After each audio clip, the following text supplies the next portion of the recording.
Hello, welcome. It is 4:30 p.m. in Lagos, Nigeria, 11:30 a.m. in New York City, 6:30 p.m. in Kampala, Uganda, 7:30 p.m. in Kinshasa, Democratic Republic of Congo. Wherever in the world you are joining us, welcome to another episode of 90 Minutes Africa. My name is Rudolph Okonkwo. My co-host, Chido Onoma, is on assignment. On our show today, we're going to discuss very important issues. Unlike the sub-Saharan African countries, the South African government is fully supporting the Palestinians in Gaza. Why? What are the implications of the Israeli-Hamas war on Africa? Is what is going on in Gaza genocide? We will go there with our guest this Sunday, Dr. Franklyne Ogbunwezeh. Dr. Ogbunwezeh is a senior research fellow and director of genocide prevention in Africa at the Christian Solidarity International in Switzerland. He also deconstructs Bola Tinubu, the president of Nigeria, from his Chicago State University days to his image captured in the WikiLeaks cable. Dr. Ogbunwezeh will weigh in on the return of the dented Bayo Nanoga from purgatory back into Bola Tinubu's administration, the BBC's disinformation team's clearance of Bola Tinubu of any accusation of forgery of his Chicago State University certificate, and many other matters of great importance. Dr. Ogbunwezeh, welcome to the show. Thank you, Rudolph. It's great to be here today. It's nice to see you again, and it's been a while since March, I believe, of this year. A lot of things have happened, so many. We're going to start with what's going on today in the Middle East, which is where we have a war going on between Israel and Gaza and Hamas in Gaza. So, what is your take on that? Well, thank you very much, Rudolph. It's quite unfortunate. It's heartbreaking watching what is going on in that part of the world, the Middle East. Hamas attacked Israeli citizens and killed some of them, and that's regrettable. The loss of any human life is one too many. But we have to know that this conflict has a context. It has a context. The context is rooted in the history since 1948. And there has been a lot of UN resolutions trying to solve this problem. But both the Israelis and the Palestinian headliners have been at loggerheads. What pains me most is watching a lot of, this conflict gave a lot of Western political leaders the leeway to out themselves as closeted genocidaires. I listened to the Israeli defense minister saying that they have blockaded Gaza, cut off water, cut off food supplies, and that is a definition of genocide. It's an atrocity crime to say that even, and to intend to do that. After the world failed in Rwanda and Srebrenica, Kofi Annan was forced to ask a question. He asked, when does the international community intervene to stop the killing of people, to stop the elimination of populations? And today it seems that the international community is giving the Israeli government the carte blanche to conduct atrocity crimes in Gaza. Gaza, the Israelis themselves acknowledge that is the greatest open air prison we have on earth. 2 million people, mostly children, are resident in Gaza. And these people are facing starvation. They are facing bombardment. And sometimes you ask yourself, where is our humanity? On a personal level, Chinua Achebe, one of the revered African writers, said something. He said, it is immoral to side the oppressor, to side the powerful in the oppression of the weak. The United States just stationed an aircraft carrier off the Gulf at the Levant of the Persian Gulf, of the Gulf of Palestine. And for what? We should be asking for de-escalation. That's what Israel ordered 1 million people to move. That's one of the greatest massive displacements in the modern times. Where would they go to? Egypt blockaded them. if the Israelis have total control over Gaza, they've been having that for quite some time. It's a total blockade. These are human beings. And my joy is that not every Jew supports what the Israeli government is doing. And no man of conscience would ever live to support that. That's why you see the South Africans, that's apartheid. The South Africans are siding with the Palestinians because they have lived under apartheid. They saw what it is that an oppressor has his feet on your neck. So Israel will never know peace, and the Palestinians will never know peace until there is a peaceful resolution to this conflict. And the peaceful resolution is what the United Nations is alive and well in so many UN resolutions over the years, which the United States, one must say that, helped Israel to violate. Settlement has been an issue. The Jews deserve their own state where they could live in security. The Palestinians as well, they are human beings. They deserve their own state where they could live in security and peace. Israeli parents, like Obama said, will find the Palestinian kids are just like normal kids, like their own kids. And the same applies to the Hamas murderers that are very busy killing Israelis. But we have to remember, Hamas was a creation of Mossad. So it's just like a blowback, just like the United States created Al Qaeda and then turned back to start fighting again. That's the way the Israelis created Hamas. Many of them, it's in black and white. They stated they regretted doing that. It was Mossad that supported fanatical Palestinians against the secular Palestinians led by Arafat's PLO then. And then they created Hamas. And now Hamas has killed more Israelis than every other secular Palestinian group. So it's really awful. And you watch Western politicians, American politicians, for example, watch Nikki Haley and Lindsey Graham telling Israel to flatten the place. Flatten which place? Gaza, where human beings live. This is the language of genocide. You know, there is no two ways. There is no way we could sugarcoat that. These people, we have to call them out. This is the language of genocide. You can't say that. And the American government seems to be covering for Israel as they commit atrocity crimes in Palestine. How could you ask 1 million people to move? And under the pretext that Hamas murdered or beheaded 40 babies, which was a lie. It's not the American president misspeaking. He didn't see anything. It was a capital lie. He lied. And then you don't tell, like, you know, it's always what it is. The truth is always the first casualty in every war. So, and that's what we see.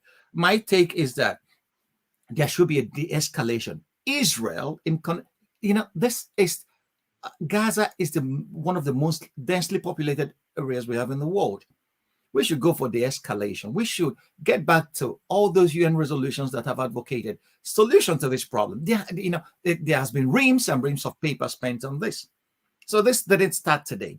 And an eye for an eye will leave all of us blind someday, like Mahatma Gandhi said. Mm-hmm. So attacking civilians and under the pretext that Hamas is using them as human shields, it's a nonsensical assertion. I wouldn't believe that. And Western democracies are giving Israel the carte blanche to do whatever they want there, and it is wrong. It is morally wrong. I wouldn't support any ethical tradition that discriminates against one human being against the other. If it is an Israeli that is being attacked this way, I will stand and speak out the way I'm speaking out now. It is wrong in every ethical tradition to target civilians anyway, whether done by the Hamas or done by the Israeli army. It is wrong, and it should be condemned. Now, your work entails trying to prevent genocide in Africa. If there is another instance of genocide in Africa, what do you think the Western world will say at that point? Well, Africa, no, I got you. It's very simple. Africa is where the West comes to get bad news, to feel good about itself, to justify their claims that Africans were savages and they needed to be civilized. So you will see the headlines you will see will be so dehumanizing. It's we have seen it, and the international community has never intervened to save populations from elimination. It happened in Rwanda in '94. The Americans knew. Bill Clinton had it on his desk. He was briefed that the genocide is afoot in Rwanda. He ordered the Americans, the United Nations troops not to intervene, to get out. You read what the Canadian general that commanded UN troops in Rwanda had to write in his book. They knew that. In Srebrenica, it was the same.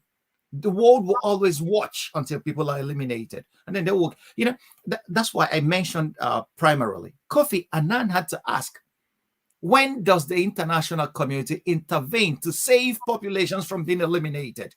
Never. And it is really shameful. Even though after that, Kofi Annan launched a program to that birthed a framework for the analysis of atrocity, crimes, and genocide. But even till today, the international community has not been doing that. So if it is in Africa, we have acts of genocide going on in Africa.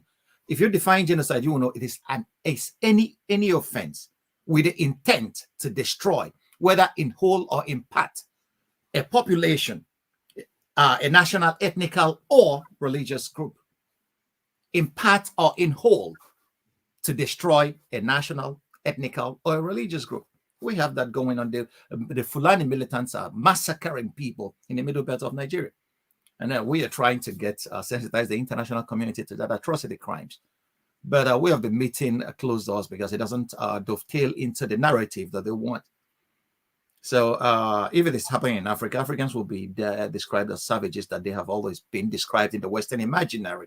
So that's what it has always been. And this is where you see that there are two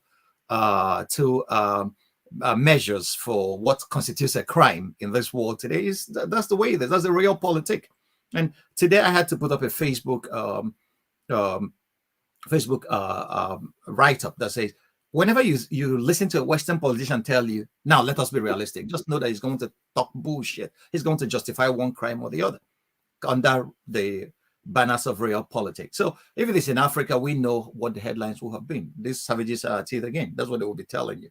But killing any human being under any pretext is wrong in every moral and ethical tradition, and it should be condemned by all men of goodwill. If we are afraid to condemn evil, we are not worth the breath that we are drawing in. Nature and nature's God will judge us someday for our silence. Martin Luther King Jr. said it. In the end, it's not in the wickedness of our oppressors that we remember. We remember the silence of our friends. So anybody that keeps silent when evil is having a walkover is not worth the oxygen he has been drawn. What do you make of this censorship, this fear in Western societies that you can't even talk about this? In Britain, it's illegal now to hold the Palestinian flag. If there's sense that you are supporting the Palestinians, that you can be locked up. What led to that? How did we get to that point? When societies get to the point of censoring counter opinion, that society is done for. Well, this censorship didn't start today. It has always been that case whenever the Western society wants to, do their thing, justify their crimes. I could imagine the Nazis censoring anybody who tried to speak out for the Jews while they were cutting the Jews and sending them to concentration camps. If you had spoken out, Goebbels would have sent the Gestapo against you, and that's exactly what is happening at this time. It's akin to that. There's no two ways to that. It started with the Ukraine. Anybody who says anything contrary to what the official state policy is regarded as an enemy. But you have to know that George Orwell foresaw this in his 1984. Okay, when he wrote about that, it's going to happen. We're going to have a surveillance state, and if you don't chant the party line, then you will be a persona non grata. But men of conscience should never let themselves be silenced. You have to speak your truth, even if your voice is quaking. Now, I know that you study this subject very well. One last question before we move on. The Jews experience suffering and hardship in Europe for many, many years. What happened? How did it transform that? It appears by the way they are treating the people in Gaza that they don't feel I don't know how, to say that 1.1 million people should move, and Red Cross is saying that it's not possible. Amnesty International is saying that this is not, in 24 hours, and where are they moving to? Why is it that most people don't see that that is something, especially the people who have gone through this in the past? We have to use the words the way they should be used. The Jews suffered the Holocaust, one of the greatest cosmic crimes in history. Okay, I compared that crime to, it's incomparable. It's a cosmic crime that the Nazis, invented modern ways of industrially eliminating human beings. It's a cosmic crime, and it should be regarded as such. We have other crimes. We have Leopold, the King of Belgium, massacring 20 million Africans. But it was never done on an industrial scale like the Nazis did to the Jews. And my joy is not every Jew that supports what the state of Israel is doing. We have to distinguish these two. The state of Israel, in the last years, sometimes I feel that Netanyahu has done more to bring disrepute to a lot of to the state of Israel than any other living Israeli leader in living memory, because now there are a lot of right-wing settlers, right-wing fanatics in the Israeli government, and these people want to eliminate the Palestinians. It's as clear. You see that in their words, you see that in their actions as well. But these are the people that, if you read Karl Popper, when he talks about open society and its enemies, these are the kind of things he was talking about. Open society should never tolerate intolerance. Okay, and it seems that the intolerance is being tolerated at a very high level. There is no difference, okay, between two different human beings. There is no difference. The blood flowing in our veins are red. Palestinians are human beings. Jews are human beings. There should be a way of finding accommodation. The United Nations have done a lot of work in this area. So that a people that escaped genocide, some of them will rise up to support genocide. It lies in human nature. So people will do whatever it takes to gain an advantage and power over others.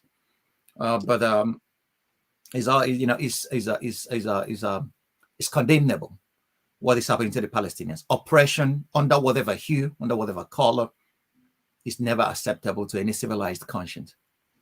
Now, looking at Africans and their reaction to this, the general view when you look at it is most Muslims will support the Palestinians, most Christians will support Israel. Is it that simple? Is that what should be the motivating factor? Is that the best way to look at the issue? No, I don't think that religion should be a prism to actually analyze the situation there. The simple metric should be our common humanity, that we are human beings. That should be the metrics, whether you're a Christian or a Muslim. I'm a Christian, but I cannot stand oppression.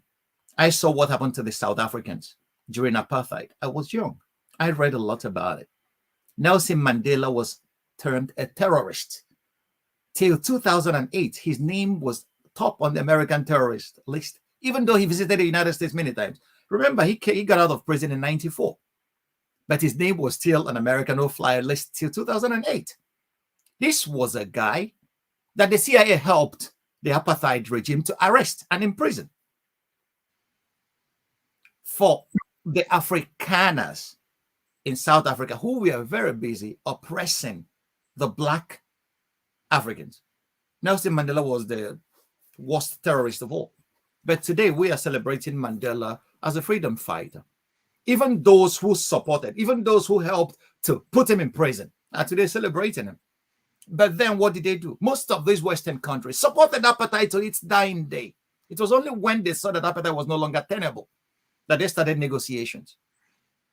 If South Africans have laid down and rolled over to be killed, but Thank God that we are men of conscience across many Western countries who staged protests day in, day out and said, these people are human beings. These people deserve human rights and human dignity. Bob Marley sang a lot about Africa. He sang a lot about Africa. He sang a lot about Zimbabwe, about liberation of Africa. One of his greatest songs, Zimbabwe. There were a lot of other guys across Western capitals who never allowed themselves to be censored, who never allowed themselves to be shut down. They staged protests. They went to the streets to tell the world that oppression of Black South Africans in their own homeland is wrong. And that's what every civilized conscience shows, whether you're a Christian or a Muslim or a Jew. One of the greatest critics of Israeli policy are Jews. Gideon Levy, that writes for Harris. Noam Chomsky, one of the greatest leading intellectuals of our time. Ilan Pappé, Carl Bernstein, a lot of them. There are men of conscience everywhere. Religion should never be a prism to judge the humanity of a human person. If whenever we do that, we have lost out. Because once we start, we start this partisanship that blinds us to the realities there, to our common humanity. And Blaise Pascal said something, that men never do evil more willingly than when they do it for religious reasons. So religion should never be an issue here. It should be our common humanity.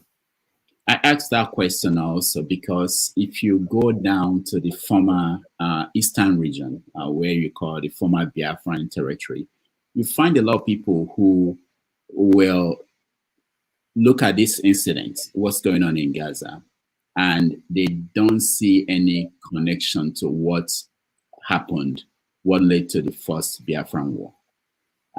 For instance, when I heard that we are cutting water, we are cutting electricity, we are going to make sure there's no food into, I felt like I've had that before in a lot of times in Nigerian history.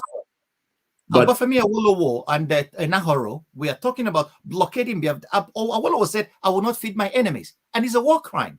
According to Geneva Convention, these are war crimes.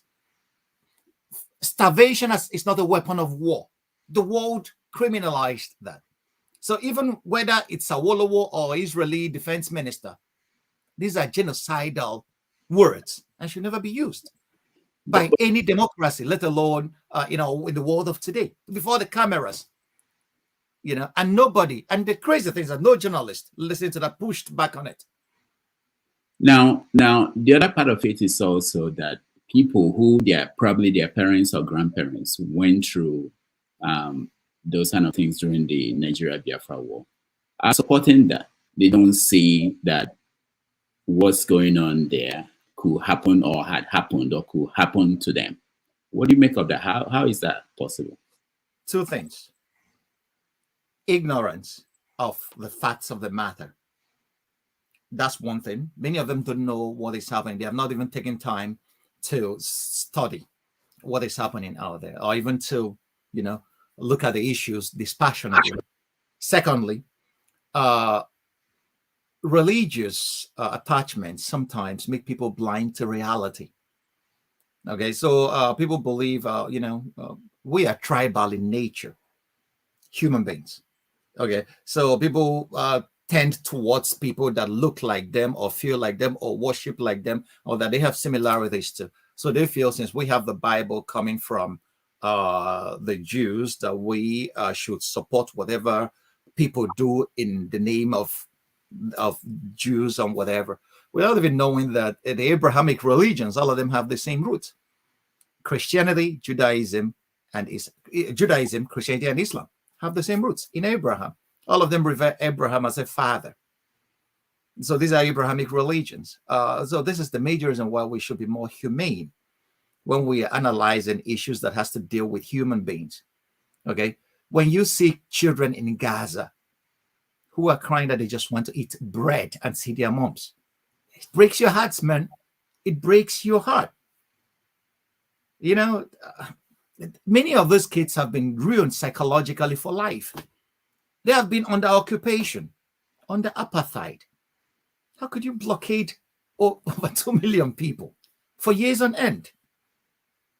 And then you stand to tell us that the attacks are unprovoked. You cannot keep the people down without them reacting. So that's what it is. Either they don't know what is happening, or they don't care to know, or they just feel is a easy way out. The blockading of any people is a crime that violently roils my conscience. I cannot stand and watch it. Even if it's my brother doing it, I will stand and tell my brother to go to hell. All right, let's go to Nigeria. I know when we scheduled you, we didn't know this Israel and Hamas war would be happening, and we had you to come and talk about Bola Tinubu's Nigeria and how the rest of the world, how they see the Tinubu. So let's start with where things are. The case is now at the Supreme Court. Part of what is changing is also Atiku went to Chicago State University and was able to get some information from there about Tinubu. So first of all, I want to ask you, what do you think, what are you expecting from the Supreme Court in terms of how they will handle the case? Are they going to accept new evidence, or are they not going to? There is a brilliant Nigerian. His name is Professor Chidi Odinkalu. He has written a series of articles showing that the Nigerian judiciary has been bought, purchased, signed, sealed, and delivered. And there has been nobody who has been able to prove him wrong. So what do I expect from the judiciary that has been purchased? I don't expect a lot, to be honest with you. But the issues are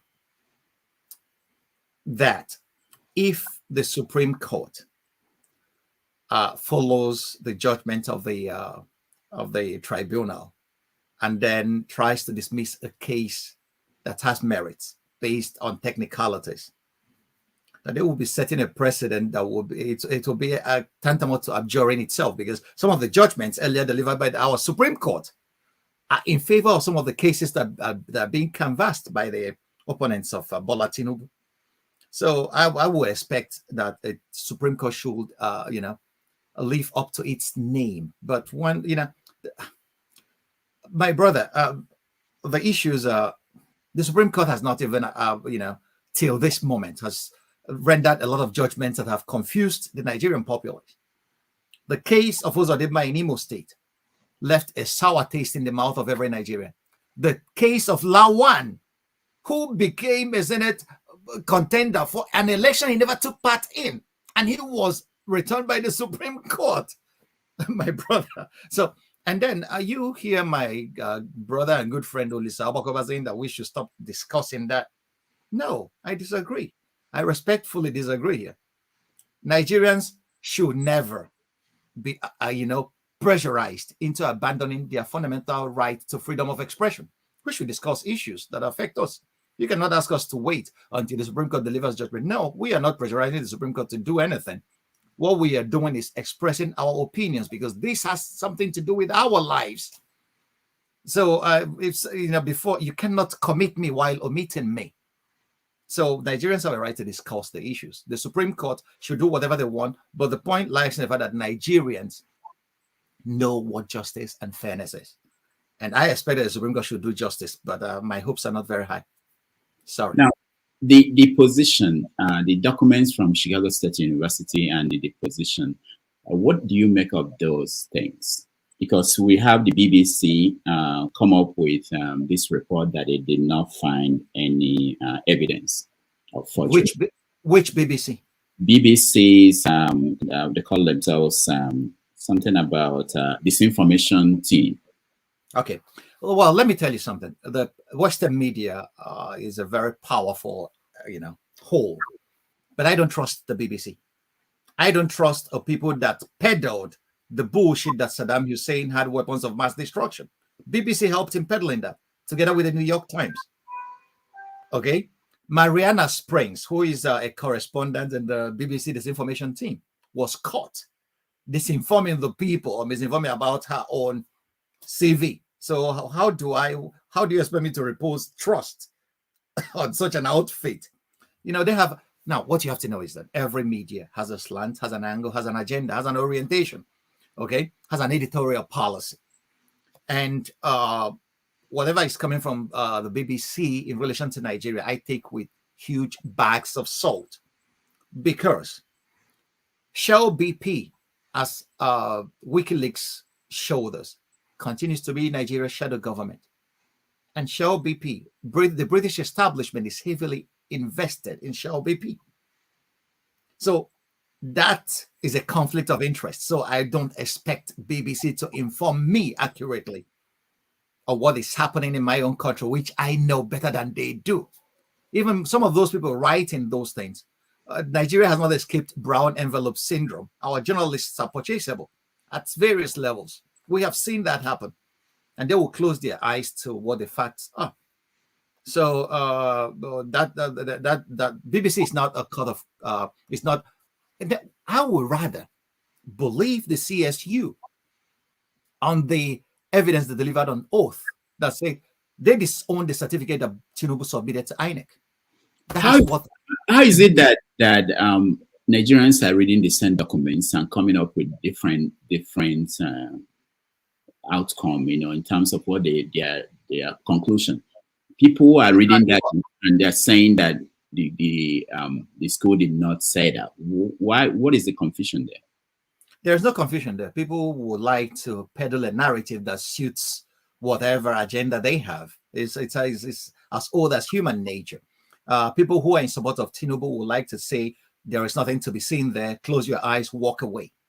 And people who support the fact that things should be transparent are saying, look at what this guy said. They disown this certificate. Don't forget, Atiku Abubakar knew the whole time that Tinubu's certificate was fake. Atiku Abubakar was Nigeria's vice president, and he was privy to intelligence briefings under Obasanjo. So they had all this dossier on Tinubu all this while. All he knew was that there was no way the Nigerian courts were going to accept any dossier that he will tender.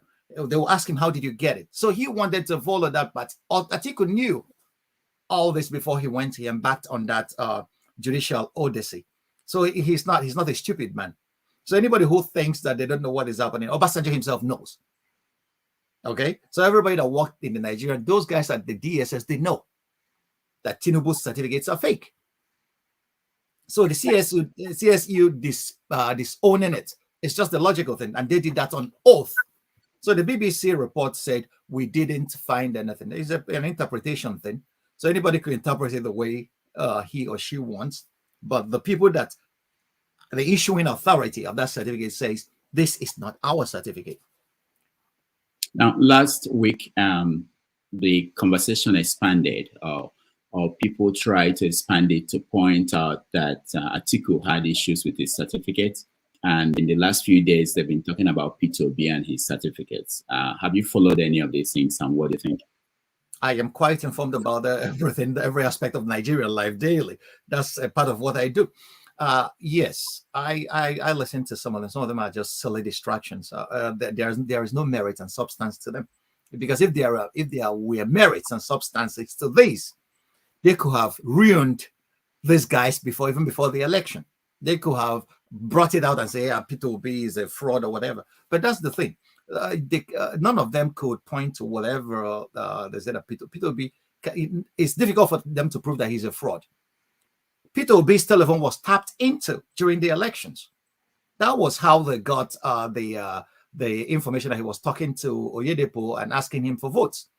They have looked into every aspect of this guy's life, and what they are able to come up with is that some certificates that there's Peter is not in some. And in my certificate, there are ones that bear Franklin. There were ones that bear Franklin Emmanuel Ogbunwezeh.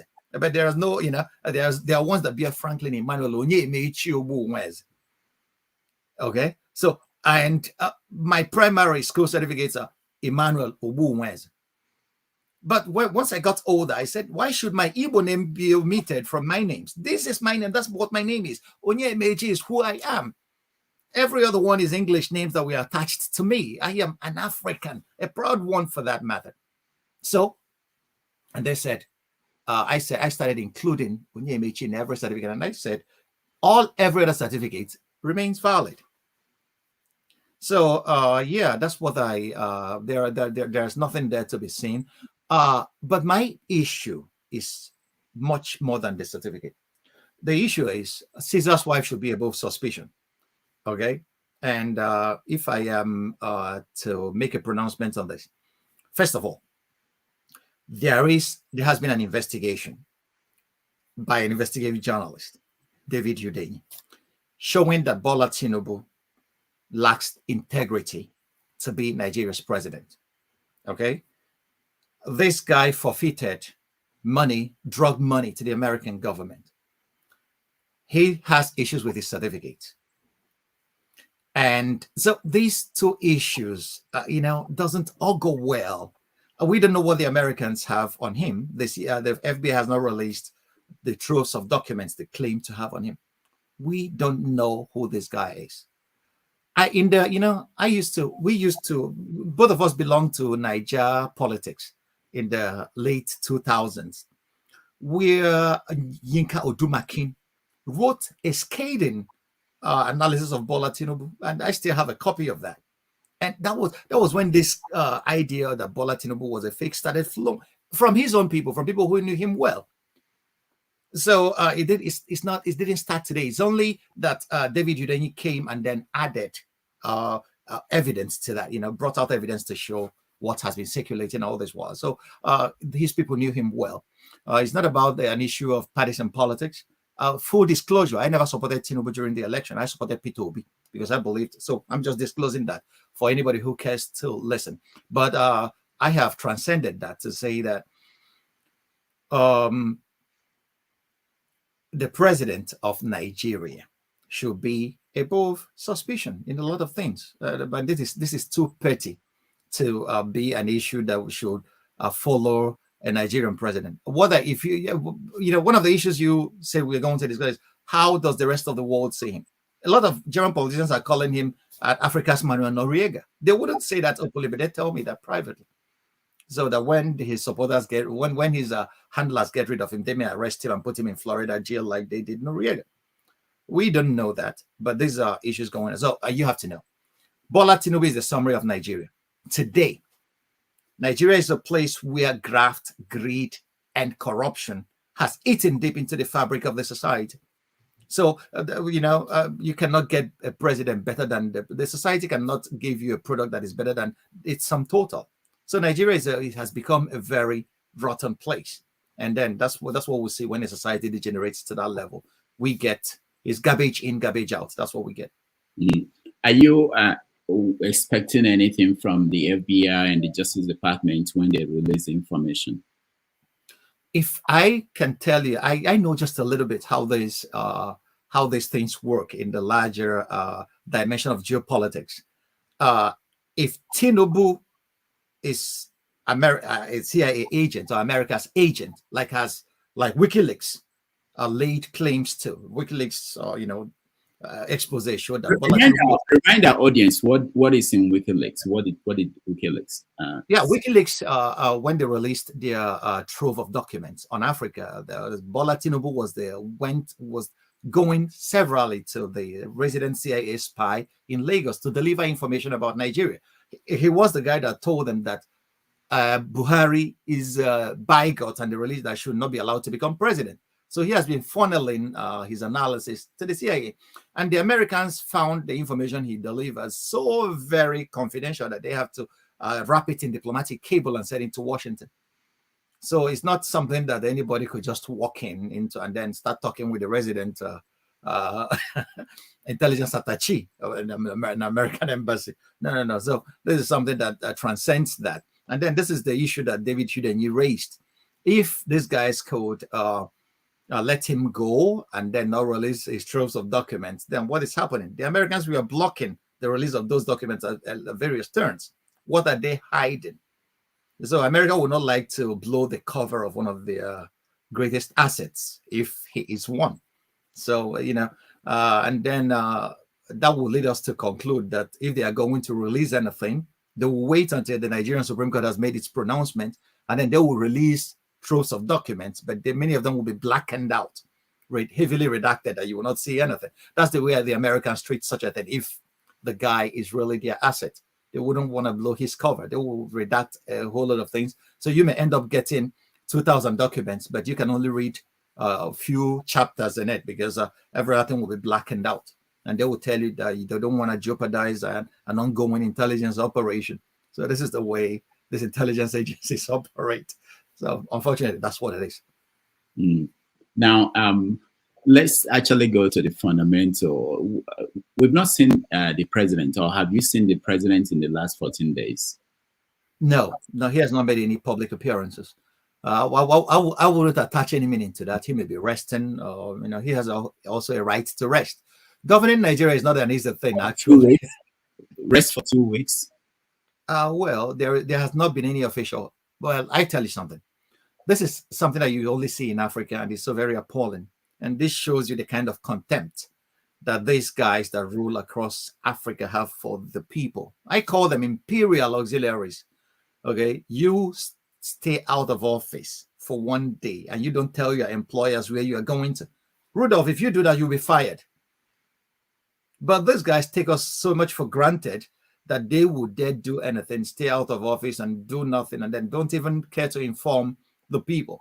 So, that shows you they don't see us as their employers. They have higher allegiance to other forces that are not us. And this tells you that elections in Africa don't matter.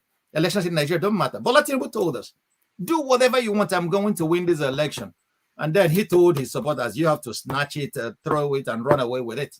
So they don't. Michael Jackson said it. All I want to tell you is that they don't even care about us. It's not us. The Democrat. That's why, even till this moment, do you know how many? Okay, the AU negotiated an instrument called the Malabo Protocol. The Malabo Protocol was designed to stop an unconstitutional change of government or elongation of tenure limits. But only 15 countries out of Africa's 54 countries have signed this Malabo Protocol. Nigeria has not even signed it. Can you imagine that? So that tells you everything you need to know about what is happening in governance in Africa. And that's why when Tinubu was making noise about the coup in Niger, I said, Nigeria is handicapped. We are not even supposed to talk because whoever comes to equity must come with clean hands. You have not signed the Malabo Protocol and you are talking, criticizing another change of government. Sign that instrument. That's what will have empowered you to stand on and say, we signed this instrument and then we lead by example. You guys are not supposed to change or overthrow a government by force. So they don't regard Africans as anything. And this is why yesterday I was at a Salisbury University in the US webinar panel. And I said, we may be seeing a popular revolution across the continent. It has started in Niger and Francophone Africa. It may be coming to other African countries because the younger people have seen that these people, the elitist class and the political class don't care about their future. Okay, I will get back to what's going on in West Africa, especially the French in Africa. But let's explore this Tinubu's angle a little bit more. So we now see the economic policies that he put in place, the Naira, the value of the Naira, and the exchange rates, which was something that he was trying to handle, and then the oil subsidy. How is that being reported across Europe? I saw a Financial Times report saying that there are doubts now about the policy that they were handling because it appears as if they were the ones who were supporting that initial policy, remove subsidy, try to make the exchange rates to be one. What's going on? Well, I want you to know that the Western media has been silent on Nigeria because they have been pretty occupied with Ukraine and now Gaza. The fundamental issues you have to know. Ask yourself, what are the deals that Bola Tinubu cut with the West that made them look the other way while he became president in an election that's one of the most controversial elections in Nigerian history? What were the deals? He did an ad lib. He went off script. He removing the subsidy. That was not a part of the speech he was supposed to give. Okay? So for him to do that, everybody is agreed that this subsidy regime in Nigeria is a den of robbers and a den of unfathomable iniquity. It needed to be removed. But And I saluted his courage for daring that.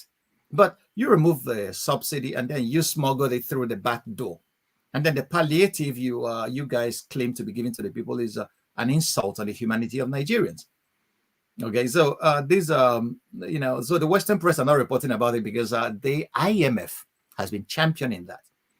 Whenever IMF wants you to structurally adjust your economy, they will ask you to stop funding social programs. But in Europe is funding social programs. Europe is funding education. In Germany, where I reside, education is free to the university level. But they will ask those economies that are being structurally adjusted to stop funding education, stop giving welfare to the people, and the people are suffering. So that will bring into the mindset, what is the aim and goal of that? The imperial auxiliaries that are governing African countries that subscribe to those measures. Well, anyway, I'd never expected anything from Tinubu because he never showed us any manifesto. He only told us it is my turn to govern. So he said, "Emi Lokon." He never said this is what I was going to do for Nigeria when I get to power. So with which criteria am I supposed to judge somebody who told you it's my turn to be there? So I don't have any criteria for that. On the second point of letting the Naira fight for itself. Now, let me tell you, many Nigerians don't know this, but for long, the Nigerian political class have been degenerated into robbers, a band of robbers that were stealing the Nigerian oil and shipping them overseas and making money for themselves. Many of those guys are millionaires in dollar terms. And the country was not earning any revenue. Under Buhari, it was a crime syndicate. Buhari is aware. Anyway, Buhari never knew what was happening in Nigeria. He was an absentee landlord. But people under him stole the nation blind. All of them are members of the APC today. Okay, and these guys have enough money to cause confusion in the country. These are the ones buying the dollars you're talking about. These are the ones that they need any monetary policy was going to profit and benefit, not the ordinary people. So asking Nigerians to have patience while the Naira finds it, the Naira is never going to find its feet, because who are the ones that make profit off the dollar Naira trying to find its feet? These are the people who have stored, who have an unlimited reserve of dollars. And then they are the ones that exchange it and then ruin the economy, whatever they have.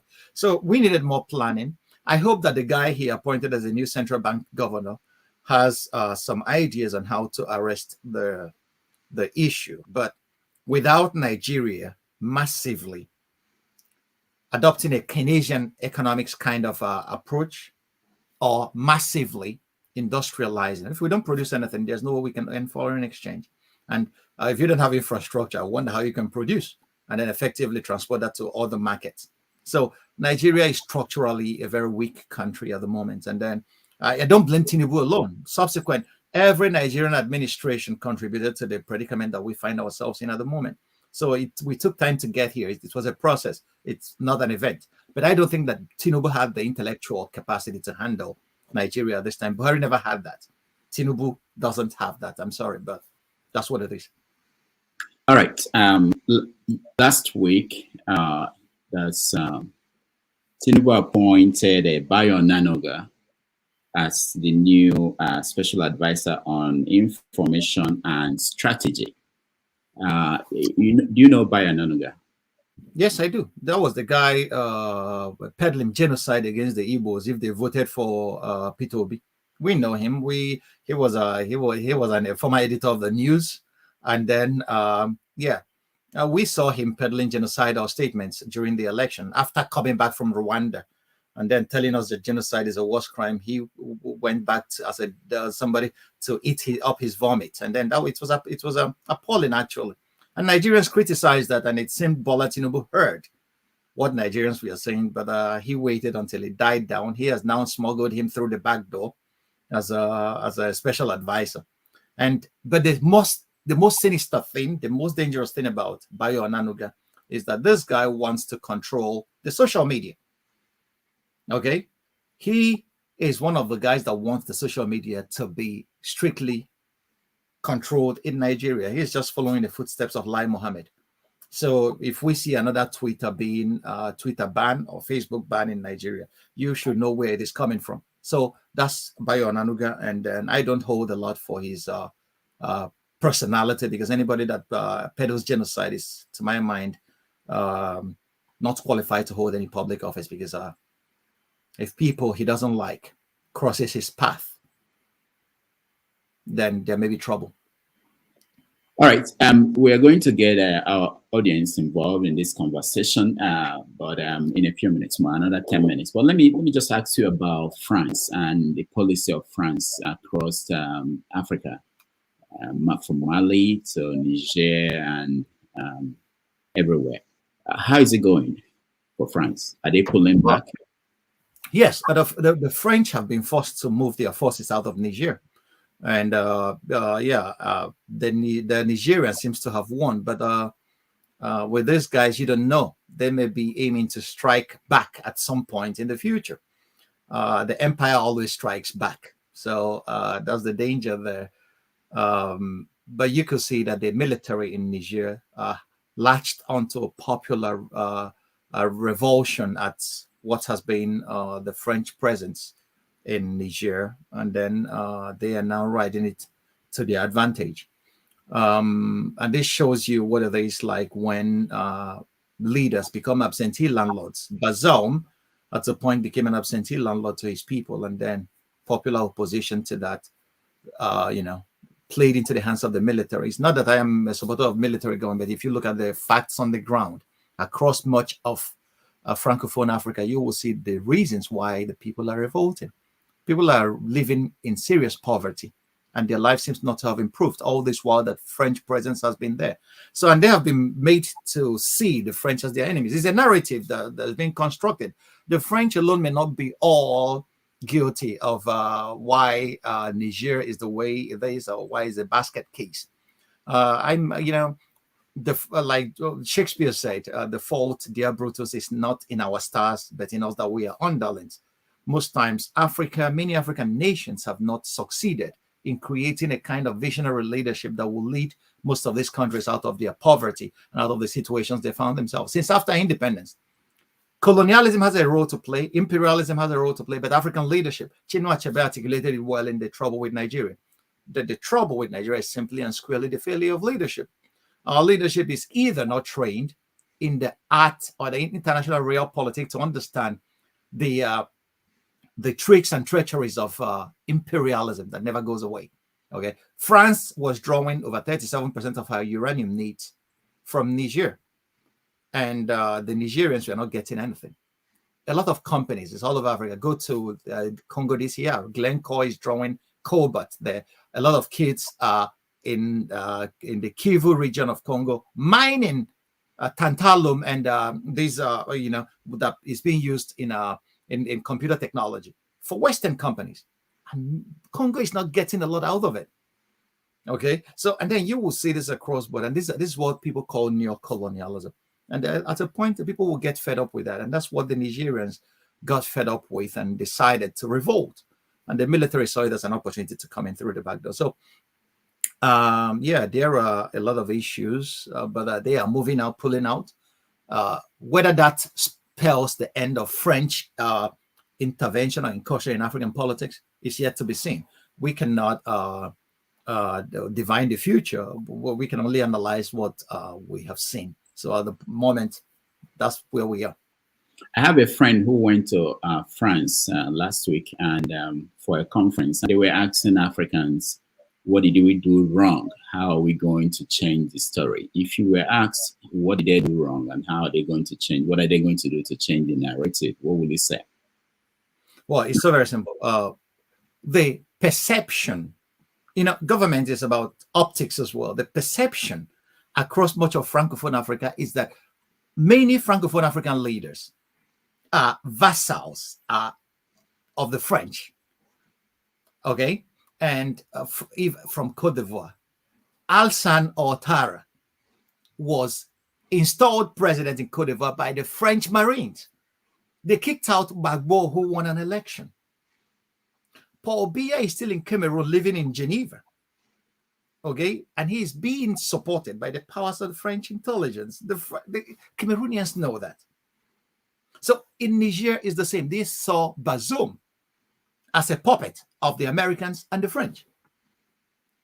In Burkina Faso, it was the same. In Mali, it was the Malians said, we don't know who the terrorists are. We don't know whether we are fighting the Islamists or whether we are fighting or the French are financing those guys. So the perception across these countries is that France has a hand that is not very beautiful in the affairs of these countries. So that was the perception, and perception matters. Once people perceive something as somehow, it influences their behavior. So that influenced the behavior of a lot of these Francophone African peoples, and they rose up, and then their militaries came and kicked the civilian guys out that they believed were puppets of the West. So they have to manage their perceptions well, but I shouldn't be giving them this advice. They know that already. You have to know, the French spent a lot of resources in their France-Afrique policy. The France-Afrique policy was championed by Jacques Foucault. You should search out and read about Jacques Foucault. This guy, there is no military coup in French Francophone Africa that was not sponsored. He didn't have a hand in it. So the people know their history.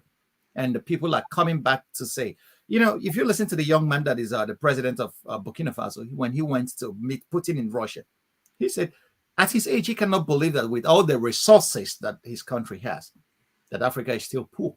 With all the resources that we have, that we are still talking about poverty in the 21st century. That he finds it difficult to understand. And this may be the view of a lot of young people across the continent. Okay, you mentioned a few moments ago the trouble with Nigeria and Chinua Achebe. And a few weeks ago, I think 3 weeks ago, I was at a conference at Princeton. And the topic was essentially, what will Achebe be saying at this time about Nigeria if he were to be alive? And there were so many views. What is your view? To be honest with you, I cannot divine the mind of any human person, let alone a dead Achebe. But I know what Achebe said. I don't know what he would have said, but I know what he said already.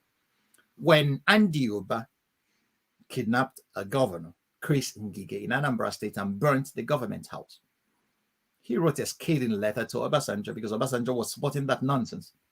And he said, I reject your national honor which you wanted to award to me, because a clique of renegades have converted my home state into a corrupt and lawless fiefdom, if I'm quoting him well.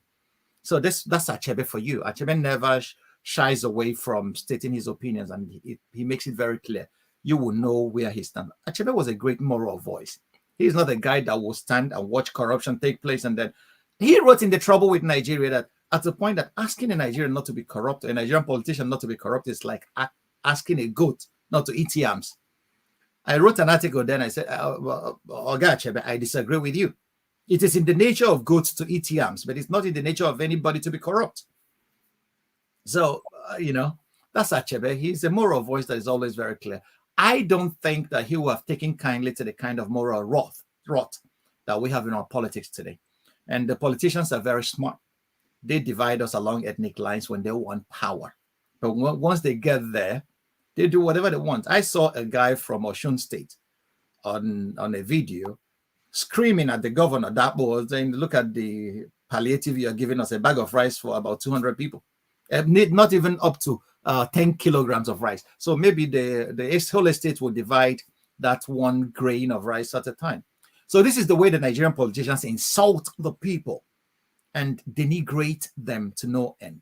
And our people are taking it because during elections, they will tell you the Igbo man wants to take power from you, or the Yoruba man wants to take power from you, so you should rise and then vote only Yoruba people. We saw people peddling this nonsense. MC Olomo was telling the Iyachukwudis that if they voted for Peter Obi in Lagos, then whatever they see that they would take it. Bayo Onanuga that is being appointed now was a part of that, a part of those peddling that nonsense. People in the 21st century, and now we are all saying it. They are giving us palliatives that are a grain of rice. It has not even started. The rains, it's just the morning. We will see at the end of it all. This was the way I warned Nigerians during Buhari's time. I had to disagree with my bosom friend, Pius Adeson. I wrote an article titled J. Accuse.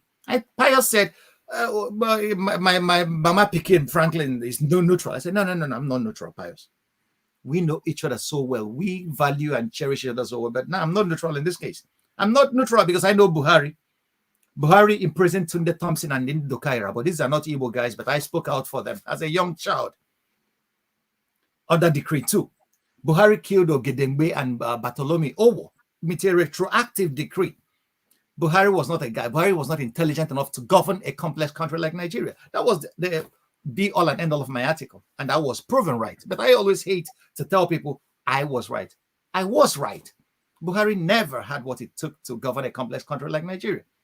Even during his first tenure, the brain behind the government was Idi Agbon, not Buhari. He was not, I'm sorry, that guy was not intelligent enough to govern Nigeria. And we have been proven correctly this time around. So the same now, and I'm just telling Nigerians, Tinubu doesn't have what it takes to govern this country. And what we'll see it at the tail end, the reigns are just beginning. Now, when you were talking about Chebe and his what he could have done, I thought about his contemporary Wole Soyinka, his involvement. What is your take on Soyinka's intervention? Well, Soyinka is a great Nigerian. He's a great African. Nobody should take that away from him. He's one of our best, one of our greatest. I disagree with him when he called obedience fascists, because I disagreed respectfully with him, because wherever he was withdrawing that from was not from a place of the facts never proved his allegations against the obedience correctly. These were young people who wanted something better for their country.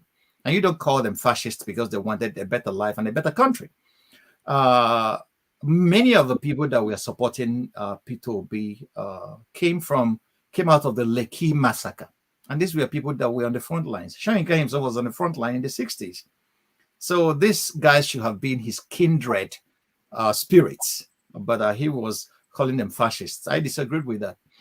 I would disagree. I disagreed again when he said that Peter Obi knew he didn't win the election, that he came third. I never knew that Achebe was INEC's chairman, because that was the very same case that INEC chairman was making. And this case was being contested in court. So he didn't give us any evidence to that effect. He only told us that he had people all over the country. The quality of the people, whether they are believable, he never tendered that in evidence. So we don't believe anybody because the person said, I said. But knowledge by authority is the worst form of knowledge.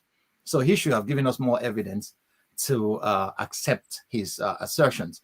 He asserted, he should have proven, but he didn't prove it. He was just saying that Peter Obi was doing Bajwe, which was, what was not a wonderful word to use for somebody who was trying to contest an election that was reported by neutral observers to be one of the most contentious and controversial elections in Nigerian history. People were stabbed on polling stations. I expected Honorable Kongi to have said something there, but he didn't say anything. So it was the fascists that we are trying to stop people from voting and stabbing people who try to vote. That's the definition of fascism, not those who braved the odds to exercise their civic responsibility. That's where I disagreed with him. All right. We are going to invite our audience to join us. And please, when you come on, just ask your questions so that we can get to so many people who are indicating they want to talk to our guests. So in the meantime, I will take a little break and let's just watch the video.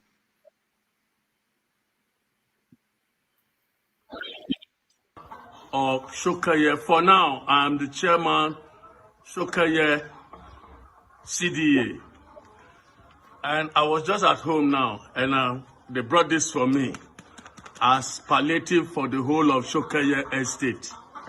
In this estate, we have 147 houses with families and tenants living there. I'm confused now. I don't know how to share this for 147 households in Shokaye estate. If you guys, the government, I'm talking to Dr. Abiodun now. If you people know you cannot do something, don't do it. We are not hungry, we are not beggars. So we don't need your rice as palliative. This is not even one bag. This is not up to an eighth of a bag of rice. Tí ó bá ṣe é ṣe, ẹ má force ara yín láti ṣe, à ń ṣe lébi mi báyìí. So èmi aláìkí ń gbé rice padà kó bá mi gbé lọ fún Dàpọ̀ Abíọ́dún kó gbé padà sí ọ̀gá ẹ̀ Tinubu tó rán kó gbé fún àwọn ọmọ wọn. À ń ṣe lébi Ọlọ́run ò dẹ̀ ní ṣe wálé lébi. So that is it. We don't need this rice. If you want to give us palliative, don't insult us. This is an insult. Shokeye Estate refused to be insulted. God bless you.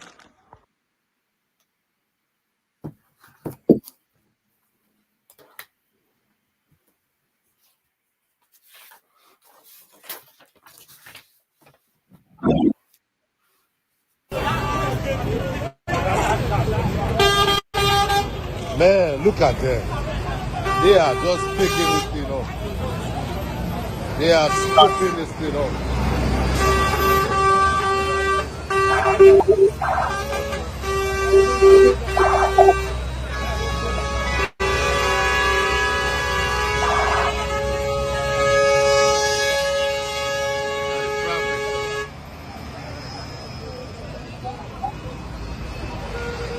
They are scooping it up.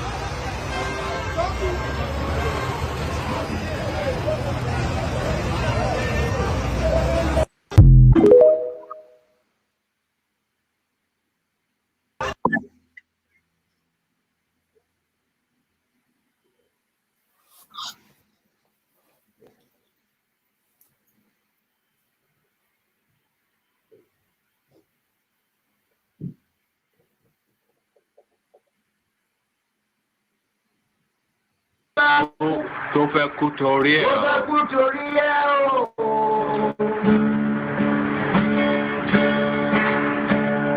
Ọwọ́ ẹni ló ti ṣàánú kọ́.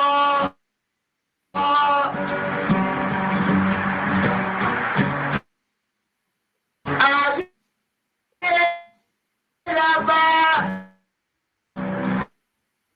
Ayé la fi sílẹ̀ sí èèyàn.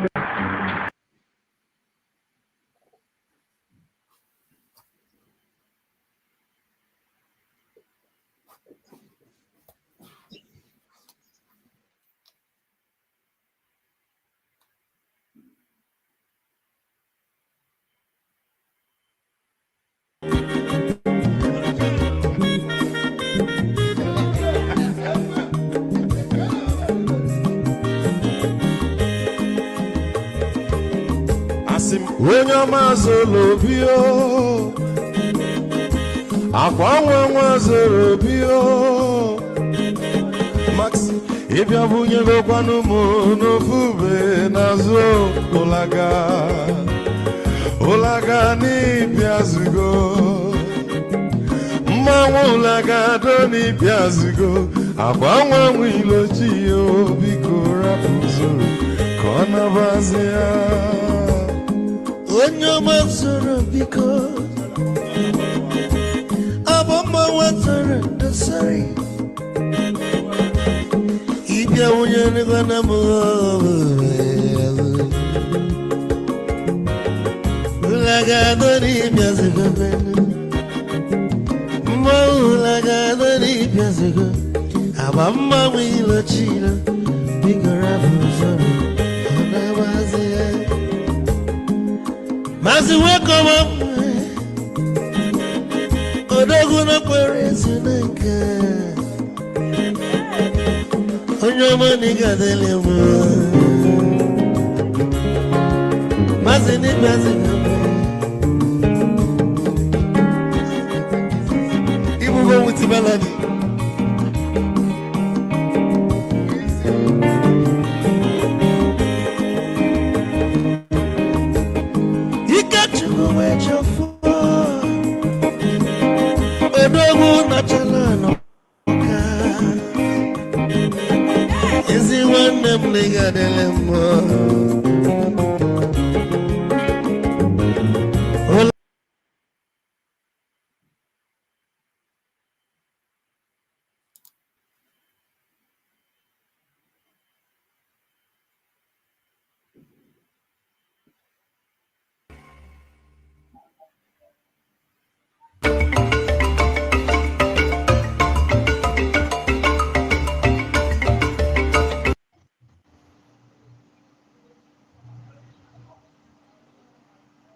everybody.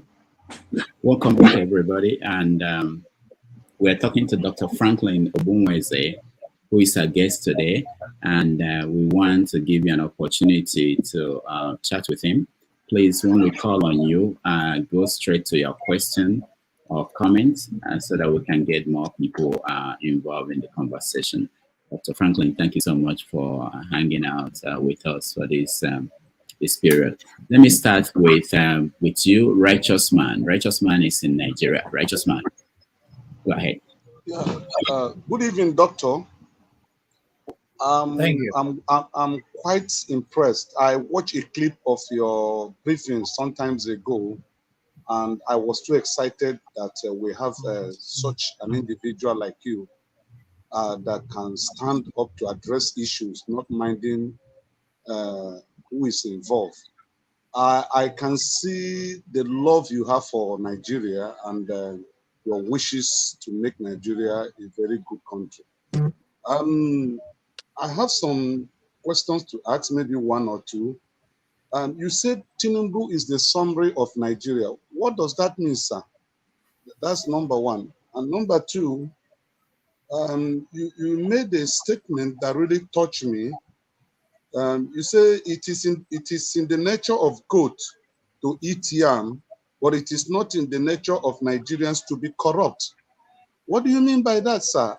Looking at the present condition of things in Nigeria, with the elite politicians and the non-politicians too, when we look at them here, we see them as very corrupt individuals that have no intentions to make Nigerians happy. And you are saying it's not in the nature of Nigerians to be corrupt. So can you explain that to me, sir? Thank you.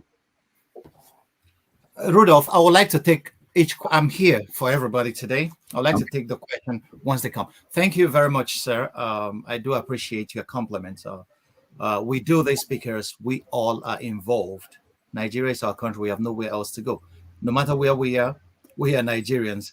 And I've always told while I was at the University of Frankfurt, I used to tell my students that Africans will never get respect anywhere until an African country rises to become great, rises to become a first world nation.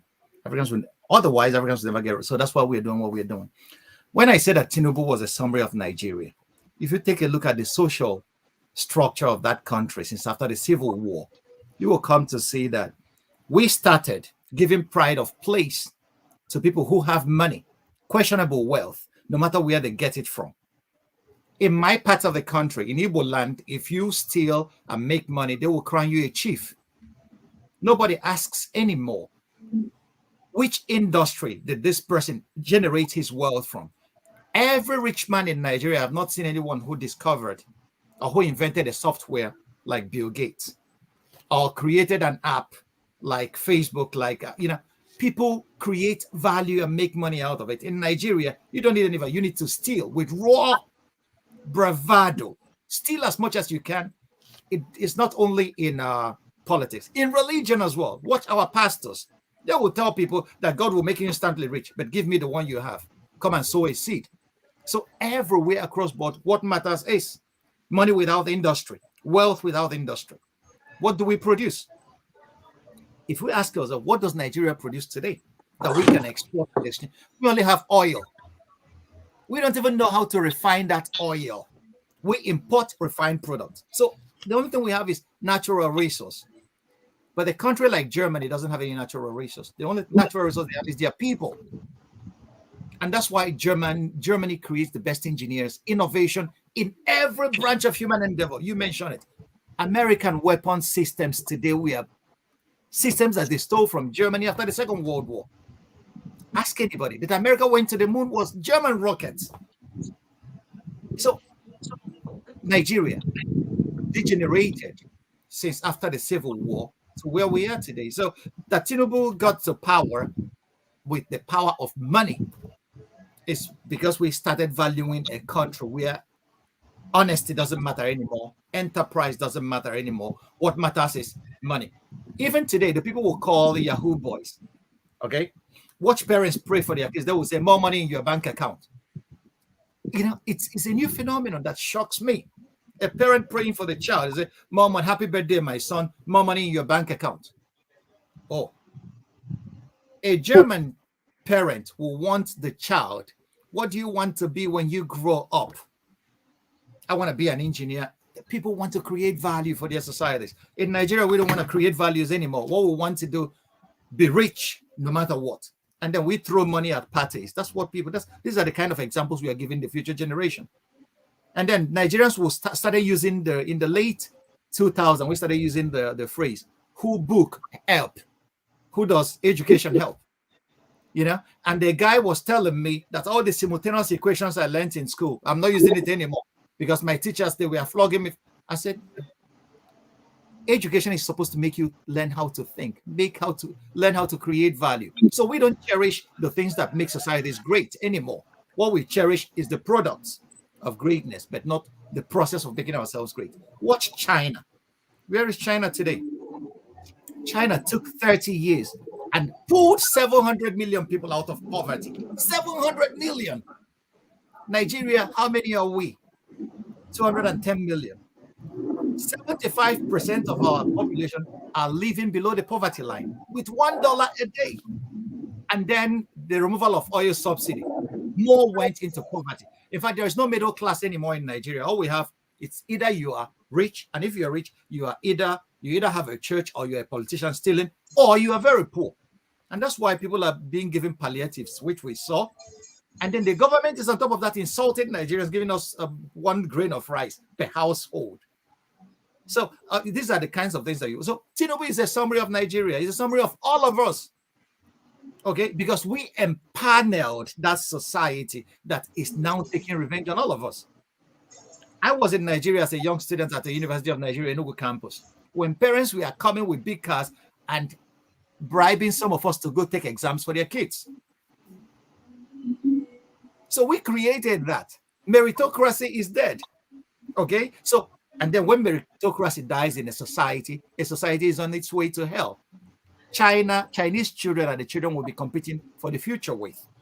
Where is Nigeria? The Nigerian kids that are even making waves are the ones that live in the diaspora because the environment is still a little bit calm, and the politicians know that. That's why they send their kids abroad. Their kids are not in Nigerian schools after they messed it up.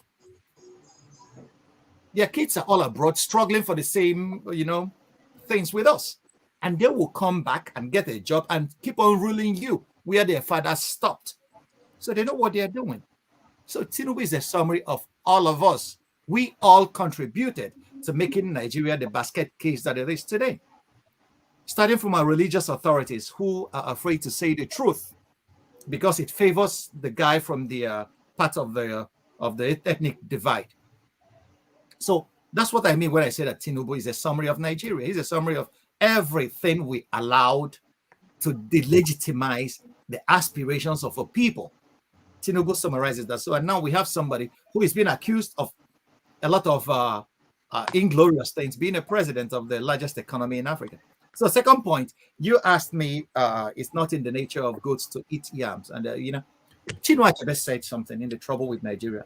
I should want every one of you to pick up that little document and read. He said, there is nothing wrong with the Nigerian climate. There is nothing wrong with the Nigerian people. The trouble with Nigeria, that's when he said that word, that's those famous words, is simply and squarely the failure of leadership. In every society, we have deviants. Deviance is a human element. We have people who always go against the law. But laws are there to make sure that if you go against social norms, you are punished and then you fall into line. In Nigeria, there is no crime, there is nothing, corruption is no longer a crime. Okay? If you read Nigerian newspapers, all you'll be reading from here is how many billions that a politician stole. Even it went to the extent of people saying that a monkey swallowed money or a snake swallowed money in Nigeria. So there is no punishment for corruption. How many corrupt politicians have been jailed in Nigeria? If they are jailed today, the next president will pardon them and then they get away scot-free. There was a guy called Maina. Dollars were found in flat in Lagos. Millions of dollars. Where did he get the money from? What is he doing? Buhari was accused by his Minister of State, Ibe Kachiku, of stealing $26 billion with Mike Baru, who was the NNPC chairman. Where did that go to? So these are the issues. So it's not in our nature to be. It's not in our nature to be corrupt. But the laws allows it. The society allows it. Corrupt people are fitted. Corrupt people steal, and then they are given sirens to blow every other person away off the streets. And then every other person will aspire to be corrupt. So there's no punishment anymore. And then that's why you see foreign companies coming to bribe our officials, and they get contracts and do substandard jobs, and then take our money and come to Europe. Siemens bribed Nigerian ministers and officials and gained a contract here. A contract worth hundreds of billions of dollars. They get only 10 million. The peanuts were used in bribing them, and they sold us all off. There was a case in an American court where a guy was claiming billions of dollars because Nigerians went violated terms of a contract that was awarded under suspicious circumstances. So you see it everywhere, from the local government chairman to the presidency. It didn't start today. I don't blame, it's not all Tinubu. It didn't start today. In 2003, Vincent Azir was Nigeria's accountant general. Obasanjo had to fire him. You know why? Because he wrote a report that told Obasanjo that the greatest corruption was in the presidency. Your presidency. Obasanjo fired him instantly. So this didn't start today. We have seen, or do we talk about Shagari? Omar Diko was about to be created back to Nigeria because under Shagari, this guy, the Presidential Task Force on Rice, was a conduit to siphon billions of Nigerian dollars under Buhari. Don't let me open my mouth, my brother. If I open what I have in the documents I have, detailing the sleaze that Nigerian economy has been, from the presidency to the local government chairman, about the governors. Each governor in Nigeria makes 200 billion every month as security vote. This is money, just you can do whatever you want with it. Are they in charge of security in their states? How many kidnappers are running riot? What are they doing with those monies?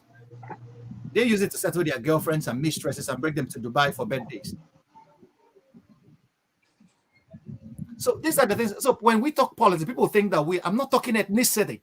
I don't care where anybody comes from. What I want is that Nigeria works for every Nigerian. It should. We are supposed to be the giant of Africa. We have incredible human resources. If I see Nigerians from everywhere abroad, these guys are superlatively brilliant. But we come back to Nigeria, we become what I cannot fathom. And then we start being petty. I am Yoruba, I am Igbo, I am Hausa. And then where has that led us? If you think that every white man, or in Germany, everybody comes from the same tribe, it's not true. There are people who call themselves Bavarians. There are people who call themselves Schwabians. Okay, these are, you recognize them by their dialects. But these people have succeeded in creating a nation out of a collection of peoples, and is working. Germany will never grow poor. China today will never grow poor again. What did they do right that we are not doing right?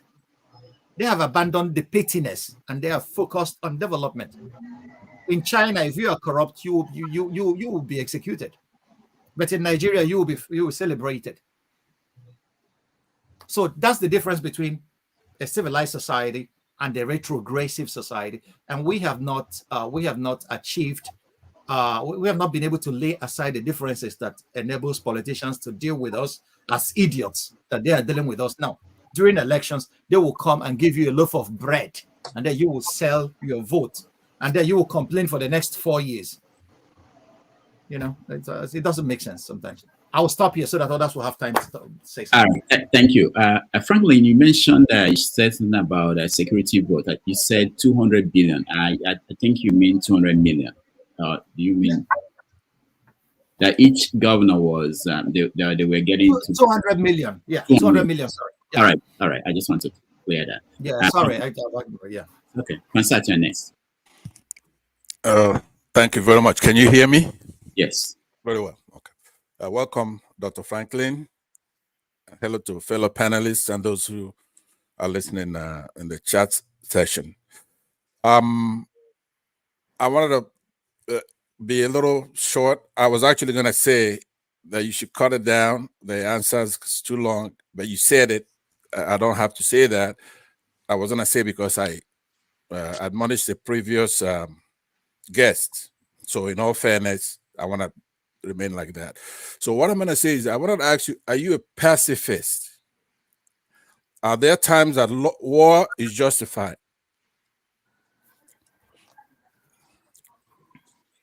Okay, is that your question? Yeah, that's before I then ask my request. I want to know what your stance is. Are you a pacifist or are you against war at any cost, basically? Are you, no, war, what is a war? War is the celebration of savagery. This is when human beings drop reason and then go to fight, to kill. Okay, so you're a pacifist. I'm not finished. No. Hey, no. I am too intelligent to be pigeonholed. So don't tell me no. No, it's not. I'm not trying to make intelligence. I'm on your side. I am not finished. You asked me a question. Give me the room to answer. I didn't say I'm a pacifist. I am building my case. I said I defined war for you the way I see it. Okay, but I'm not finished. I didn't end there. You then the next arm of your question is there a case or a situation where war is justified? Yes, there is a case, and that's in self-defense.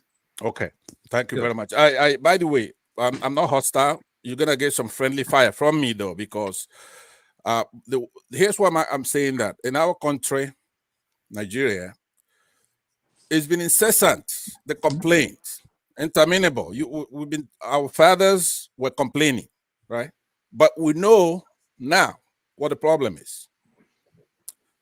I'm not allowed to talk about what the problem is when I come on a platform like this, such as this one, because of course it's who wants to go talking about Islamic terrorism, right? It's not sexy. It's not, religion should not be touched. Who say that, my brother? You can touch any issue you want to touch. Okay, I really do appreciate that. If you would guard me, if Rudolph come after me, I want you to say no. I asked him to touch everything. So let's go then.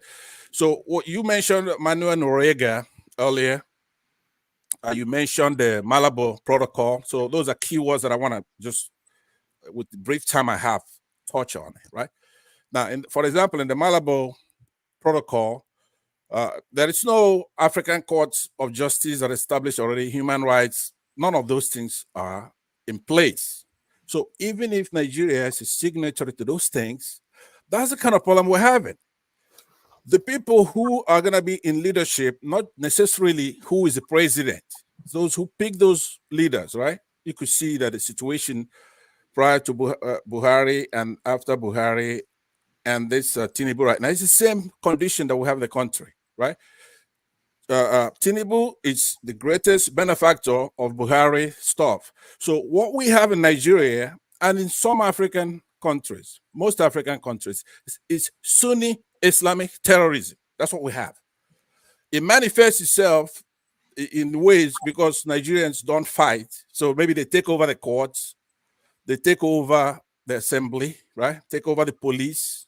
If you look at if you plot a graph from when, say, 2015, we go from even arguing about having a president, a vice president of Muslim, Christian background, to now, it's not even, that's gone. The courts are gone. The chief of army staff is gone. So we're actually in a country where the speaker is Muslim, Sunni Muslim. The president is Sunni Muslim. The vice president is Sunni Muslim, right? All three branches are supposed to be adversarial. So we're actually wasting your time. If you go and make Nigeria more powerful, better, you are giving arsenal to the enemy, right? So when you mention Noriega, that keyword, it tells you Noriega, if you study it in 1990, right? He was a drug lord. His background is unknown. He does have African background and Spanish background. He's a drug pusher. They brought him here. They arrested him and brought him here in the United States and tried him. And then France also got him when he was released from here. He went to France to serve some time, and then he eventually died in prison in Panama, where they released him. So what I'm saying to you is that we're captured. There is nothing to talk about.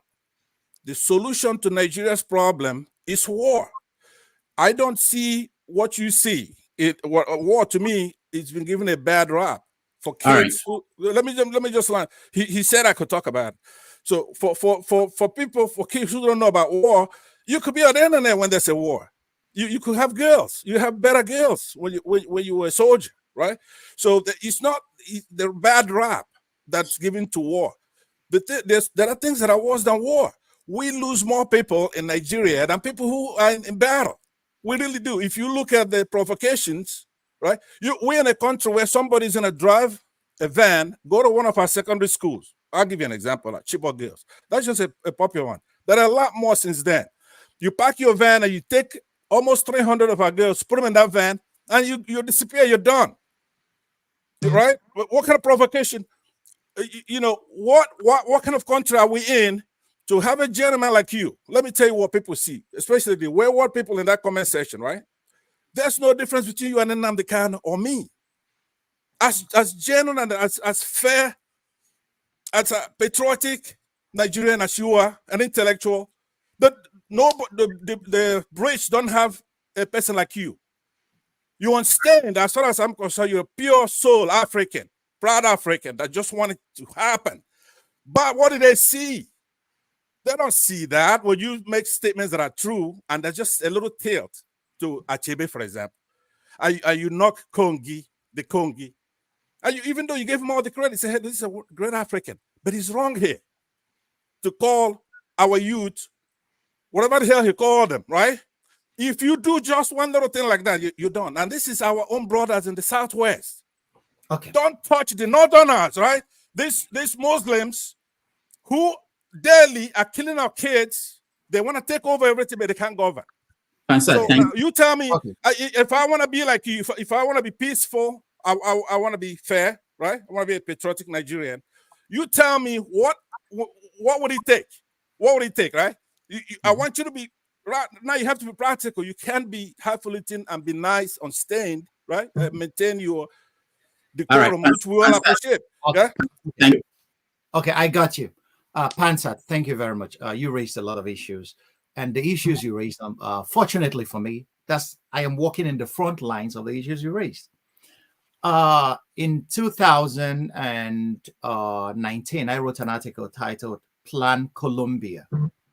Plan Colombia. Many of you don't know, the things that are happening in Nigeria and how we have been trying our little best to steer the conversation in another direction.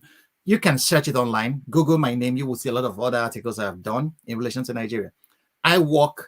My job is genocide prevention in Africa, and I know everything about the genocide that is going on in the Middle Belt.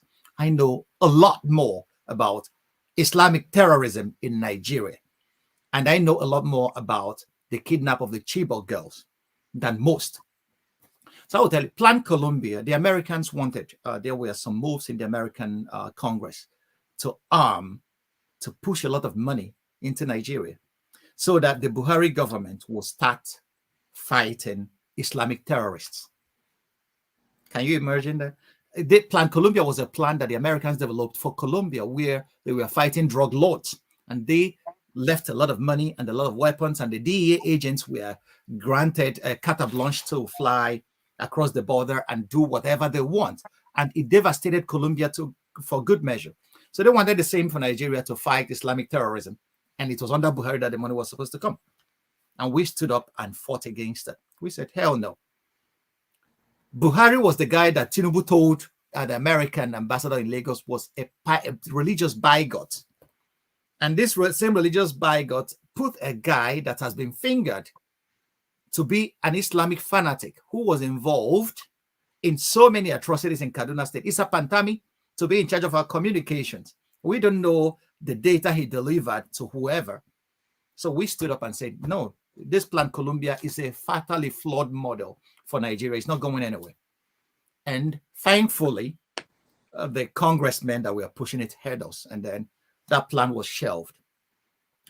I don't support war. I'm sorry. It's not that I'm a pacifist. There are times when one can go to fight, but war is the solution when people stop reasoning. There are a lot of things we can dialogue about Nigeria. Nigeria is not only being captured by Islamic or Sunni terrorism, as you called it. Nigeria has been captured by elitist greed. The people spoiling Nigeria come from every part of that country. They are not only Muslims. Christians are there. Yes, some Wike is not a Muslim. Okay? If you know the amount of money these guys are moving out of that country every day, you will not even believe it. So is a trans-tribal, trans-religious group. They know each other. They attend each other's parties. Ojuzo Carlo is not a Muslim. These guys know each other. So there are only two tribes in Nigeria. These elitists who want everything, and the poor people and every other Nigerian. So no, you have, Allah will address your issues. So relax. Others will have to talk. So that's the point. It's not about Sunni, religion. We don't have to discriminate. We have Islamic terrorists. There are even Christian terrorists. There are people who are even Christian Taliban. They are even worse. They will want to stone you if you go against their tenets. We have all these people. That is not true. That's not true. But that's not true. Don't say that. It's not true. You want me to give you instances? Yes, please. In Northern Ireland. I'm talking about Nigeria. We're talking about Nigeria. Even the Muslim thing I'm talking about is Nigeria, only Nigeria. Yeah. So please, okay. I really want to be respectful, but I just want to say something, please. And I could be done. What I'm saying to you right now, okay? Like I said, I have a lot of respect for you, right? But spare me all that moral equivalence, because that's not what we have in Nigeria. We know what we have. Ojuzo Carlo doesn't have. It's a crook, right? He doesn't have any ideology behind him. If he's a Christian there, he would partake in corruption. People like Wike, no, those are people that are being used by people who actually have the ideology. I just say plot the graph, the way we're going. Dr. Franklyne, you are a repertoire of, you have a lot of information. You're knowledgeable, right? But you're going to have to, you cannot try to be balancing things here. If you are against war, like you said, say the truth now, okay? Because we are in a state of war. We're being captured. We're being killed. We're being, you go and you look at the tapes, right? Look at the tapes. Even Gowon, that was their hero in that war, the genocidal war against us. Their people are going scores a day. Now, you say the same thing. We had another fine gentleman from our place, an Igbo man that's involved in all this stuff. He knows where the bodies are buried. But nobody's even have respect for you. Nobody is listening to what you're talking about, because we do have a Sunni Islamic agenda to wipe us out. And Rudolph is not going to be happy about it, and his people, right? But I'm telling you, our people are getting killed, and you could be a gentleman or you want. You want to be fair, that's okay, right? But don't come here trying to create a moral equivalence. You give me the name of Christians who want to conquer. Okay, now wait. I take umbrage. I don't take it kindly when anybody tries to dictate to me how I'm going to react to questions thrown at me. And if anybody does that, I will I will dish out a ton of dressing down on you. You better relax, my brother. That's not the way to go. That's not necessary. Go ahead. No. Listen. You have had your bait. It's now my turn to address the issues you raised. The point is, you have a lot of zeal, but a little knowledge. That's just your major problem. You are spoiling for war. You have never seen war. I could take you on a visit to South Sudan. I could take you on a visit to every country. Let me just tell you that I was in Okigwe sector. I'm older than you. I was in the Nigerian war, okay? I was in Okigwe sector, and I'm older than you, so don't say that to me. I don't appreciate that. I've seen war. I don't want war, but if they bring a war to us, I said, are you a pacifist? Yeah. You said you're not. If this guy is not muted, I am going to abandon the This is the first time I'm saying that to you. All right. He should listen. Because it's disrespectful. It's disrespectful for him to ask a question. If he wants to debate me, you organize that for us, and then I will just put him in his place, because he has a lot of zeal but little knowledge. And these are the kind of people that want war. Once they see war, because war is not only going to affect him and his family, it's going to affect every other person. Okay, wars are not child's plays. before any people could go. The Igbos went to war. From 67 to 1970, we lost 2 million souls. And where has that left us? It threw us so many years behind. There could have been, if I tell him a lot of things I found out, I wrote a book on Biafra. I refused to publish it. Why did I refuse to publish it? Because whenever I reread what I wrote, it breaks my heart. Because there were moves. There was a time that the war could have ended by dialogue. But the parties were already far gone. Each party was entrenched in his own idea. And then people died. So Sunni Islam is not the problem. There are moves. There are people who want to Islamize Nigeria. We know that. We know them. And we know we are seeing their moves. That the Fulani militia are killing people in the middle belt of Nigeria is in relation to that. We know that. Okay, so, and that's why we are calling on the Nigerian state to rise up to its statutory responsibilities and protect the people in the middle belt. Because when that dam is broken, it's just overrun the whole place. These are clear indications that things are happening. But saying that people are being killed, majority of people being killed by Islamic fanatics in Nigeria, many of them are Muslims. If you go to Maiduguri, if you know the number of Muslims being killed that was killed by Boko Haram, moderate Muslims. So not every Muslim supports whatever these fanatics are. And that's why I said there are hardliners, there are fanatics in every religion. They want to take over everything. And this is what a state is there to stop. A state is there to offer us protection because we list our rights according to the social contract to the state to rise and defend our rights to life and our rights to own and advance our properties and interests. So the Nigerian state has failed in this regard. Yes. But there are moves now. Kudos to Tinubu in this area. He appointed a child of the Middle Belt to be the army defense chief. And the moves he's making in the Middle Belt now are praiseworthy. I am not a guy that believes because I don't like your politics, then whenever you do something right, I will not praise it. No. There is a massive moves now. If you read the news, you will see that the Nigerian Air Force has been bombing terrorists every other day, eliminating scores of them. So there are moves in this area, and then we are not going to relent in putting the government's feet on fire until the right thing is done for the country. So anybody advocating war for Nigeria now will know that if a single bomb is dropped in Onitsha, every Igbo man will become a refugee. If a single bomb is dropped in Lagos, every Lagosian will become a refugee. Is that what we want? We want to move 200 million people, displace 200 million people. So if you are talking about, so war is your last, if you want to die, there are better ways. You can buy a rope and go hang yourself. Don't drag the entire society down with you. All right, thank you. I will have stopped Franklyne, but because the guest wanted to hear him, that's why I let that happen. So please, this will not happen unless guest has more upper hand here. But just your question, that's all. That's what one question for everybody. That's what we're doing. If we have time, we can go around for a second time. So second time. So let me start with you. Lexi, you're next. Once more, I salute you, Dr. Damages, and welcome our brother, Dr. Franklyne Ogbunwezeh. Ogbunwezeh. Yeah. Okay, Ogbunwezeh.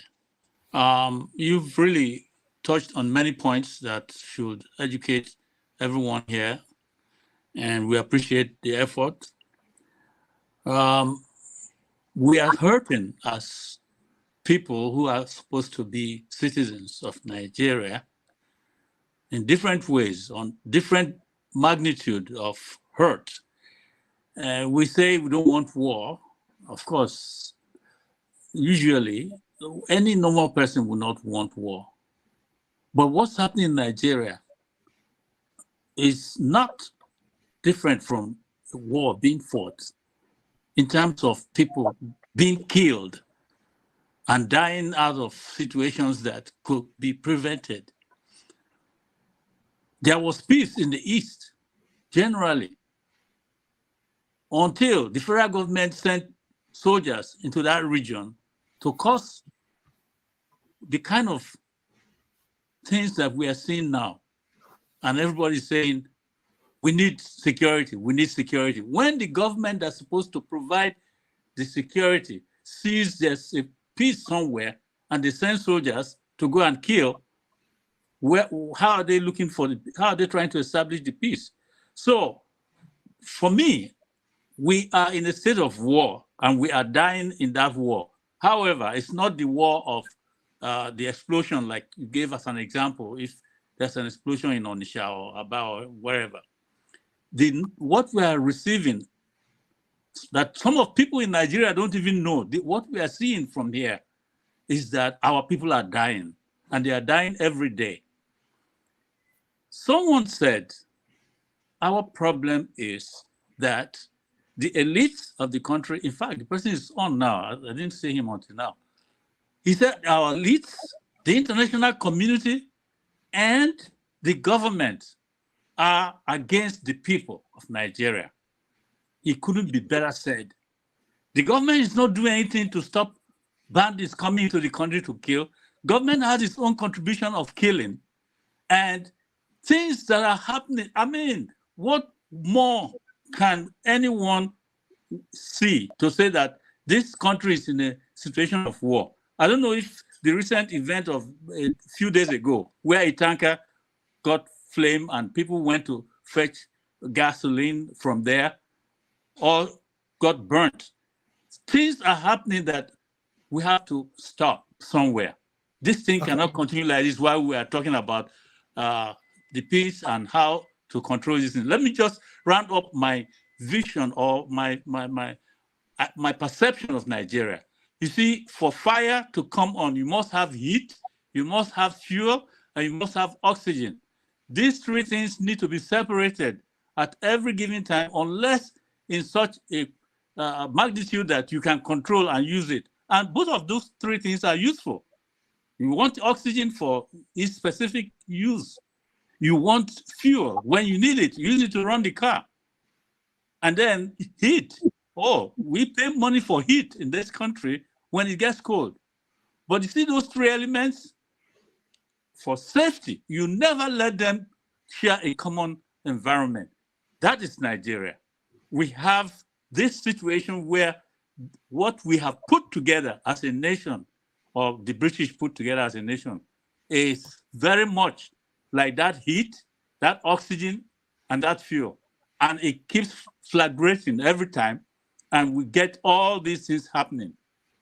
In your strategy, as someone who wants to prevent genocide, these three things are continuously devouring us. What do you all have that can stop it? Because if you ask me, I would say separation. Separate the fuel from the heat and the oxygen so that this fire will stop burning that is killing everybody. And it can be done. In Europe, it happened. The country you are in is small, but it's one country. Denmark, Luxembourg, all these nations were once in this kind of fight. All right, let's see, we don't want to accept the fact that that can be a solution, and it doesn't have to be done with a war, and it doesn't have to be to the loss of everyone. We can cooperate later on. Why don't we just separate Nigeria into its organic component parts as God made the us? All right. People, let's see. The population of each group, you can't compare it to the country we are living in. We are more than even Britain in number.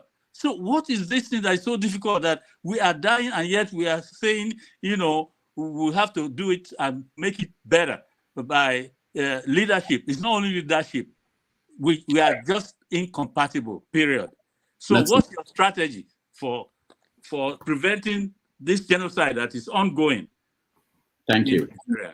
Okay, thank you, my brother. You took time and raised a lot of issues, but most of the issues you raised, I am sorry, people are dying every day. Nigeria seems to have been created for the maximum inconvenience of all the component nationalities. People are dying everywhere in Nigeria. The Hausas and the Fulanis are fighting seriously in Zamfara and Sokoto at this time. The BBC had to do a documentary on that.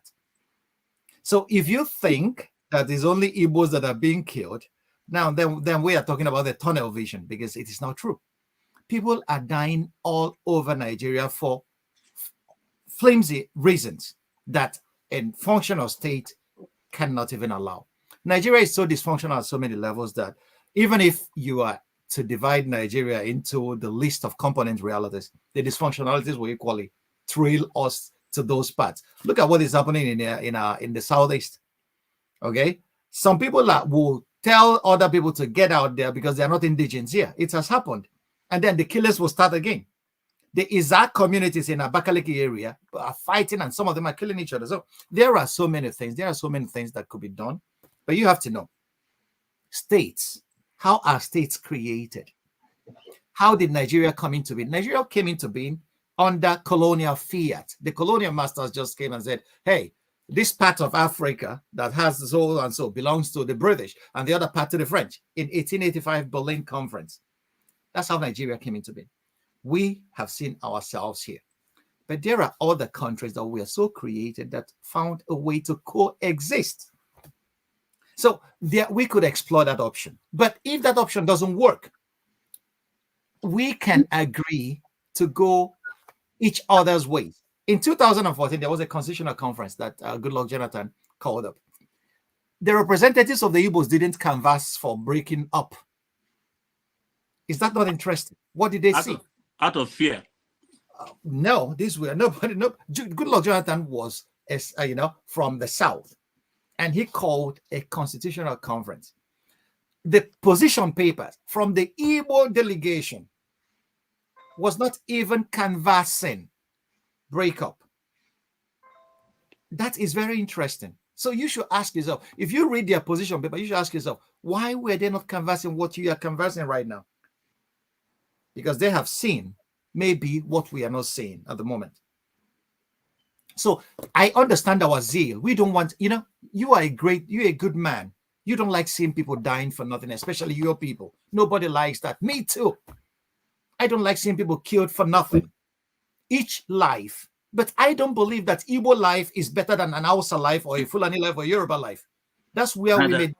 So each life for me is sacred and should be respected as such. We can respect each other. We can live in a country and contribute our different quarters to making the country work. Or if we decide to go each other's ways, this is a decision that should be thrown open to all and sundry. It's not my decision to make. It's a decision of Nigerians. Not only if you make a good case for it, excellent. But you have to make that case. And how do you make that case? Politics.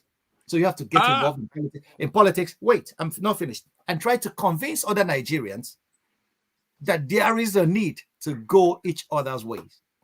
If you are powerful enough, and if you have the force of arms to commit genocide, I will stand against you because it's genocide that you're committing to break apart.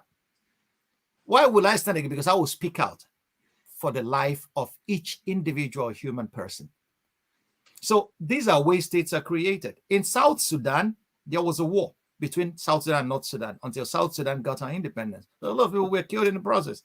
But you have to know, the South Sudanese had powerful patrons. They had United States and many countries in Europe. So the Igbos that want to break away, who do they have on their side as a powerful nation that is standing for them? None. So this is where you live in the United States. You should try to get your congressmen interested in your case. If they stand behind you, if America stands behind you, you will get your nation today. Okay, so this is why politics is very important and interesting. So we don't need to kill each other to go our separate ways. But if we cannot make that case, then we are here, and then we should make the best out of what we have. And what is that? Let me tell you something. The trouble with Ndibo in Nigeria is not even Nigeria itself. There are a lot of things we could do. Buhari, interestingly, towards the end of his administration, removed a lot of powers that the federal government have over federal in the exclusive list and threw it out open to the states. The states can now construct railway lines. The state can now create economic corridors in their area. Let me tell you, we wrote position papers to Southeast governors. If they are able to pull resources together and construct a ring railway line like the Germans have in Berlin here, construct something like that, you throw open the whole Southeast corridor. You will create so much jobs for the people, and allied industries will spring up, and people will bring their products to the market. Then you will even forget Nigeria. Nigeria will be making a beating part to you. Don't look at what is happening in Newi. People are forging motorcycle parts.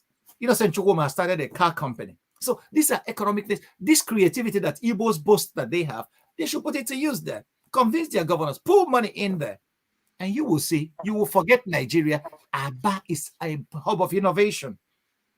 Okay, so there are a lot of things we can do, forgetting Nigeria. You will not even know that Nigeria exists. And all these people that are making noise, trying to kill and looking for somebody to kill, once they see money and things are moving, economy. I haven't seen a man who is comfortable in his house pick up a gun to stand on the road and wait for somebody he doesn't know that is coming. Okay, so if you employ people, crime rate goes down. This is universal crime theory. Employment. That's why governments in the West, they don't joke with employment numbers. Because once you are able to engage your people, the crime rate goes down. Everybody gets something. People get dignity. And they are proud of the labor of their hands. But if we sit down and keep complaining, what our governors could do at the local level, they don't do them. Who will complain till kingdom come? And we are not even leaving Nigeria anytime soon. So we are losing on both ends. So this is what I am advocating. Think home philosophy that the Igbo started is pretty important. Every other Nigerian should emulate that. We should go home, think, what can we do here to make this place functional? I will always tell people, America didn't become great because America had the best individuals. No. America started becoming a great nation when Eisenhower came back from Germany as the Supreme Allied Commander. Do you know what he did? He built interstates. There is nothing that opens up a place like infrastructure. That's what the Chinese are doing. The Chinese today have the best and the fastest rail technology in the world. They have opened up the whole of China. So people have industries in the remotest area in China, and Nigerians are going there to buy products. And there is ease of doing business. So infrastructure is key. So if we take time to do that, we will stop complaining and then face economic realities. And then we would actually, because Igbo boy situation that Harvard is studying today, that the Igbos perfected, we could equally do that in mechanics. And many of these mechanics are smarter than even people who have studied engineering in the universities. These are the people we could empower, and then things will start happening, and other Nigerians will learn from that. If we have healthy competition, look at what the Europeans are doing. In the Middle Ages, if a church is built in France, look at Notre Dame. The Germans will go look at it in the 1200s and say, we'll go to Cologne. They build another cathedral that's as big as that. And this competition continues till today. If in France they build a metro line that is sophisticated, the Germans will come and look at their own and say, no, we'll change that. They build a new one. Healthy competition among various parts of Europe. We need that to grow in Nigeria. There are a lot. I traveled the whole of Nigeria in 2021, from north till the south. And I saw the diversity of Nigeria. I saw the richness of this country. And I said, oh my God, look at China. China is so vast and big. Every Chinese is not, they are not one tribe. They come from various tribes, but everybody's speaking Mandarin, and they're now uniting to build that country to make it great. Nigerians can do that. I sincerely believe that there is something about us that is unique as Nigerians. In spite of the pettiness and the petty hatred that we throw around against each other, there is still something that we could offer each other and make that country a very great place to be.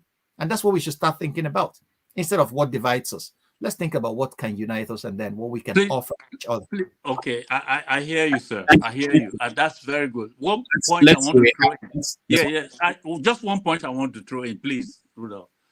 In the entire African continent, this is one area that we have only listened to the West and have embraced it, that if we the idea of nations in Africa, we are getting the picture wrong. It's not because I hate this other tribe or the other tribe hates me. The sheer number of people and the land they occupy is their own. But you are coming to intrude in where they live, and you are trying to tell them this is how you must do it, or I'll kill you. If they express anything that you don't agree upon, then you send soldiers to kill them. We are fighting wars as we are speaking now. There is war going on. It shouldn't be. And I'm not saying that if we cooperated, like we were the champions of let us build one big one Nigeria. But it's not working. This is the point. And it will not work because we already have things that have happened that cannot keep us going on together anymore. It's not going to work. So thank you. We need freedom. That is the key word.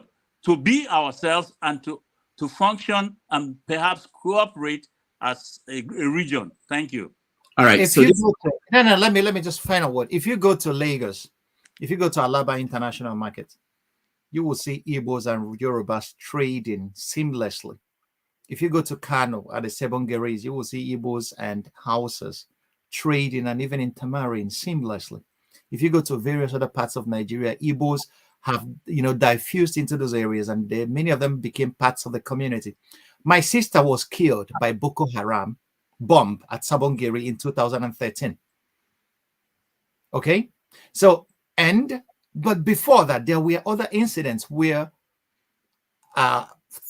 religious fanatics were dismissed from their mosques on a Friday, and they were sent to attack Igbo businesses. Do you know the people that saved my sister on those occasions were her house and neighbors, Muslims? They will say, come in here. These guys have started trouble again. Come in here. On so many occasions. So that's why I refuse to believe that what divides us is greater than what unites us. We are human. Okay. Across board, you find great and excellent Nigerians. Across board, you find idiotic Nigerians as well. This is what obtains in every human population. But we should not be cursed that we had a fanatic that was Buhari. Buhari was a fanatic. Everybody knew that. Tinubu said that to the Americans. He's a religious bigot. And since when Buhari was in power, he sent the Nigerian military into the southeast, and they've been conducting operations there till this moment. We know that. Okay, so we cannot say because we had a fanatic, a religious fanatic, a bigot as president that is gone now. Like I said, I acknowledge Tinubu's move here because he appointed a middle belt Christian as the chief of defense staff. And we have seen the way he has been standing up to the terrorists at this time. So things can change. We cannot say because this happened, then we cannot. We have to. The past is important. History is important. But history should be a foundation to build a more stable future. And that's what I urge everywhere I am. Africa is greater than the tribes that the Europeans would like to see us as. There is a lot we can achieve together than there is a lot that we can achieve separately. That's what I still believe. I still believe in Nigeria. And that's why I'm still fighting with every breath in me to see that that country functions. The Europeans believe in themselves, and they are not together in that way. Let's see. We have to. There are more than 20 people who are waiting. Okay. Trying to go to. So this will be the last time. Anybody who comes here, just ask a question. I won't let you do a follow-up unless Franklyne on his own says that it's okay. But just a question. And if you try to do a follow-up, I'll take you out. We have to get other people. I don't want people to write me afterwards. I've been waiting for 3 hours, and it's not fair on our guests too. So think of your best question when we call you. Ask your question, not interrogation. I don't know when we all became lawyer. You answer the first question. You ask no, please. You can answer your question at the same time. Rudolph, I have my question, and it's short and to the point. No way. One man. Really? How? There are a lot of people who are waiting. Ovia, you are next. One man, just wait. You are coming. Yeah, everybody's waiting. Wow. It's exhausting. Rudolph, I will give you 5 stars, but I give you 4. The remaining one, I give the gods. You did it again. Thank you, Dr. Franklin, for coming again for the second time. Rudolph make me understand one thing yesterday about what is happening in between the Palestinians and the Israeli, that we should see it, analyze it from our own environments, what we are feeling as a country in Nigeria or in Africa as a continent. So that's where my question is going to be based on. In addressing or in sharing your opinion, Dr. Franklyne, on what is happening in Palestine and Israel, you quoted numerous authors, but one stand out for me, which is George Orwell, 1984. And you went ahead to, briefly describe that to be, I think that we are in the stage, we are at the point whereby people will be forced to either follow a party or a group, or you be render a non-grata. To put it out in another simply way, Orwell in that book is saying that people will be controlled by trying to inflict pain on them. But if you are familiar with his twin brother, I like to put them together. That is Ozzy. Ozzy wrote The Brave New World, where he will say that you control people by influencing pleasure. And you are addressing the Panzer when you say that you've never seen a rich person who is well-to-do carrying gun to fight. And that's actually described, I don't know if you actually apply to what the situation of Nigeria, or why do you see it? Are we drifting towards Orwell, 1984, as a country, or we are driven towards Ozzy, The Brave New World, as a country? That's one. Two is about the book that you wrote in 2000, which is towards an ethical, ecological assessments of companies in Nigeria.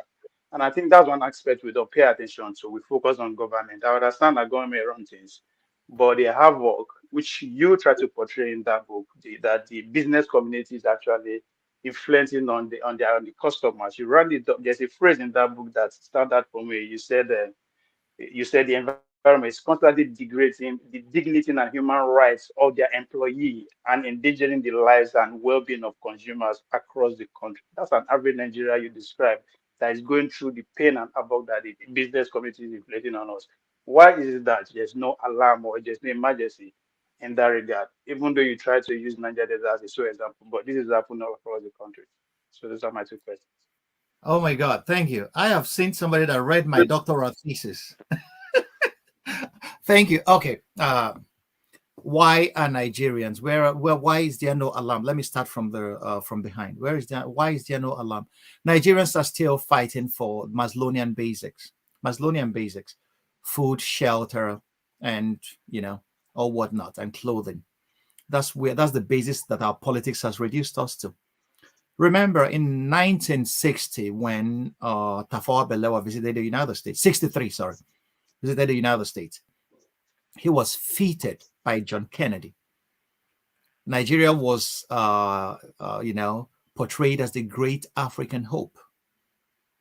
And that was what that country was, with the immense resources at our disposal. Everybody was expecting Nigeria to launch itself into the highest orbit of development with everything we had. But unfortunately, close to 60 some odd years, Nigerians, 75% of Nigerians are still living below the poverty line. Many of you guys living overseas, you don't even know that you are the guys sustaining that economy today.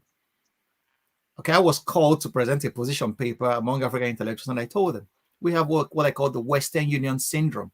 That is what is sustaining the Nigerian economy. It is the remittances that you guys send home, $21 billion a year.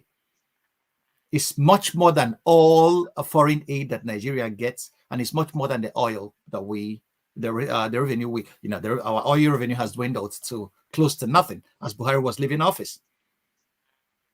So Nigerians are at that level. We have been reduced to a very impoverished level. And when you impoverish your people, you could do whatever you want with them. They will not even, so if you poison their water, they will not even raise an eyebrow because they have water. They're poisoned, yes. If you know what kills many Nigerians, there are some women who cook on the roadside to cook their momo, and then they use aspirin or paracetamol to do that, poisoning their consumers without even knowing. So the level of ignorance, you can appreciate it if you know what is happening. Companies, what is standard? Standard Organization of Nigeria is not in existence anymore. Do you hear from them? NAFDAC tried to regulate the influx of fake drugs in the Nigerian market. Dora Akunyili was threatened by the mafia that controls fake drugs in Nigeria. There was a time people were importing, adulterated petrol products into Nigeria. So this is what we see. Once a country, once a government abdicates its responsibility, the people are just delivered to the hands of anybody who could do them harm. And that's what we find in Nigeria. Now look at it. I was very impressed with what Lagos state government was trying to do in trying to regulate the noise pollution in the state. Because Nigerians don't know that noise pollution is a very deadly thing. In Europe here, in residential areas, you don't make noise. But in Nigeria, your neighbor will wake up in the morning and started shouting with his praise and worship, disturbing every other person that wants to sleep. And if you talk to him, he will say that you are a devil because you don't pray like he does. So there's no regulation. And we have grown more selfish. So these are the kind of things we are trying to see. So in Nigeria, it's not Huxley's Brave New World or Orwell's. Nigerians are still fighting for the basics. We are not out of that level yet. So we don't even know. Nigerians are fighting to eat and to survive day in, day out. In Nigeria, if malaria doesn't kill you, mosquitoes that has been controlled in Europe, if it doesn't kill you, the policeman will shoot you on the road for failure to pay 10 naira bribe. If it doesn't do that, the armed robber will come into your house and ask you, where is the money that you don't have and he didn't give you to keep for him. The EFCC are now going all over the place, breaking people's doors and arresting people on suspicion, without the court order, without a warrant. Our judiciary, they are long gone. So which institution of state is functioning in Nigeria? So governance is not only the president, it's at all levels. We have failed ourselves, and it's a pity. So this is the major reason why, if you see the people fighting, it is Biafra or nothing. I say, wait a minute. Fix governance at the local level. Because if you don't fix that, the dysfunctionality that has infected the whole will follow you back to that Biafra you're trying to create. No country is independent that cannot feed itself. Can we feed ourselves in Nigeria? Do we have the infrastructures of integration in Nigeria? Is our government there for us? Or is the government there for just the elite? Chinua Achebe wrote in The Trouble with Nigeria that the time is coming. If you want to post a letter, you have to build your own post office. But the trouble was that Achebe never foresaw the arrival of the internet. If not, you could have been, because there was a time when I was looking for scholarship to come abroad, we used to give letters to people traveling abroad so that if they get abroad, they will post it for us. It was already happening then. And if you want water, you have to dig your own well. It's happening now. If you want to generate electricity in Nigeria, you have to buy your own generator. So this is what we have been reduced to. So our country is bleeding on all sides. And I don't believe that only the leadership can make it work or function. We owe ourselves that responsibility to contribute whatever we can towards making that nation move. Otherwise, we'll continue to be a laughingstock of humanity as a country, and it's not so wonderful. So we're not at the Brave New World or Orwell's 1984. We are still at the basic primitive level. Nigeria is still, Pius Adesami, my bosom friend, will say that Nigeria is still in the 17th century. And unfortunately, that's where we are. All right, thank you, Ovie. Let's go to Tony Ernest. Hi, good day, Prof, Dr. Rudolph, Dr. Franklin, good day. You alluded that, or rather, would I say the suggestion that Tinubu could be a CIA agent. Can you explain, because it doesn't appear to me that the man is smart enough to be used by the CIA for such. It doesn't appear to be a smart agent at all. That would be an insult for CIA to use. Is that your question? Yeah, it's just a comment. And the next question is, do you think that democracy is really working in Nigeria vis-a-vis Africa? And I know why I'm asking, because of my background. Okay. Thank you, my brother. First of all, anybody who thinks that Tinubu is not an intelligent man is deceiving himself. You cannot get to that point without being intelligent. He is smart. You have to give him that. He's a very Doctor, smart. can I interject? There's two types of intelligence. There's a demonic intelligence. I got you. I know where you're going. Yeah. I know where you're going. I think he's gifted demonic intelligence.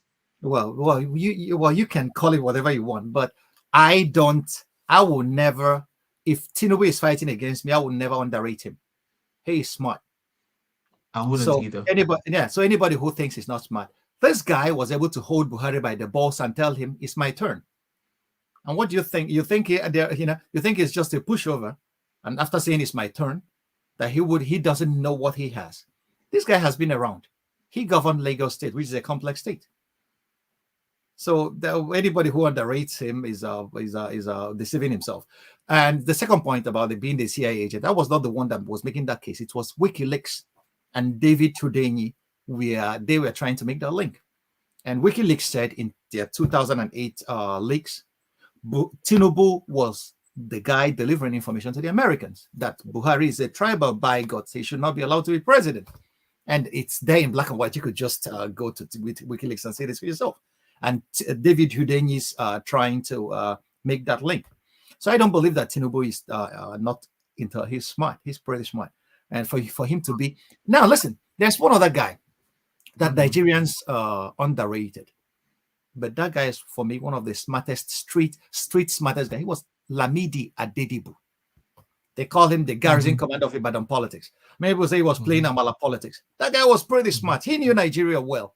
He knew Nigerians. He knew what he can use to get what he wants. What is intelligence? Intelligence is the ability to get, to function well in your given environment. He functioned well. The point is whether it suited our vision of politics. May be something different. I will not play that kind of politics. I will not bribe anybody to vote for me. I will not. But he knew that that's what it takes to get what he wants in this environment, and he deployed it to his best advantage. So I call that intelligence. He may call it evil because it didn't advance the general interest of Nigerians, but yeah, it advanced the interest he set out for himself. Tinubu became president. That's what he wanted. Whether he will build Nigeria is still something, is still blowing in the wind. I may not like his politics, but I will never, underrate him or underestimate him. He's into his smartness. He knows. Look at a guy that is able to hold Ambode by the scrotum in Lagos, and nobody was bleating like a castrated he-goat. A guy that was able to, rally around people like Osibanjo and Fashola into his government. No, man. No, don't underrate such a guy. So that's why, we should not start out underrating our opponents. If we do that, we make the greatest mistakes of our lives. Second point. Maybe you don't understand me. What I'm trying to say, I'm not trying to underrate him. Well, my background is in. Okay, let me not say. Now, go ahead.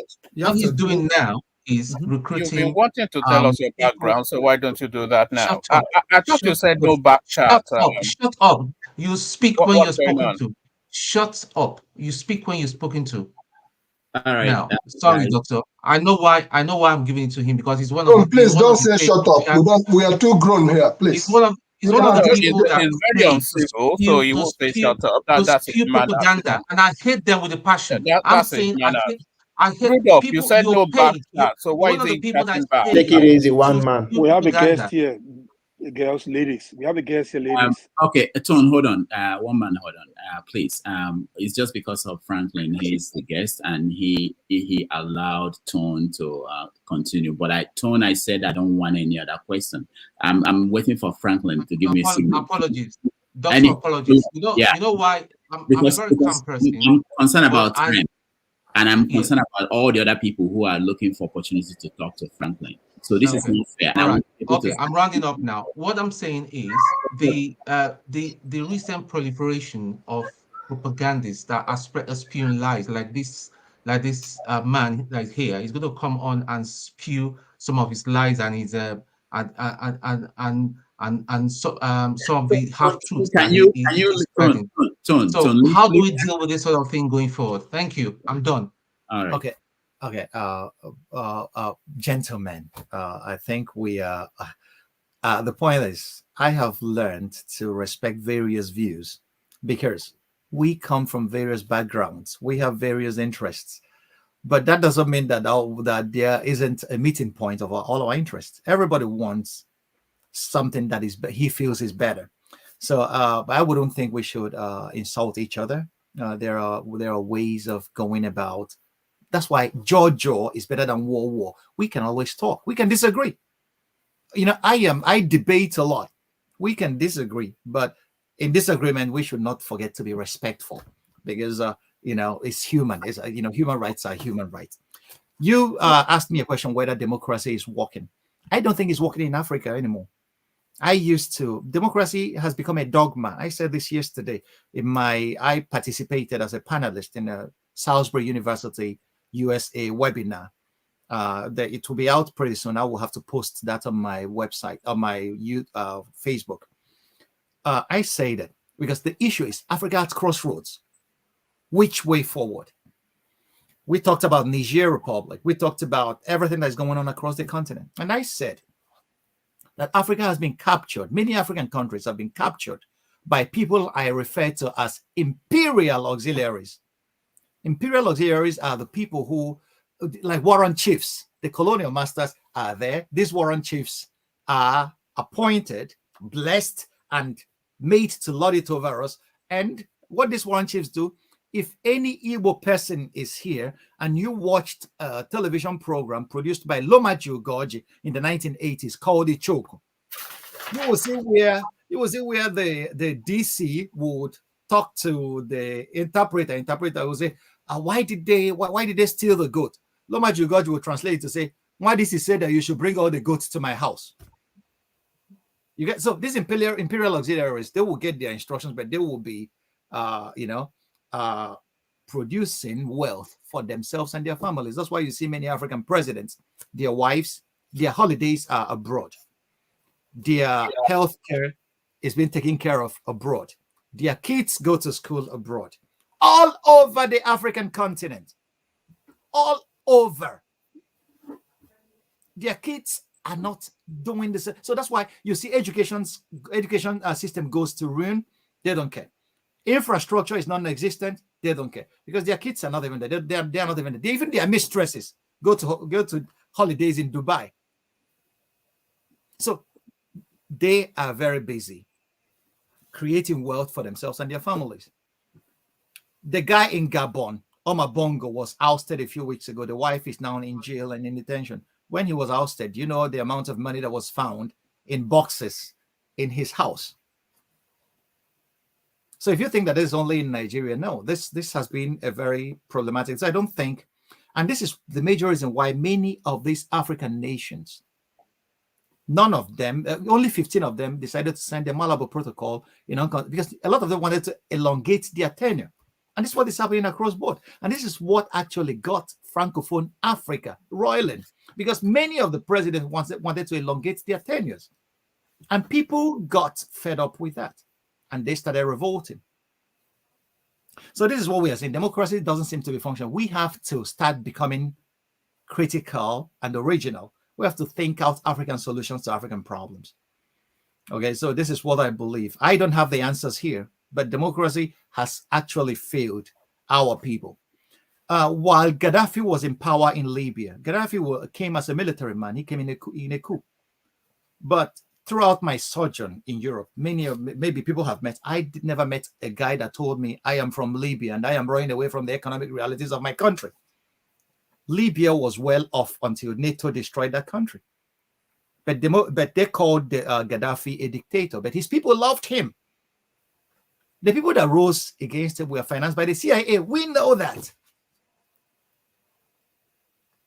So these are the kind of things. So is it dictatorship? I don't like dictatorship in my life because I want to be able to open my mouth and say what I feel like saying. But the democracy we have today is just a kind of democracy that I don't know. Okay, look at the judiciary in Nigeria, for example. Buhari stood up and sacked the Supreme Court Justice on Onayen. And nothing happened. Health did not rule. Anyway, even in Europe, we're having the same strains. That's the same problem in Poland now. Poland started what is called a judicial revision, where a party believed that it could control who is a judge or not. And the European Union is fighting a serious battle against Poland in relation to that at the moment. So, there are strains at the seams of the democratic practice across the world. But we really need to start thinking as Nigerians. The onus lies on all of us. It's not only, people like me. We all have things to contribute here to think out the way forward of making our reality better for us. Democracy may not be the answer to our problems, but these answers, we have to seek them ourselves. One thing I will tell Africans everywhere is this: Europe will never develop Africa for us. It is our responsibility to develop Africa for ourselves and our posterity. If we don't do that, it's shame on us. With all the intelligence that we boast of, we have to be better. All right, thank you so much, Tone. Thank you for the question. Let's go to CEO. You're next. Thank you so very much, Dr. Damages. We are very, very grateful and glad for this opportunity, this privilege to bring another super doctor, a wonderful doctor. Thank you, Professor Franklyne. Groß von Stuttgart. Vielen Dank, mein Bruder. Alles okay bei dir? Ich bin sehr stolz auf dich. Vielen Dank. Vielen Dank. Dr. Damages, thank you so much. And fellow panelists, my greetings. Now, Professor Franklyne, I have a follow-up question to what Tone just asked. Since democracy has failed in Africa, it is obvious that the certificate submitted by our selected president is not genuine. So, in the wake of the judicial outcome, please, sir, before we hear from our honorable principals, want to hear from gentlemen like you, as very respected Nigerians. Want to hear from you, sir, as we await the judicial outcome. Please, what would you advise for us to take as the next step as we wait the judicial outcome, please? Thank you. Thank you. Well, what I would advise is we wait for the judiciary. It's as simple as that. We cannot preempt the Supreme Court. The Supreme Court has to render a judgment. The case is before the court. And I don't think that it will be right to preempt the court. We have to let them decide. It's after they decide, then the people can say whether they like the decision, but they are bound by the Supreme Court's decision anyway. So the Supreme, and that's why the Supreme, I missed the Supreme Court when people like Justice Oputa was there. I have read a lot of judgments that those guys rendered, and you will see the depth of their knowledge and the moral integrity. But the Supreme Court that delivered judgment on the Lawan's case, and the Supreme Court that delivered judgment on Hope Uzodimma's case, no, it left a lot to be desired, because the law was neither followed, nor the logic, nor the facts of the case. So I disagree with a lot of the issues they raised there. But who am I? It's binding. So, and then people saw that it is binding, and Uzodimma is the governor of Lagos State. I couldn't fathom how a Supreme Court could decide that Lawan, who never vied for a position, should be in that position. It befuddles logic. It cooks my brain. I have not seen a lawyer who understood that, except the people who got that judgment. The reasoning for that judgment didn't follow the facts of the case, or whatever. If they deliver the judgment on technical, I don't know. But so that's the Supreme Court I miss. But I wouldn't preempt the court. We don't have to do anything. We have to follow due process. And due process is the case is before the court. We have to wait for the court, no matter how much we may disagree. Because if we poo-poo the Supreme Court, we may have destroyed the last structures of sanity in that country, and then it will be a free-for-all for everybody. And I wouldn't advise that.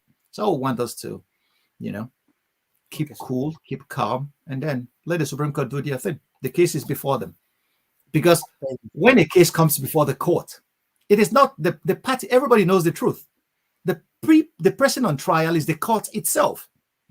So the Supreme Court is on trial here. So let's see how they acquit or convict themselves at the end of the day. Noted. Thank you, sir.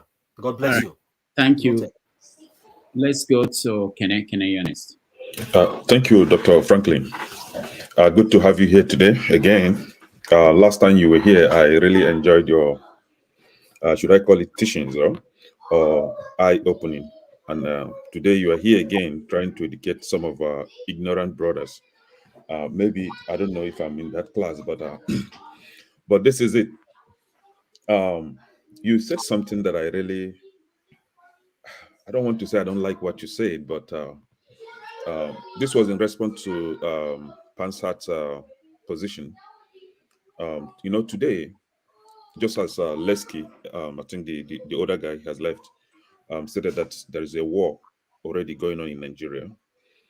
People in the northeast are dying every day from the activities of Boko Haram. People in the southeast are dying every day from the activities of Nigerian soldiers and bad political elements we have in the southeast. And in Lagos State, I think sometime earlier this year, there was one Sadiq, young guy of 20 years old, committed suicide. Recently, I think about 2 weeks ago, I think an average adult, I don't know his age, was rescued trying to commit suicide.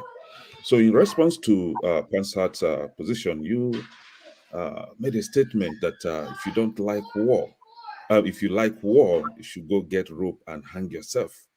I don't know why you made that comment, but I don't think I'll have to dwell on that. You have every reason to respond to questions the way you want to respond. In your statement, you stated that Lagos State government is trying to control noise pollution. But I would like to use this position to advise Lagos State government that what Lagos State government should focus on right now is to alleviate poverty in Lagos State, create jobs in Lagos State, control environmental pollution, especially water pollution, where you have mosquitoes breeding every day, causing malaria to the citizens. And there's no hospital, there's no functional hospital where pregnant women, sick children received quality treatment in Lagos State. So Lagos State should focus on this area, these basic needs of human living first, instead of tackling noise pollution, because the next thing that Lagos State will want to do right now is to begin to levy drivers, that drivers should be paying so amount of money because they are creating pollution on the street. I think that's where they are targeting. But let's drive home now, where I come from, Southeast, right?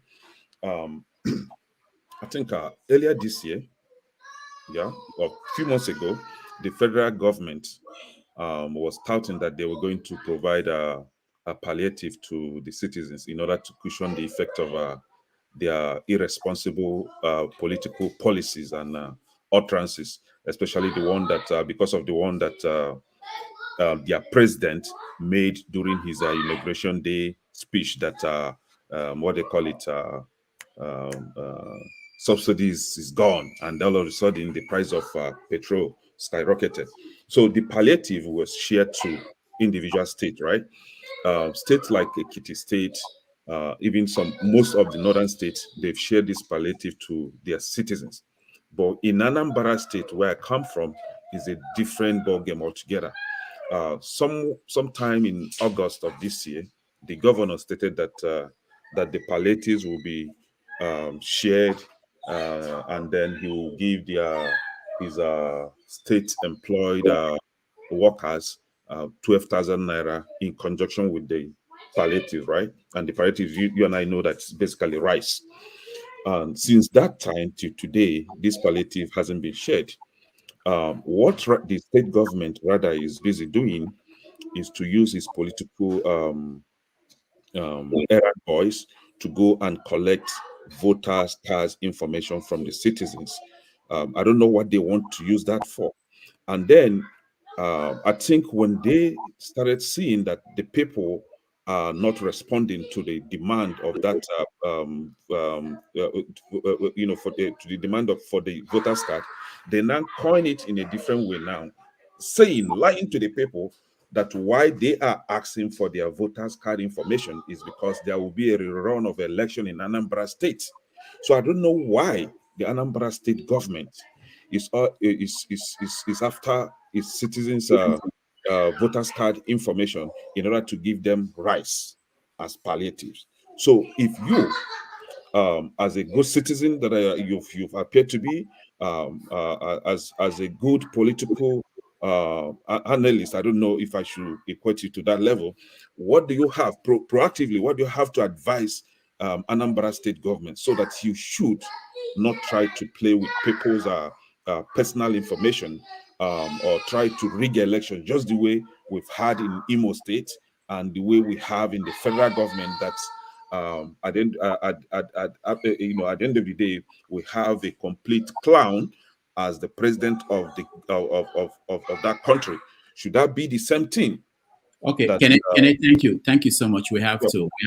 Yeah. Let me round up. Is it the same thing that Anambra State government is trying to do? So what do you have to advise Soludo so that he will be able to do the right thing for his people? Please, thank you. Okay, let me start from the first. First of all, I wouldn't advise Soludo. Soludo is a professor. People call me professor. I'm just a doctor. Okay, I thought I had a stint teaching at the university, but that doesn't make me a professor. In Germany, you have to write what is called habilitation before you become a professor. So Soludo is a prof, and I don't need to advise him. He should know better what to do. But you have to know. Let's go back into history a little bit. There is no election in Nigeria from independence till date that has not been massively rigged. It was only the June 12th where Humphrey Nwosu adopted what we call the option A4, that people should stand in line behind the person they wanted to vote for.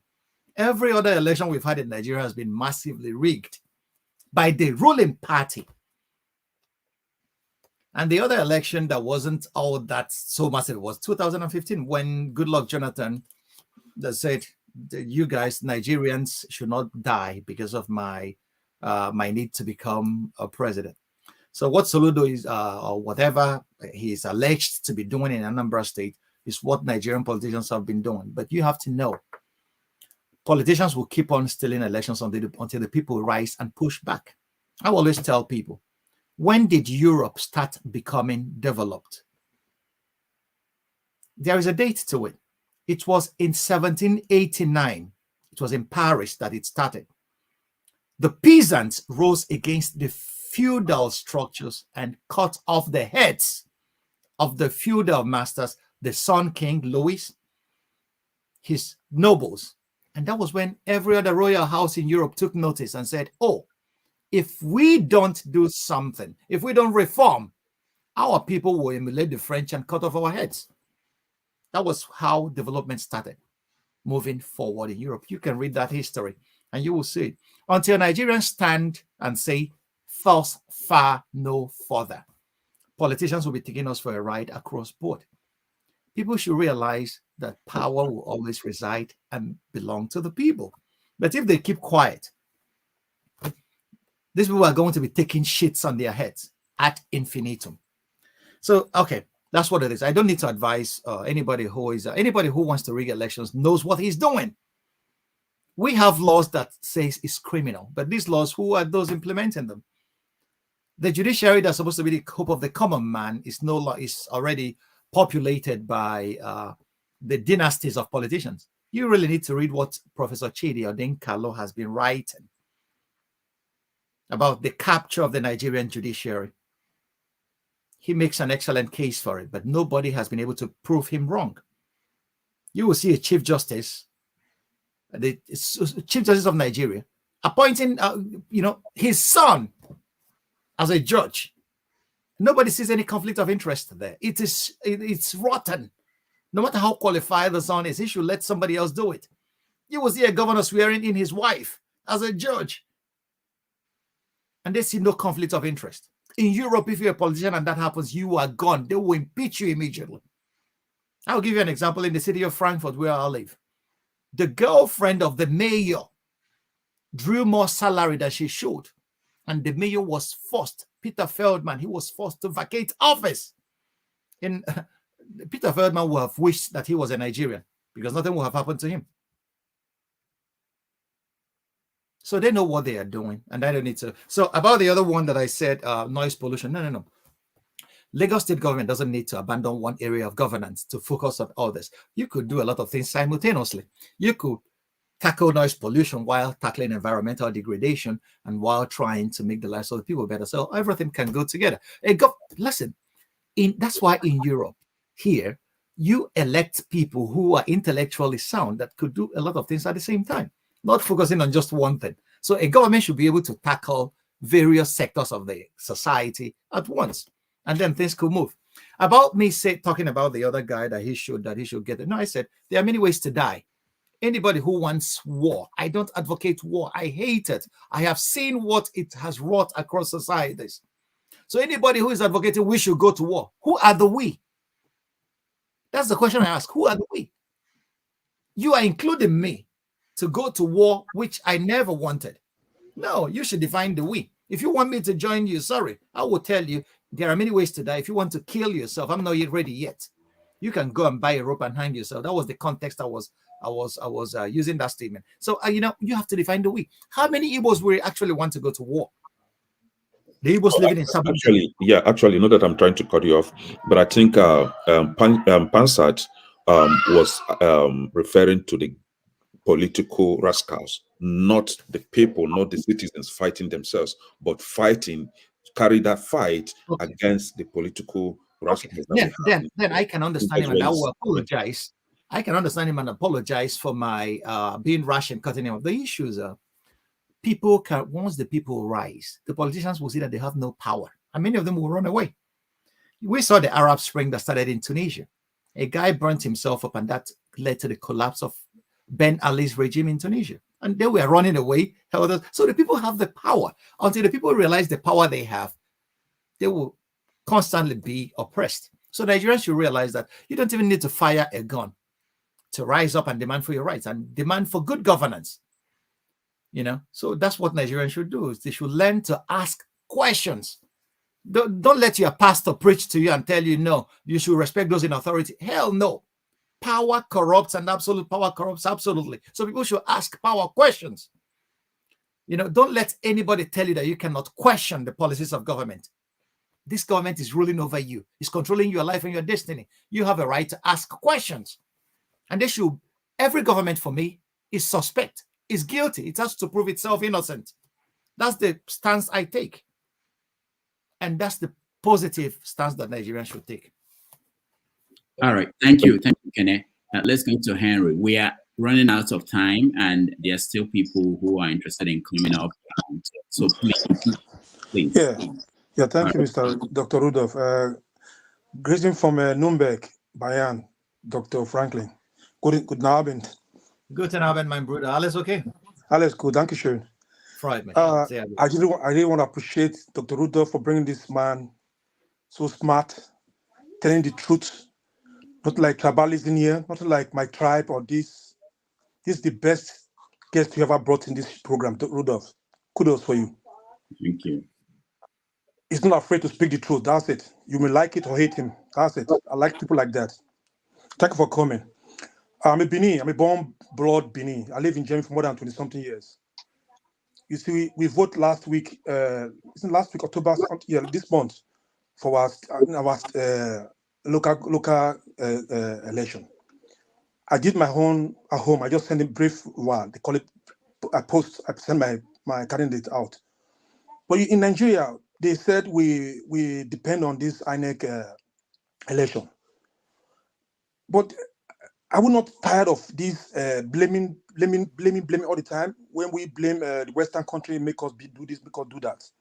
It's not time for we as individuals, as Nigerians, to rise up, not in violence way, to say now we want a good government. We have the power. We know that we saw it in NSAS. We saw it everywhere. We saw it in June 12th. It's not time to keep all this blaming game. Western countries said this. Because I never saw a Western country who stole their money and brought it to Nigeria, to Africa. I've not seen it. Why we politicians, mostly Africans, let me go to Nigeria first.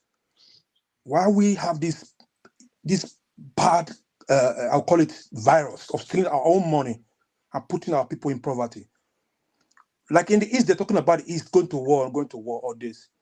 Who is ruling the people in the East? It's not the same tribe. Why they cannot make the state be better? Be a challenge, should be a challenge for them. So, okay, you know what, my people, I want to do some. And people should rise up, not in violence way, come out in mass, say, we want this, we want that. Demand. Things will change. It's not by carrying guns or whatever. Like we go to protest here in Germany too. We do it here. We have the power. The people, they know the politicians are afraid. If you people come together, if we come together, they are afraid. We have the power. So we should stop putting this blame, the Western country. Okay, we know they are playing games now with us, but are they the ones stealing our money? This is the question. Thank you. Thank you, my brother. I guess I will be very short in my answer so that we can accommodate a lot of other people. Although I wanted to stay here today for every Nigerian that made it to this forum and platform today. I really appreciate you guys. Thank you, my brother. All the compliments, I do appreciate it. Thank you. Like I always say, one of the worst things that colonialism did to us was that it inflicted an inferiority complex on the mind of many an African. That's why we always look up, we steal our money and we come to the West to dump it. Buhari at the time, while he was vying to become Nigeria's president, said that he will stop the health safari. That's Nigerian leaders going abroad to treat headaches. And then when Buhari got to power, 6 months later, he was in London treating his ear infection. Then I never saw Angela Merkel travel to any country to take treatment, or Barack Obama fly to Nigeria to ask for a doctor, or come to do banking and buy things at the Audi or whatever. But Africans, we rush to buy the rejects of Western society, and when we keep on blaming the Western, we also have a role. There are many. Listen, Africa's problems are complex because we are under the resource curse, and Africa has all the resources that the rest of the world want. So they will always be here. But there is an Igbo proverb that says that it is the rat at home that went out to tell the rat in the bush that there is fish at home. So it is when we allow them that they do it. So I support your view. We should stop blaming. We blame that. Like I said, I always quote Shakespeare. He's not my favorite author, but he said in Julius Caesar, where Cassius was telling Brutus, men are at times masters of their own fate, that the fault, dear Brutus, is not in our stars, but in us that we are underlings. We are our own problems, and we are the solution to our own problems. So, like you said, how do we achieve that we can talk to our politicians and they listen? There's only one way. Organize. Organize. If you organize, you'll get what you want. All right. Thank you. Thank you. I'm so grateful. Thank you, Henry and Franklyne. Thank you. We're going to go to Igbo Basics. Igbo Basics, you're next. Thank you, Dr. Damages and Dr. Franklyne. I heard you guys speaking in tongues. German. Yes, I just called it speaking in tongues. So okay, I did again. Yeah. We are grateful to have you here today. And Dr. Damages, please continue to do the good work you're doing. And Mazezi, okay, thank God you are here also. For whoever wants to understand the language I've just used. When I call a Chinese person, okay, he will turn around and look at me because I have $1 in my hand trying to give. He will understand, okay. I go finish him. Cha-cha-cha-cha-cha-cha, war. Cha-cha-cha-cha, war. We talk about Israel versus Hamas. Person whenever see war, they say, I won't go war. War versus the church and war. I'll just use one small reference, and then I'll leave the rest.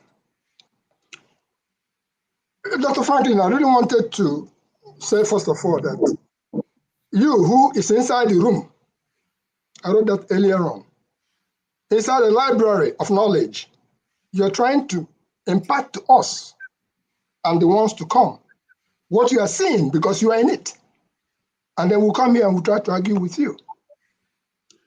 When I say cha-cha-cha-cha war, it was in the church house that we were, Ulankoma, in Ibere, on a Sunday, and we were praying. The war was already going.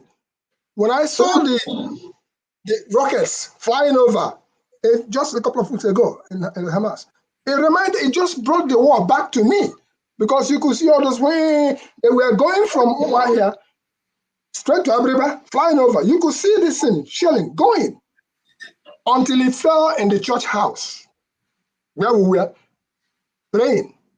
That's when we realized that the war was here, even though we knew that the war has been going on. We ran into the bush and lived in the bush, where our fear became home for the rest of the duration of the war. So anybody who wants to say cha-cha-cha-cha-cha war, think twice. If you want to say cha-cha-cha-cha war against our political leaders,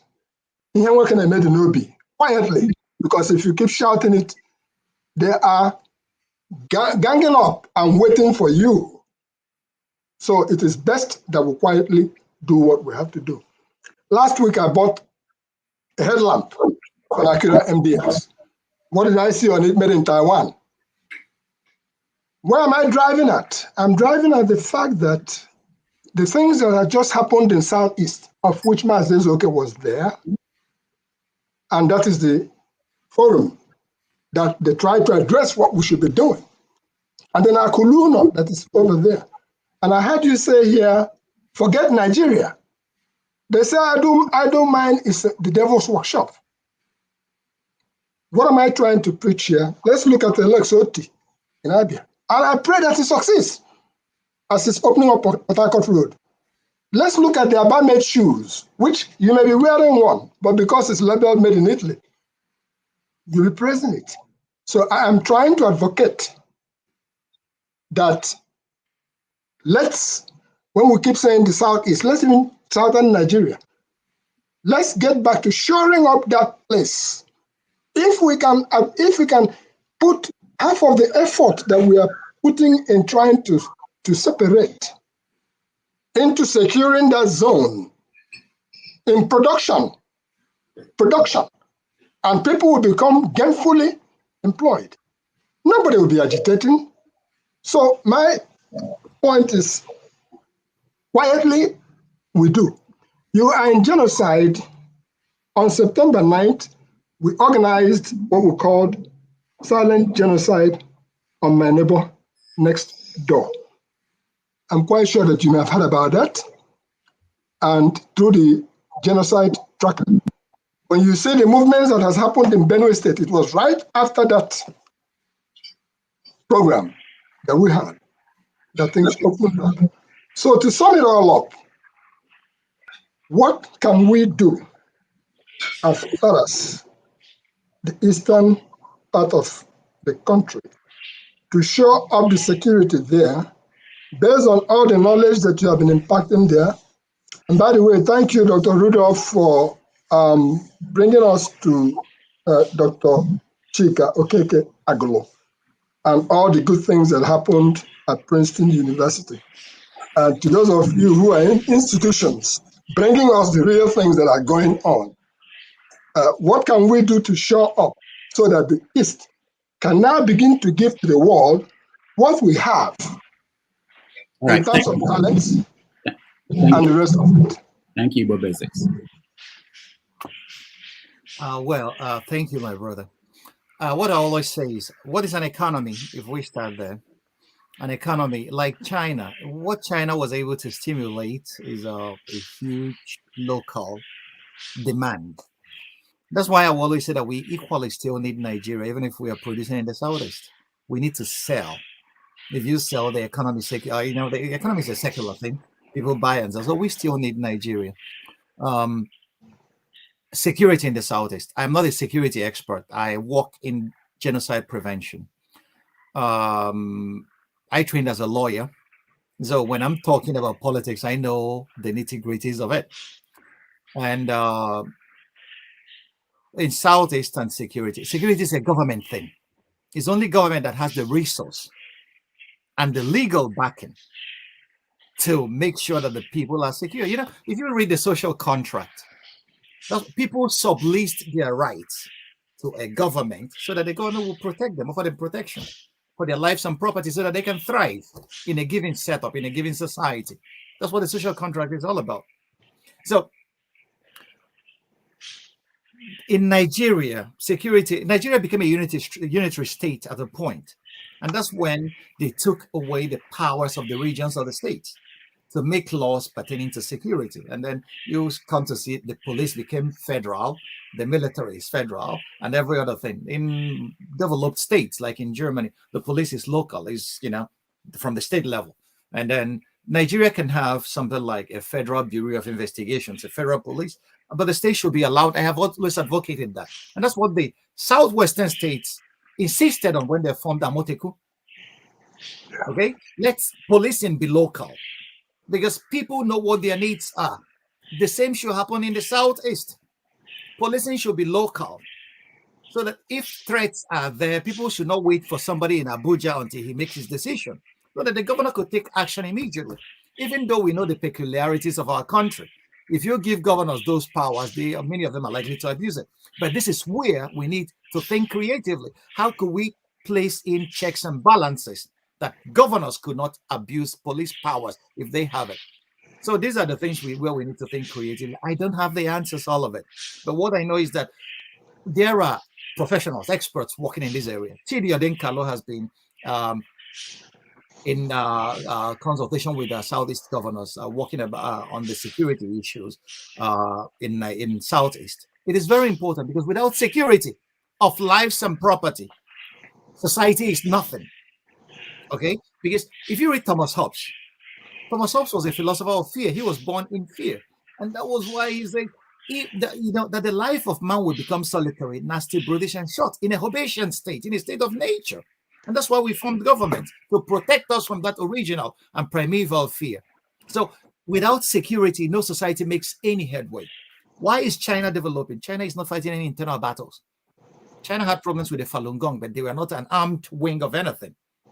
China put a stop to that. The Uyghurs, they're having problems, but they are not having a kind of quasi-war situation that we have in the southeast or almost all over Nigeria. In the Middle Belt, the Fulani headsmen are committing genocide in the Middle Belt. In Southeast Nigeria, is kidnappers and the Nigerian military and then unknown gunmen and all whatnot. So these are issues that the state should put its feet down and say, thus far, no further, and stem it down. But the Nigerian state has failed here. So we should start thinking in an original manner, what can we advise Southeastern governors to do? But we have seen that many of them are playing politics with it, and that's where the problem lies. It's not about the people. They don't care about the people. They care about holding on to power and doing nothing with it.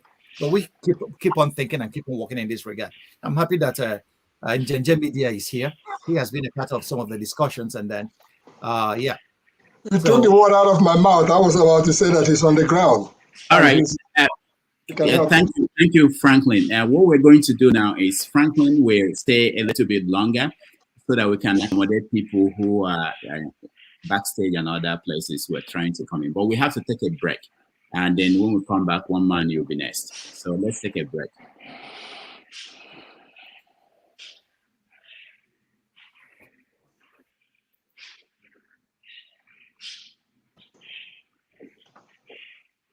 One man went to mow. You find him, I'll fix him. Have you found him yet, though, is the question. Good to see you, Ogbunewezeh. Always a delight in your company. Oh, where's the guest? Oh, he's coming back. We're taking a break. My music is not playing.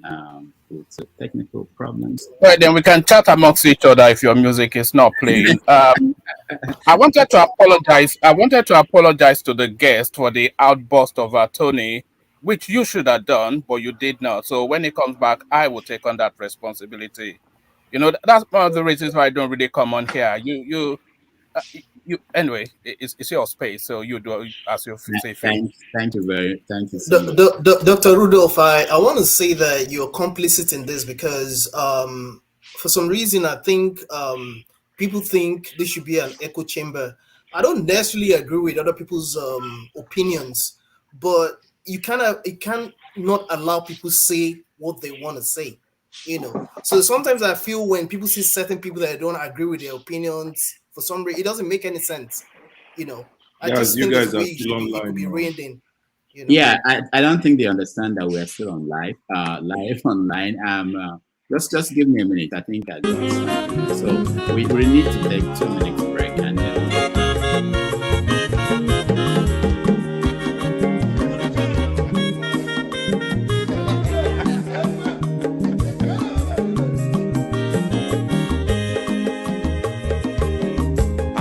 onye ọma zoro obi o akwa nwa zoro obi o Max ịbịa bunye gokwanụ m n'ofu ube n'azụ ụlaga n'ịbịa zigo mmanwụ ụlaga do n'ịbịa zigo akwa nwa ilochi o biko rapụ zoro ka ọ nabazi ya onye ọma zoro biko abọmma nwatara ndasari ibia onye nigwana m ulagado n'ibia zigo mma ulagado n'ibia zigo abọmma nwilochila biko rapụ zoro ọ nabazi ya Mazi welcome up Odogu no kwere zinenke Onyomo niga dele mo Mazi ni mazi kame Ibu go with melody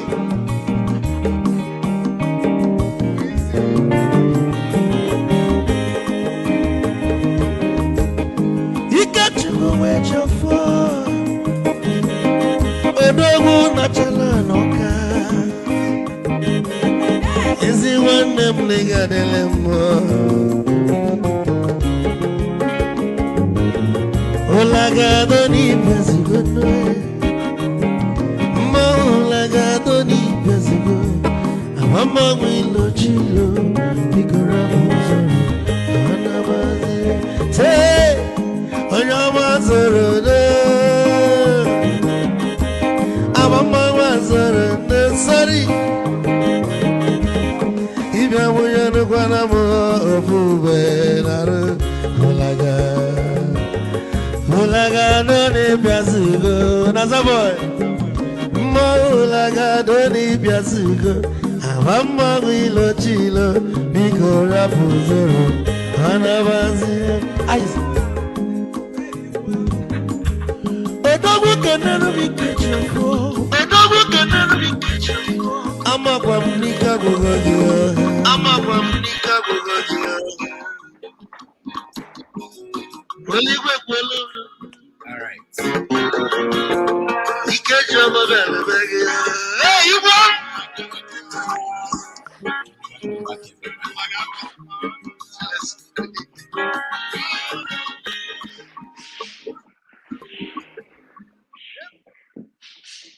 All right, welcome back. Where is our guest? I can't find our guest. Let's see. Okay, so I think there are a lot of people in the studio. We have room. There's no room for our guests to come in. So please, if you have asked your question, please can you give room so that our guests can come in. You can come back later after when we go around with people we have in here. So don't feel bad. And please don't try to join. There are a lot of people trying to join when we are trying to pick out some people to make room for the guests to come back. Please. And mute yourself if you are not one of the people. And the next person. The next person that should go is okay, Franklyne. Yeah. All right, good. Thank you guys. Thank you again for joining us. I want to thank everybody at home who are watching, people on the comment section, and we appreciate all of you. And I just want to announce that this week, sometime this week, towards the end of the week, we're going to have Peter be on the show. So that will be exciting. I will let you know the dates that will happen. All right. Dr. Franklyne, thank you so much for hanging here, and you are determined to talk to everybody who is here. So let's go to you, one man, UNF. Yeah, all right. Thank you for having me, Rudolph. I throw away salute Mazi Perimpe and Dr. Franklyne. Good to see you as well. So let me start it off with an apology for that outburst that we heard earlier on from Tone. I was going to say it's unbecoming, but it's very much becoming of some of the experiences. I wouldn't normally come on, but you wouldn't be on, and I not come on because I enjoy interacting with somebody like you. So good to have you here. I've somewhat lost the flow of my question in the wait, but I'll just deliver it as a series, and then you can respond to it as a monologue if you choose. So let's start it off with Tinubu. Are you hopeful that Tinubu succeeds to be the best president that Nigeria has ever had? So I'm asking that question deliberately and pointedly, and I know that you have the functioning to understand it. Are you hopeful that Tinubu, for his almost certainly 8 years tenure, is going to be the best president that Nigeria has ever had? So that's one. And then it links on to, if Tinubu fails, do you concede that we all fail? And if Tinubu succeeds, do you agree that we all succeed? So they're all interlinked. And then if we go to Peter Obi, do you think that the GCE WAEC certificate that Peter Obi published recently, with people derisively describe it as F9 parallel, but certainly a pass in English and a pass in mathematics, do you think that is sufficient enough to access one of the most prestigious institutions in Nigeria, like the University of Nigeria, Nsukka, which a lot of people feel it doesn't? And if it doesn't, then how was Peter Obi able to access a space that prestigious? So that's and then it finally links into this. Do you think the extremely toxic, very tribalized politics that Peter Obi has played in the course of this session, do you think it has permanently, hopefully not irrevocably, damaged the possibility of Nigeria having a president of Southeastern extraction? All right, thank you, woman. Franklyne.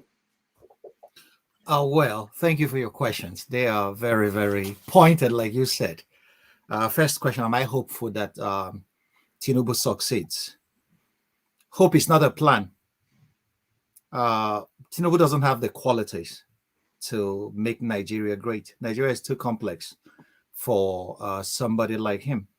We need, it has nothing to do with tribe or where he comes from. We have brilliant people from the Southwest that could handle Nigeria well. The guy that is the African Development Bank is very, very quite brilliant. He could deliver. Tinubu doesn't have the legitimacy, the character, and the intellectual capital to lead a complex country like Nigeria.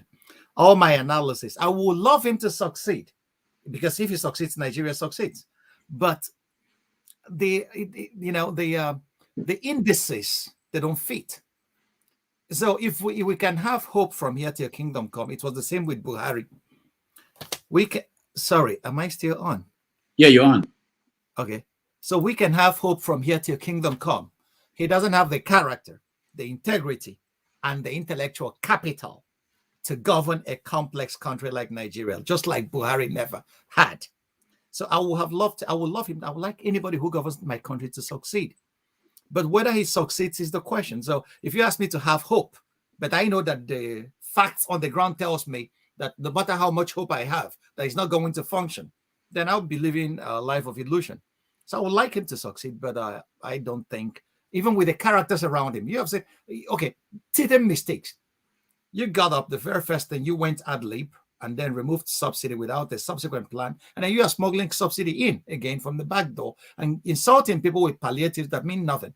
If he had learned something from Buhari, he would have learned that during the corona palliative that the governors were hoarding these items, there could have been a functional plan in place to deliver palliatives to the people. So these are teething mistakes that somebody that has prepared himself for that office would not have made. So I don't think that he has what it takes to govern a complex country like Nigeria. The Southwest could give us better people. The Southwest is filled with intellectuals that have the stamina, the intelligence, and the moral capital to govern Nigeria. But Tinubu, no, I don't think he can do that. Second point, I have answered two questions in one. Peter Obi's GCE. The point is that Peter Obi he got into a university. It was never proven that he committed fraud. So if you have any fraudulent accusation against him, but if this is used as a tactic to divert attention from the legitimate accusations against Tinubu of having forged his certificate, it's not selling here, because these are issues that are on the table. So trying to distract us with saying Peter Obi did this as a whataboutism. No, we have the right to question Tinubu's certificate. He's our president. Peter Obi just is not president yet. When he is president, we can question that. But until then, we have a president who the rest of the world looks at as a crook. And that should worry all of us. That should worry every right-thinking Nigerian, no matter where you come from. So Tinubu's or Peter Obi's issue is not important at this stage. Once he becomes president, then we can query that. Peter Obi's, you said Peter Obi's toxic and tribalized. I didn't see Peter Obi's politics as toxic nor tribalized. Peter Obi won in Lagos State. Lagos State, if he's tribalized, a lot of Yorubas that were campaigning for him wouldn't have done that. A lot of people in the middle belt and a lot of people that are following his vice president is an awesome man.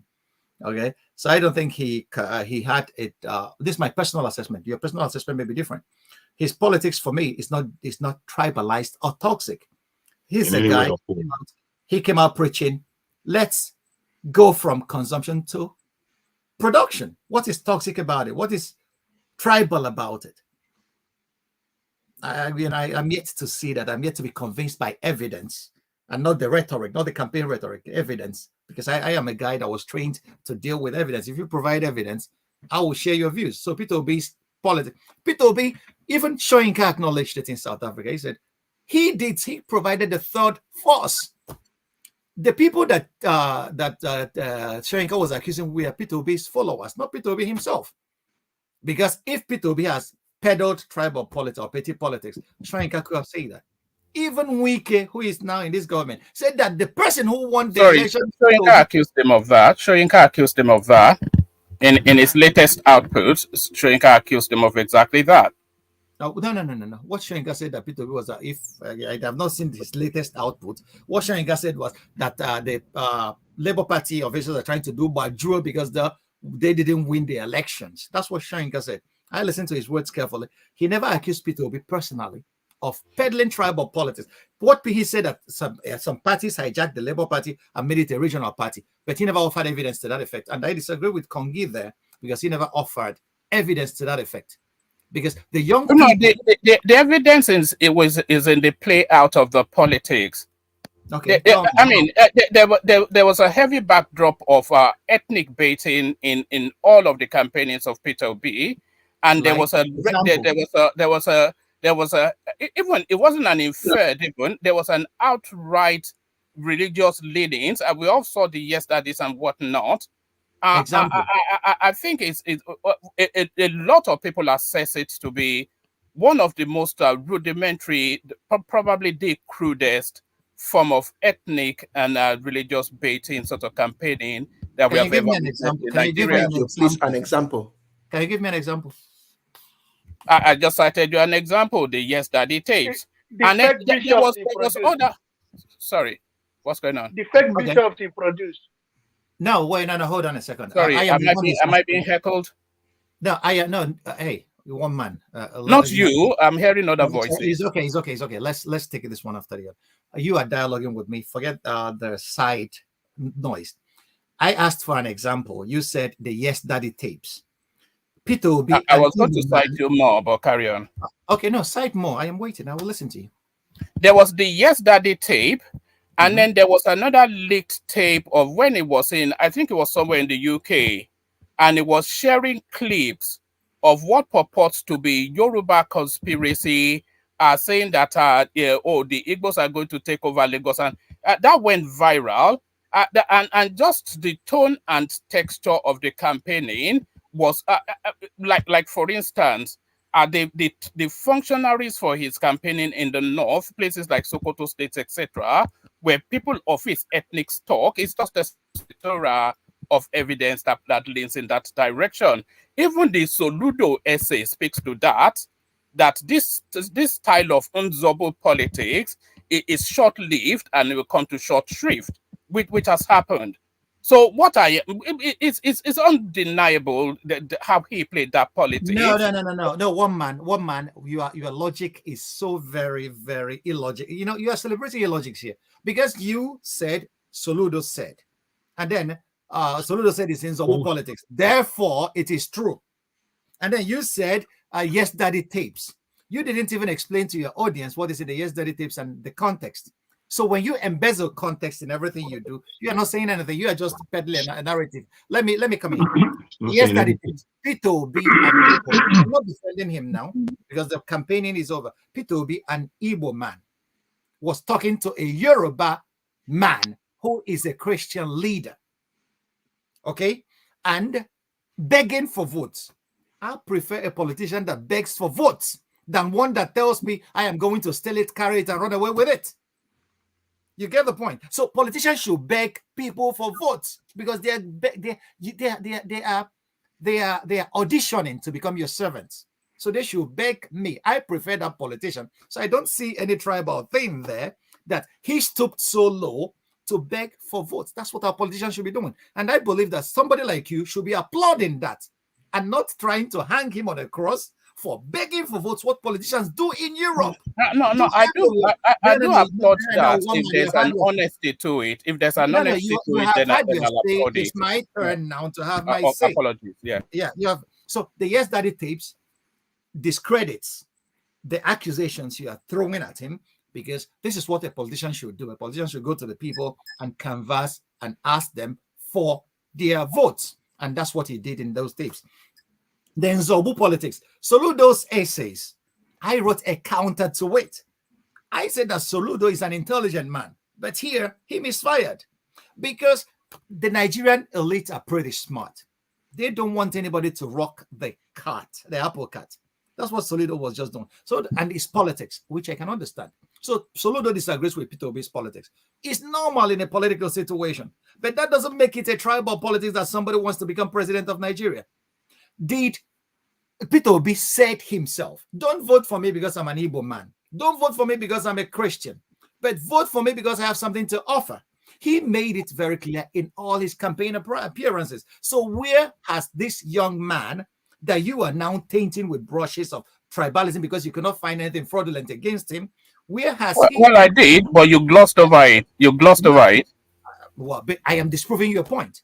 Yes, no, I asked you about how we got into UNN with a pass in English and mathematics, and you glibly glossed over that. Well, how? I don't know how. I don't know how. So how can I glibly gloss over what I don't know? I don't know how. I don't have the facts of the case. But since you seem to have the facts of the case, you should have told us how. You see the issue? Well, yeah. I think that is more potent and more pungent than this chase round Tinubu certificate, which is university already told you that he got. How did Peter Obi get into a prestigious university with a pass in English and a pass in mathematics? He published his YX, whatever it is, and we all saw the results. Quite unimpressive. But then, of course, that's by the by. But how did he get into that institution with a pass in mathematics and a pass in English? Okay, let me help you. You know, once you start using adjectives against me, you're no more being factual. Quite unimpressive. It's an insult. You don't do that kind of thing here. You don't insult a man that's just, his only crime is trying to become president of Nigeria. Okay? I have not insulted any other president. I will always state the facts. I want you to stay on that. Learn that. It helps. It goes a long way. No matter how angry, Sorry, no matter how how much have I insulted by asking I questions? am. Listen. No, I will no, be angry, you and are you you won't are like throwing me. some You sort won't, of listen. jibes that are not.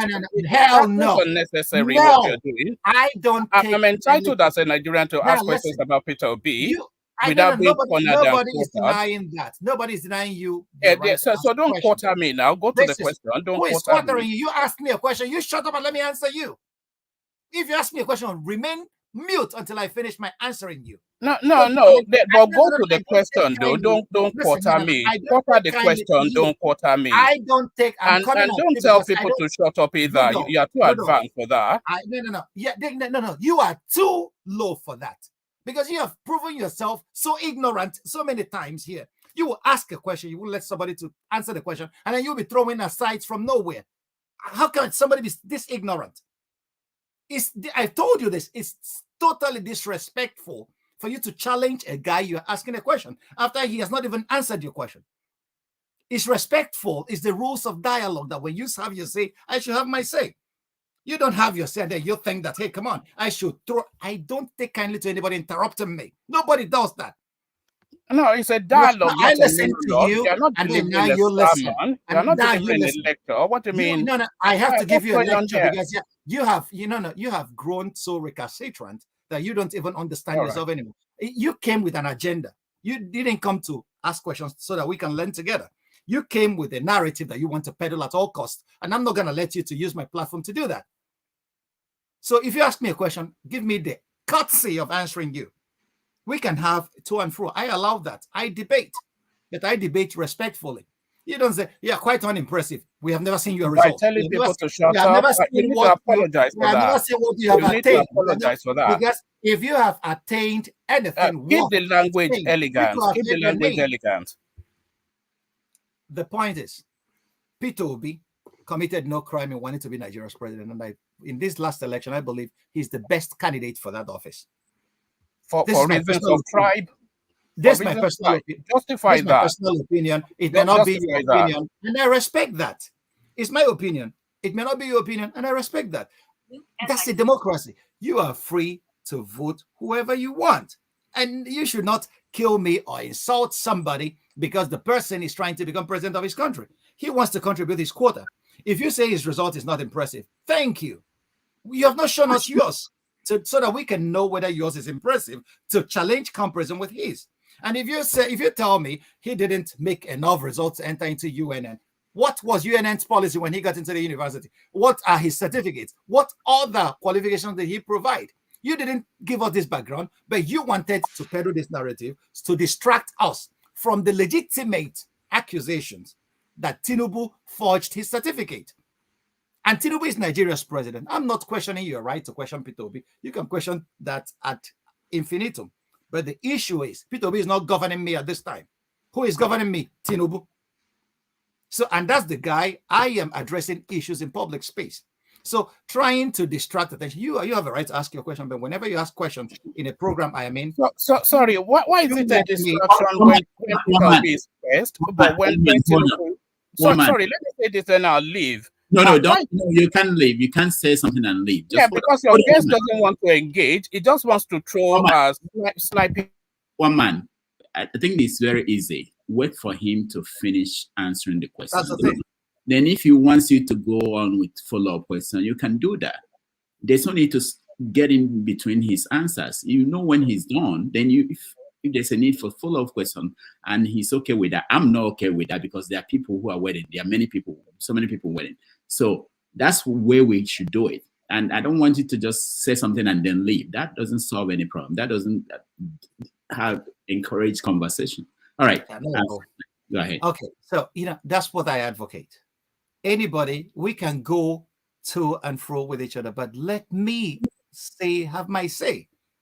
That's all I'm asking. I never interrupt you when you are talking. You should grant me the same courtesy. It's respect. I don't need to teach you this. You told me that you are an Omulabi or Moluabi somebody. And an Omulabi somebody should learn to grant the other person the right to speak. So my opinion is Peter Obi didn't play toxic politics. The accusations of him playing toxic politics is political. Those who disagree with him will accuse him of that. But we never accused those who stabbed people, who told the Iyachukwudis not to come out, or the Bayo Onanugas who peddled genocidal statements against a particular section of the country. Those guys didn't play toxic politics.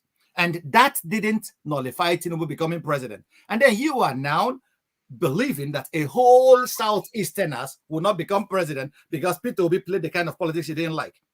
You know, and these are the kind of discriminatory ideas we put into public space against the people. And when the people that are jumping for Biafra start campaigning that this is the point of it, you will say no, that they should remain here. So this is the toxic politics that you are injecting into the system. It's people like you that give people, extremists from our part of the country, the fire to keep on doing what they are doing. Because when they see you peddling this ignorant narrative, they will say we are justified in whatever we are doing.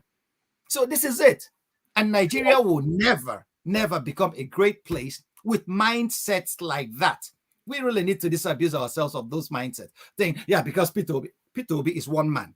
The Southeast is a people. And whenever you discriminate against the people, it's evil. I want you to know that. All right, thank you. Franklyne, do you want any follow-up with that? With him? No, I'm done with this. No, I'm done with this. Thank you very much. All right, thank you, Rudolph. Thank you so much. Now, I want to give a privilege to Mazes. Okay, when you see somebody come into the studio and is sitting beside me or beside the guest, that means that person is a moderator. And he's been doing a lot of work in Nigeria, and I think we should actually give him room to talk before we continue. Mazes, welcome.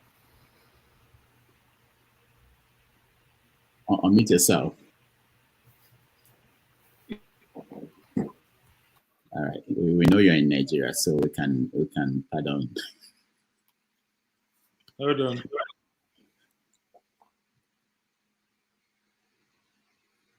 All right, he has to figure it out. So I think we may have to move on. We can hear you, Mazes. Let's move on to Femi. When he figures it out, we come back. I thought Femi spoke, went behind, and came back. I should be like in line. Femi, did you speak? When was that? You spoke when when was that? Not today. Mazi, can you? I came in when Femi left, then came back again. When was that? Maybe, I think there's two of me now, unfortunately. No, he did not. Mazi, can you hear us? Yes, I can hear you loud and clear. Okay, good. Let's hear from Mazi. Mazi, go ahead. Well, sorry. I'm actually enjoying the conversation, you know. I don't have any question. I think, you know, Franklyne knows we kind of stand, you know, the same, on the same pedestal when it comes to these issues. And sadly, you know, when you hear some of these narratives that are being pushed, you know, these things wouldn't help us. Without dwelling much on that, you know, one of our brothers on this platform, a very controversial one indeed. I call him the man who went to the moon, but he says it's one man who went to the moon. Either way, he went somewhere. Probably he's yet to return. So, one man, nice to see you, and I hope the Code of England will start roasting people very soon, but that's on a side note. So, you know, to the question you posed to the guests, Doctor, I salute you for your great work anyway. And you said the qualification used, I don't know. He gave you an answer that I liked, because he's not your president yet, but at least he was the one that made it open. No one asked him to. And we are now saying others that are now telling us they've got ABC, we have to go to court to even begin to have an idea what is in there. And some of them said they're going to suffer unbelievable damage if their results and the academic records are made public. And someone is saying, okay, let's do a challenge. Put it out there. Just think for one moment. If sometimes bigotry doesn't cloud our sense of reasoning, that a man who openly, without being asked, make this open, don't you or don't we think that there is more to it? Frank alluded to it in this way. We do not know in the 70s, recall that after the war, universities needed, obviously, needed students. And that is on one plank. On the other plank, people combine results. You do your WAEC, you don't get all your papers, you do GCSE. You combine the two. In today, people do GCSE, NECO, WAEC. That means 3, but at least school you need 2. So either way, and I also had this argument with someone. There are people who studied abroad that also don't have English, but as long as you have any language. In Germany, then, they will tell you that as long as you have literature in English, because that is English on its own, because that literature in English is written in English. So if you can read books, synthesize it, and that is English language. And as long as you have other language, that's also language. But without trying to belabor that, I think in the parlance of those who always refer to, if you do not like it, go to court. I would want someone to go to court to someone. Why UNN should grant an admission in the 70s with this. So that, because this is one of the areas that actually help us as a country. When things are not the way they ought to be, let people go to court and let the courts decide, okay? Now, but on the general plan, because at some point it appears this platform was deviating on the topic of the day. The topic, clearly, spelled out there that we have a guest who is talking about, Tinubu's Nigeria, the world, Israel and Hamas. And the main center point of that is war. And when you say people shouldn't advocate for war, it's not a sign of cowardice. What is happening in Hamas in Palestinian territory now? I'm trying to make a connect to Nigeria so that we know that there are actions and there are reactions. I do not think that over 1,000 lives that have been lost in Palestinian and Israel within the last couple of days would have if the manner Israel was invaded wasn't done. That means Israel had to react as a result of unprovoked attack, coordinated attack. The same thing, just opposing that same idea in Nigeria. You see that when some of us say, we have police checkpoints everywhere, we have this everywhere. And I say, people, I am against that. But these are reactions to something. Last week, I took a public transport, and on my way from Imo State to Enugu, 4 times the Sienna had to stop. Every passenger had to disembark for you to go through the military checkpoint. Why? And everybody was moaning. I didn't say anything. At some point, the man sitting beside me, after much complaint, I said, man, you guys should stop this. There was a time here, people were shooting military people dead, even still happen. And you have a bunch of people clapping, saying this is the next way and this is where to go. And this is as a reaction of that. You have to live with that. You cannot only talk about the reaction without talking about the action. The military has been, or the security forces are now being told, you cannot stay in the southeast. Yet, the same people, when you, unmask certain things, you find out that actually the person behind the mask ties the same headscarf as your relation. At the end of the day, people, I think, to the topic, I think my point here is that actions begets reactions. That speaks to Nigeria, and that speaks to the issue of Israel and Hamas. And my good brother, Franklyne, thank you very much for what you do. And I just want to spend more time listening, and I'm enjoying the conversation, actually. Thank you. Thank you. Thank you, Moses. Okay, thank you. And I've seen so many things you're doing in the Southeast, and it's about time you come back and tell us what's going on. All right. All right. Let's go back to Franklyne and the questioning, and we are going next to Femi. Femi is next. You just came.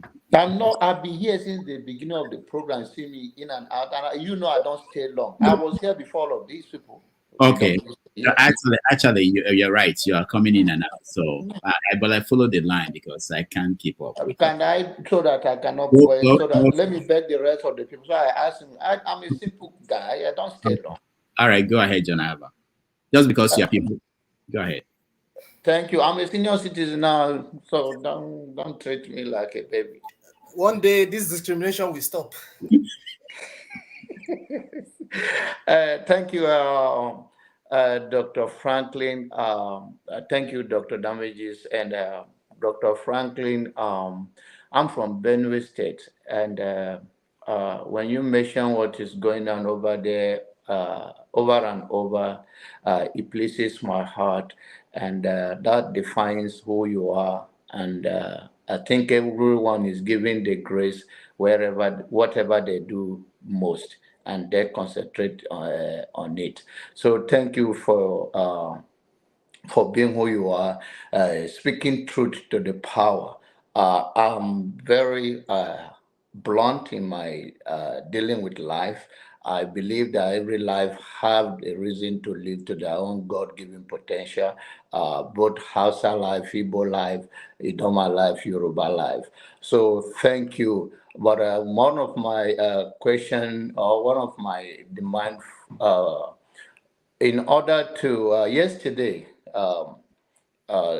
18, this van that carry, or bus, whatever they call it in Nigeria, that carry is Benue links, and all of them were massacred yesterday. It's a heartbroken, and anyone can be inside the bus. It can be Hausa, it can be Doma, it can be anybody that is traveling at that area. So I'm asking you that please do work with me. Let us find a reason why the world should have a record, because it's about history. And let us go to the root of what is the cause of this. I know there's this belief, and I'm not disputing it. Fulani henchmen or anybody that's responsible for this, let the society be more aware of it, because I was so surprised that they did not talk about it. I went to YouTube, I went all of those people, and there's nothing until later I talked to so many people on the ground, and then before the news is spreading. And if we don't show light on such thing, many lives will be gone like that, and no one is wholly accountable. I feel that we are failing as a humanity, and I believe this is what you do best. And then thank you for risking everything and speak truth to the power. I don't think I have a specific question for you. I've been following on YouTube before I joined the live, so I think I started with you, and I understand you clearly. But one thing I will say, because I'm a senior citizen, I love peace. I love your way you answer anybody. But please, this is the second time it's happening with you, a man or war. Please let us be more. To whom much is given, much is expected. When I don't care about anything you have said, but the word "shut up," it shocked me, because I hold you of a high regard.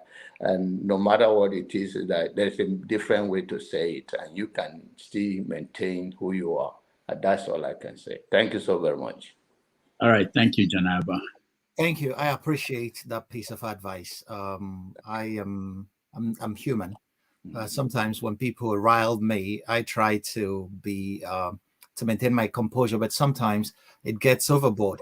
What is not, what I don't take kindly to is anybody try. I respectfully grant anybody audience, but once the person doesn't return that favor, then it becomes problematic with me. Every good thing about me doesn't support that, because it's a way of dominating discussion. Many other people, it's disrespectful to all of us.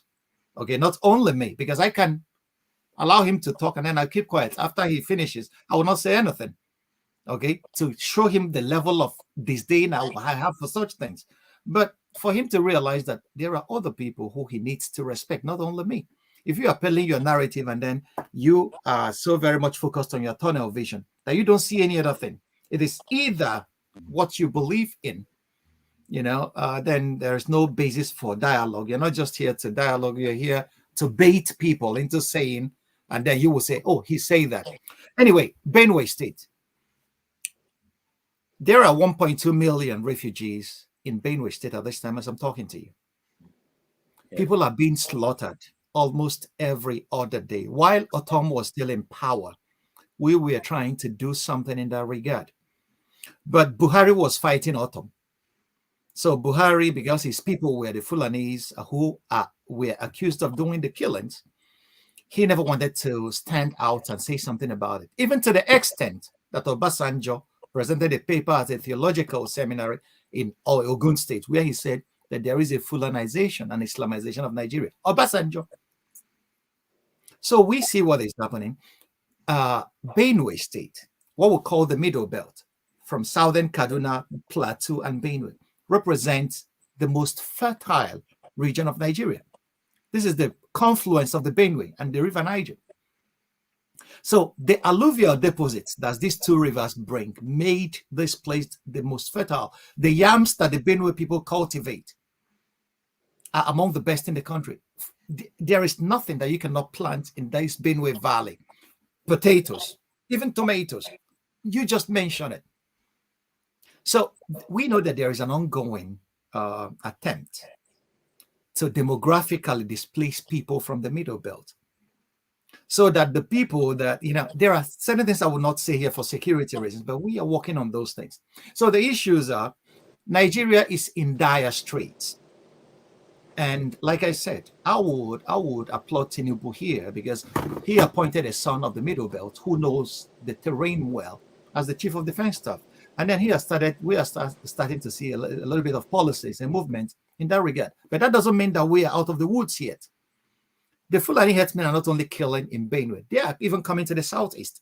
In Aguamede, a city in Soka, in the border town between the Middle Belt and the southeast, they slaughtered a lot of people last year. So it happens almost all over the Middle Belt. And then the question is, why the Middle Belt? So these are the things we are trying to find out and we are not keeping quiet. One of the proposals I want to send to my boss next week is a proposal where we will start naming the people being killed. Because if what we report, everybody reports numbers. But if we put a face, a name, the date and the place that these people were killed, the rest of the world will come to see the magnitude of the problem we are facing in the Middle Belt. It's really awful. And sometimes it's so very painful that Buhari, as a president, decided to keep quiet while Nigeria burns. And then it will be to his eternal disgrace that he didn't do anything substantial in this regard. We hope that the new government will start doing something, but we are hoping anyways. So we'll keep on doing our part. And then people like you, if we get information, we'll try to see what we can do to keep the world informed of what is happening. Okay? Because what is happening there is genocide. Thank you so very much. I'll join you guys later again. Thank you so much. You're welcome. All right. Donaba, thank you. Let's move to Femi. Femi, sit on. Yeah, Dr. Franklin, VKT is dear. I think that's what it is. How are you? It's gave me a good, yeah, super. Danke sehr. Freut mich. There you go. RB to Dr. Damages, by the way, for discriminating against me. Anyway, so yes, I have I suspect you know Moshe Dayan. And yeah. I've brought him up a couple of times because of my long history of having read him up when I initially had tried to join NDA. And by the way, my question ties into what's going on between the Israelis and the Palestinians, because if there's one thing I have a very, very sound knowledge of, it's the Israel-Palestine dilemma, going far beyond the Bible, the Quran, and Talmud, and what have you. And the reason why I ask, part of it ties to something Dr. Dr. Rudolph mentioned yesterday about the danger of a single story, as well as how far back do you go into history to understand the present, so that people do not use their own biases or sentiments. In this case, for example, whether you're Muslim, Christian, or whatever, Igbo, Yoruba. Now, I made mention of the fact, knowing what I know very well, by the way, again, that it goes beyond just religion. A lot of it has to do with land and the West as well, as we know it. Even with respect to what's going on in Africa and Nigeria, even amongst ourselves. And perhaps to summarize now, the reason why I'm trying to tie this together with what we have going on in Nigeria and even Africa as a whole is because this election that just happened in Nigeria kind of like provided me an avenue to weigh in with the pulse of even people within my own family, irrespective of the fact that some of them are married to people from other tribes, other nations, their friends, and what have you. Now, I've had people even within my own ethnicity tell me things like, oh, you're an Igbo apologist. Just because, again, the reason why I ask this question, because I tell people that you got to be careful that you're a product of not just your environment, but how you actually, your experiences in life, how you grew up. I was born and I grew up in Kaduna, in southern Kaduna. I know a lot of what's going on there, more than a lot of people that use sentiments as well. The reason why I ask this question is, I believe in fairness, and I believe strongly that if I would sit down and have the emotional intelligence to do away with my own sentiments, especially if I think I understand what's going on and I can actually listen to other people, even if I do not agree with them, then I should be able to call out things when I see them, irrespective of my own sentiments. Now, I want to know what your opinion is with regards to people on whatever side, whatever religion, whatever race, whatever ideology. How do you think we can at least sit down and individually, now we Nigerians, and be able to just meditate and not just take decisions, make our sentiments about, oh, it's my way or the highway. Like, I don't want to listen to nobody.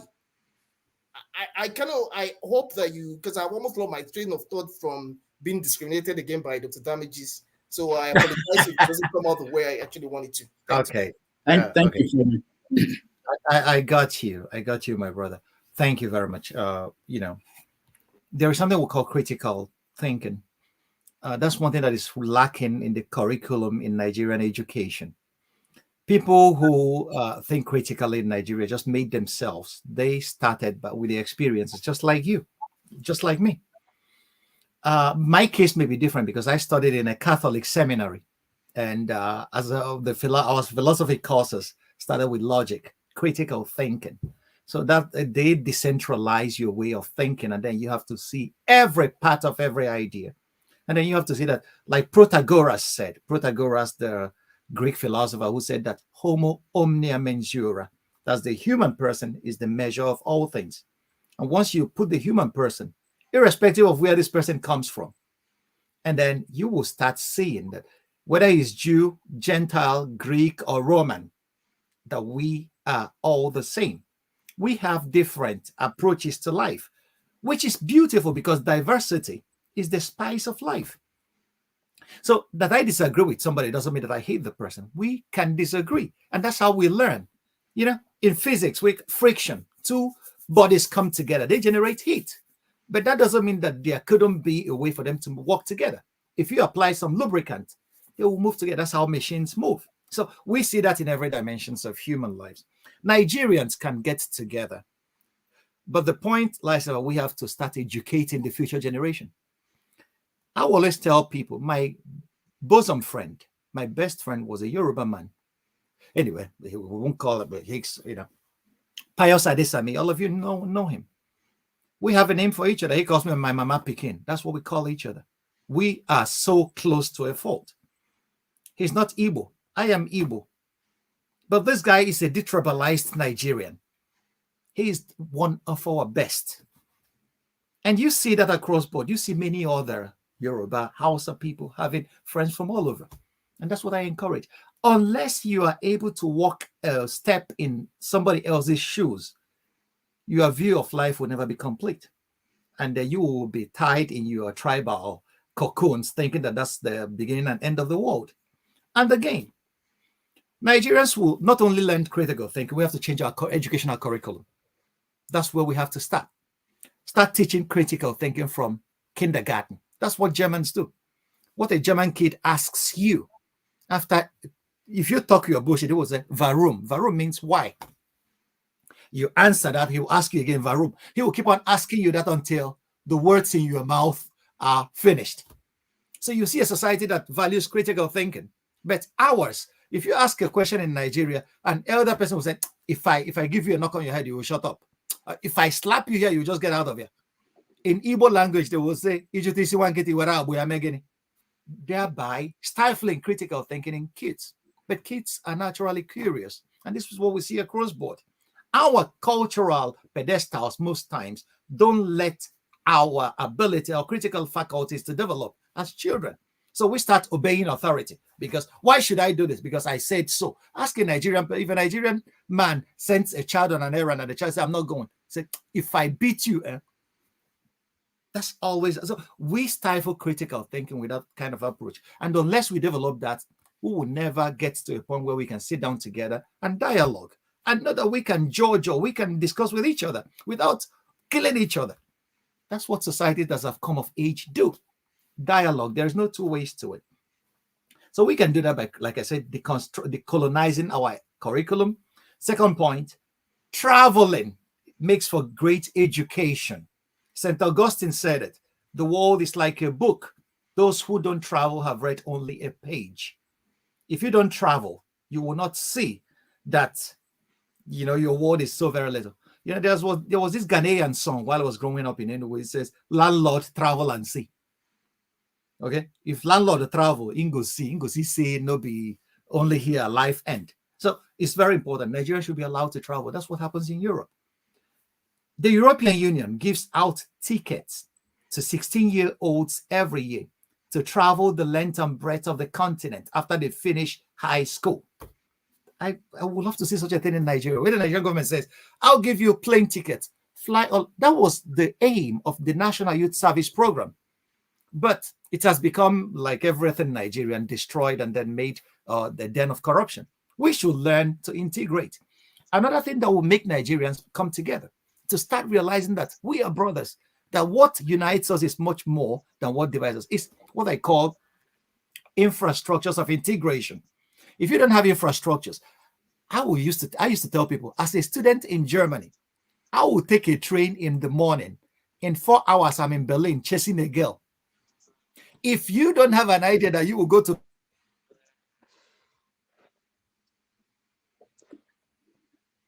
in the morning and come back to France lectures, the culture of integration, that's in Nigeria. That's your reward, so sir, for we teaching infrastructure. women.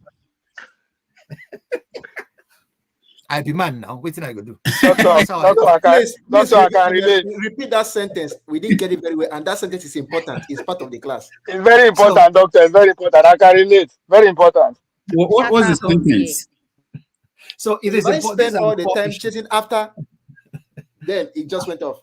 I didn't say anything. So infrastructures of integration, decolonizing our education, and then these are the things. And traveling. Nigerians should learn to travel. not only stay in Enugu and then think that the world begins and ends there. You need to get to Lagos, get to Jos, get to Calabar, and see the depth of what Nigeria has to offer. Then you get to know people. So these are the ways that can bring us much more together with each other. And then we'll start at a dialogue. So our generation, we are lost already. We should start planning for the next 50 years. All right. Thank you. Femi, thank you so much. Thank you, Doctor. And I just want to say, let the gentle ones breathe, Dr. Damages. Thank you, Doctor. Do not suffocate them. All right. Thank you. Austin, you're next. So generally, I wanted to say thank you for the whole comment and the rest. I wanted to also, you made a point when one man asked a question, but I always want to say something. The people who have the ability to give a pronouncement and stand by it are those who are incorruptible. Even when I used to be an assistant professor back there in Nigeria, if you are corrupt, students will not respect you. It's when you are not corrupt and you give another, see everybody respect him because they know that this man, they say we don't like this one, but that's their problem. I don't want to go with that. The second option is that those in the comment section, I like laughing, even if somebody they talk rubbish, I always they laugh. That's my own point. Let me now ask my question. My question is this. Generally, I have this situation where even so one of my friends had to abandon. In fact, this election caused a lot of problems. All this, especially the issue that happened in Lagos. There are some people who don't even want to pass closer to Lagos this time. Or even if you send them to do something in Lagos, they don't want to go because they feel as if some trust has been broken. And I want to say, one of my friends who I would say that have eyes for Yoruba girl had to dump even the girl that is no longer interested because he doesn't want his child to be treated like the way some people were treated in Lagos. So but on my own part, I served my next door neighbor, Ayo. He's a nice guy and he's from the Yoruba person. That's why I say you cannot generalize things for a lot of people. So I wish to ask, based on the psychological trauma that some people have gone through, and let's say all of us have gone through the course of the election, what do we need to do to start building to make sure that we come together? Because I know that together we can do something better. Because even if we decide to tear this country now, you can't make a wall like the way Trump wanted to do with Mexico. No, people will go across to buy and sell goods for us to still make money, for us to still have our life. So what do we do to start making sure that we can break down this barrier of tribalism and bigotry and see we can make things work? Oh, that's a big one. My brother, to be honest with you, I don't have the answers, but this is where leadership is called for. After every election, nerves are frayed. It happens everywhere. In politics, we trade babs, but at the end of it all, everybody should learn to move forward and work together for the best interest of the country. But in Nigeria, we play politics in a way that hurts our ontologies. That is the metaphysics of our beings. That's the way we play politics. And that's the shameful thing about it, because if somebody could be allowed to stand up and say, if you don't vote for my candidate, don't dare come out. Or if you vote for Igbo people, then you are not a true Yoruba person. Or if you are Vivor's father and your son was delegitimized before you because he wanted to rule the state, there's no way. There are people who don't forget such things easily. It hangs so very deep. I don't know how we can, but this is where, if I am Tinubu, that's the very first thing I will start to do. Move across the political lines. Get to each state of the federation, especially those people that feel that they are aggrieved, and try to build bridges. But in Nigeria, like I said, a woman asked me, what do I want to? Tinubu doesn't have that capacity. There are people who could have done that. Watch, in 1999, Obasanjo was elected. Obasanjo fought a bitter primaries in Jos with Alex Ekweme. That time, I believed Alex Ekweme was more qualified than Obasanjo. But what did Obasanjo do? Obasanjo started making moves to shore up, to make sure that the country started moving in a direction that could heal. Ekweme was, people were brought in, and then people started making active moves. He appointed Azie his accountant general, and then he brought people like Okonjo-Iweala into his government. But if you look at what is happening now, it's like the party that won the election is taking all the spoils, and that's a very clear signal that we have excluded you. When Buhari won in 2015, he northernized Nigeria. federal service. And Tinubu seems to be doing that with his appointment. And a lot of people are, feeling excluded. If I was in his shoes, I would first of all, after my inauguration, my very first thing is to travel the major capitals of the former old regions. And try to build up, show up, let the people know that this is politics, that we are not enemies. But I don't know who those who are advising him. They are still on their victory tour, but they don't know that 4 years is just, before you know it, your administration is over, and then you will not have achieved anything at the end of the day. Nigerians should start thinking about electing people who are intelligent to govern them.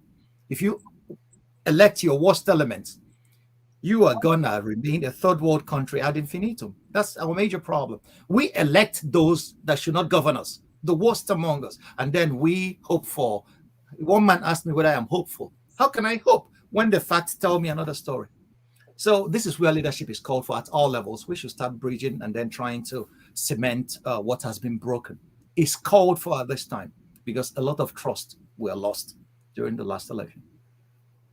Thank you. All right. Thank you, Austin. The priest of peace, Eunice. Thank you, Dr. Rudolph, and thank you, Doc. I have listened to you. I think this should be the fourth time I've, joined in, conversation like this. Listening to you, you have a very huge, robust ideas as to how Nigeria should integrate and work together. But I have a question. Why do you think that Nigeria should integrate and work? Number one. Number two, don't you think at this point, looking back to the last 16 years, not 16 years really, 5 years of Jonathan and 8 years of Buhari, and now, don't you see that Nigeria is moving towards the path of fascism? And lastly, the way things are, I just came back from Nigeria 3 weeks ago. I spent 6 weeks in Nigeria. And I love to go to that place all the time. Every year, I like to go there like 2 times every year.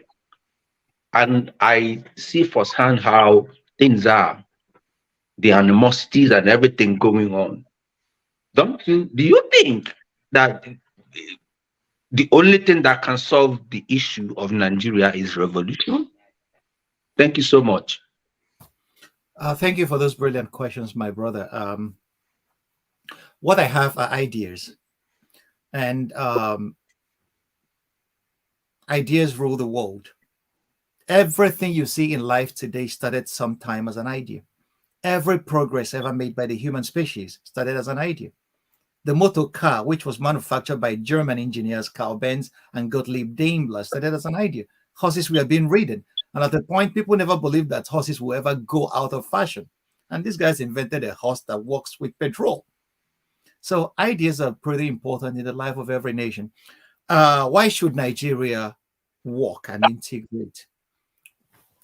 If you look at history, how are nations created? Nations are created by conquest, force of arms. It's scarcely do you find people coming together to say we want to stay in this nation. Nigeria was no exception. Germany was a creation of Rome, ancient Rome. It was Julius Caesar that gave the Germans their name, Germany.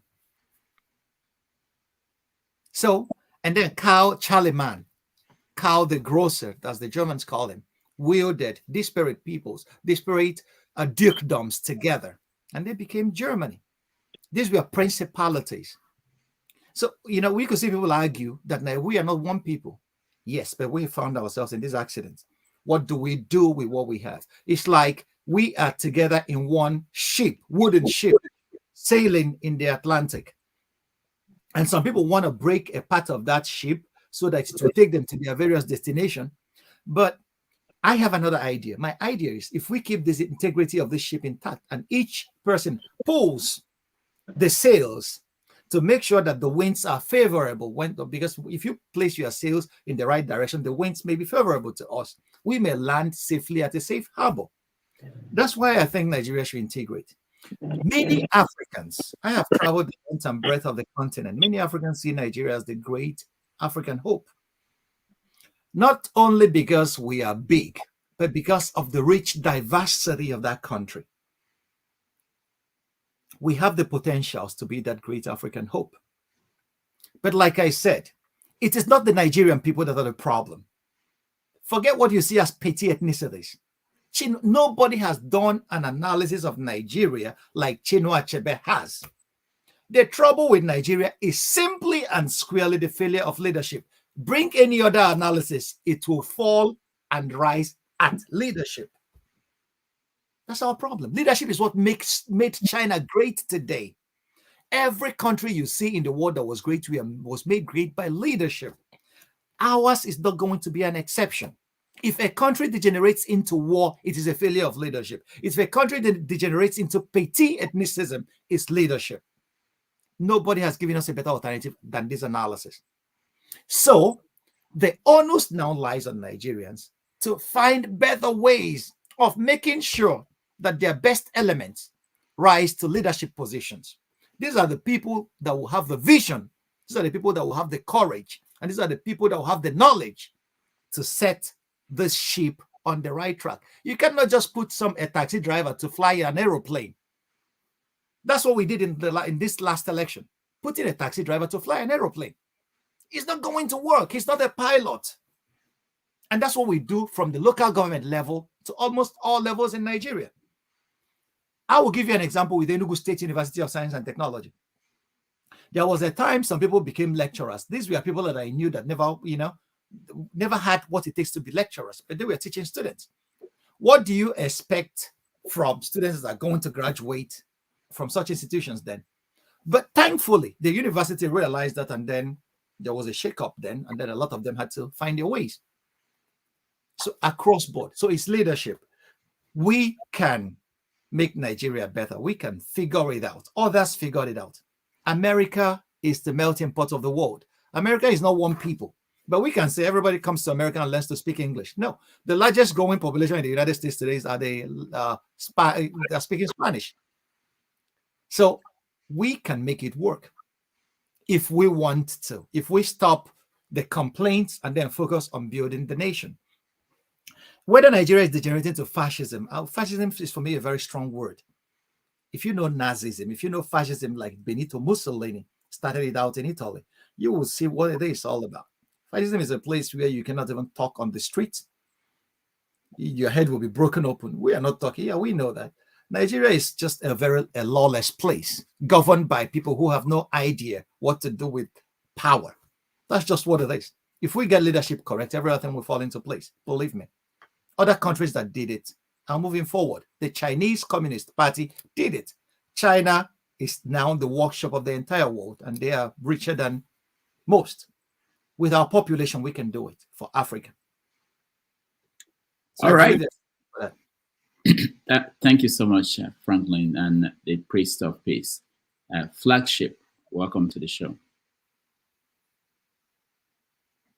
Unmute yourself, please.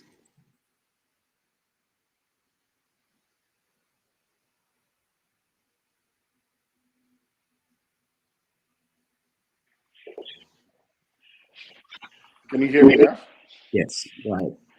Thank you. Thank you, Dr. Rudolph, for allowing me in to speak. And also thank you, Dr. Franklyne. I'm going to try to keep it under 3 minutes. If I exceed 3 minutes, please, Dr. Rudolph, you are free to mute my mic. I'm going to borrow two statements, which we all are familiar with, and build my facts on those. The first would be from the Bible. It is said that my people perish for lack of knowledge. You die when you have no knowledge that holding a live wire will kill you. You might think it's just a piece of rope on the ground. But if you have knowledge that it's got a high voltage on it, you won't go there to touch it. The second is knowledge is power. Dr. Franklyne, you spoke many times about the points that I'm going to raise. So That helps me actually. It's going to give me a little time to talk about them. Revolution versus education. The concept of revolution, the average Nigerian understands and knows that, but no one is willing to bear the cap because it costs a lot. Education is an easier pathway to it. Dr. Franklyne, you mentioned a minute ago that the curriculum of the Nigerian educational system needs to be revisited. I agree 100%. A lot is being done in our educational system that is not beneficial to the people. My proposal is this. How about we take the knowledge that we all that are here in this platform or on this platform have, take it back to the people. We're able to speak today, we're able to talk because we have gotten some good knowledge of what our country ought to be. The average market woman in Nigeria, or the guy that rides the tricycle or bicycle in Nigeria, does not understand his rights. In America, here where I live, if anyone is being arrested or you're having a conversation with the average American, the one thing they want to spit out to you is, I know my rights. They know what they are entitled to per what the Constitution says and how it governs them. How many Nigerians know what the Constitution of Nigeria says? I'm talking the basics, not detail. Can we get this information to the people, educate them at the grassroots level? It's obvious, and you're right, Dr. Franklyne, when you said Nigeria fails at leadership level. The reason why it fails is because the leaders, or so-called leaders, are not properly educated.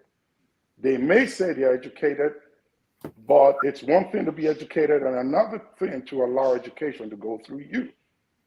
I'm excited to hear you talk and listen to you answer questions, and how impressed am I of the vast knowledge that you've had or that you have.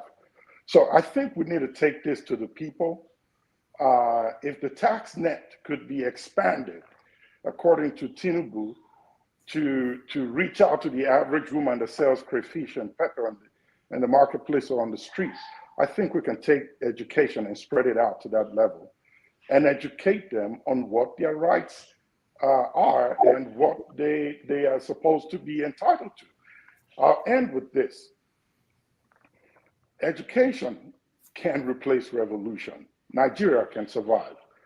And to add to the last question that the other panelists spoke or asked, if we get the people to understand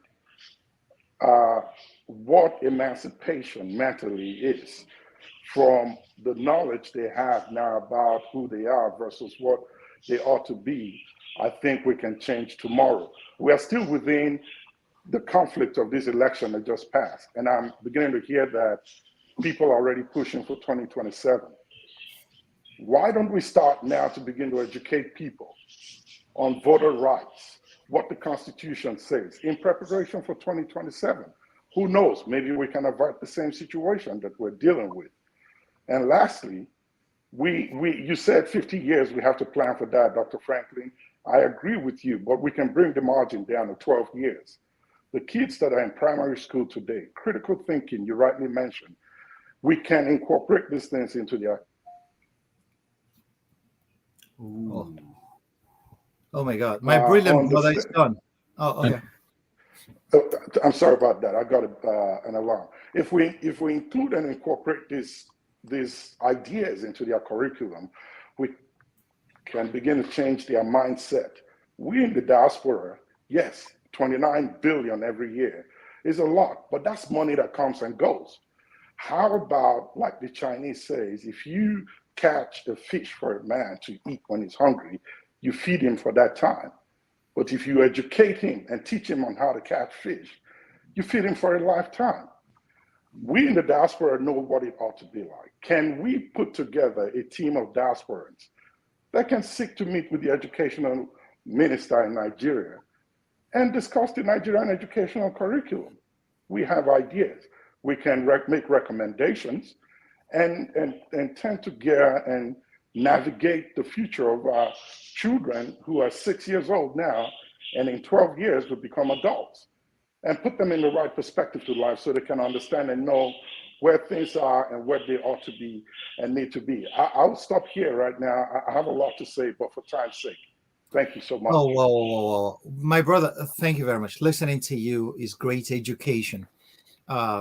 James Madison, I think the third president of the United States, said something, said that knowledge must forever govern ignorance, that those who wish to be their own governors must arm themselves with the power that knowledge gives.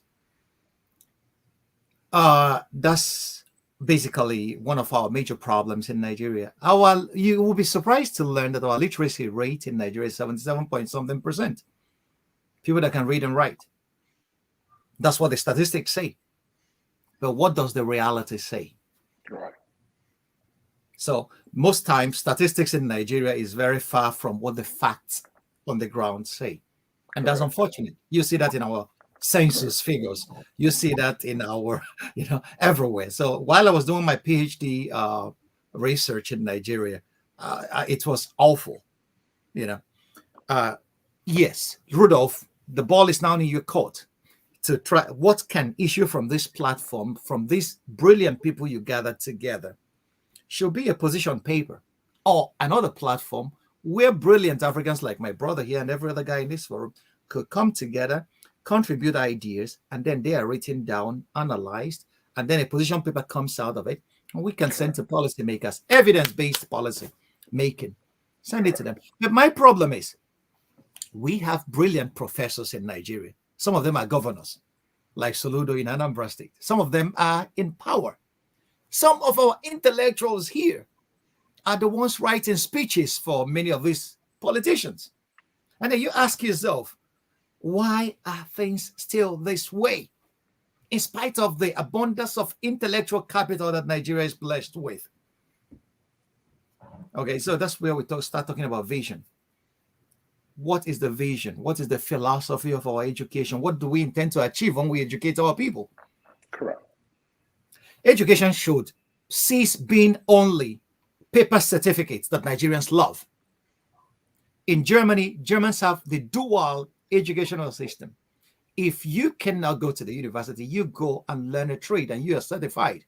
Many of the guys building the BMWs, the Mercedes that you see, many of them are not engineers that went to secondary school or went to universities.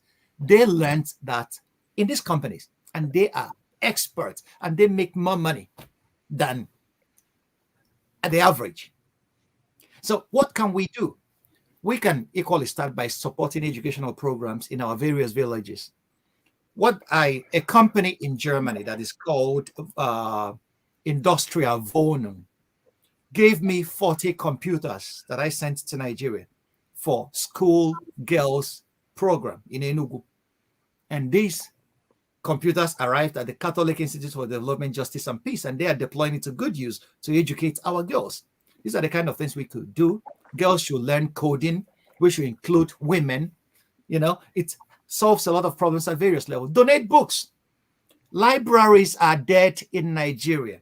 In Enugu State, where I come from, as a young man at Union Secondary School, or Konano then, I used to go with my sister to the East Central State Library located along Holy Ghost Road. But today, if you go there, every place is a motor park now. It's not even conducive. The library has run into, it's now derelict.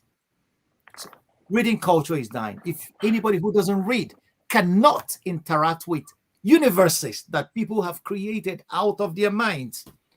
So reading culture is dead in Nigeria. In Germany here, the easiest place where people read is going to the public transportation. You will see everybody reading something. Everybody. In Nigeria, you enter a bus, you will see a Doberman's agency man trying to sell you a fake drug that he doesn't know anything about and tell you something about it. Or you will see a preacher saying, praise the Lord, as if to say that is what is going to deliver tomorrow to us. Religion is important, but there should be places for that. People should learn to read. A nation that reads is a country that thinks. But we don't. And then telephones have come now. Now people are now sleeping on TikTok and all one. Reading culture is dead. So these are the things we should start individually contributing in our various families and various villages. There are a lot that we can do. We have a lot of ideas. And traveling has exposed us to how other countries did it. We should start. So Rudolph, you have heard what my brother Flagship said. It's left for you now. So I wouldn't talk much on this one. Thank you. Your contribution is well appreciated. Thank you. Thank you so much. All right. Thank you, Flagship. Let's go to a similar year next. And we will try to get people who are yet to speak, who are in the studio. And then after that, I think that's about 4 hours. And we have to be mindful of our guests. We didn't plan this. All right. Go ahead, Simone. Thank you, Dr. Rudolph. Hello, panelists, the chat session warriors, and everyone else listening. Please don't forget to like, share, and subscribe. Without you, we will not be here. We need to move this platform forward, please. Thank you. And to our honorable guest, thank you, Dr. Franklyne. It's lovely to have you in our midst. I do agree with most of your submissions, quite educative. I am new in politics, still learning and open to more learning. And as the only woman on this platform right now, I would like to have the opportunity to represent all the women. So as a result, I have 3 questions, if I'm allowed. Please. Go ahead. Thank you. Why are women marginalized, both politically and otherwise? Are they not qualified and capable to perform excellently well, both politically and otherwise? A woman becoming the president of Nigeria, for a start. Do you want to tackle them one by one, sir, or should I just say them? Why are women marginalized? As a Okay. conglomerate. Yeah, just give me the 3 questions and then maybe I could rope them together so that we will have time for some other guests that want to say something. Okay. I'm saying something, sir. Thank you. Secondly, it sounded as if I was the mumbo jumbling, but I will forgive you, sir. Thank you. Number 2, why are Nigerians so divided in every dangerous way that doesn't help to build a nation? Please, any solution for that? And thirdly, do you think it is morally right to tell anyone, shut up, in an international platform? Will abusing each other as Nigerians further divide us or bring us together? Subsequently, do we all, as Nigerians, require continuous, ongoing counseling sessions for emotional, mental balance, sir?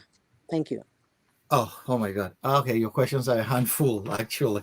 You actually represented all the women with these 3 questions. Let me start from the beginning. Why are women marginalized? The history of patriarchy tells you a lot about that, about the reasons. There are a lot of texts that one could read in this area. But one interesting text are the people that disagree that women are not marginalized. Somebody like Chinwizu wrote a work called Anatomy of Female Power, where he was advocating that women have all the powers in the society.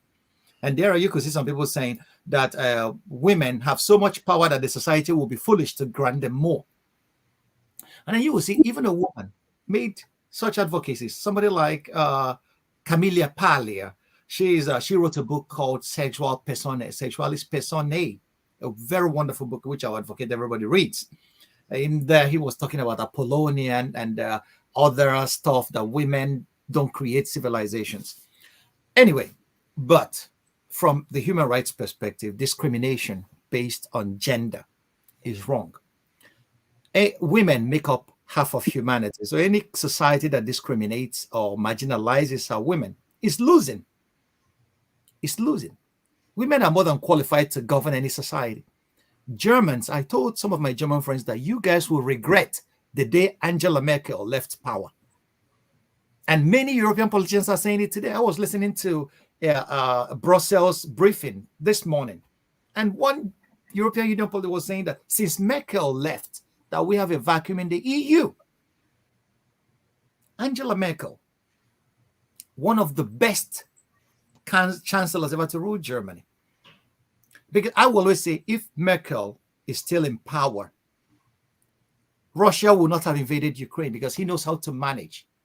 Vladimir Putin, Trump, and even Obama, all of them, they are afraid of that woman. All of them mixed together. Because if you see her, you see grace. If you see her, you see intelligence. A very knowledgeable woman.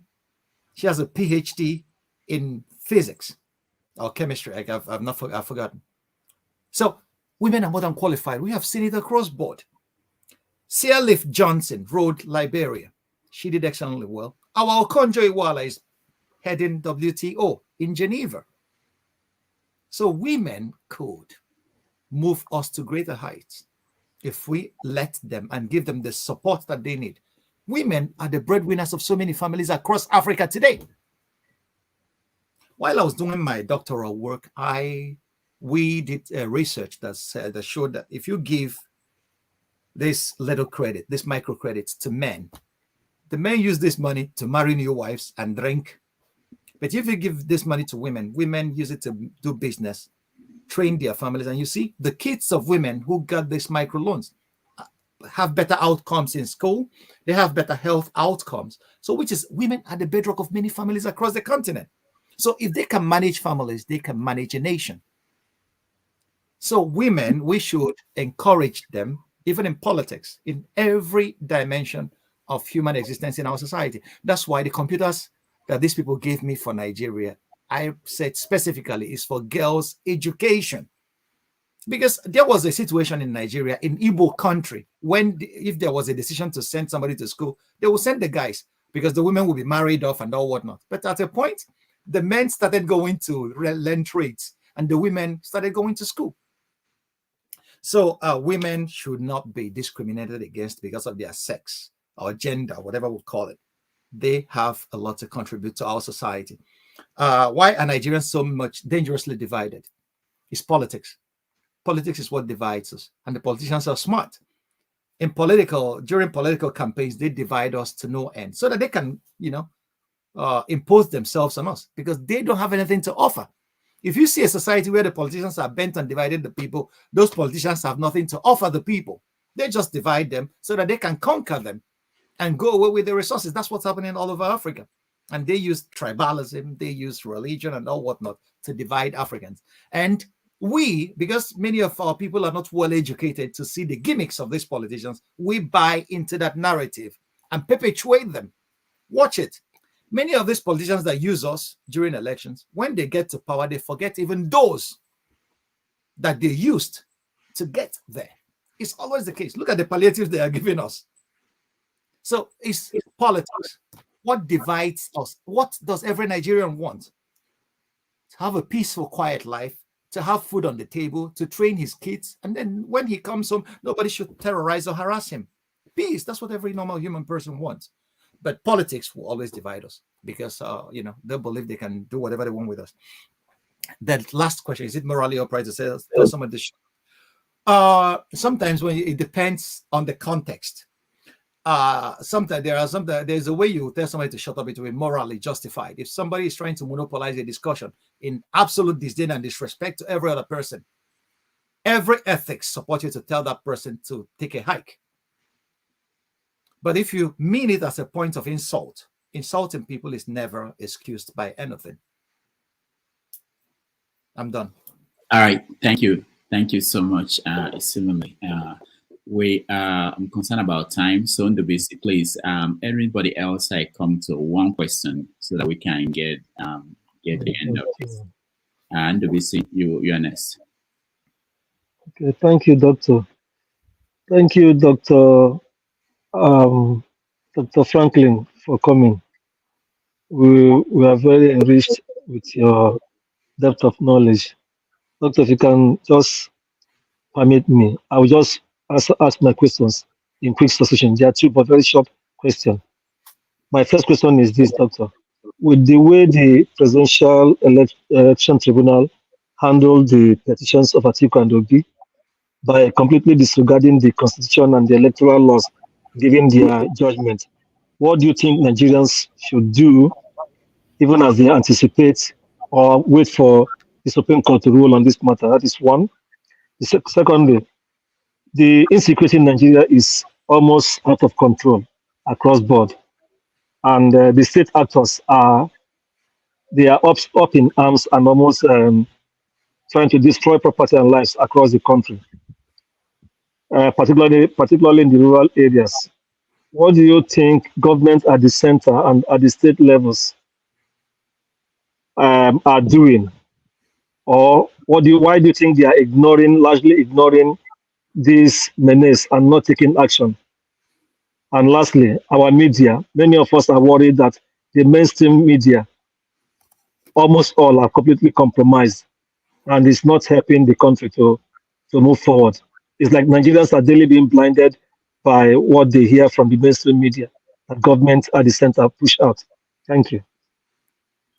Okay, what should Nigerians do do while waiting for the Supreme Court? Nigerians should wait for the Supreme Court. That's what they should do. Nothing more. Wait for the Supreme Court to pass their judgment on the case before them. There's nothing I would urge anybody to do. Wait for them. Second point, insecurity in Nigeria. It's not that the government doesn't want to do anything, but the point is that these challenges are enormous. As I am talking to you, the Nigerian army is in operation in 30 states out of the 36 states of the Federation. 30 states. The manpower is overstretched. And Nigerian police is one of the most understaffed police forces in the whole world. So that's why you will see when Peter Obi was campaigning, he was saying that he would,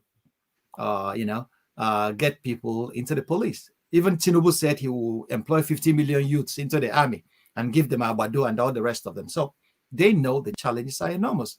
So, and then this is where policing should be local. That's what I've been advocating. It's local in every developed society. That's what it should be. And this is where Nigeria needs to improve. Amotekun is trying, but they need more powers. And then all across board, the constitution should be amended to allow the constituent nationalities or states to have policing powers. Because the chief executive of every state is just chief executive, in a chief security officer in name only. They have to wait for the Inspector General of Police to make pronouncements from Abuja through his commissioners of police in the state before they can act. So that is too unwieldy. We can improve here. That's my suggestion. On the media being compromised, the media, that's the way the media works. Every media has its own agenda. Every media has its own editorial policy. Every media has an angle on the vision through which it sees and delivers its news. News is a commodity today, and they sell it to the highest bidder, not only in Nigeria, across the world. And that's where we need critical thinking, education. If we educate our people to be able to take the wheat from the chaff, to understand when this guy's trying to sell me bullshit. So this is what a critical mindset empowers you to do. As for the media, they will be selling us whatever they want to sell us. Malcolm X said it, that if you're not careful, the newspapers will make you fall in love with your oppressors and hate those who are trying to liberate you. And that's what is happening across board. All right, thank you. Let's move on to Austin N. You're next. Thank you, Dr. Damages, and thank you, my brother, Dr. Frank. But before I go, my question will just be a direct question. I wanted to make allusion to the proverb, the Igbo proverb you used about the fish, the rat and the fish. There is a contextual statement you left out. It is the rat at home that went to the bush and informed the rat in the bush that there is a fish in the cage. So there is a protected fish. So why am I bringing this? With this tribal religious division in the country, do we have a Nigeria that is protected? Because it can only be a sabotage when you go and leak the information that brings the people together. That since we don't have that protection where the thief is a thief, not my thief, not their thief, but a thief, is it possible to use that proverb in this context. And also, I'm a man of context. When Ishimili made a comment about women being marginalized, she didn't put it into context. In the Western world, men are crying of marginalization. Women are up there. So let her bring it down to African women. Then we will now listen to her and know how we can come into that. But my question is this. All I've been hearing you, except when flagship came in, was hypothesis. Now I want us to see, what can we do? I left United States 2 weeks to the election because I followed Festus. He told me that everything is going to be real time. I bought an expensive ticket because I saw a limb light that things are going to be real time. I went home. I mobilized my people to vote. People came out and they voted. I lost resources. Now, the INEC came and did what they did. Nobody has put them to question. Nobody has interrogated INEC. This is an institution of the state. Now, we are being told to wait for the judiciary. And earlier on, I heard you talk about capture. And capture has to do with institution. Now, this judiciary, are they free from being captured? Now, if they are also captured and they go the same way of INEC, what would we do? What can we do? Can we really do anything? Thank you.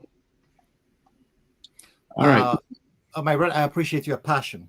The very first issue, my use of that proverb was in another context, which you thoroughly misunderstood. The context I used it in was in the context of imperial auxiliaries, that the people that are governing countries across Africa, that many of them are just like warrant chiefs. And they are the ones that would today invite foreign collaborators and let them know that, they can do whatever they want with the resources that we have in the continent. That was the context I used that. So just for clarification, what can we do? Wait for the Supreme Court, like I said. Yes, the Supreme Court are like Chidi Odinkalu said, and many courts, the judiciary in Nigeria has been captured. That was Odinkalu's thesis. What can the people do? The government, the society is a society of people. It's after when the Supreme Court has made pronouncements, then can the people decide? I'm not here to tell the people what to do. People can decide on what to do. One thing about revolutions is revolutions are not planned events. The day the people will get fed up with the situation, you will see them rise. They rose at Lekki. The Arab Springs, it was just one man who set himself on fire, and then that fire burnt down a whole regime.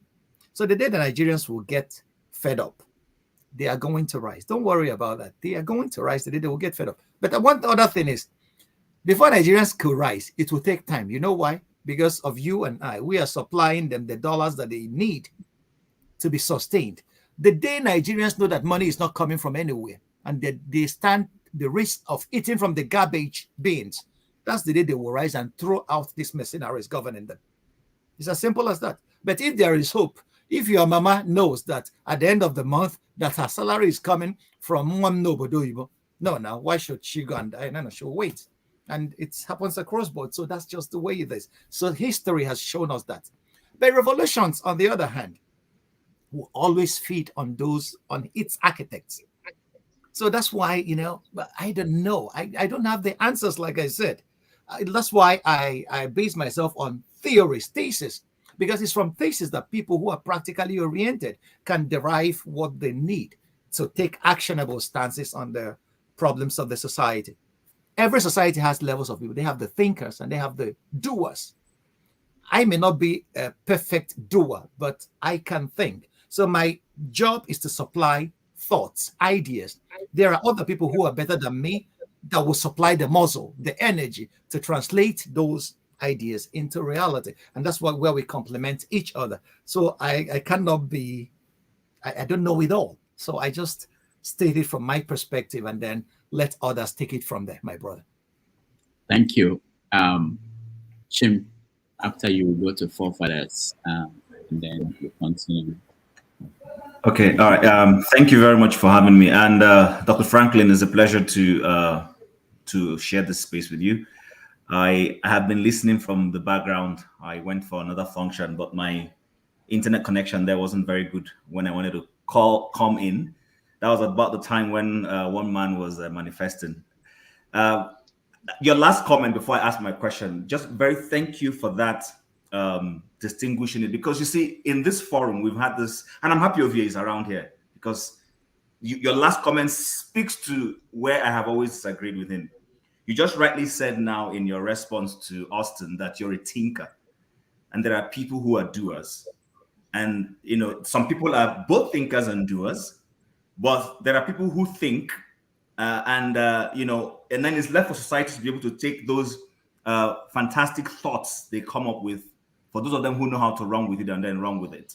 So we oftentimes Ovie says we are just talking a lot in this group, and I've always disagreed with him, and I just didn't have those right words to tell him that, look, if perhaps you have all the energy to go and do all the manifestation on the streets, well, perhaps there are a lot of thoughts going on here you can take and go and do that. So as soon as you said that, I said, that's exactly what I've been missing. So that I just wanted to say thank you for that. The question I have for you is on the area of our people and education. And you rightly put that succinctly in a nice way. You said, our people, yes, we're educated in terms of paper education. That's the truth. We love this. We acquire lots of certificates. Yours truly also guilty of that. We love to go read. But the problem we have is and that's where that thinking you brought in now, and the doing, how to translate all these paper qualifications we've got into real actionable things in society. For instance, I'm also of the view that our people, though paperly educated, are very unaware. We're very unaware of our rights. We don't know how to fight for those rights. Now, my question now is this.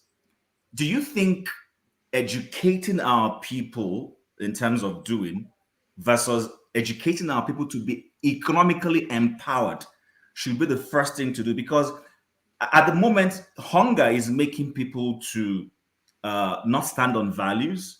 We're seeing people who should typically, hold government responsible. They're well informed and all that, but they're also hungry in a different sense. So we find them sometimes taking appointments they shouldn't be taking when they should be gatekeepers holding government and people who have been elected into office. So do you think emancipating our people economically is more important, or just educating them and letting them know what their rights are and all that?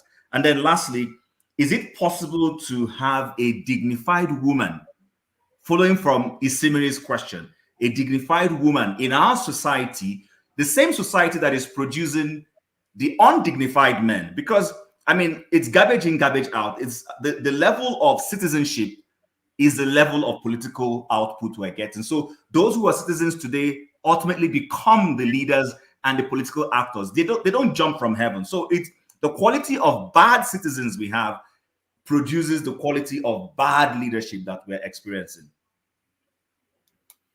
Oh, my brother, thank you very much. I do appreciate your question. One of the major problems we have in Nigeria, everything you listed, educating them and economically empowering them, can go simultaneously together. But our major problem is that we have been configured to think, when you see these people who are educated battling for crumbs from political tables, the problem is that they are afraid that we live in a society where we entertain the psychology of scarcity. Okay, if you put 30 people in a prison cell, don't feed them for a week, and come, these people, they may be talking to each other, and then, but if you throw a piece of bread after 30 days, they will kill each other. Each person will try to kill the other to access that piece of bread. That's what is happening in Nigeria, because they believe that the resources are too limited. The opportunities are too limited, that if they don't grab it now, they will never get it again. And that's the society that the past generation created for this one.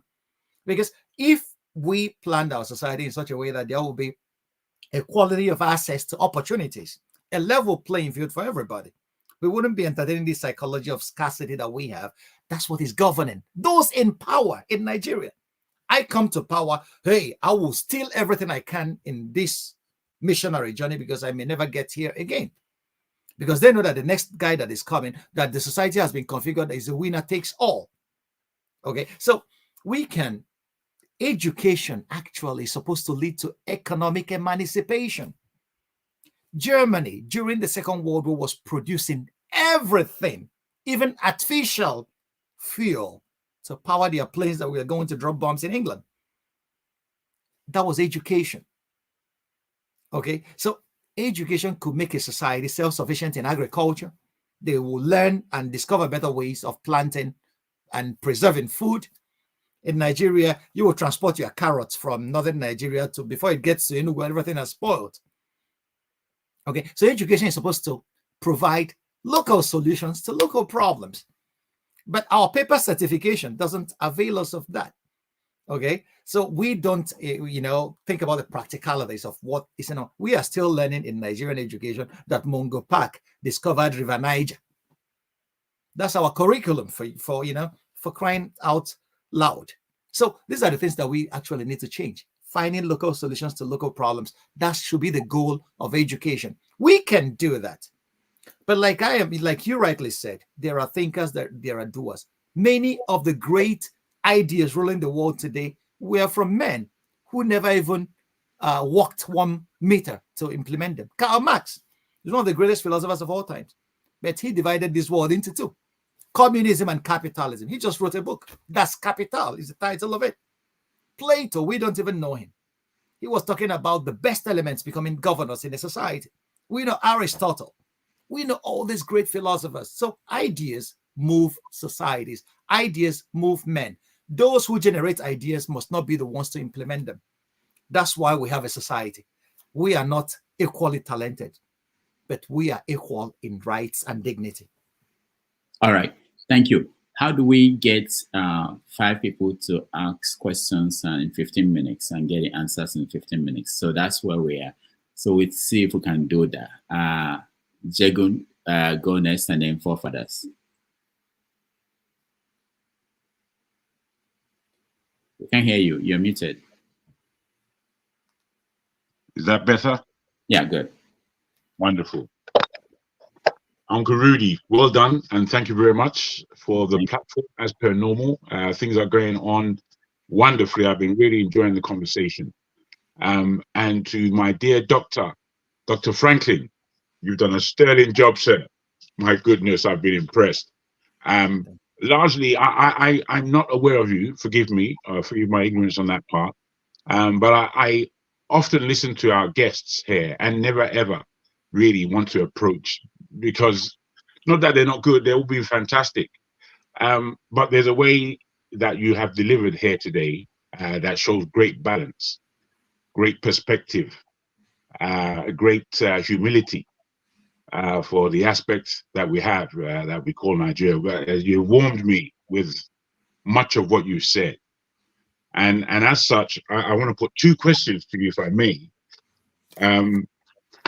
that have always triggered me in our history where Nigeria is concerned. And I want to know, because I find that there's a real massive problem of dislike of self within the country. And I feel that that dislike doesn't show itself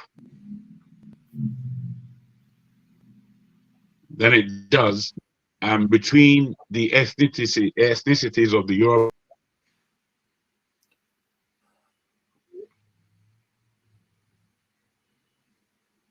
All right. Lost him.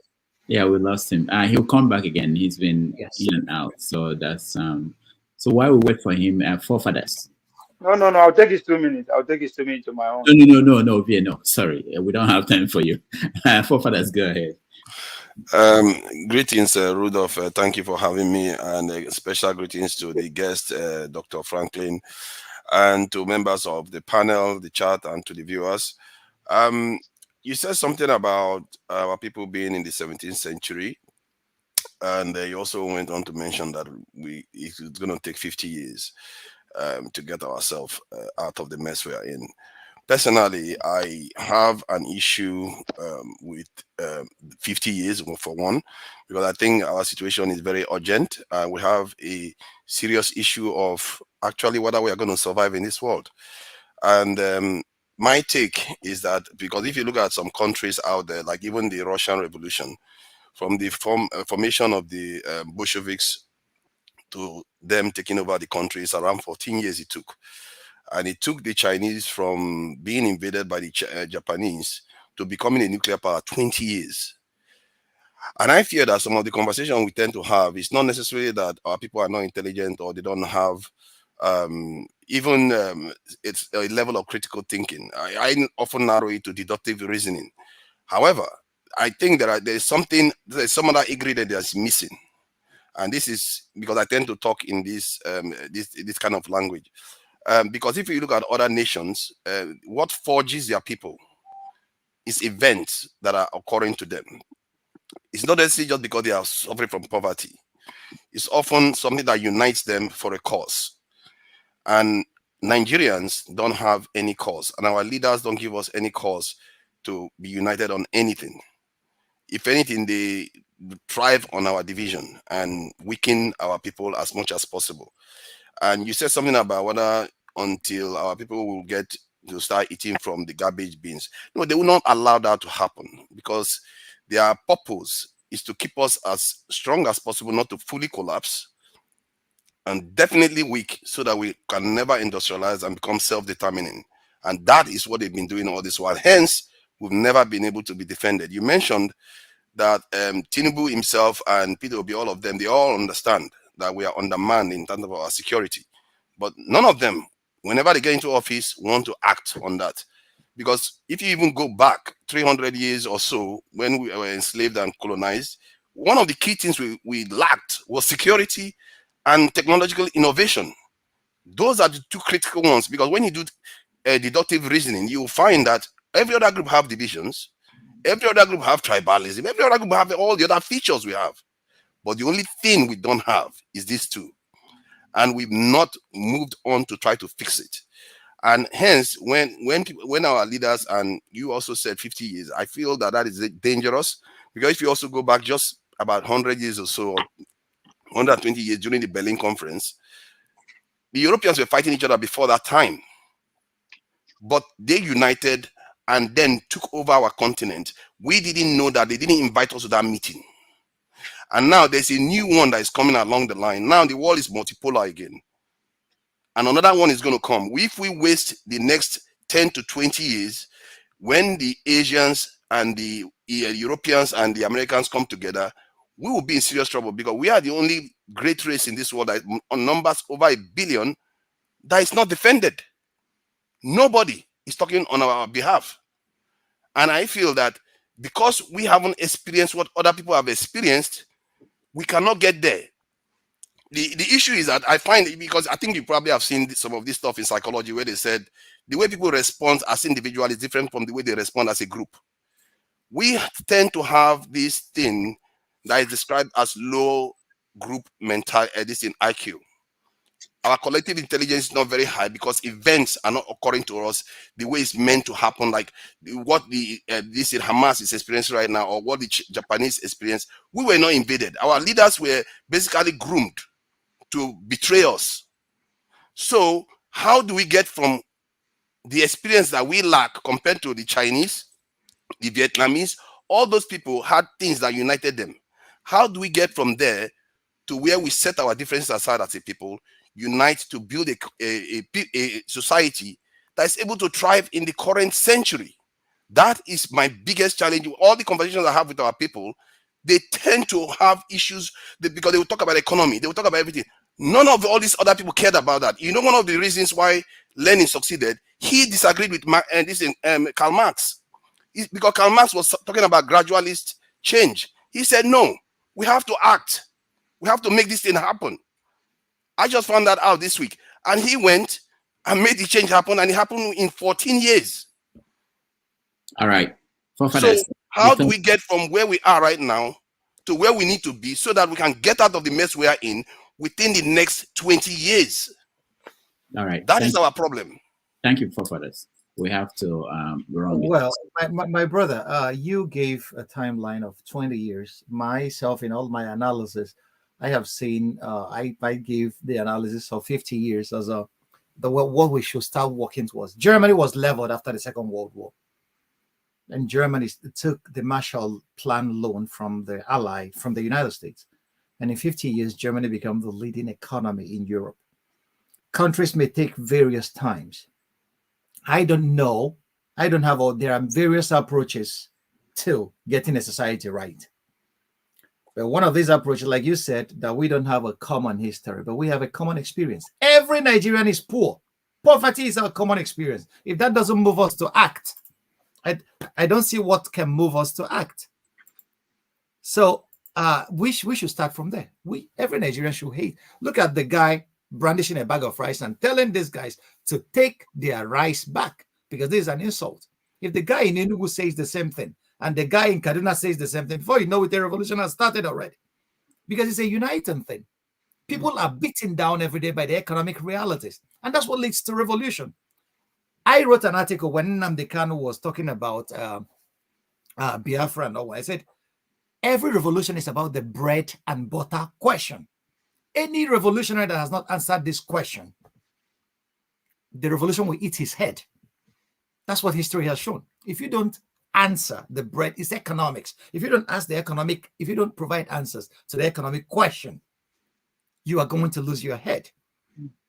Even Jesus knew that. When people were following him, he said he gave them bread. He said, give them something to eat yourselves. They sat down and he fed 5,000 people with bread. If not, some people have thrown him off that cliff. I think, don't you think that from history, I always go through history because we tell our people about bread all the time. But when Stalin came into office, his focus was not on bread, was to ensure the survival of their people first. When Mao Zedong came to office, even when Khrushchev assured him that they are going to give China nuclear umbrella, he rejected it. He said, no, we want that most advanced technology you have, which is your nuclear technology, to build our country. And because China was experiencing famine, they lost 50 million people. They were living on rations. We have to understand that you are not going to feed if you cannot survive.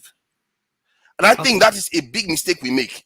All right. Okay. Thank you. Well, we have to go. Yeah, my brother, I love your take. But those guys you mentioned, Stalin ended up murdering 20 million of his own countrymen. Mao Zedong started an agro revolution that killed those people you're talking about in China. Is that what we want? Is that the country we want to go? But we have died. We are dying for free. They died to create a strong nation. We are dying for free. That is the problem. That can't be your argument. That can't be your argument. That is the argument, because sooner or later there will be reckoning. We are going to pay the price. If we don't want to pay the price willfully, we are always dying. We are already dying. That is the problem. We were just dying for free. Why they died for a purpose? All right. No, they didn't die for a purpose. They died under oppression. You're getting it twisted. They are stronger than us today for that reason. Sorry. Okay. Well, I have a fundamental problem with hardline positions, because once we start taking hardline positions, evidence doesn't even. But it's logical, though. It's logical. They are stronger than us. This is my problem. We say it's hardline, but it's actually logical. For Christ's sake.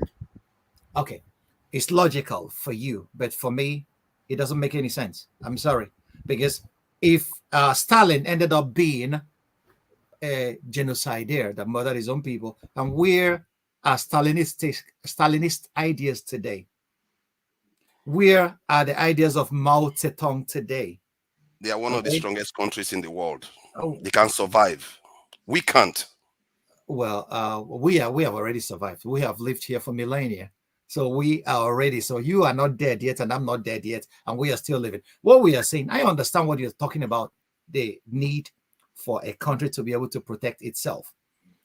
If you cannot feed, you cannot even protect yourself. It boils down to the same thing. So your idea of protection is gaining military advantages. I agree with you. Africa should have the ability to protect herself and project her own power. But you have to get the basics correct. The basics are Maslowian.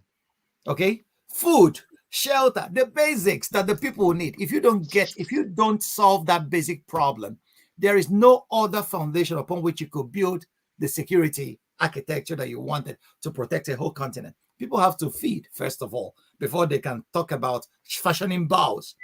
So what people fashioned initially was things to help them kill animals for food. So we have to feed our people before. I understand you. Yeah, defending Africa and defending our institutions are important. You have to have the ability to determine your destiny in this life. That is what we have given up, and we've not gotten it back. And I fear that our people keep talking about the economy when you have to be able to protect yourself first before you can actually build an economy. There's no other nation out there that built economy first. They built their security first. I gave you two solid examples. The examples you give me, I studied history as well. The examples you give me are not that way. They are not that way. That's just unfortunately the case. This is your reading of these examples, because Stalin, Lenin, the Bolshevik Revolution of 1917 came out. The Russians were not starving. Russia had a feudal society under the Romanovs. They came to kick out a political system.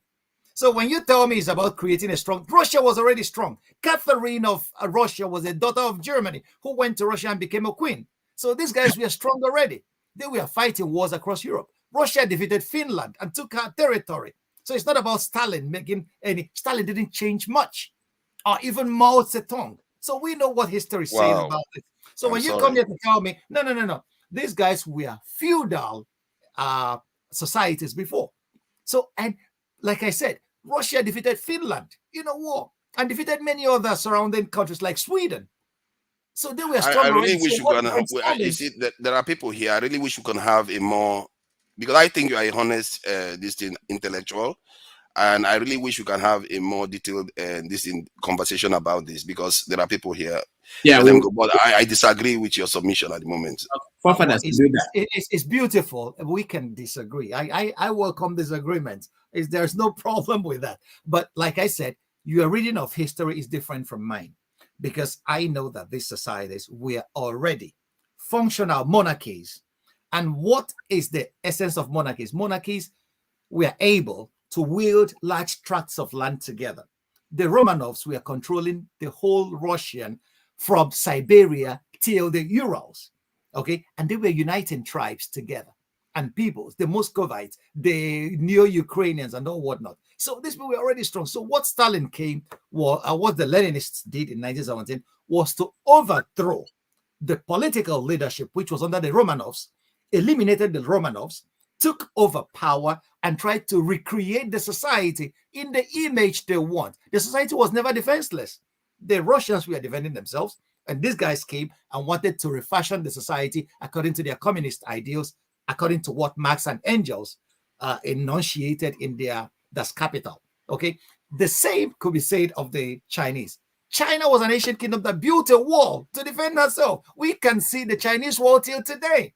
So these societies were not powerless. They were defended heavily. The Mongols that actually constitute, and the Huns that actually constitute much of China, were fearsome warriors. Okay, so when we say that that is because they create, no, that's not what made them great. What made these countries great is that they discovered, like China today, China is ruling the world with economy. Everybody is going to China to invest. It's not about the weapons. It's economy. Oh God, I'm sorry. Yeah. Okay, fine. If you want to believe that, but I really wish you can have this conversation somewhere else. We can. Meet me after that. We will. Let's go to, we have, you see, forefathers, you took 16 minutes out of, we had only 15 minutes. You took 16, 17 now. All right, Alaba and Professor Nebulos and Ike, just three of you. Let's see if we can do that in 5 minutes. Okay, now, yeah, thank God the forefathers eating into my time. Dr. Franklyne, I want to thank you very much for joining us. In fact, when I first joined about some few hours. Laba is hiding now. I'm hiding. Can you see me now? We can see you. Okay. Now, we know the respect. When I first joined and I started hearing your utterances, I get into my defensive mode. I'm like, oh my God, I got to get on that panel and throw some swab and some jab at this guy. Here comes another Nigerian intellectual that come here and spill some, in my own world, some BS, without some pragmatic stuff. And then I saw the way you dealt with one man to more, and oh my God, my likeness for you went from 50 straight to 90. And then and then your last few submission about thinkers, doers, and a few things, I'm like, oh my God, me and this guy are not really too far apart. We're just like 99% different, but I still got to take my swipe at you, like I always do at Dr. Rudolph Okonkwo and all the other midliners that that we have on this panel. I still got to throw that swipe. So 99% me and you on the same page. So let's start with that. So so here on my swipe, I think our problem as intellectuals, educated people, which because I'm throwing a swipe, I don't want to count myself among you. Have a doctorate, I only have 3 masters, so I can't be included in that elite group. Our problem is that we the educated people, we have been the problem of this country from the start, from the beginning. Intellectuals, up to now that all the problems are now will out there. Intellectuals rigging professors rigging elections for certificate forgers, judges giving absurd judgment. I can go on. Intellectuals has been the problem of this country, educated people.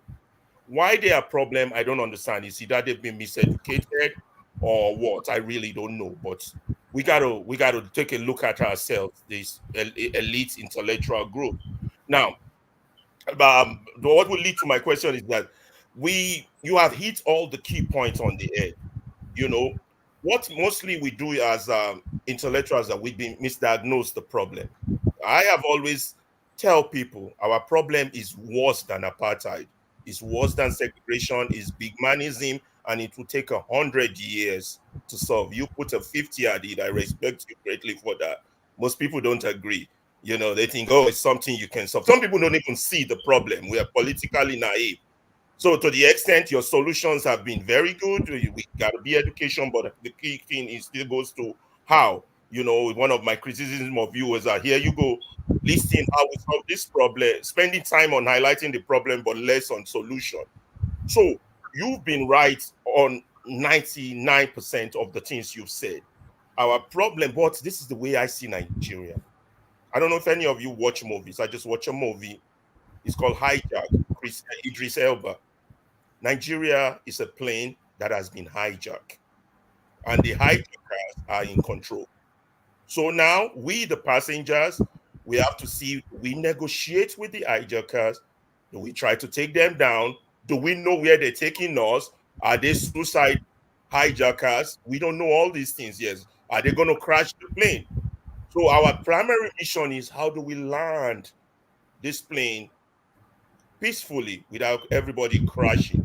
But the fact is, the hijackers are in the puppets and they've got guns and everything. They've hijacked the country. So when you talk of the police, you talk of the military, you talk of the courts, you talk of the educational institution, everything has been hijacked. We don't have a country. How much more less a democracy? Intellectuals still believe we have a democracy, and people, because in one of your utterances, you said we got to start solving the problem locally. I disagree with you on that, because we cannot solve the problem locally when the problem is from the top, from nationally. So we have a system. We are building a house on a foundation that's going to crumble, on a watery foundation, on a sandy foundation. It's going to crumble. And I also disagree with you on your hard stand. I understand you're a man of peace and you don't want people to die. You don't want, your hard stand against people who believe maybe war or violent revolution or a revolution will solve this thing. You do have a hard stand against them. I understand that. You understand? Let them, and that's part of the problem of Nigeria. We always restrict people from hearing their views or their position.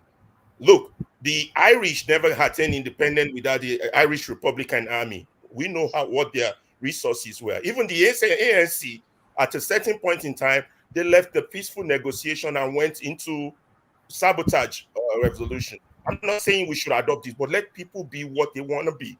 If they want to be separatists, let them be separatists. If they want to be IPOB, if they want to be this, because people are already, like one of the people submitted, people are already dying. We are already at war. We're just not calling it war in our intellectual facade. People are All already right. dying. So Alaba. now, what's my question in all this explanatory stuff I just got into? My question is this now. So I see the question has been hijacked. How do we deal with these hijackers? Now, you said one statement, I also disagree. We wait for the Supreme Court. If we know the Supreme Court is part of the hijackers, do I want to wait for the resolution on how they land this plane? This is a deep thought. You're a thinker. I want you to connect with me on that level. You understand? So maybe they don't rule in what I want. What's next? They rule in what I want. What's next? Even if the so-called the only thing that's making even all of us talk now is because of Right, technology. not another half an hour. I have the beaver thing they have. So my question is this: how do we get to where we need to be, where we ought to be, not just this moving around in circles? How do we join the thinkers and the doers? What can we do now? You understand? I believe it's education. I believe people like Dr. Rudolph need to have a larger medium. In fact, his medium should be bigger than our eyes.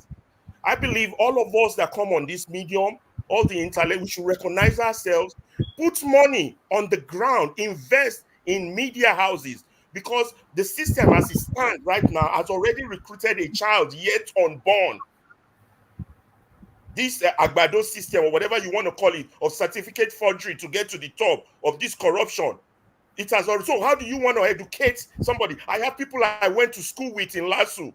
You know, luckily me and Farotimi also were in school as around the same time. We went to the same school. I have people who we all did our Luther together at the same time that are on their side.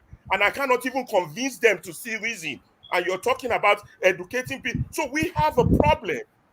We got to, what's the solution now? How do we make media houses as big as this? How do we get them inside our people's house? How do we start preaching, advocating so that we know the realness of our situation? I respect you greatly, Dr. Franklyne. Like I said, we are now 99% together, but those are my few. I just love the way you dealt with one man to more. It was entertaining. Oh my God. Thank you, my brother. Like I said, whenever I come to this platform, I see brilliant ideas, brilliant Nigerians doing great things in their various, sectors, and then it makes me proud, and it makes me see that we have a future. This makes me hopeful. This is why I'm doing what I'm doing. This is why I'm spending my Sunday evening doing this. Intellectuals have failed Nigeria. I agree. We have failed, and we have no excuse for that. What's the reason? You called it miseducation. You struck a nerve there because you are not the first person to call it miseducation. Chinweizu wrote a work titled The West and the Rest of Us. I would be glad if we pick up that book and read, because there has not been a solution that has not been prescribed for the Nigerian problem. Absolutely. He wrote about miseducation of the African mind. Okay? So many of us have been miseducated. And then when you say big manism, it's what I call belligerent sense of privilege. If you read Ojukwu's book, the only book he wrote, Because I'm Involved, he talks about this belligerent sense of privilege. Every Nigerian, almost every Nigerian wants privilege and wants it now. That's why if a Nigerian makes a little money that he has stolen from somewhere, he will buy a car and employ policemen, and they'll be blowing sirens and driving every other Nigerian out of the road for him. Belligerent sense of privilege. I saw student union presidents being ushered into the university by policemen in Nigeria. I don't know whether that is a Hollywood skit or whatever, but it starts there. So this is where we have gotten to. So, we have problems, but all hope is not lost. Like I said, you're right. Not only Nigeria, many African countries were never really granted independence. the imperial auxiliaries were handed over power. Kenneth Onwuka Dike, one of Nigeria's greatest historians, wrote that in his book about the oil Niger. He said that the colonial masters on leaving handed power over to their houseboys. And what their houseboys learned about democracy, about governance, is governance as exploitation of their people. They just started doing what the colonial masters were doing. Franz Fanon equally mentioned that when he talked about white faces in black masks. So this is the psychology, that one of the things that colonialism, it did a number on us. And then the only thing that could rescue us from this mindset is education. The only thing that changes mindset is education. Bob Marley said it. We have to emancipate ourselves from mental slavery. None but ourselves can free our minds. We, every bondsman, Shakespeare said, in his hands lies the key to cancel his captivity. In our hands, we can do it for ourselves. Nobody will do it for us. So I don't have all the ideas. I don't have all the answers. But what I know is that education has always been the key to liberate every society. We have to, like, that's why I harp on decolonizing our curriculum. We did a lot with a lot of these guys that are supporting crooks and rogues. A lot of us in the diaspora write speeches for those misgoverning Nigerians. And then we find justifications for their crimes. It's intellectuals that find justification for the crimes committed by those in authority. So we have failed. Yeah, I accept that. But all is not lost. We have realized the problem now. We all, each in our little part of the world, will start contributing. Speaking out is very important. If you speak out, you would not know the power it has to change things. Never be silent when justice is having a walkover. Never be silent. Let that be a start. A time is coming when these guys that have stolen everything, hijacked our nation, will come to realize that a lot of voices are united against them. And then they will be forced to have everything. So start speaking out from your own little quarter. It's helping. It's not only talking. All right. Thank you. You guys, I know you have to finish up your thought, but let me just say that you guys, everybody should be aware that our guest is 5 hours, 16 minutes, and we only took one break. So we have to round up. So please bear that in mind. Jagun, finish up your thoughts, then we go to Ike. Thank you. Thank you very much. Our guest is a German soldier. I think he can stand 8 hours. Easy. Oh boy. I know they smoke more. Wait. You don't catch everybody with that, oh my days. You will keep quiet with that, Ovie. How did you drop that bomb? Okay. Now, correct bomb, he don't drop on his head. Mama said that which they know which.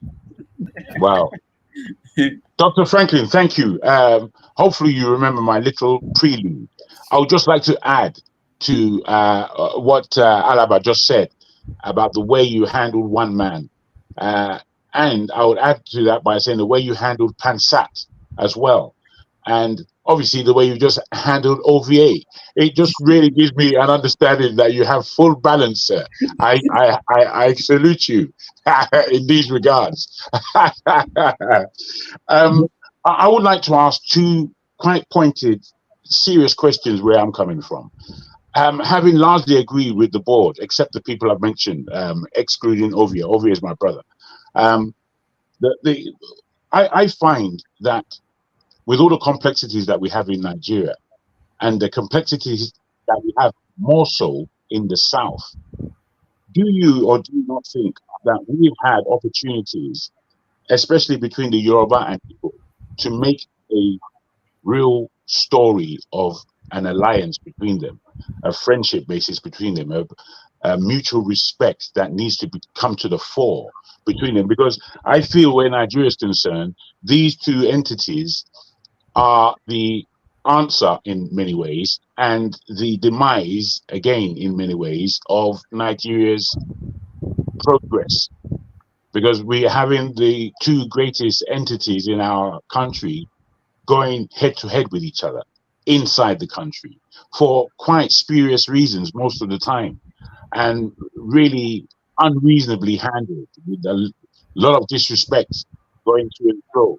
I find it to be a major problem, a major issue, and a major disturbance within our communication in the South that would lend the South the power it needs to pull forward and to pull ourselves out of the Nigeria malaise that we presently find ourselves in. One, what I would put as a caveat to that, well, not a caveat necessarily, but an underlining, Awolowo and Zeke, to me, had a full opportunity to stop nonsense, to even not have a just in war that was just murderous at the end of the day.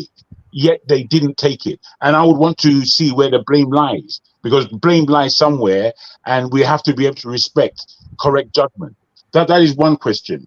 The other question is, how can Nigeria possibly go forward with no aspect of politics?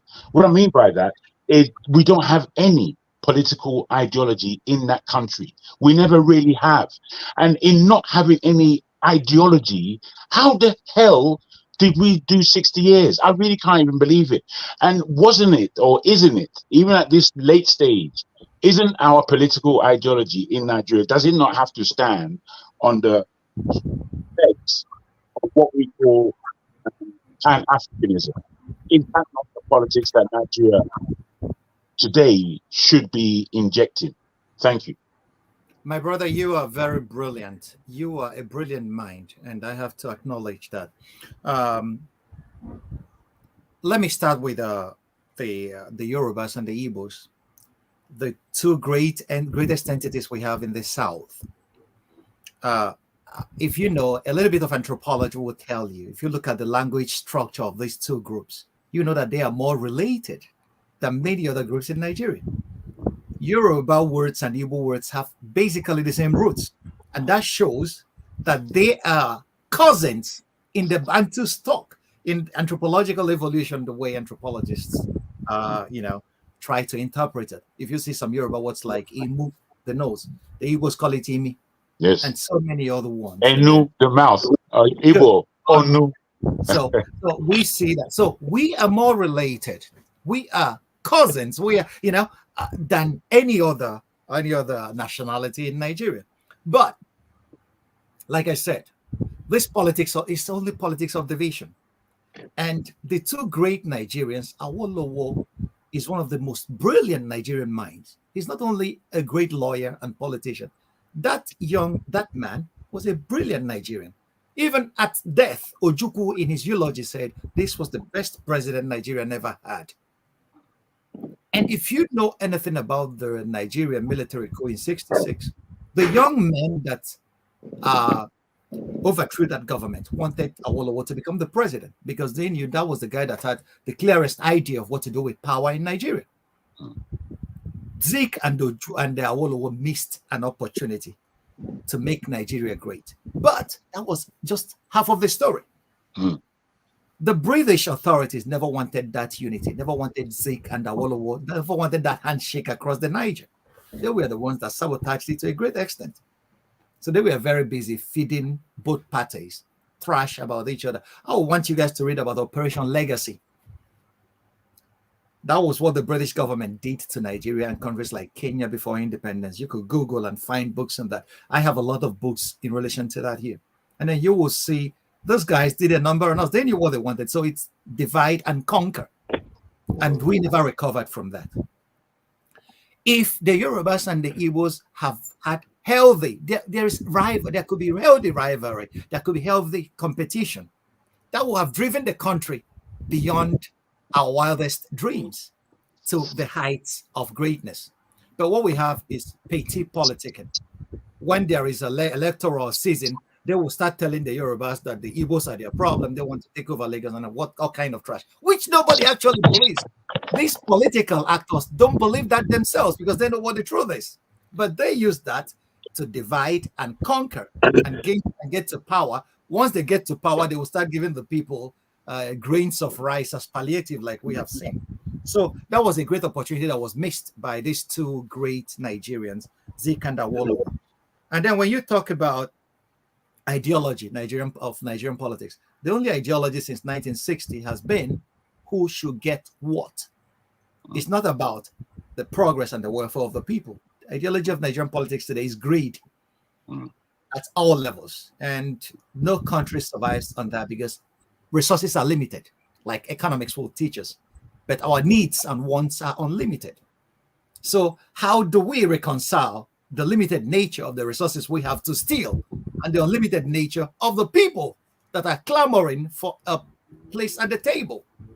So, and this is why Nigeria is overripe for revolution. And Nigerian politicians are not even saying this. The people are just a push away from bouncing back and revolting. But an unintelligent leadership will not say this. So I don't know where we are heading to with the kind of politics we are practicing in Nigeria, but it's not sustainable anywhere. It's not sustainable. And it's coming to a head someday. So the Yorubas, like we are doing here, we should, in our little platforms, try to encourage getting to know each other more, having friends across board. Like I always tell you, my bosom friend, my best friend was Pius Adesami of blessed memory. This guy was one of the most brilliant Africans I've ever encountered in my life. We were very busy churning out ideas, and he's a detribalized Nigerian, and there are a lot of other detribalized Nigerians around. We could start building friendships, across board. There was a story that was told. Alex Ekweme, during the Civil War, he had houses in Lagos, and when he had to leave, he fled Lagos when the federal forces came and went to the east. His Yoruba neighbor was collecting house rent for him and keeping it.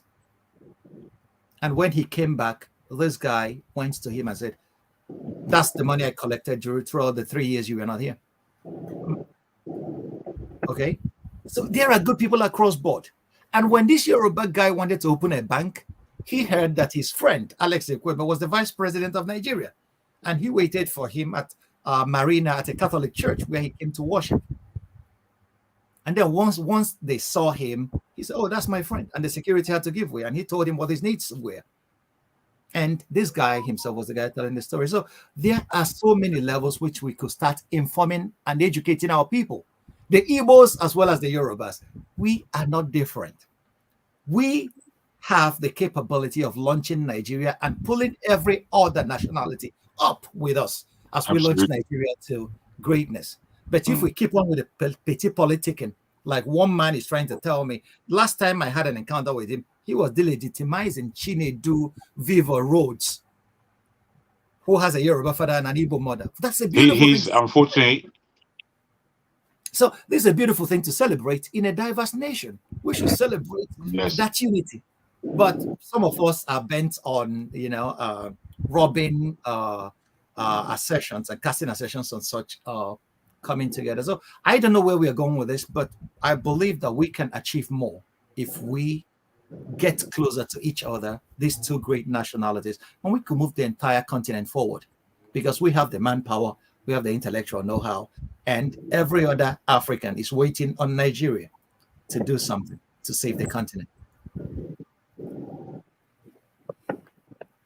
All right. Thank you so much. I'm so worried about how we're doing. But let me go to Professor. I think you're next. No, it's me. Oh. Hey. Ike. Oh, Ike.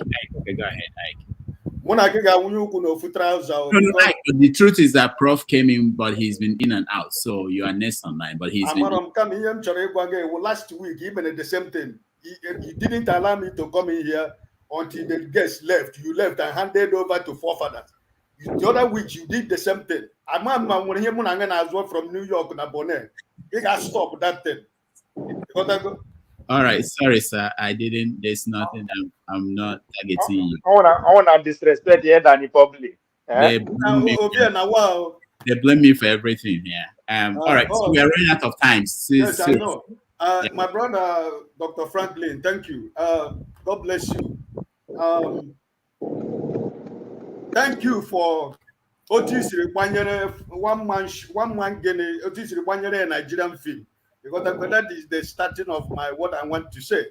And he watched the film. And I think that all conscience, if he had a conscience, what was said today would be able to give him a little bit of time to be able to reflect in his life what his idea and thinking about a true Nigeria is all about. So I want to thank you for what you do, for what you will do, and for what you will continue to do. Everybody have said everything about Nigeria. I want to go regional. I have only 2 questions for you. You did mention when you are making some comment, and I'm going back to that. What are people like you doing presently to prevent Hope Uzodinma coming back as governor of Imo State? This question, why I brought it up is, maybe you know Dr. Sam Amadi of Arise Television. Him and his group, they had a press conference like 2 weeks ago, 3 weeks ago. He did mention what is happening in Imo State. And I am from Olu. You were here last time. I think you were one of this platform when I mentioned in Olu. He mentioned it again. There is no more any young man in Olu senatorial zone. Take it to the back. No single young man in Olu senatorial zone. So people, Sam Amadi and his group, they were talking about the direct chairman in Imo State. There has been so much complaint to remove this man. But this man has compromised everything in Imo State. I was telling in this platform because I was involved. There was no election in Olu during the presidential election, but APC got vote from Olu senatorial zone. There was no election in any town in Olu zone. So it's a very vital question that I am asking you. Second question. What is your thought about the tribunal judgment in Enugu State by allowing this man to continue to be the governor of Enugu State? And finally, I just want to thank you for your sacrifices and your group and what you do. And I just pray that God will continue to protect you and continue to serve humanity and mankind. God bless you. All right. Thank you, my brother. I'll be very quick. About Hope Uzodinma, I have only one vote if I'm going to vote. So, and in a democracy, is the majority that wins. So that's like I said, if we don't like the government we are getting, we should organize. It's very important. Organize. You tell every other person that you know, I don't like this guy, the way he governs my state. I want you to vote against him. That's a peaceful way of kicking him out. You are right. The Nigerian army has been in operation in the Olu area. There have been cases of human rights abuses, of them murdering young people. A lot of young people have taken flight, and then it's paralyzed a lot of economic activities in those areas. We know that. We complained to Buhari and the military authorities then, but it does seem that Nigeria is a place where anything happens and nobody is held responsible. I feel this in some of these guys are candidates for Den Haag, the International Court of Justice, because many of them are committing atrocities that the world should know about.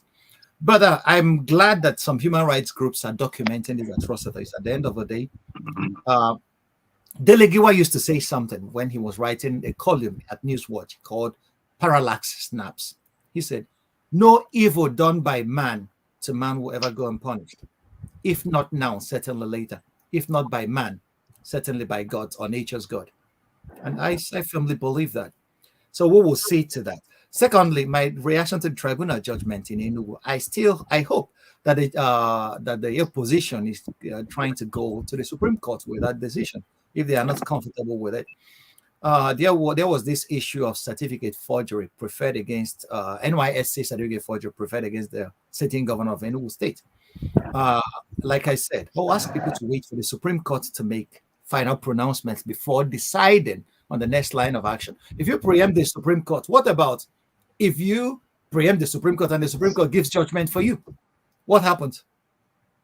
For the candidate you support, what happens? You must have destroyed every other thing, and then your candidate will spend money rebuilding the things that we destroyed out of anger. So that's why I said, let's wait for the Supreme Court before you can decide on the next line of action. That's all. Let's allow the process to work or pretend to work, and then we will have excellent reasons to protest, but not before the process has been exhausted. That's all I will ask people. because that's a smart thing to do.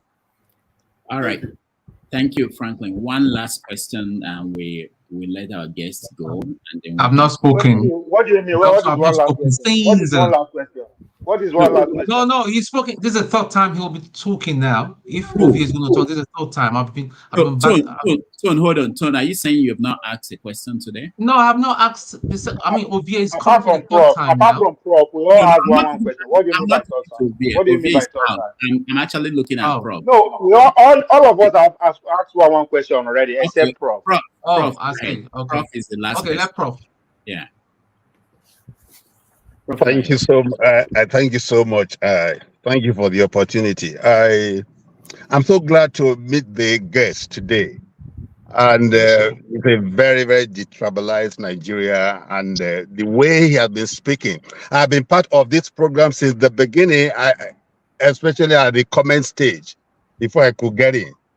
Actually, I am also a thinker. I used to be a doer in my university days, the University of Lagos, but I'm now a thinker. And I think exactly alike like the professor who has delivered the lecture today.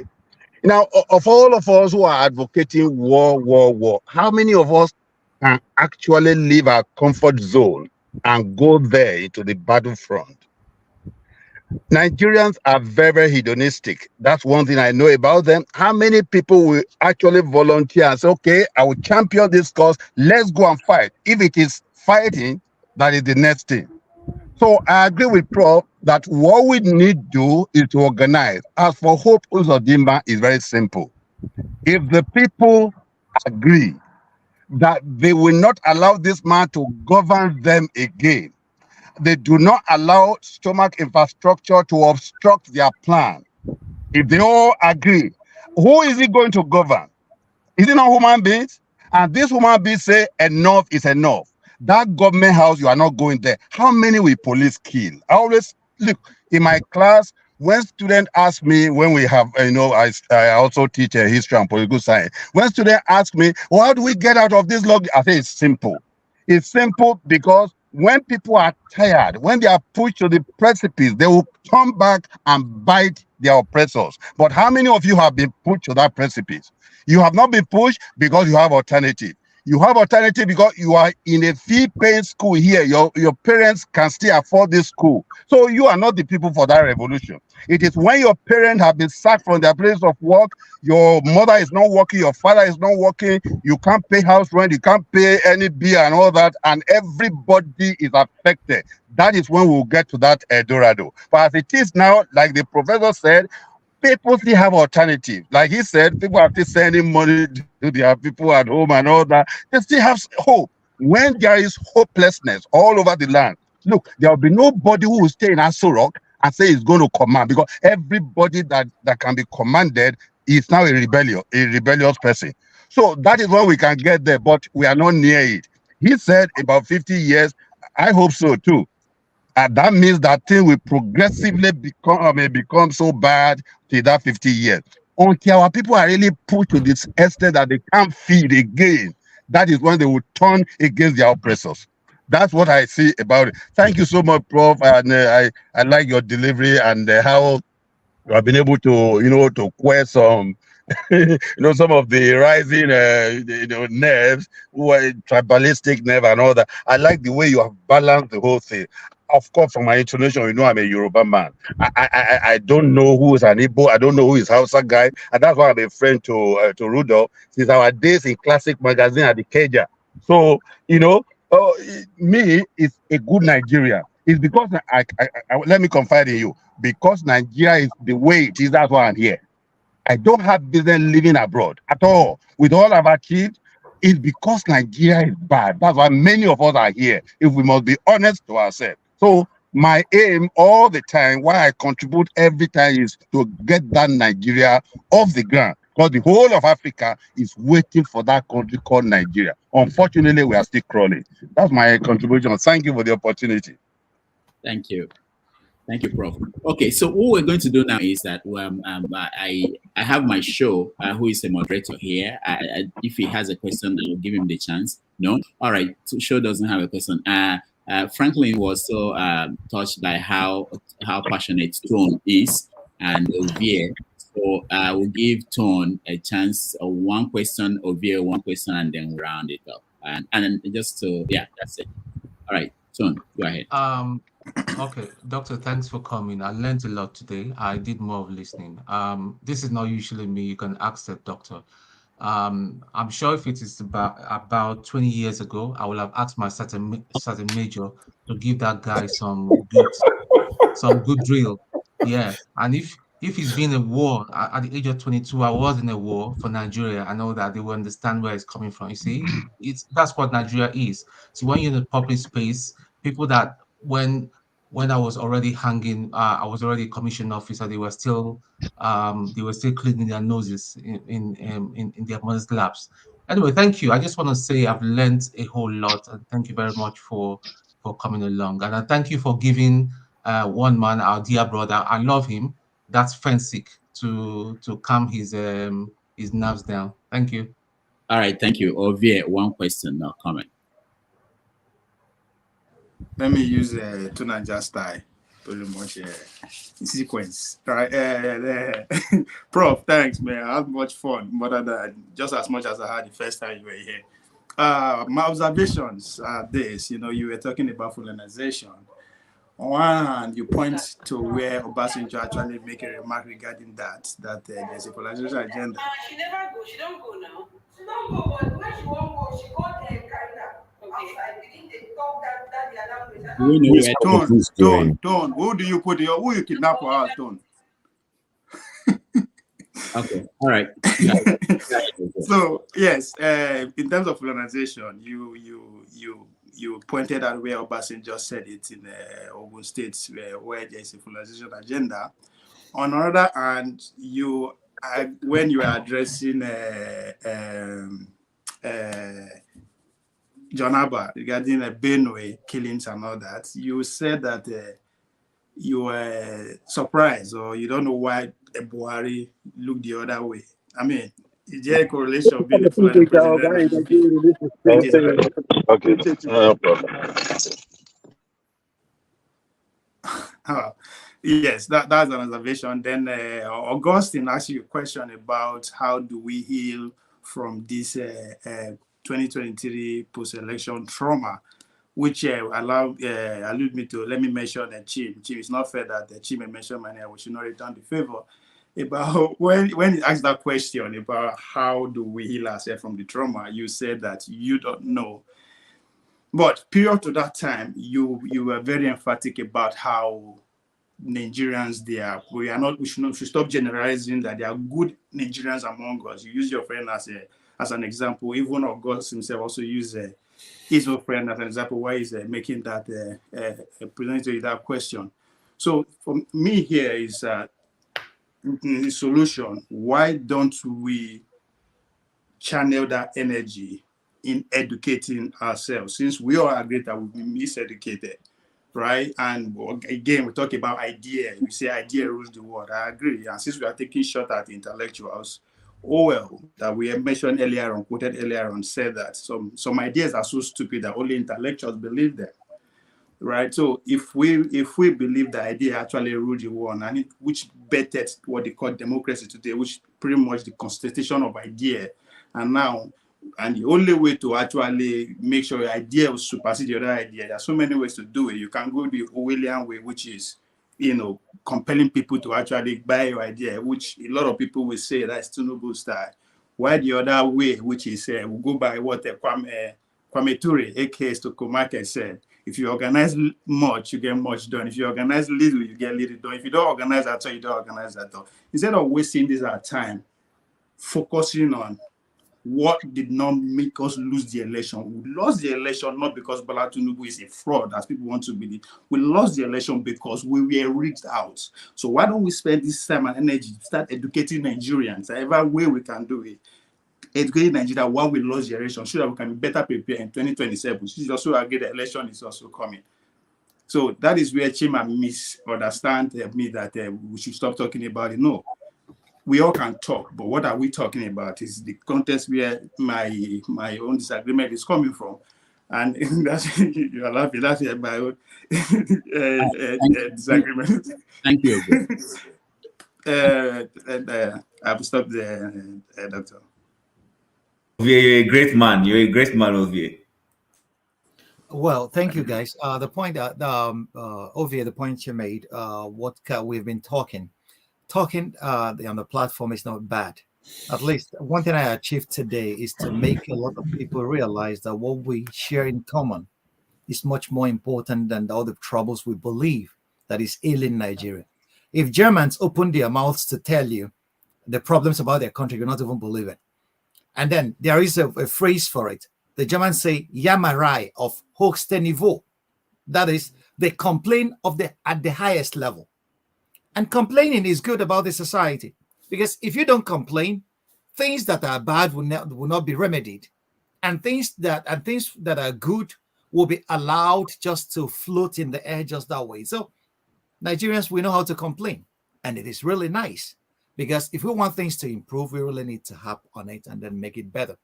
Not only complaining, but putting in the work to actually. So what we're doing on the platform is actually educating each other from our various perspectives. I like what Forefathers said. He tried to make an argument from the perspective of having power. Power is important.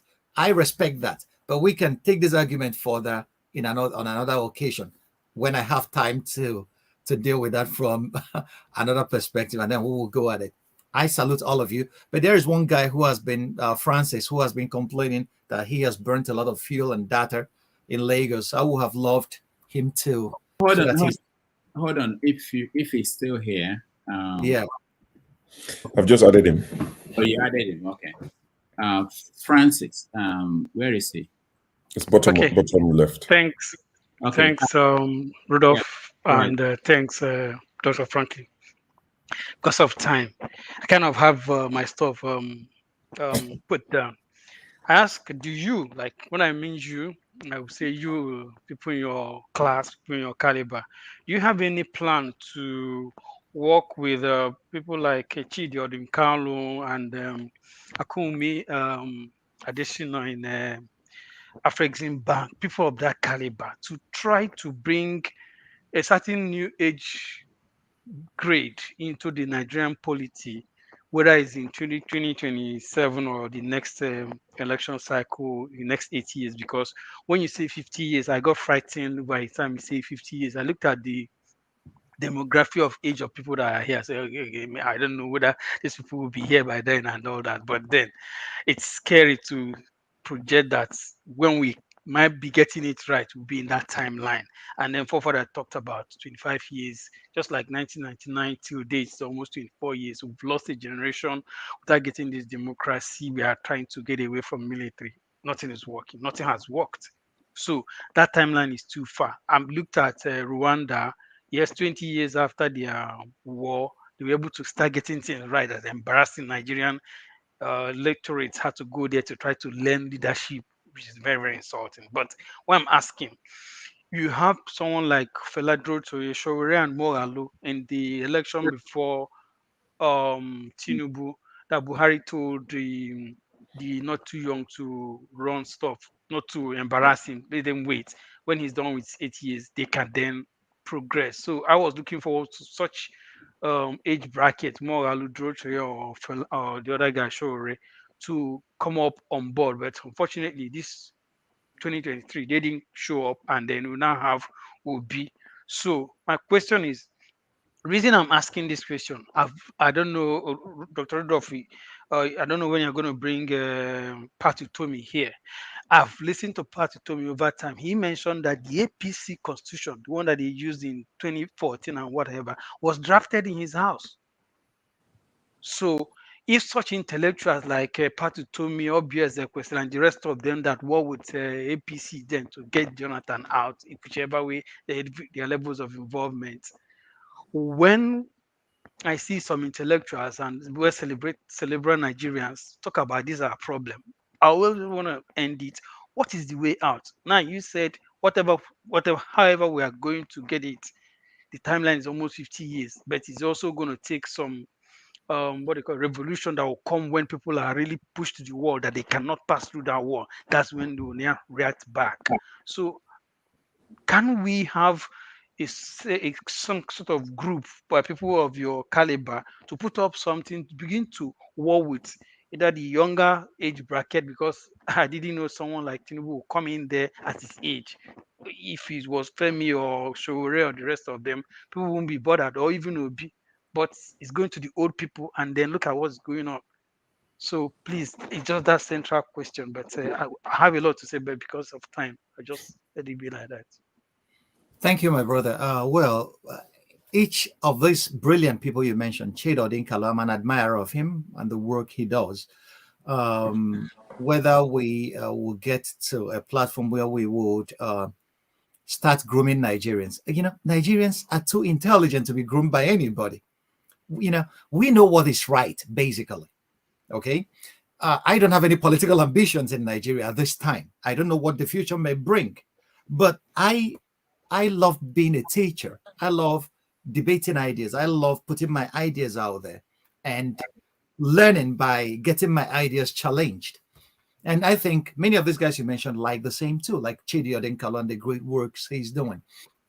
There are many ways to get to the promised land. There are many ways. There are many systems. No society takes one single way to get to whichever destination it wants. There may be mistakes going forward, but we have to start. The problem is that Nigeria has not even started on any way at all. And the basics we have to get correct is leadership. If we don't get the right people from the local government level, the people that vote at party primaries, if we don't start there, the people that are so hungry that they get to the party primaries and then they take dollars and vote in a man they know is incapable of delivering anything, and then they turn around to complain for the next 8 years. So we have to start there. If we don't get the leadership right, we will never get anything right. So leadership is the problem. Achebe analyzed it well. You talked about Rwanda. After the genocide in 94, Rwanda started on a new path. Although Rwanda was helped by a lot of Western countries, Rwanda has one of the largest debt profiles in Africa because Rwanda depends on foreign aid for most of its activities. But Nigeria, we ran from being one of the most indebted nations in Africa. Obasanjo came, cleared the debts, 12 billion for Paris Club. And then Buhari now has tripled the debts that Obasanjo cleared. In 8 years, Buhari has made Nigeria one of the most indebted countries in Africa. So these are the kinds of, if we don't get the leadership that is actually ready and willing to work for the people. And remember, Lord Acton said it, power corrupts and absolute power. So, and he said it about the Catholic Church, the holiest of places. So if power could corrupt cardinals and popes, what would it do to people who don't profess any religion? Okay, so these people need to be held accountable. And who holds them accountable? The people.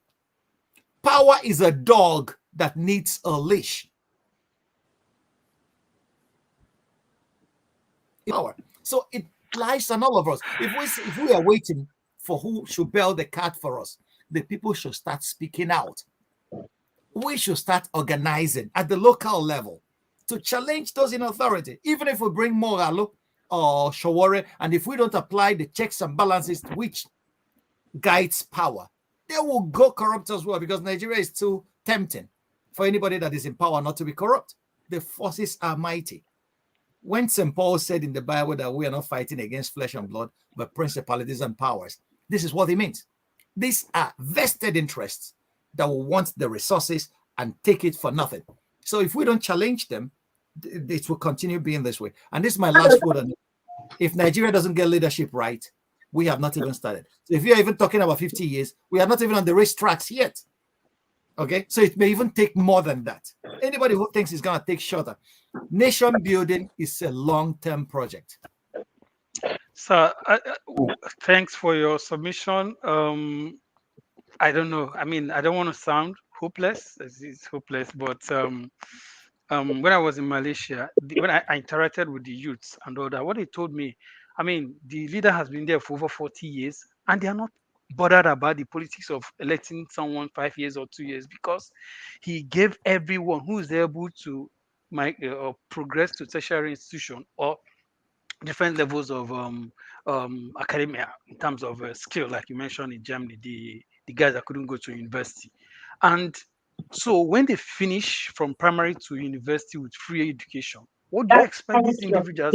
They commit, they begin to work to, put in energy and all their intellect to better their country. You are right. But do you know why the Yorubas love Awolowo? Free education. Thank you very much. Awolowo is one of the most visionary Nigerians. He opened the place up, gave people, empowered people, and nothing empowers a people like education. That's what excellent leadership does. That's why I said, if you don't get the right people in leadership positions, we have not even started. Awolowo gave us an example. And if we don't learn that, we are not heading anywhere. All right. We have to end it here. Thank you so much, Franklyne, for joining us. It's been an amazing 6 hours, almost 6 hours. And we appreciate it. And hopefully you don't stay away for another 6 months before you come back. That's a German machine. Yeah. Thank you. Thank you so much. And I just to announce before he goes, on Sunday next week, we have Paikide. He's coming with the author of this book, First is Last, Cyril Orji. They will be here next week.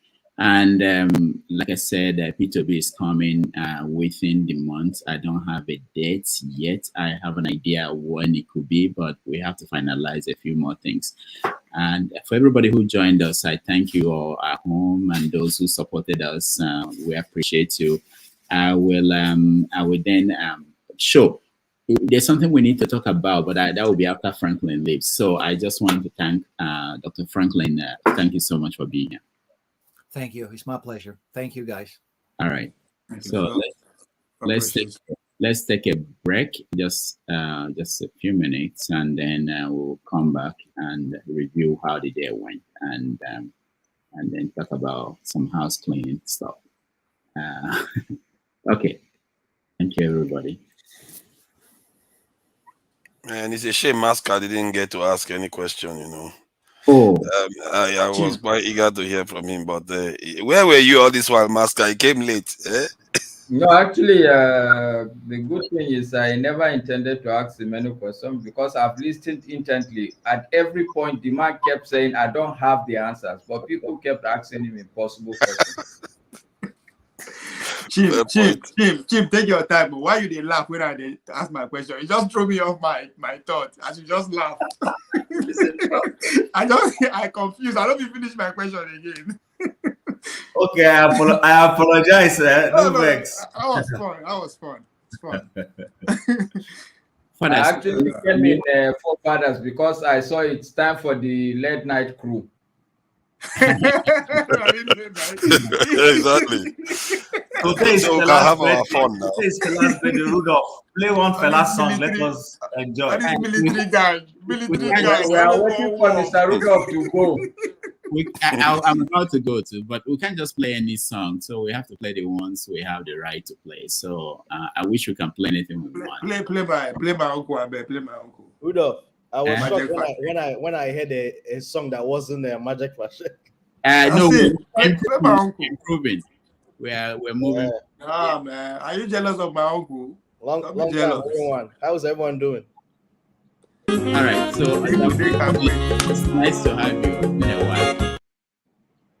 So let's listen to this and then we'll be back. Just 2 minutes. And sure, you can handle this. I just my computer is frozen here. Show with him, boy. I don't like him. Yeah, Dozim is not playing the music. You be now your boy head now. Go wake up, he will play.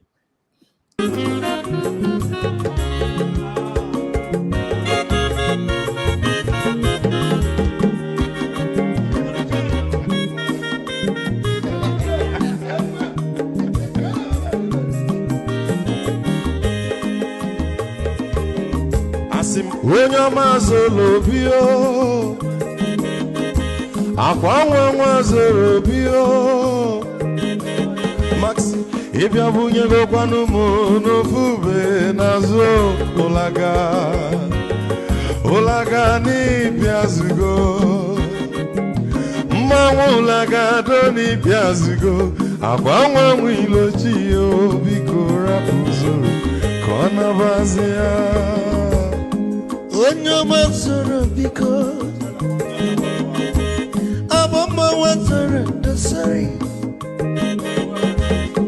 ibia unye nigana mo ulaga doni biazigo mo ulaga doni biazigo abamma wilo chilo bigora buzoro ona wazi mazi wekoma odogu no kwerezu nanka onye maniga dele mo mazini bazina ibu go with melody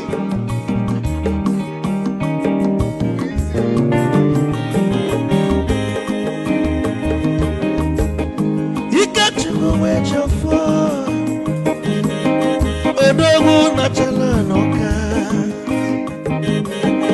Ezi one them nigga delemo Olaga doni bezigo no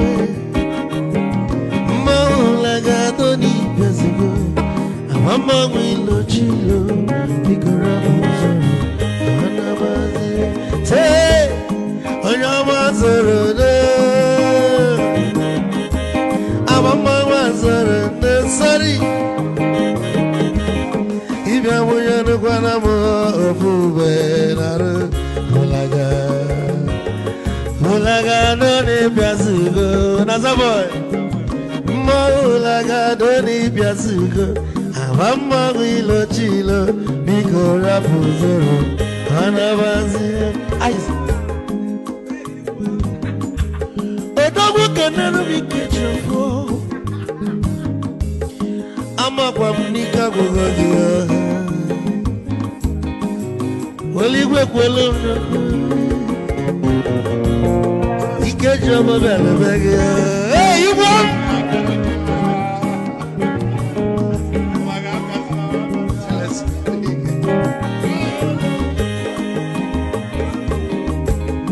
Eku kampune kene Omogo ndi nso Chukwu emekalumo ike Chukwu negaji Esi nwanne m ekene ịlapụlụ ife niile na-eme wee bịa nke gosili na anyị na gị bụ nwanne wisdom ga-adị ka nye gị maịkị ka ogobanya bụ egwu isili mmaksi ọ bụ na-etiri egwu a malụkwa malụ n'imego m ife ọjọọ wee sị gị nwanne m ife ọkụ na ịchọlụ na ngeme wisdom onume ekene gị agbamanwụ iyo iyo biko lapụ nabasị ya zoro zoro zoro zoro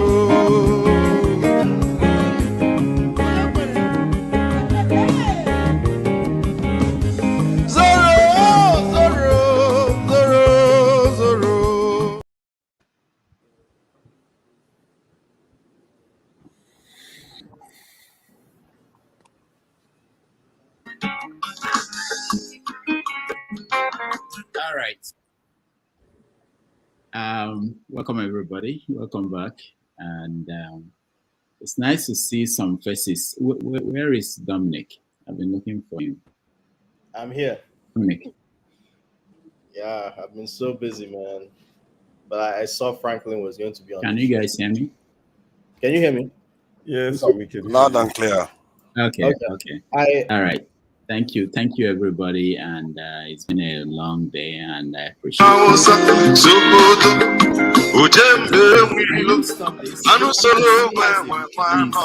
think you should throw your laptops from the window. I don't know if you live on like the 10th floor. Just throw it out. Hugo, how many screens do you have open? I have 3 laptops. Tell the 3, buy one now. And yet I can't get this right. Tell the 3 and use and buy one. I think so. I think I should sell all of them and buy another. All right. So finally, hopefully, it stopped. Okay. So it's been a wonderful day, and I appreciate everybody that joined us. And when we have people like Franklyne and we have conversations that are very rich conversations, and hopefully, we all learn. And but I want to hear from people who didn't join, who didn't get a chance to ask questions, and what they think, and if they were anything that they could have, what they would have asked, or what their impressions. So let me start with you, Dominic. Oh, and sure. Okay, let me start with Dominic and then go to Sure. No, sure. Before me, sure, you should go ahead first. Okay. It's someone I have a lot of time for, and that's why I join. I say these things, and I know everyone can be like me. It would even be a boring world. But if there are people you bring on this platform that I don't like what they say, not them, but what they say, where they stand, I don't log in. I don't have to. So, that's what I don't get with a lot of people who come in. You already know this person. This gentleman has been here before. You're familiar with his work. You don't like him. You don't like what he stands for. You come, then you cry. So I have a lot of time for him. I like him. I like the way he addresses issues. I didn't come in because I don't have any question for him. I know that most of the questions that I would probably have, people would ask them, and people did ask. But the only thing, I'm looking forward to that day. Maybe Rudolph should do like a clinic on how to ask questions and not lectures and tell us about who died, who woke up, like all this nonsense that we don't need to know, your knowledge, what you know, what you've studied. It's bullshit. Sorry. It's BS. Don't come and lecture us on, so I apologize for the language, but please be quick. We complain, we moan, but you're told, you're reminded there are 20 people behind you, but you have 10 questions. So when you ask those 10 questions, what happens next? Our problems are solved. Why? We don't need to know what you know. But even if we need to, Fofather runs a show till 5 a.m. Come and lecture us. We'll listen to you. But be fair. I do listen to it. So some of them are nice, even though I don't join. Honestly, I love Fofather's. His segment is, for me, is my favorite. People just come and talk us and lecture us till we go blue in the face. And I like that. But when you're told that 20 other Nigerians, but you can't be considerate, your 3 questions are so important and it will solve the problem of Nigeria. Electricity is here. The problem is solved. We will get to the bottom of something today. But sorry, that's all I have to say. I'm glad to see electricity. Yeah. There's been a demand for you. Yeah. Thank you. Thank you so much, Dominic. I'm so glad to join you guys. Every weekend I always plan to jump, but something happens and my work schedule, it's all over the place. Today I insisted I was going to join. So what actually happened, there are 2 reasons why I didn't join to ask question. One was I actually started watching the show about 2 hours ago. I decided there was no point joining the show if I didn't go back and watch. So I actually went back and started from when he first started all the way to like an hour and a half into it before people started joining, because I wanted to understand how he would dissect everything. The second thing was I realized watching through it, I didn't have any questions for him. I actually ended up learning a lot of things from him. One thing I like about Franklyne is when he addresses things, he's very straightforward. He doesn't cut corners, and he doesn't have any level of, he doesn't have all this diplomacy or trying to sugarcoat things or self-censorship. He answers it the way it is. He can sound a little bit uncut for some people or rude, but he's really straightforward in what he says, and he gives you evidence for it, which I appreciate. Sometimes I'm a little bit, I wish he could address things a little bit more diplomatically, but I'm not one to police how a well-learned individual like him wants to address any situation. The other thing is, hello? Yeah, go ahead. I actually didn't know about the Malabo protocol. When I heard about it, I actually went back and read about it, and I think a lot of people should look into it. Just to give you the background, there's the ICC, which is the International Criminal Court, and then I think in the early 2000s there was two courts that were established. But the interesting thing is those courts haven't even gone into operation. One was a court of human rights, and the other one is a court of justice. None of them has been operationalized, obviously because of bureaucracy and not being ratified by certain countries, not getting a lot of support in the African Union, because people always have something to gain, right? And then eventually the African Union wanted to combine both courts together. Same issue. Countries were not ratifying, bunch of meetings, bureaucracy clogs the wheel, and eventually we're where we are today. And I think if those two courts were able to be joined and they operationalized, it would make a lot of changes. Like one thing I noticed in terms of jurisdiction of the court, the supposed jurisdiction of the court was something that, you know, could have easily have addressed this issue with coups. Let me you guys give me a second. Let me try to find it. One of the supposed jurisdiction of this African Court of Justice and Human Rights, ACJHR, one thing it would have addressed is the crime of unconstitutional change of government, which would obviously involve coup, but also involves things like what some of these presidents would do, which is changing the constitution.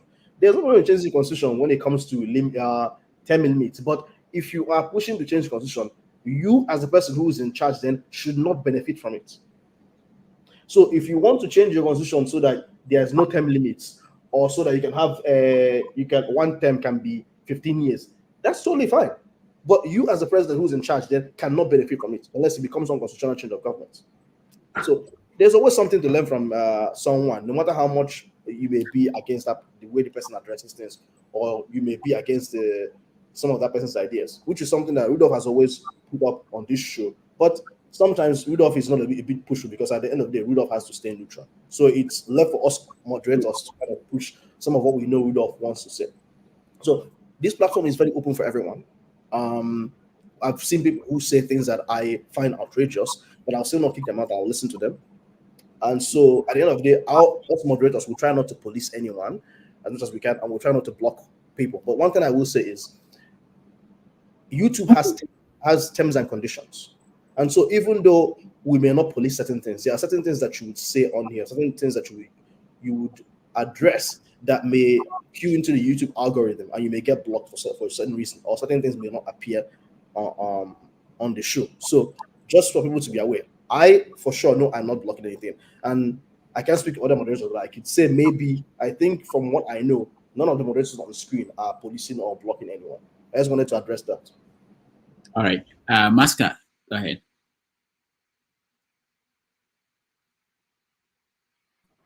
Oh, well, I sincerely did not listen attentively. I was listening 50-50. I was struggling to meet on a deadline. I only joined because I saw it was time for the late night crew. The only thing I kept hearing him say is that I don't have the answers. And unfortunately, almost everybody that the next person will ask him an almost impossible question. So really, I think he's a nice guy. I really didn't listen to him. I think he was there at some point ago. For me, I don't have much to say, sincerely. All right. To be honest with you guys, I am here for the late night show. Okay, we'll soon get out of the way for you guys. Electricity, yeah. Did you watch? Yeah, thank you very much. Yeah, I actually didn't watch because where I was, I couldn't. But I picked one thing he said, and please correct me if I'm wrong. He said when they were about to rewrite, or I don't know, during the Jonathan era, there were representation from the Eastern region or from the Igbo region, and they did not agitate for secession or to go their separate ways. I heard him say that. I stand to be corrected. I don't know if anybody heard him. Yeah, he said that. Yeah. And I was actually, I wish I was there to tell him that, you know what, if the gate of heaven has been blocked against you, I will pray for God to open it for you to enter because of that statement that you just that he just made. And he said, so why the agitations now when this thing? Because I find that statement a very profound statement. I'm not against agitation. I'm not against people saying they want to leave, but on what premise? On what premise do they want to leave? Because we are still the same people. And if we separate and we've not been able to eradicate the issues that are affecting us, it's what they call carryover. We'll carry it over to the next nation, whether we like it or not. So I didn't listen much because, like I said, where I was, I couldn't join. I would have loved to join, but let's wait for the night banter and see if we can. We'll go into that. We had a very short thanks this morning. We had a very wonderful discussion this morning, and Dr. Rudolph, I did state in the morning. Let me state it now. Every Friday, maybe the last Friday of the month, I want to run a program based on solely subscription to subscribe Titan offering. We will have to start collecting Titan offering now on this channel. I do charity. I don't get paid in the UK. Charity. I have no salary, so I can't it's strictly 10%, not all those $2 that Kulata and Timajek $1.99. No, it's strictly 10%. Let me usurp power and speak for all the poor people. We are broke. We can't afford that subscription. All right. There's something important I want us to talk about openly, because there are a lot of comments today about banning of people on this platform. Now we have some rules that we put in place. We've not been very strict in making sure that we enforce them. Part of the reason is that we don't have enough people to moderate, especially the comment section. And for the moderators, we actually have about maybe 7 people now. That's the maximum we could have as moderators on the platform. But most of the time, I may come on the show and there's none of them who is available, or they are not in a place where they can moderate, or they are not, because so. But I know that some people have been put on timeout, some people have been banned, and some, there've been even accidents, that somebody was banned instead of put on timeout and things like that. We are going to meet as moderators to look at what's the criteria. My goal is that before we ban somebody, it's not a decision that one person will take. At least 2 or 3, but again, we're not paying anybody to do this work. So, but at least there will be 2 people or 3 people that we come together and say, based on this person was warned several times, and then we decide on what to do. Yeah, go ahead, Electricity. Go ahead. I'm going to do a little bit pushback in that regard. Okay. We had, I've been doing comment section most of the time. I don't stand. I put it out there to keep your comments decent and respectful. And in fairness to people, they respect when they understand my position that you can make your point without being disrespectful, and you can make your point decently. Like today now, everyone that made their point in the comment section was a good point, but respectful, no insult, even to the man that we have. Do you mean earlier today or this evening session? Electricity, you're incorrect. Be clear. Earlier today. Sorry. Exactly. That's why I told him to clarify. Earlier today. Previously, I've had issues. But earlier today, everyone that commented on the program, in fact, I thanked them for being respectful. We spoke about the president's wife. We spoke about no one insulted anyone. we express ourselves. We made our point clear, our dissatisfaction, but without using that indecent language. And I understand it's not a pleasure to put somebody in timeout or to ban somebody, but oftentimes I did sound it over and over. Please keep your comment respectful. We are not kids for somebody to be because of But the comment section. electricity, I think you should have allowed Mr. Rudolph to have landed, because I don't understand even the pushback you're making, because he hasn't landed actually. He said they were about to meet. And I know where Mr. Rudolph is going. I know if they don't allow him. I don't know. So maybe you should have allowed us to understand. If you know where he's going, I don't know. Since you are flying in Sheik's the presidential jet with Sheik, land. When you land, then we'll take over from Masker, you don't understand what's been going on here. With all due respect to you, sir, there's been a lot of outrageous things that have been going on, and I've got my proof. I'm a very simple-minded person. People that know me personally, I can be very, very playful. But what I do not take, because of my training, the way I've been brought up, because if you've been brought up correctly, I know that you know how to carry yourself. Now, is it me or is it that the tone is frozen? No. It's coming out clear. Carry on, Tone. Yeah, Shaw is one of the nicest person here. Very, very open-minded. Yeah, one of the nicest, and electricity. But I see one thing with Shaw: people manipulate his good nature. Don't say that. Don't say that. Take it back immediately. Okay. Manipulate. They are tempting. They are okay. Well, let me finish now. Let me land on my vote. No, let me set you straight quickly. Let me set you straight quickly. I've seen you say that a few times in the comment section, that don't let them manipulate you. Who are these people, man?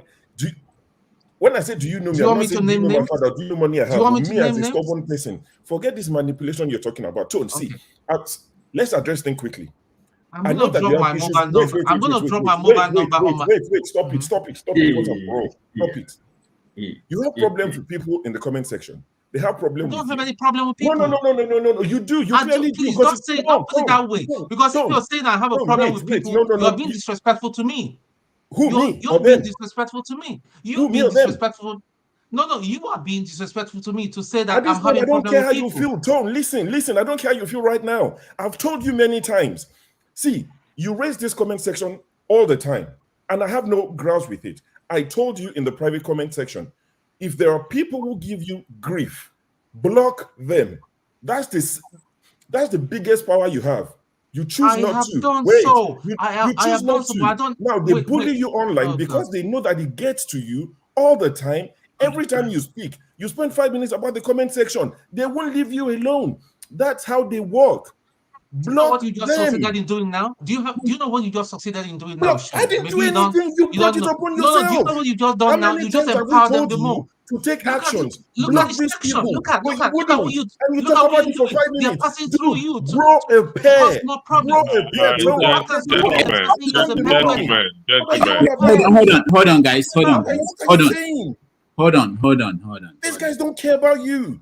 Hold on. Rudolph, I was just going to say, I thought we were going to discuss, the sermon we just heard. Yeah. What we're doing now, I think, Rudolph, with due respect, let's leave this comment banning for private. Everybody keeps interrupting. What's all this? Okay.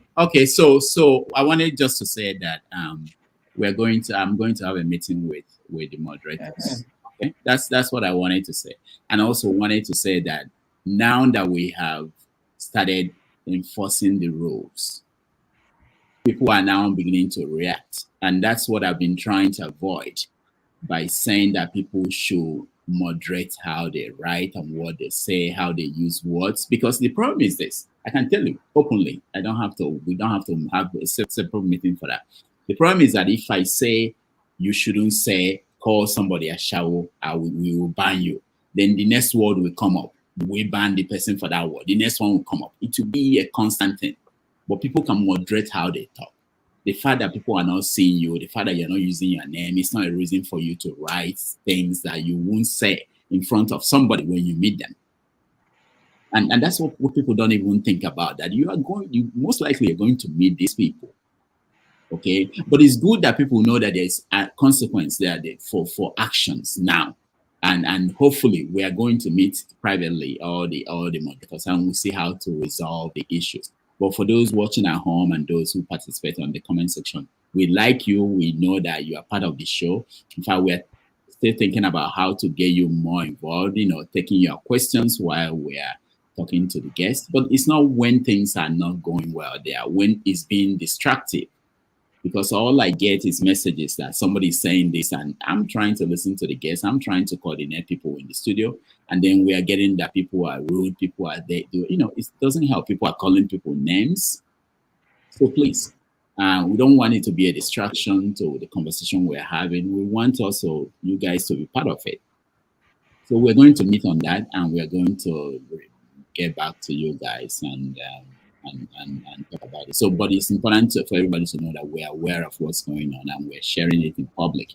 There are people who are banned. People, myself, I don't know how to unban anybody yet. We figured it out. I'll get help from people. But we need to know that there are people who have not been behaving well. They know themselves and they may think it's a joke. The fact that I can take any comment about me does not mean that everybody here can do that. That's what people have to understand. We are different. It doesn't matter what you call me. They've called me everything. I'm okay with that. But not everybody is okay. Some people are getting into the public arena. But again, for people who decide to come into the public arena, you can never control everything that people will say about you. You can't. This video, we're talking about this platform. This video can leave this platform and go to somewhere else, and they will talk. They still watch it and they talk, and it's on WhatsApp, it's on every platform. People talk. You can't control that, So that's something else to know. But the one we can control, we try to. But the difficulty, the challenge everybody must know is that once you start, you have to have people who like it, even me. Go ahead, Okay, Doctor, I hear you. I'm sorry, but it seems what I feel right now, and I'm going to say my mind. What drew me to this channel is because of the responsibility that I see in this panel, the responsible faces to Niger, how everybody carries himself. But when you come into a panel, okay, you told me to block people, I'll block people. But do you realize, sure, I'm just asking you, yeah? I think tempers were a bit frayed. But do you realize that when you look on the right, when you come to the StreamYard studio, you still see those things? Now, what you just said now, people like Chioma, T-Clap, and all that, is still they can't be using this kind of language. It's not about me. Listen, let me tell you. I've killed a man before at war. This thing is nothing. It is just nothing. It's just the morality. I'm a very moral person. I'm a Christian. Okay, we cannot have us discussing about something very serious and people will just be calling somebody a shower, a bedwetter, this one, yam head, and all that. That's all I'm just defending. But if you are asking me to shut up, bro, I will shut up forever. You're not going to hear nothing from my mouth. I know that. Maybe one day somebody outside will come and make it comment and say, "Hey, doctor, how come your panelists are saying something very, very serious?" And the people on the comment section are just like Agberos and all that, people from the gutter talking anyhow. That's all my concern. But if you're asking me to shut up, I know I'm a nobody here. I'm very new. If you're telling me to shut up, fine. I will shut up my I'll mouth let Chim and I will speak, not then talk I'll about it again. I'll let Chim speak, then I'll see what I have to say after that. Chim, Okay. you have something to say. That's it. I have no problem with anybody. Sure. Let me just It's say okay. I It's don't okay. have any I problem will with respond in anybody. a second, but Chim wants to say something. Okay, can I just weigh in? And please, I'm going to beg Tone, just let me finish before you comment. Number one, I want to say is yes, I agree with you. It can be very, very painful when you read those comments. But let me just put it to you this way. One is, see yourself as somebody who is a public official. Let's say we're not politicians, but just assume that you were a politician. This is how the politicians get, abused every day, bashed every day, and all that. So my perception about publicity is the moment you get into the public space. I mean, I was a news anchor for a while, And I know the kind of comments people threw at me. Some will say we should throw this guy out, he can't speak English and all that. But my employer said, my friend, you're doing a good job, go ahead and keep doing it. And I drowned them out and continued my job. Do you understand? So anybody who, I mean, this is an open space. I came here the first day, and the very first day I got here, I got into the arena. I was like, oh, okay, this is interesting. I wasn't expecting to get in here. I was coming to listen, and then I clicked on get into the show, and I got into the show. So anybody on the right side of the screen can also come in. If they are unable to come in, it just tells you, not everybody, please. And what I'm saying is, for those of them who are there who are of very good behavior, thumbs up to you. Listen, some people are going through all sorts of things. They come here to unwind. That unwinding includes some of those, imbecilic comments they make. People are going through a lot. Don't think that everybody you see there talking is in his right senses. There are people who are not exactly in their right senses. So they are coming here. Some of them know you and me, but they are hiding. I know somebody who's been throwing jabs at me, and I just told myself, this guy must know me. Someone said to me, it was so childish that I know, but I'm more educated than you. Whereas I was wondering, where did I get into such a conversation with you? Are we competing over anything? We're not competing over grades. I've left school. I'm not going back to school. And my first child will be going to university. And I said, that's my concern now. So where did all this I know better than you thing come from? So ignore them. Sometimes, like today, I've gone in there and played around with a few people, and I came out. You understand? When people chime me, I chime back respectfully. There are times I read things that are very annoying, I just drown it out and focus on these core issues I want to discuss with you guys. Those of you who come here, I want to discuss with you guys. So that's the point I want to make. Then lastly, sir, I don't think there's anything wrong in putting yardsticks and putting penalties, if it is timeout, if it is banning, especially for whatever we define are extreme behaviors that we don't want to see. We shouldn't get audience at all costs. I'm not one of those who believe that I must make friends at all costs. If your friendship is not going to be fantastically useful to me, I keep you away. And please, if you think I'm not a worthy person to be a friend, oh, please don't be my friend. Don't come to my house. I tell people it's a give and take. So if people are not going to behave themselves well, then I'm not asking. I don't want to be the one to do it. Those who know their job to do, ban them, suspend them, whatever. That's how life runs. Even in organizations, if you misbehave, they suspend you and bring you back. In school, you go on suspension. You come back. That's life we have. So there's nothing wrong if in this platform, as long as we're not blocking people for saying what is constructive we don't agree with. There are people that I don't agree with their views, but I will not fight them. It's their views. I actually want to see more people who believe in Tinubu, but who are respectful. Let's come here and disagree intellectually. For me, it's about the intellectual conversation we're having. I learn and unlearn. So, Tone, please grow some spine. And I'm not saying this from a negative perspective. Just ignore. At the moment, he's right. Because the way they pull you, they pinch you, and they see that you respond, they keep doing it. They will keep doing it because they feel you're not thick-skinned enough. But if you show that you're thick-skinned, if you become the governor of Lagos State tomorrow, president of Nigeria, are you going to kill everybody? Because they're going to say all manner of things. Even the Tinubu we're talking about, the man has a thick skin. Let's be honest. He has a huge thick skin. No, Chim, you are wrong in that because Tinubu said he does not listen to him. Tinubu said he does not listen. Tinubu said he does not listen to social media again because of the insults. He doesn't listen to social media again. Now, Chim, rid of just 2 minutes. Chim, I agree it's a public space, okay? But the fact that it's a public space also doesn't mean it cannot be controlled. And we can make our point without, like I said, we can make our point without using foul languages.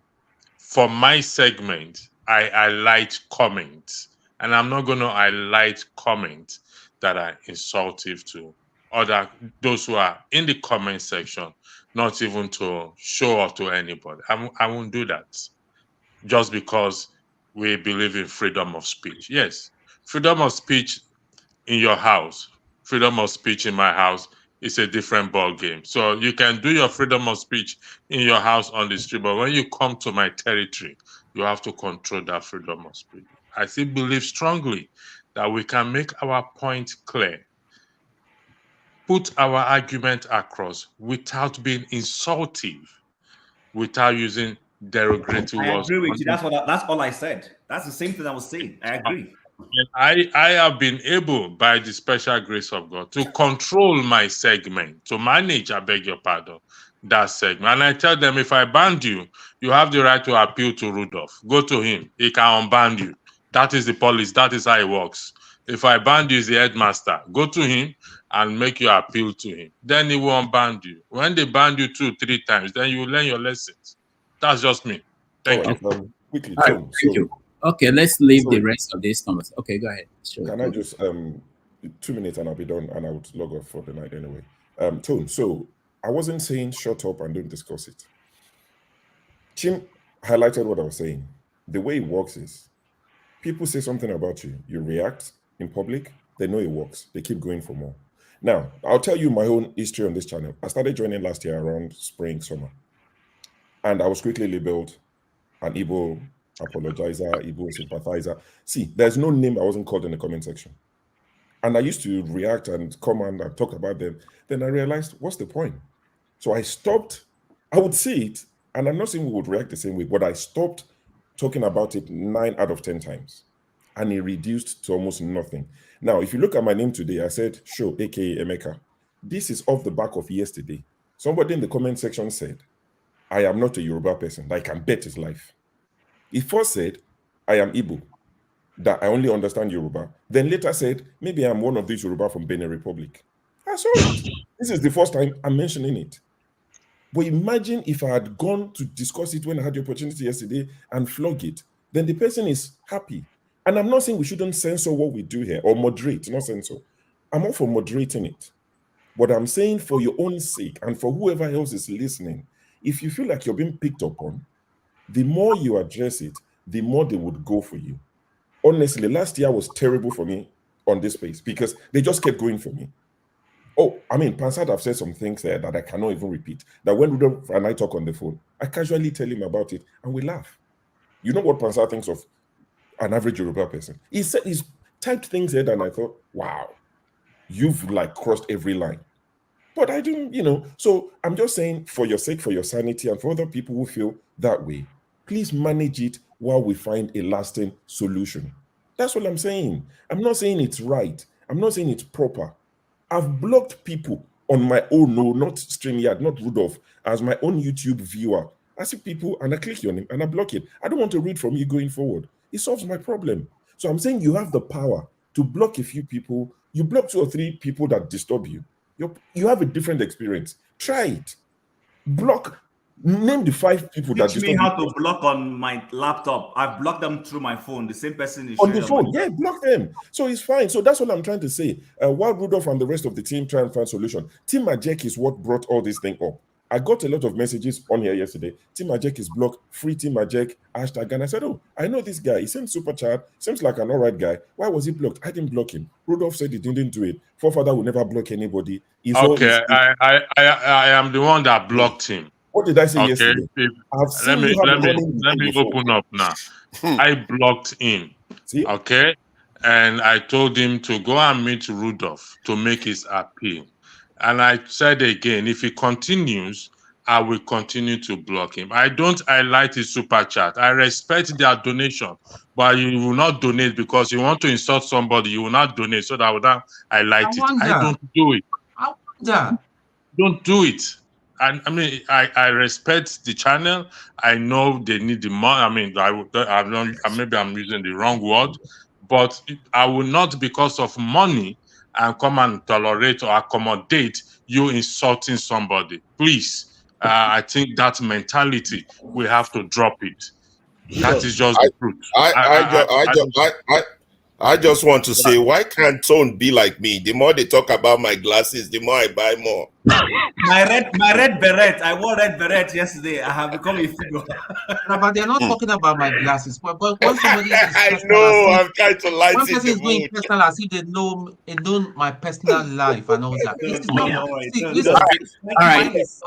I'm taking your advice. Thank you very much, gentlemen. I've Thank heard. you, I've heard of it. everybody. We are So going thank you to very much. Thank you, we are Doctor. going to meet. We are now. Not if I speak for a little bit and then you can. Okay. I know you have to leave. The only thing people cannot protect for you is your sanity. Is your peace of mind and sanity. And I'm saying it from the perspective of a physician. There are times when I finish my shift in the ICU and I come back and I still have energy for like an hour to listen to this show. And then I see this vitriol that's going on the screen and I see the comments and I'm like, you know what? I'm going to sleep. So every once in a while, I love Rudolph. I love his show and I appreciate you making me a moderator. But every once in a while, I sort of kind of weigh out into it. And I said, you know what?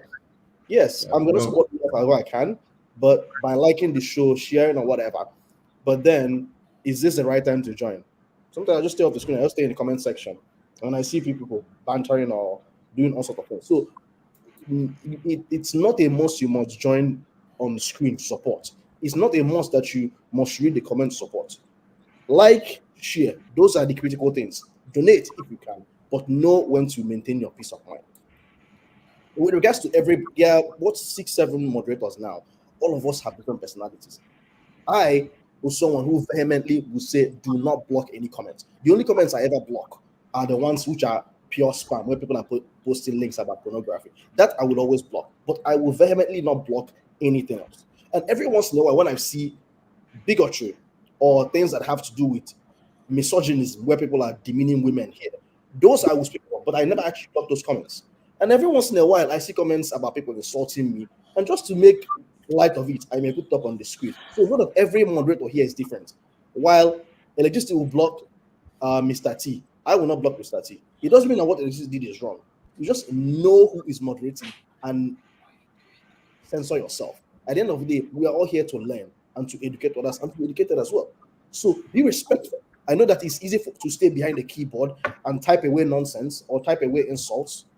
But I dare you, if you want to say something that you feel may be a little bit jarring, come here and say it on the screen. That's why if you notice amongst all moderators, I don't tolerate anyone not putting up his face or her face on the screen. And this is something I would have told you from the beginning. If someone comes on this show and they don't show their face, they're not serious about making good points. So if you are here and you don't show your face, I take you out immediately. I have nothing personal against anyone. Even people that I know here, the only people I don't take off who may not show their face are the moderator. Like I can just reach out and be like, okay, I know you're a moderator, but like show your face because you have to lead by example. So lastly, Mr. Tone, I respect you very much.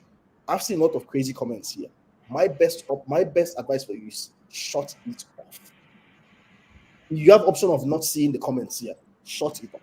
Don't listen to what people say what you have to say, and sometimes you may only stay for 5 minutes. Say what you have to say and leave. Don't look at the comment section. At the end of the day, the world is going to have evil people and have good people. That's what they teach young kids. Young kids, they always think everybody is nice, but you have to teach them what? Stranger danger. Not everybody that's smiling at you likes you. Not everybody that offers you biscuit actually wants to make you happy. Some people are offering it to you because they want to poison you. So the world is an evil place. The world can also be a good place. So know who to avoid and who to give the long stick and who to give the short stick. That's how I will end it. Thank you, Lord. All right, thank you. And thank you, everybody. And I will hand it over to Illuminate. Thank you so much for your support and all the people who are helping us to keep this going. We appreciate all of you. So thank you. I will meet with the moderators and we will get back to you guys next week. So appreciate everybody, forefathers, and sure. And I'm go back to you guys. Wait, Rudolph, question. Yeah. Maybe this is something we'll talk about, but I don't mind. I think you're fine with this talking about this publicly. So the night crew usually are forefathers, and I believe it's visited. So who do you want to moderate? Because I'll be leaving very soon. So just give it to one person. So no, you guys decide. Whoever is available. We'll do it. His Okay, forefather, not belongs to I know. forefathers. So this is not debatable. Oh, He's, okay. he's Forefathers. the nocturnal His animal. forefathers. I know that one is not. Forefather is the night. Look at Forefather is also the night forefather. walker. He's on Wikipedia. He's a He's on night Chat walker. GPT as we speak. He's getting his information. Thank you, ready. guys. Thank you. Thank you for this. Forefather is the care worker at night. He's the one that does the care work. I don't know now. I don't think Dominic has been around for the new regime. That's he's been away for a very long time. He doesn't understand. But yeah. It's all the new rules and new ways of doing things. It's It's not all a coup, it's a new republic.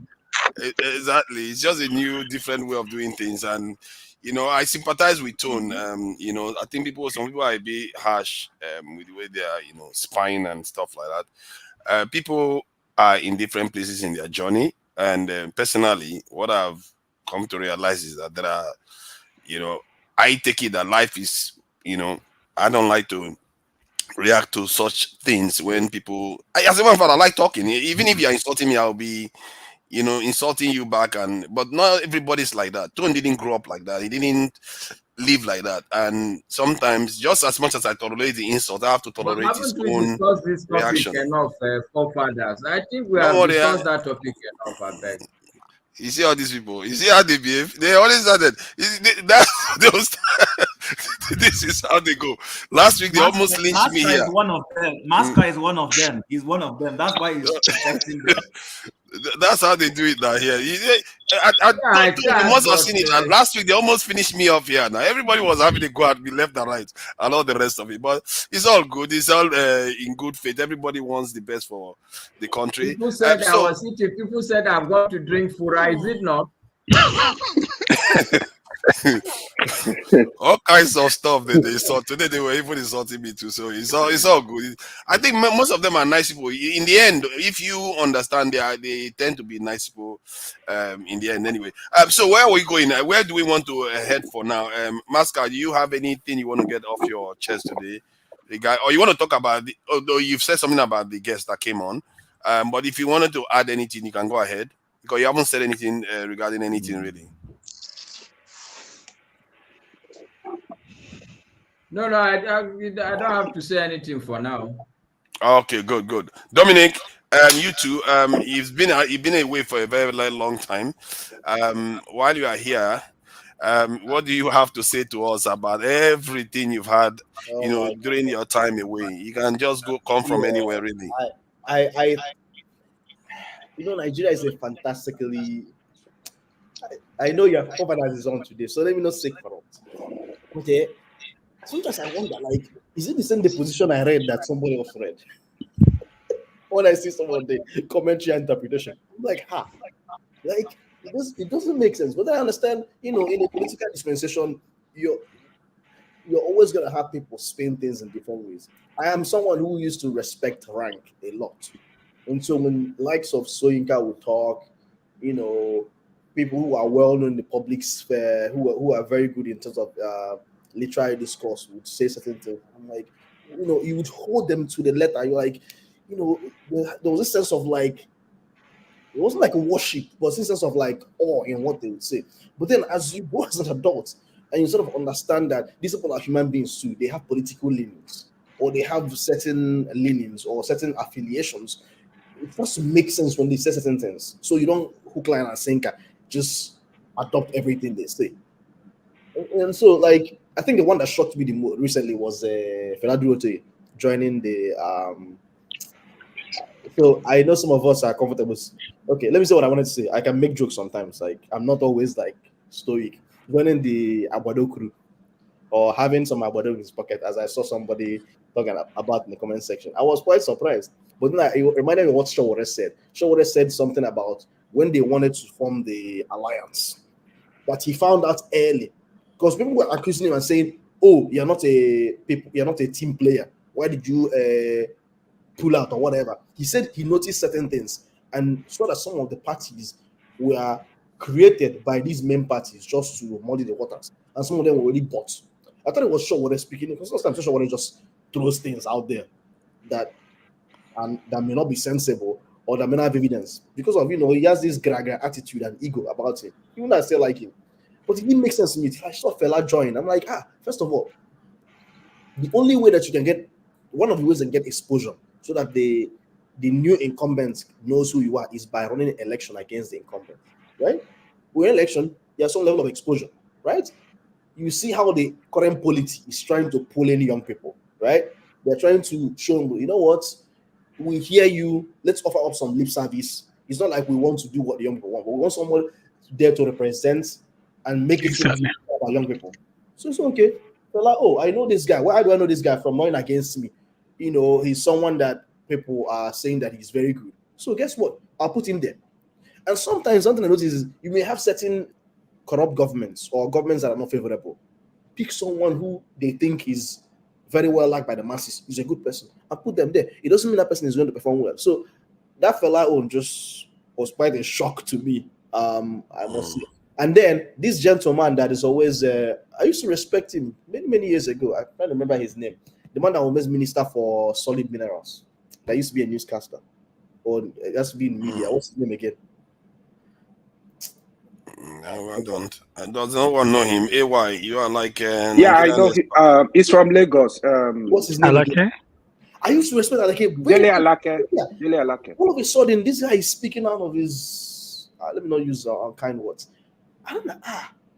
This well-learned guy I respected so much. How has he gone from this to this? And so it reminds you, people are human beings. Dominic, sorry to interject. To be clear, Dele Alake worked with Tinubu in Lagos when he was governor. So he has been working with Tinubu for a long time. Yeah. So I don't know what his political philosophy is, whether he's working with Tinubu because this is his friend, someone he has known for a long time. And so, you know, sometimes some people are like, you have friends who are ride or die, which means no matter how bad my friend is, they are my person and I'll be loyal. And there are some others who are like, you know what? This person is not I know he's my friend, but I'll call him out with this. I'm not going to support him. So people have different ways of reacting to things. There are people who may be sticking with Tinubu because they think, you know, we have to be loyal. And some others who are political psychophants and they're just around him because of what they can gain. But at the end of the day, we'll see what the Supreme Court says. I have said many times in this show in the past, I am not an obedience. Neither do I support Tinubu. Everyone knows that I have my political is sort of towards Shawara, even though I will always call Shawara out for being egotistic and not listening and not being calm enough to sort of understand the lay of things. So that's why I put it. But then I always tell people, it seems like Peter Obi was the man for the moment, the sort of guy for the moment. You know, he's not very puristic in terms of how he pursues politics. He's fine being in bed with some of the people who are corrupt, but then he knows how to kind of walk that tight rope. So that's what I would say for now. There are a lot of things to talk about. You know, where would I listen? Is it the Israel Hamas issue? Yeah, that one is on that one too. The forgery one. Where do you think he actually forged? Just yes or no? Do I think he forged a certificate? Yeah. CSU did not issue that certificate. So okay, it's forged then. I think people sometimes get scared of saying sweeping statements, but if you read in between the lines, if CSU did not give that certificate, then anybody other than CSU, anybody other than an authorized authority by CUS, anybody that not authorized by CUS that offers certificate, even if it's a vendor, that whole vendor analogy is just arguments. It doesn't matter. Whether it's forged, then it's forgery at the end of the day. That is pure straightforward. I don't have to have opinion about it. It's very simple. CSU says they didn't offer these guys certificates. So who else did it? Do you believe he graduated from CSU? Huh? Do you believe he graduated from CSU? So that is very tricky, and I think people don't dissect this enough. Somebody named Dr. Dominic can graduate with my full legal name, which I will not say here, can graduate from a particular university. But to prove that that person is the same person as me, fingerprints, biodata is what you use. You need collaborative evidence to say these things. Date of birth. Bola Tinubu graduated from CSU. But can you say it is the same Bola Tinubu that is currently president of Nigeria?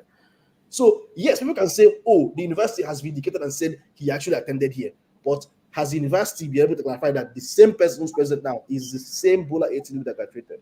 So you have to be able to read and sort of compartmentalize and go into the granular aspects. I don't mean to interject, but I want to contribute a little bit to that because I have a connection with CSU, because when I first came to America, I was supposed to go to American University, Washington, but my sister lives here in Chicago, and she was all like, "Oh, you don't know anybody in Washington. How are you going to go to Washington?" So she called one of our church members, and there's this Nigerian university that a lot of Nigerians go to, and that man just took me down to CSU. The moment I get there, all they just say, "Oh, you have an F1 visa. Oh, if you have an F1 visa, we'll take you. So we'll take you, blah, blah, blah." So that's how I've become connected a little bit. I never stayed there because I went back to Belgium to go finish up my first master's.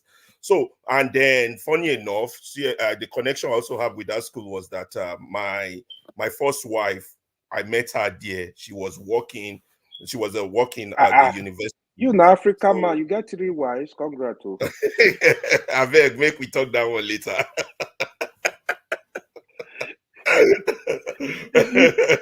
I'll be African man original. You are the man. You are like so she's the mother of my daughter, and so from CSU, she worked there as a student, and then so when this old Tinubu thing started, and I tell her, "Oh girl, they've messed your schools up, or your school." She said, "I know the man." And then she called one of our friends. The man used to give us a lot of money. Used to give them a lot of money at CSU. So this is my own theory, and I think if Nigerian press journalists have done a great job, they would have dug all this thing up. I think during the time where their former president, I can't remember the guy's name, there was a guy that was fired there because of corruption, the president of the university. The university is complicit in this thing. So what happened was that by the time this guy became governor and he has access to Lagos State money, he was funneling that money to arrange properly his document at CSU. He had a connection with CSU. He knew somebody that went there. Let me cut you off for a second, Alaba. Just to be clear, you're offering up a theory. You're not stating what you think is fact, right?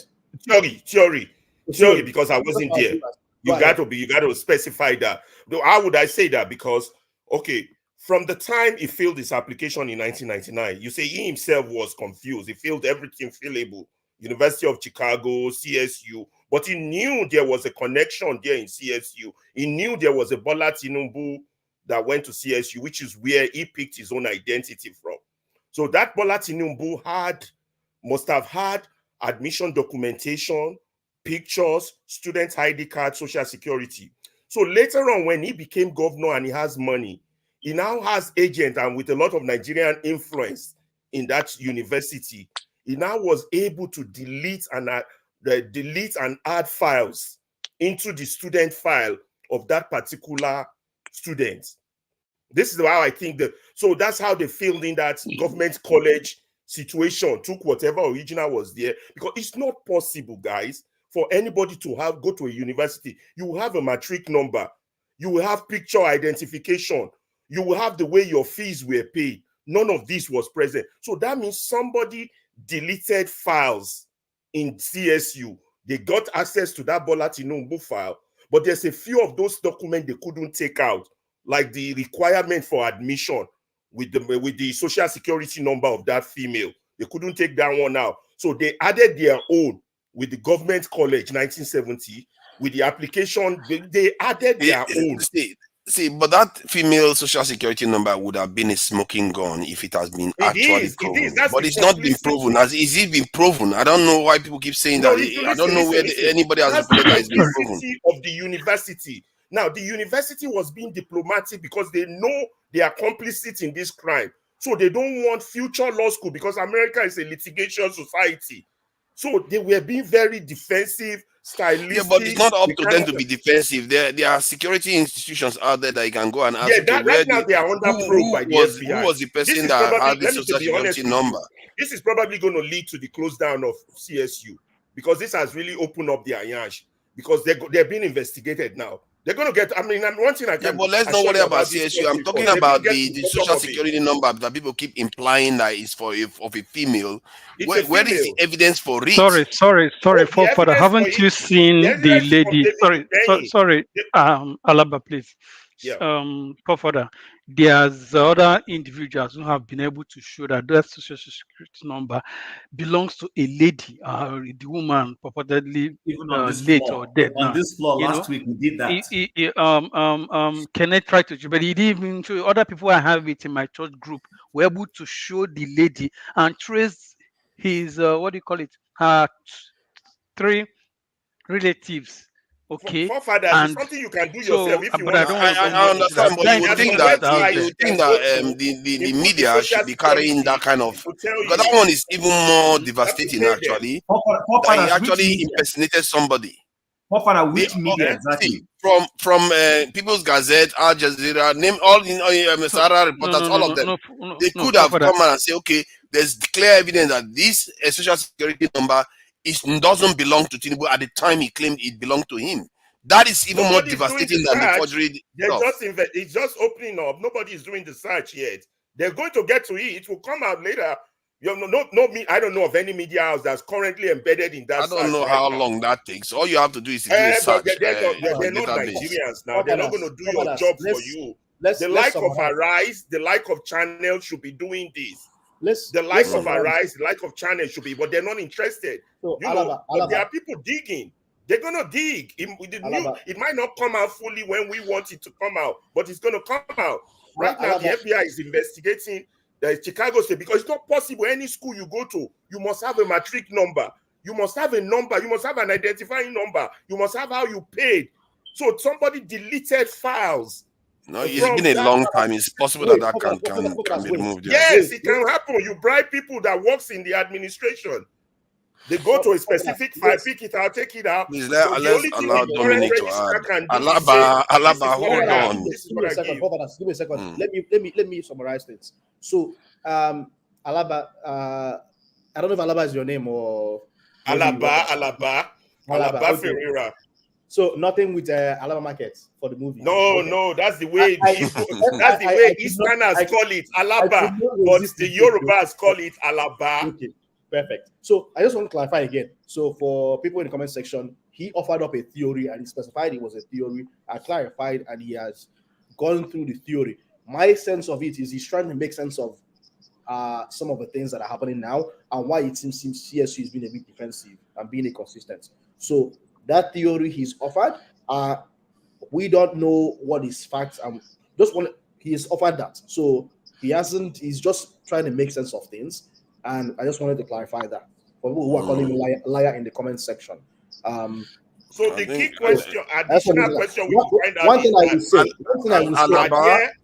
are there other students in CSU that don't have a number, that don't have how they pay, that don't have all this missing information? So, Alaba, thank you. Just to finish up, if someone has because I have a social security number as an American citizen.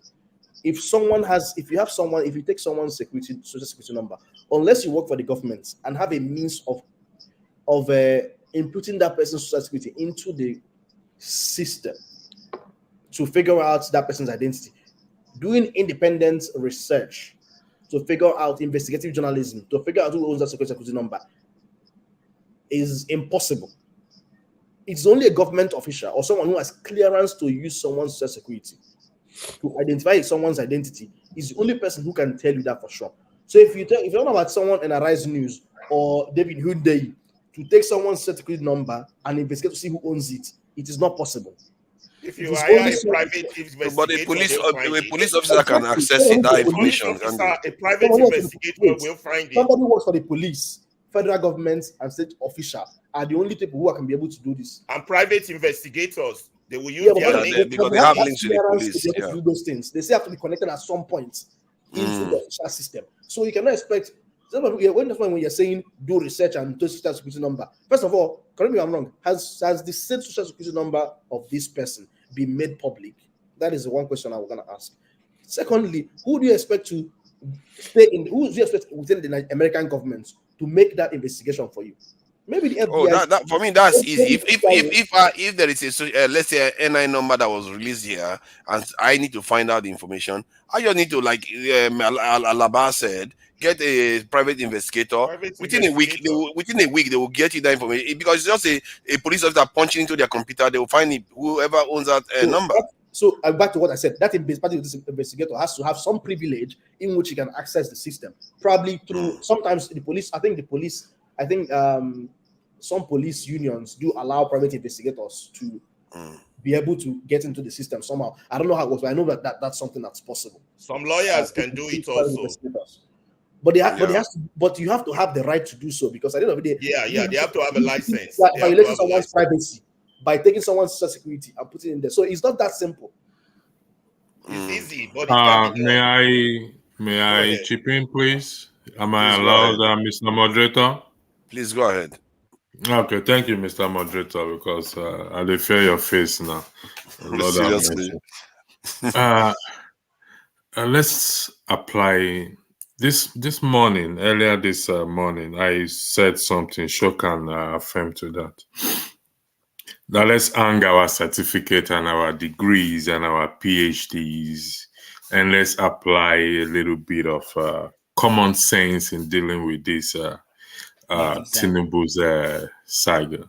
So my program going forward is common sense program.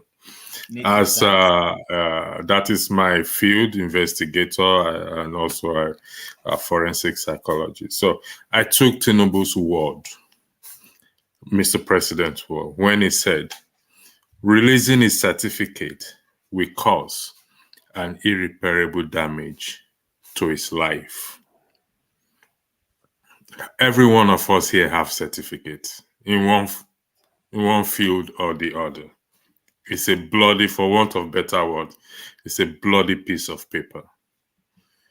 Written on it is you achieve a degree or this in accounting or in whatever it is. So the question that I asked sometime back in one of my broadcasts is, what irreparable damage will releasing that paper cause to his life? It's a paper, for crying out loud.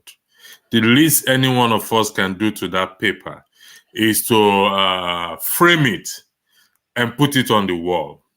So if your employer or your prospective employer requests for your certificate that you claim on your CV, you are now saying, oh, sorry, I can't provide it for you.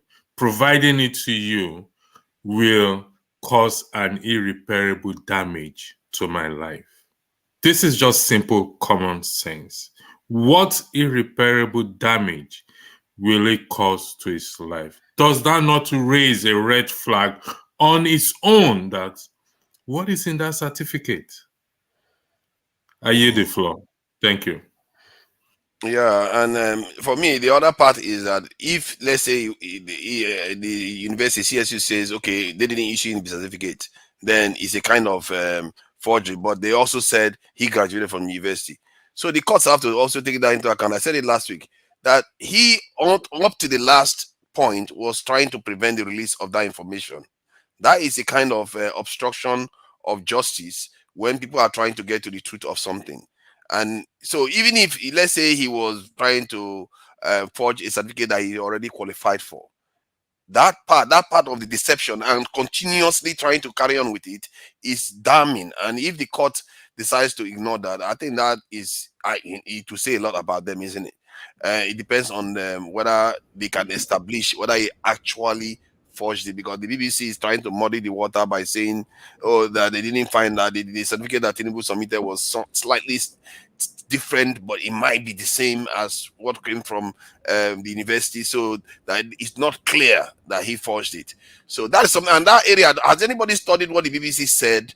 And is it clear that Tinubu did, by their argument, that Tinubu didn't forge it, or there is something that they missed out? I have two questions for you. I have two questions for you.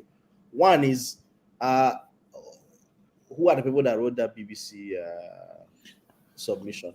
No. I think BBC have come out to debunk it, that they didn't say such a thing. Are they fellow Nigerians?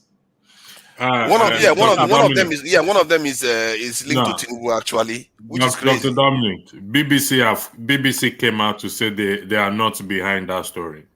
So it's an opinion piece, essentially. Yeah, it's a fake news. BBC came out. No, it's not fake news because they commissioned those people and they put it on their website. It's there on YouTube now. It's on their website, BBC website now. That's the problem. That's what I don't like. The guys who put that in are not exactly employees of BBC. They are fact checkers for BBC. Fact checkers can be independent people you contract to do stuff for you. But BBC as a body, even though I haven't seen them disassociate themselves from the story, as electricity said, BBC did not commission any job to say let's go and find out. These guys just went on their own to fact check the information flying on social media on their community site. It's a community site, not a full BBC website. They went to do this and they said, oh, based on whatever research they did, that they haven't found Tinubu culpable. But that is it. You have to be careful about excusing some of these institutions. What the BBC, if they put it on their website, they can't disown it.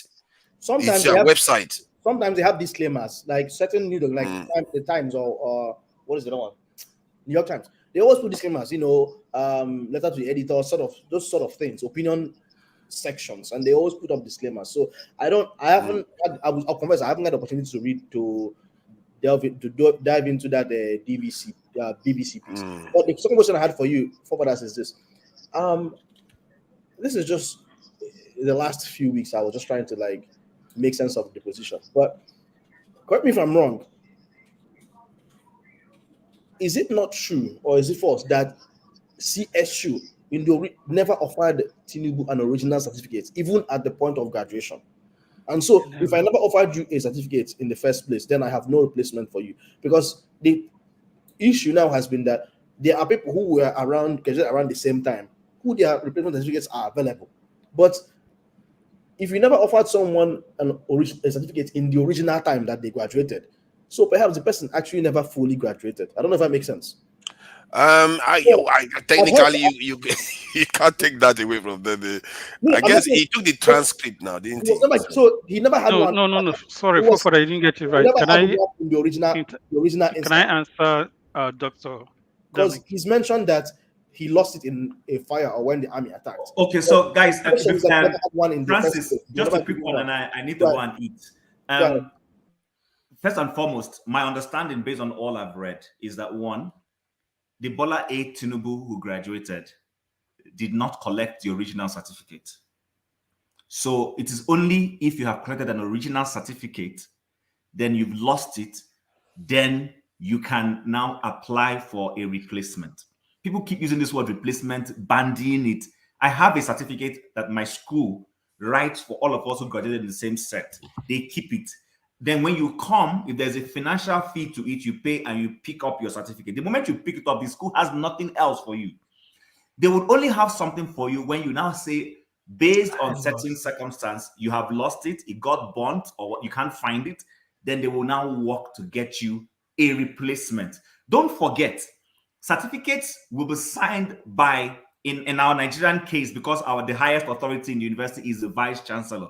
So the vice chancellor who was in office within the period when your set graduated will sign everybody's certificate. That's the way it's done. So even if it takes you 20 years to come, if forefathers was the VC in 1990 when I graduated, is forefathers' signature that will be on it. But if I lose the one that forefathers signed and I reapply, and you, Dominic, are now the sitting vice chancellor when I reapply for that, it is Dominic's signature that will be on it. But CSU is saying the certificate for Bola Tinubu was never given, and that the Bola Tinubu has never requested for a replacement in any case. So there are two things here: original certificate never given, a replacement never asked for. It's clearly written there. So I don't know why people keep missing all this. That is true, and this is something. This is what I don't like about what BBC is trying to do. BBC is lying. If they are telling you that they didn't do anything, this is not on them. Look at this, is like right in the middle of their website, World and Africa section, and look at what they said. BBC Global Disinformation Team has found. You can't publish something like that and say, oh, it doesn't have anything to do with me. That is just, if they are making that excuse, that's this is tosh, and nobody should believe them for that. Because personally, I feel like if you are doing something like, you have to be concrete about the kind of argument you are making, and then it's almost as if they are trying to protect what Tinubu is doing because he's favoring whatever they stand for. And personally, it really bothers me that some of all these foreign entities are able to influence events in Nigeria itself so strongly. And this is why people are exonerating them is that they have Nigerian people in that place who have access to Tinubu. Anybody on the comment section can write whatever they want to write. The guy was this guy from Benue State. What's his name? Who interviewed him? He works there, and these three people who did this particular whatever it is are 3 Nigerians. So why didn't they pull it off then if they don't agree with it? They work for the BBC. Let's make no mistake about it. They use the BBC name. I can't go out and say I did this on BBC. I'm just saying that people who are saying it's not a fully commissioned job by BBC per se, but these guys who work in, listen, remember they have certain leeways to do certain things. So perhaps that's the point. But anyways, I hear your point and I agree. Yeah, they shouldn't be doing that. It's just, if BBC is denying it, then that's just ridiculous. One, they are not pulling it off. They are not putting it. They didn't even put any disclaimer at all. We shouldn't be listening to them. The way forward? We shouldn't be listening to them. I believe that we should establish whether he actually forged it, and if he forged it, then he should be made to account for it. And that this in the social security number that people talk about, we have to be factual about this thing. We have to have evidence that this stuff, concrete evidence, because if that is true, that is very damning. There's no way this Supreme Court will not accept the evidence then. You see what I mean? Okay, you said my question is, but the court said they didn't give it to him. The court said they didn't give it to him. So if the institution says they didn't give you something, that means you forged it. Let's not be playing. No, that is true. That is true. But, can I say something? You are right there from that point of view. But you know, this BBC nonsense has gone to muddy the water. Please, Augustine, go ahead. Yeah. So I love when you mentioned it. You said the forgery thing. Something happened in Arizona 2-3 years ago when the COVID hit. So there is this priest, Andres. He is a Catholic priest. So he had time because everyone was short time to go home. And he was watching the video of his baptism in the Catholic Church. And he saw where the deacon said, "We baptize you in the name of the Father and of the Son and of the Holy Spirit." He was surprised. So the thing was supposed to be, "I baptized you." So he wrote to Rome, the Vatican, and they replied him because the format was wrongly done. Every other sacrament you received was wrongly done. You have to come back. So he had to go back for another ordination. And most people, all the people he baptized, they had to bring them back and do another baptism. Why do I ask this question? Why do I tell this story? Are we still supposed to be talking about what happened in Chicago when we saw the WAEC, the result that gave him the admission that he got from Government College, Lagos? That alone stands every other thing down, because he got the result when the school was not yet in session. So for me, looking at the forgery, we're not even going to the university level again. The admission gives us a room that he stands on nothing. That's my position about that. Thank you. This is the last thing I will say before I head out. And this is one thing I hope that, hopefully we'll teach our kids. But reading philosophy, when I was taking my philosophy class, I was like, why the hell do let me not use the hell, forgive me for using that language. Why do I need this course? Like, I'm trying to get into school to be a physician. Like, why am I bothering with this? But I learned a lot, because when you go through discourse and how to make arguments, you start to learn how to put words together and how to understand certain arguments. Look, someone can be set scot-free by the courts or exonerated because there is no evidence to show that person did something.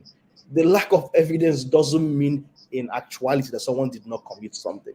That's something which is why I am going to go back and actually read the article rather than depending on hearsay because I haven't had time. I'm actually going to read the article to see what those individuals actually said about Tinubu, and I'll come to my own conclusion.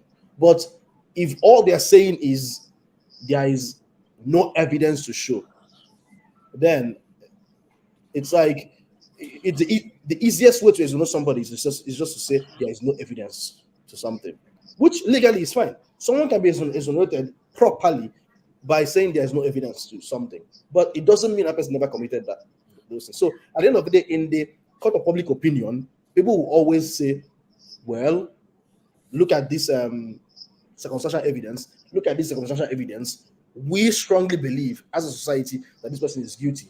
But the court rightfully can say, we exonerate this person is innocent because there is no evidence to it. That's how I will end it. You guys Thank you. I think, yeah, and John Abba hasn't said anything for a while. He's been coming in and going out. Welcome, John Abba. And Ed, I can see you. I will bring you in. Yeah, I guess I can bring you in now. I'm just waiting for somebody to drop off. Great. Yeah, go ahead, John Abba. Yeah, can you guys hear me? Loud and clear. All right. I don't want to talk about the Tinubu certificate issue. It's less important. A lot of things going on in the world, much better to talk about in my own word than the issue of Tinubu.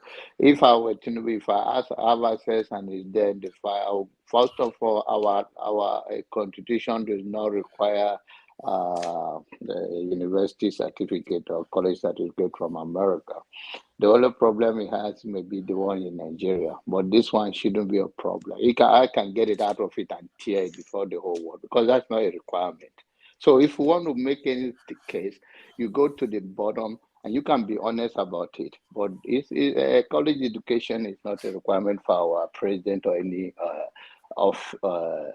anyone running for public office. So why should that be? But submitting a forged Can you document. stop? Can I please do Sorry, me? I Can don't you mean do to me a favor? interject you. Okay, We then should you tell dismiss me one side and not interject dismiss me. another side. Submitting a forged document is part of allow our law. me We need to take it together. No, sorry, Mr. Alaba, Forefather, I'm not the. can you bring him to? Sorry, Forefather, can you bring him to what we are discussing? Forgery, not qualification to contest. No, he doesn't. Can we allow See, him? this is a free this thing. Can He we listen? can bring Father, up I'm any not the topic he moderator. I wants. apologize. Let's just Okay. allow Mr. Alaba. I mean, sorry, John Abba to John, speak yeah. his mind. Then we can challenge him afterwards. My opinion, please. Then you talk about the forgery issue, we keep missing things together. But like I said earlier, let us have respect for those that we have appointed as the constitution or as the institution work. It's a court issue, it's something that concerns us and we talk about it. But we already discussed this thing last time on this issue. I spent so many hours. Right now, there are a lot of things going on around the world that are more important for people to even think about and talk about in our country. Like I said earlier, yesterday, I worry about the people that murder in my state. I want to talk about the security issue, and there are many ways to share blame and everyone talk about the EFCC appointment. We have a many way to make our case, and then whatever we have submitted to the court, we let it play out. Everybody have their own different opinion. But I think today, even from what we have discussed with Dr. Franklyne so far, it's enough for us to build on that and how do we move from here. But if you want to make that your major content, you want to talk about it over and over like nothing else is going on around the world that demand more attention. Hamas and Israel are there. People are dying in our road every minute from where we are. How do we use this media to speak to the issue that are close to our heart? I mean, if this is close to your heart and that's what you want to bug yourself, and you live close by Chicago and you never get what you are looking for, I hope you get the person you are getting information from. You don't have to be a journalist. There is no qualification to be a journalist. If that is what you want to do, and you want to you want to hire a private investigator to investigate it, if that is a priority to you, you can do that without flooding the air where we have people dying.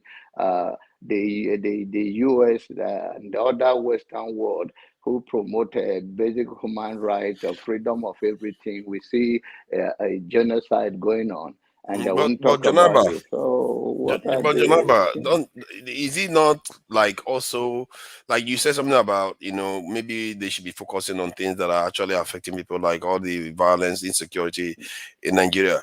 And part of that problem could be this kind of bad leadership. So some of all these people that are looking to investigate this stuff, even if it seems like not at the core of what they should be doing in terms of removing this leadership, but if that can help them get rid of that leader, isn't that a good thing? It's like how they got Al Capone.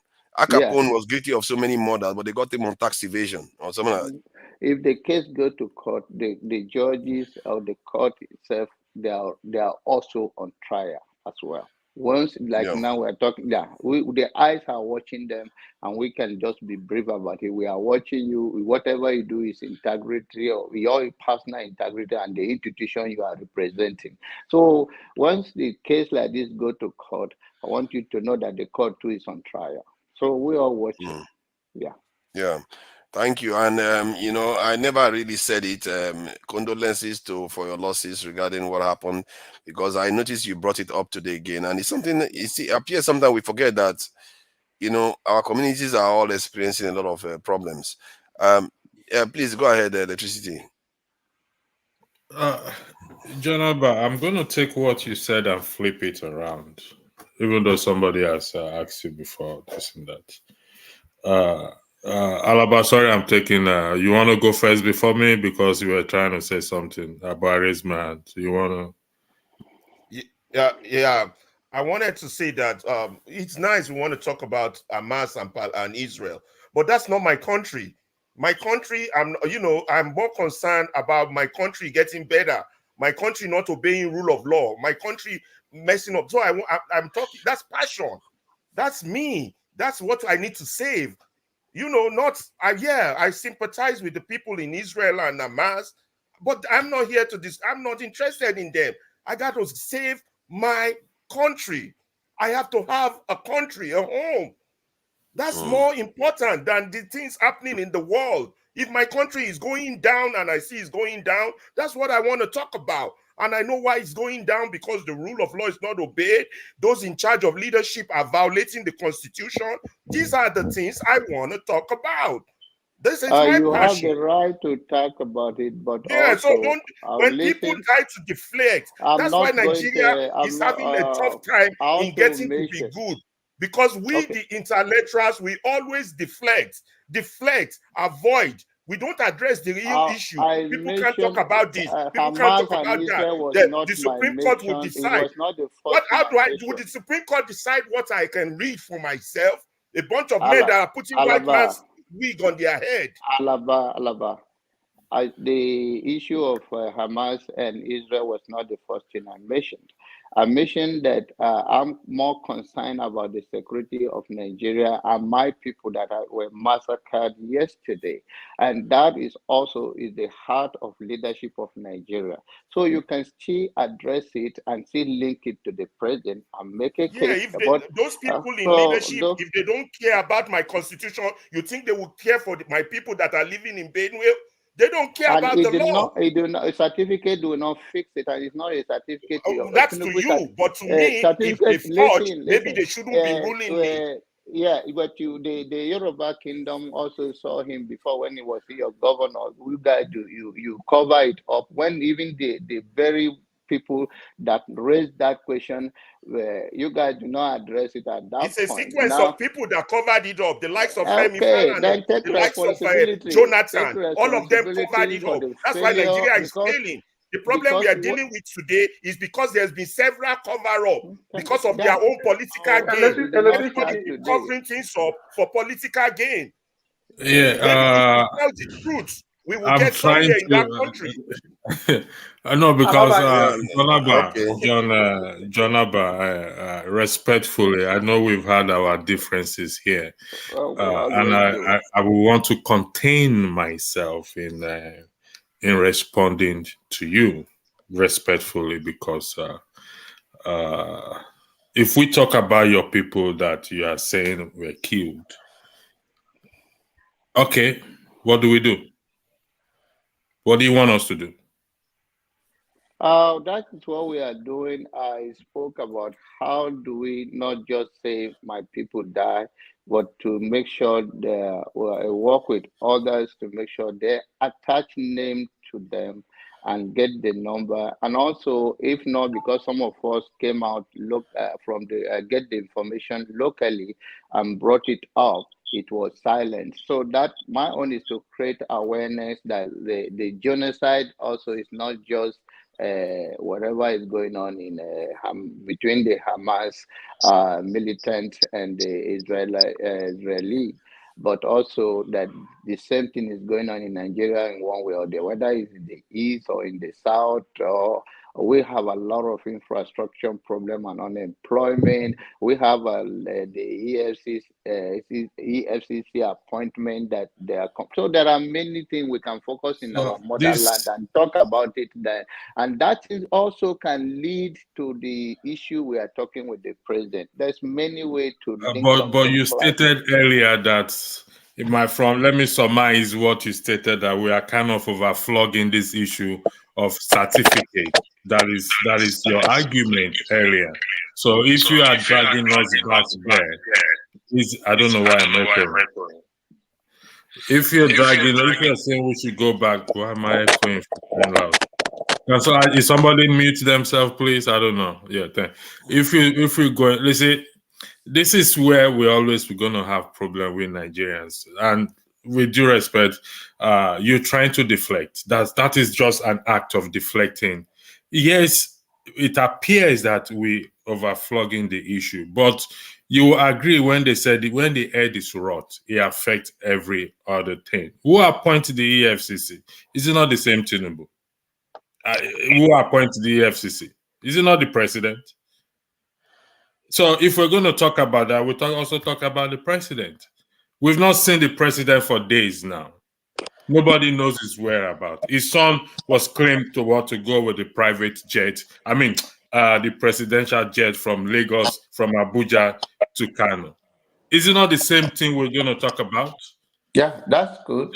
So if you say we are overflogging, yes, sometimes issues like this will but we have to talked about it on this subject, and I said everybody have the right to whatever close to their heart to talk about. And I made it clear that personally, agnostic, don't talk about it. Even if I say you are flogging it, I have the right to say that. What I said this is what I think, if I may, because this has gone on for a long time and it was highly unnecessary, I believe. John Abba was making a point. He wasn't controlling anybody's speech. Exactly. He wasn't speaking to anybody directly. He just said, "No, Jagun, I disagree with you. We can roll the tape backward. You've got to let me land, my friend. We can roll the tape backward. I don't interject. No. I respect people. You've got to let me land, when my we're friend. trying to deflect, no. That's where it moved to. It moved to that position because there was enough time. You gave it so much gas that there was more time now to open it up more. All John Abba was saying was, this subject doesn't particularly interest me, and I'm kind of on the side. I'm on that side. Talking about Tinubu's qualifications ain't gonna do shit for nobody. So you can talk about it all you like. You've talked about it before. It's extremely boring. What's happening is that you guys are being run roughshod over and given small pieces to pinch about. It's rubbish. It's not going to get Tinubu out of office and allow us to move forward. So with a slight comment, you've exploded it to a point where I think you are going to offer a different track initially when you gave way to Alaba to speak. So why don't you entertain that track? Because this is boring. Okay, Sorry, so electricity, please, to please, you, please. it may be boring. Electricity. You are Sorry. entitled to 1 second. I'll give you the chance. I want to leave now because, to be honest, I've told myself I won't be doing this back and forth with people again. Honestly, to It is you, it highly may be boring. unnecessary. It's Sorry, highly electricity. unnecessary. I wanted to underscore It's something. highly unnecessary. Please. You don't need to because it's Sorry. gone.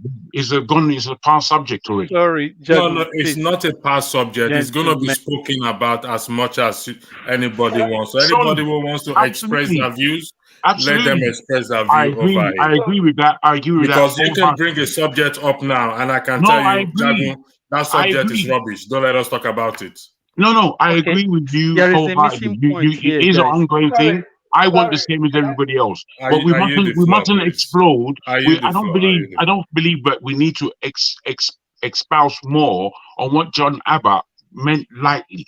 He may have gone on a bit, but he still meant it in a light fashion. You've taken it to a heavy position. It's Okay. unnecessary. Sorry, So, Jago. Jagun, let me weigh in here. On Sorry, my, Augustine, please. okay, Francis. I do. I've kept quiet for a long time. There was a what do you call it, drift. What happened for Jago? I know you've been on the background since, even though you were listening.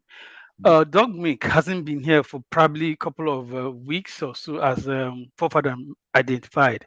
And he now wanted to get his own view on what Me has been too. discussed over time. Okay, so I when agree. yeah, so Dominic answered maybe on XYZ.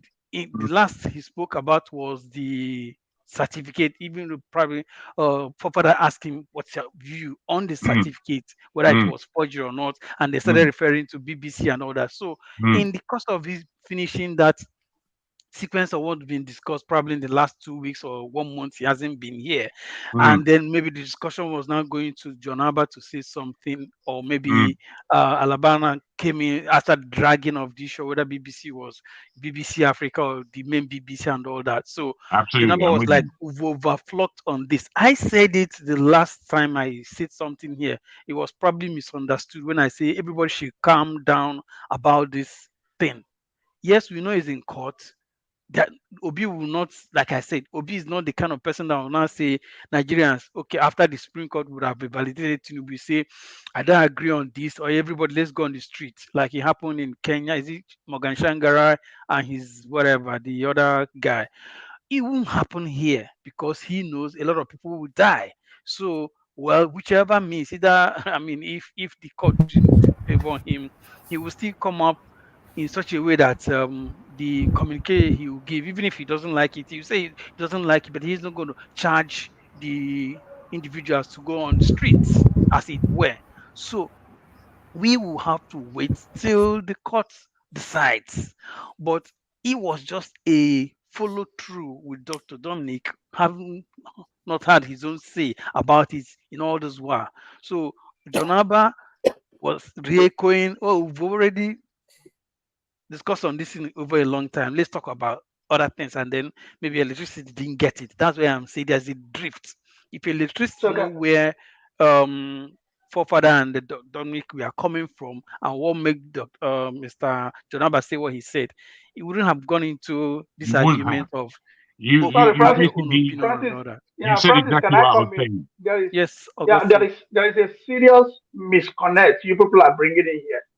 Okay. When forefather asked question, he said about forgery, and Dominic Specifically gave to opinion. Dominic, yes. Sorry, no, he said that forgery we need to talk about it. Dominic gave opinion. Alaba gave opinion. I gave opinion. John Abbas said he's not interested in that. It is not even a qualification to become a president. So that changes the topic. Okay. I personally am not interested. If you stop at primary 5, I want to be president. If the constitution says it's okay. But the problem we have with this case is Biden, the American president, must have known the true story of that case. If you work in a Everybody knows. corporate institution, if you work in a corporate institution in the Western world, you really cannot say that forgery is a minute case.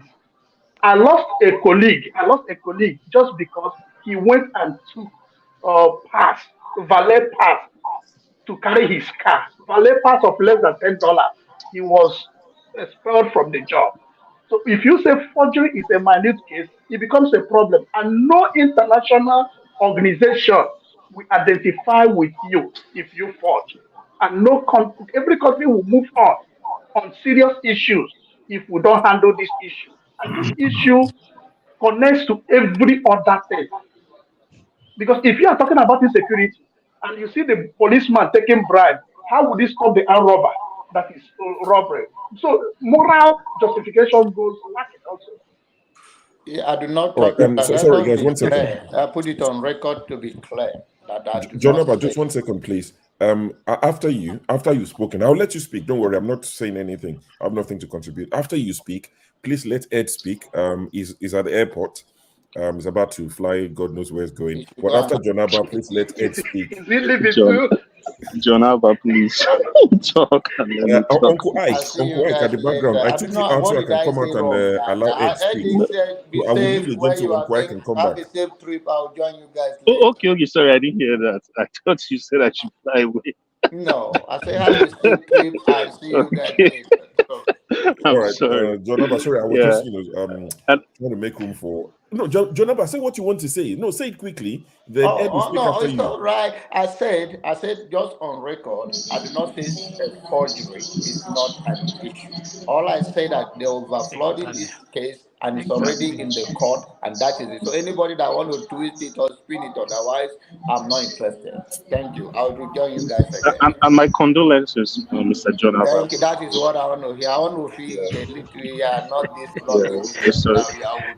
Wow. We're sorry about that. I want to quickly say something. Father Augustine, I put a message in the private chat. Please, if you would respond, that would be great. I want to also correct something I said yesterday because we're on blast. So I said something about Israel annexing the Golan Heights. That was wrong. What I actually meant was the Sinai Peninsula, which was annexed to Egypt. So I wanted to correct that. And then on the issue on the table, I know we say we've overflogged it, but that was what I saw that was being discussed, and that's what brought me here. So I wanted to add a little twist to it, based on what Dominic said, that it's going to be hard for you to verify that social security number, because there are two principal ways you can verify that. First, if you are an agent of the Social Security Administration, you might be able to get clearance to do that. Secondly, if you're an employer, there's a platform for Social Security verification called E-Verify. Those of us that work in the United States, we probably know about it. So you have to go through E-Verify, and the employer has to show that they are actually giving you a job. Unfortunately, I don't see how that's going to happen with Mr. Tinubu when you're not the employer. The only third option that I can think about is probably the option that David Ndei and his colleague in the US have been trying to use to get his FBI files, maybe going through a subpoena on the basis of public interest, but that's really a tall order. I don't know if private investigators have that level of clearance to assess people's social security. I don't know about that. And I also have a little question, because the certificates that Mr. Tinubu presented to INEC was the type that was, that CSU was issuing sometime between 1997 to 1999 or thereabouts. So my question is, if Mr. Tinubu got a certificate from them in the 2000s, then why should it bear the information of the template that was between 1997 to 1999? And then if he got it earlier, why did he not present it when he was running for Lagos State governor? So to me, it's just a little bit. We can only make conjectures, but we kind of have an idea what's really going on here, But again, this issue is sub judice, is in the court. We can't, make too much of assertions. We can only make conjectures, and it's just a pity that we have found ourselves here. It's not really the best state that Nigerians want to find themselves at this point. Ed, I have a question for you. Thank you for your correction. You said the Golan Heights was is under control of Israel, right? No. Yeah, it is. So, which of the region you said is not under their control? The Sinai Peninsula was ceded to Egypt as part of their peace treaty. Yes, that is why I was actually bashing you on message yesterday. No, it's fine. Apology. Or here is No. it, right? A repeater. Yesterday, you also said those are bounties of war. You need to understand. No, I didn't say that. I did not say they are bounties of war. I've heard this from you, Ed. I did not say that. I replayed it. You know, I need to put something correctly here. Israel, you need to understand that in 1967, they attacked Egypt and Syria to collect those regions. What now happened? That was why the Yom Kippur War is Egypt and Syria. It was a return attack. That was what causes that attack. No, that's not true, brother. What is not true? But I did not come. I did not come for that. Again, I really, because this is a very international. No. Let me land, because it's an international platform. You know, it's very easy to be misrepresented. I did not say those places were bounties of war. I said when Israel won against the Arab coalition. They said it was cheap. So, They said it was cheap. Okay, so just be very clear about that. For you, though. And you know, can we discuss this some other time? Because okay. Again, no I don't know. I have a lot of things we need to trash out. Yeah, we'll always see. So, but no today's wahala, not no a good wahala. time. Safe All right, trip, thank man. you, everyone. I'll stay behind. Thank you. I think it's my turn to say something, right? Just take your time. Chief, yeah, welcome, Chief. You know, you threw me under the bus when you were telling Dr. Damages that they never let you talk until I'm the only when I come on and all that stuff. That's when they let you talk. But it's okay anyway. Please go ahead if you want to add something. Thank you. I just want to, sympathize with my brother John Alba for what is happening in Benue State. I don't think it started today. I think that when the campaign was going on, and me and John Alba, we were going back and forth because he felt that Governor Tom was being political. He doesn't want to, fight what is going on, but Autumn keep letting the world to know that Buhari and his administration are undermining his administration because of his, the way he stood against Buhari. And I think from Dr. Franklyne to today, I think he shed more light that it was a calculated attempt by the federal government to make sure that Autumn political career were almost finished.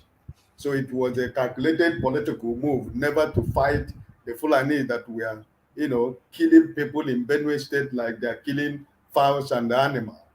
So I think that it is good that even though when you don't like somebody politically, there are elements of reality that you should be able to accept and understand that there is political undertone that what was going on in Benue State. Now you have a new governor.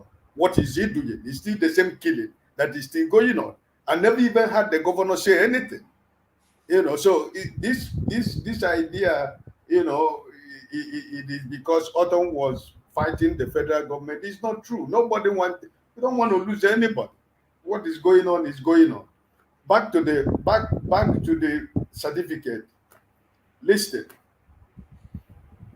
It is sometimes it's very hard for me to really comprehend when people who are intellectuals like almost everybody in this platform trying to defend indefensible, things that even somebody who didn't go to school cannot defend. Absolutely.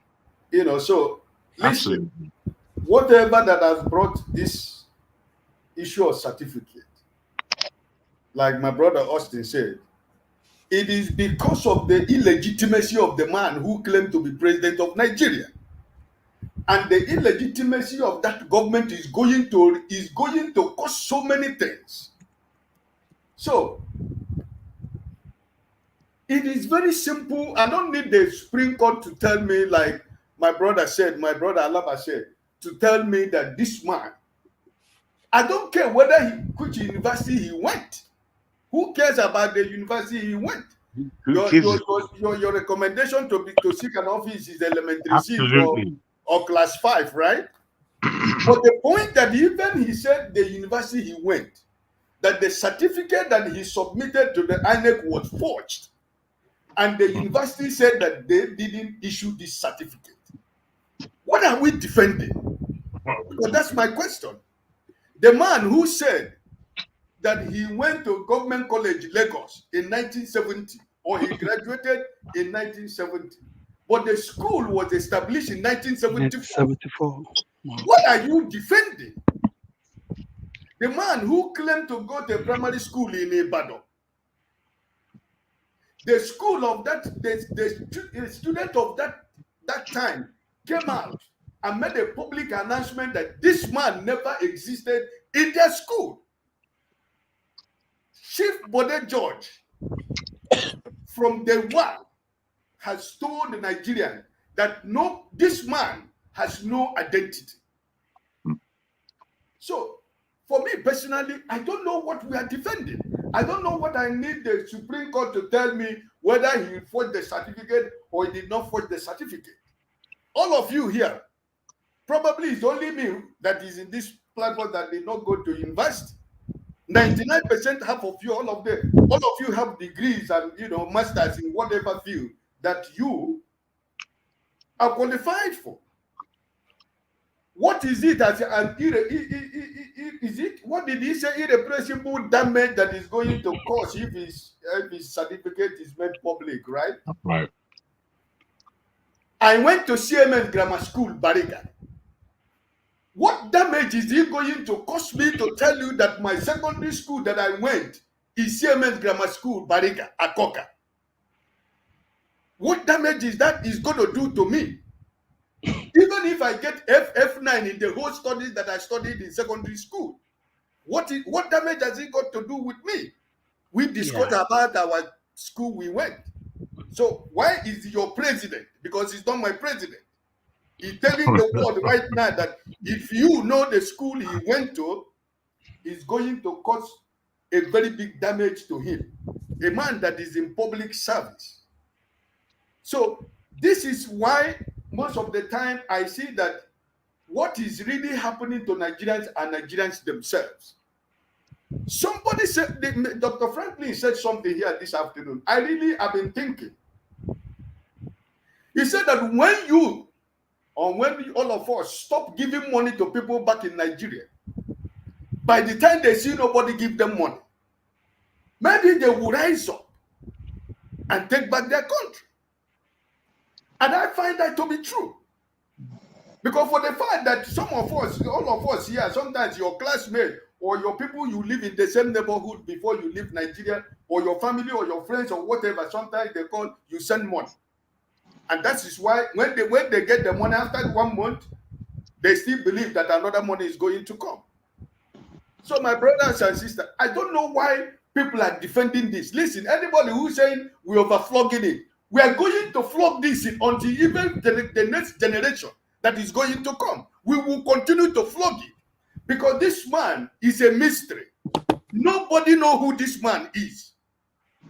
Nobody can pin anything that this is who this man is. We don't know his parents. We don't know his brothers. We don't know his sisters. We don't know anybody. And all of us living in the Western world, where I live, my name is written IYKE. But sometimes in my documents, almost every month I make correction. They will write LYKE. If I refuse not to correct those documents, and I try to use that document to do something, and I go to my original document that is IYKE, don't you think I'm going to have a problem? That's why every time that mistake is made, I make sure that I go to the office, they have to change it to what the way it is written. IYKE, not LYKE. So I don't know why you see Nigeria, you see this man that is sitting on that plane in that Asoro. Everything that is happening right now is as a result of a forged certificate. That's one. Two, secondly, as a result of an election that he did not win, because he said, grab it, take it, whatever you can do, take it and grab it and go along with it. And that is where we are right now.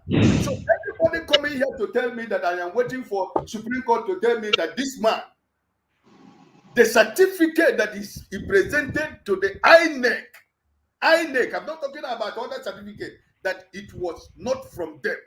Pure and simple. Thank you. I yield for now. May I need to sign off. Jagu, may I put you on the spot if that's okay? Yeah, please. Please, can I? I'll yield the floor right just now. Hold on 1 second, please. John Abba came here to gain sympathy. Okay? Jagu, the people that died during that Independence Day, that the petroleum tanker, do you remember? Yeah. In Nigeria? Yeah, in Nigeria. Okay. That being their people's family, do they deserve sympathy? Why not? Of course they will, especially for me as a Nigerian, of course. So everyone in Nigeria deserves sympathy. Absolutely. So John Abba coming to say it's people. We all have people. Okay. And Mr. Ike, thank you. Okay, Mr. Ike, okay, thank you for your submission. And I will say this, I believe it's in the background listening. Whether we think the matter is being overflogged or it's not being overflogged, I don't know.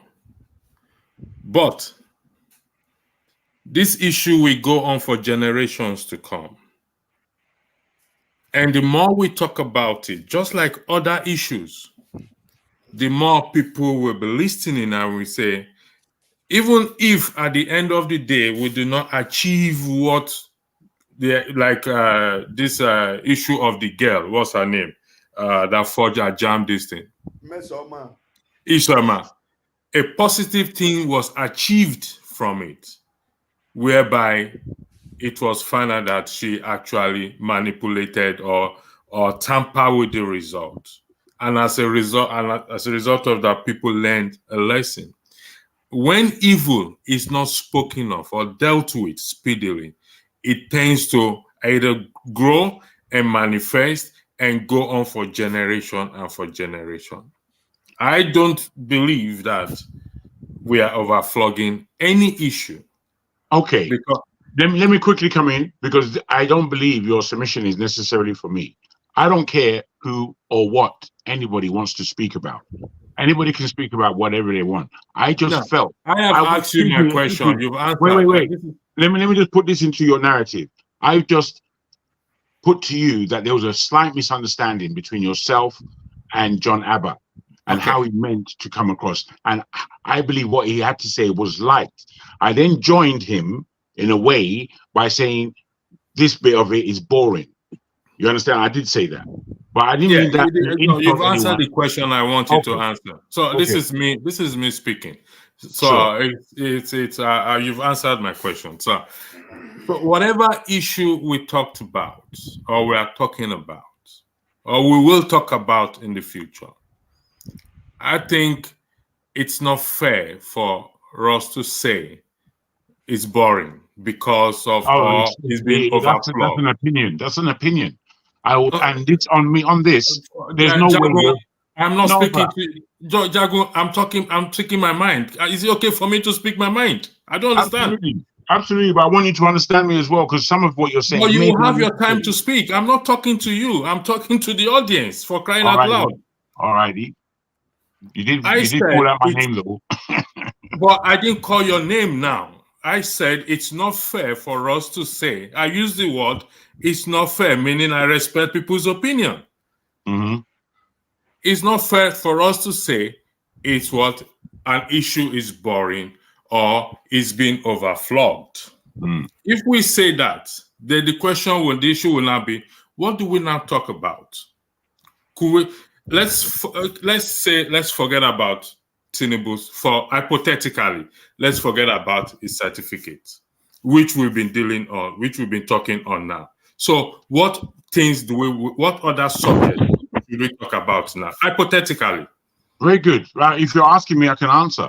It's a general question. I'm not addressing you personally. So you can answer if you want to. Yes, please. Now, for me, whilst I take on board what you're saying, and as the electricity that I've known since I've come to this space and understand, I've got a great deal of respect for what you have to say, even though I will have various levels of disagreement with what you have to say. All I'm saying is that in this platform, from what I've heard today, because I want to bring it down to kind of today at the same time, the brilliance of the individual, the doctor, Franklyne, that we had today, I was really impressed with so much that he had to say. And I felt within what he had to say, there was so much to be spoken about.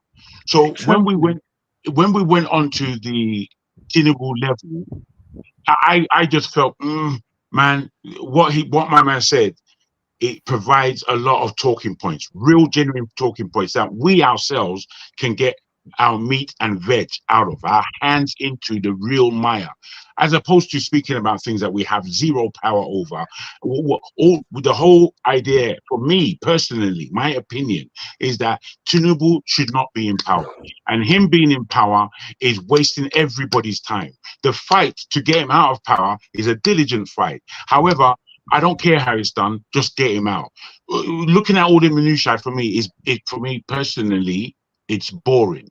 So whilst I listen to it a lot, I don't contribute a lot. All I was doing is defending John Abbas's freedom to say that for him, that's not what we talk about. Because likewise, for me, what I felt that this session was going to come down to was the magnificence of the individual who spoke to us today. I felt that's far more important for us to be getting our teeth into, and something where we can start to attach understanding as for forward. Somebody came on here earlier and said that I forgot who the guy. If I could have seen, he's not here right now. He said that sugar. My mind just slightly went. Well, he said something slightly negative as to what the premise is that Franklyne. That was Masca. That was Masca, wasn't it? I think it was Masca. But I was hoping we were going to continue, but that's right.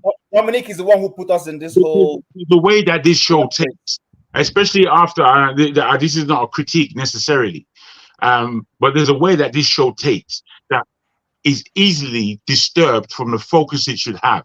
For one silly talk to another level of strange talk that goes round and round in circles, not taking us anywhere. Yet there are things that are real nuggets, real gold in what we're discussing, being left asunder. And I don't always like that. I like when we're on subject, even though the subject may be expansive, but we're on point.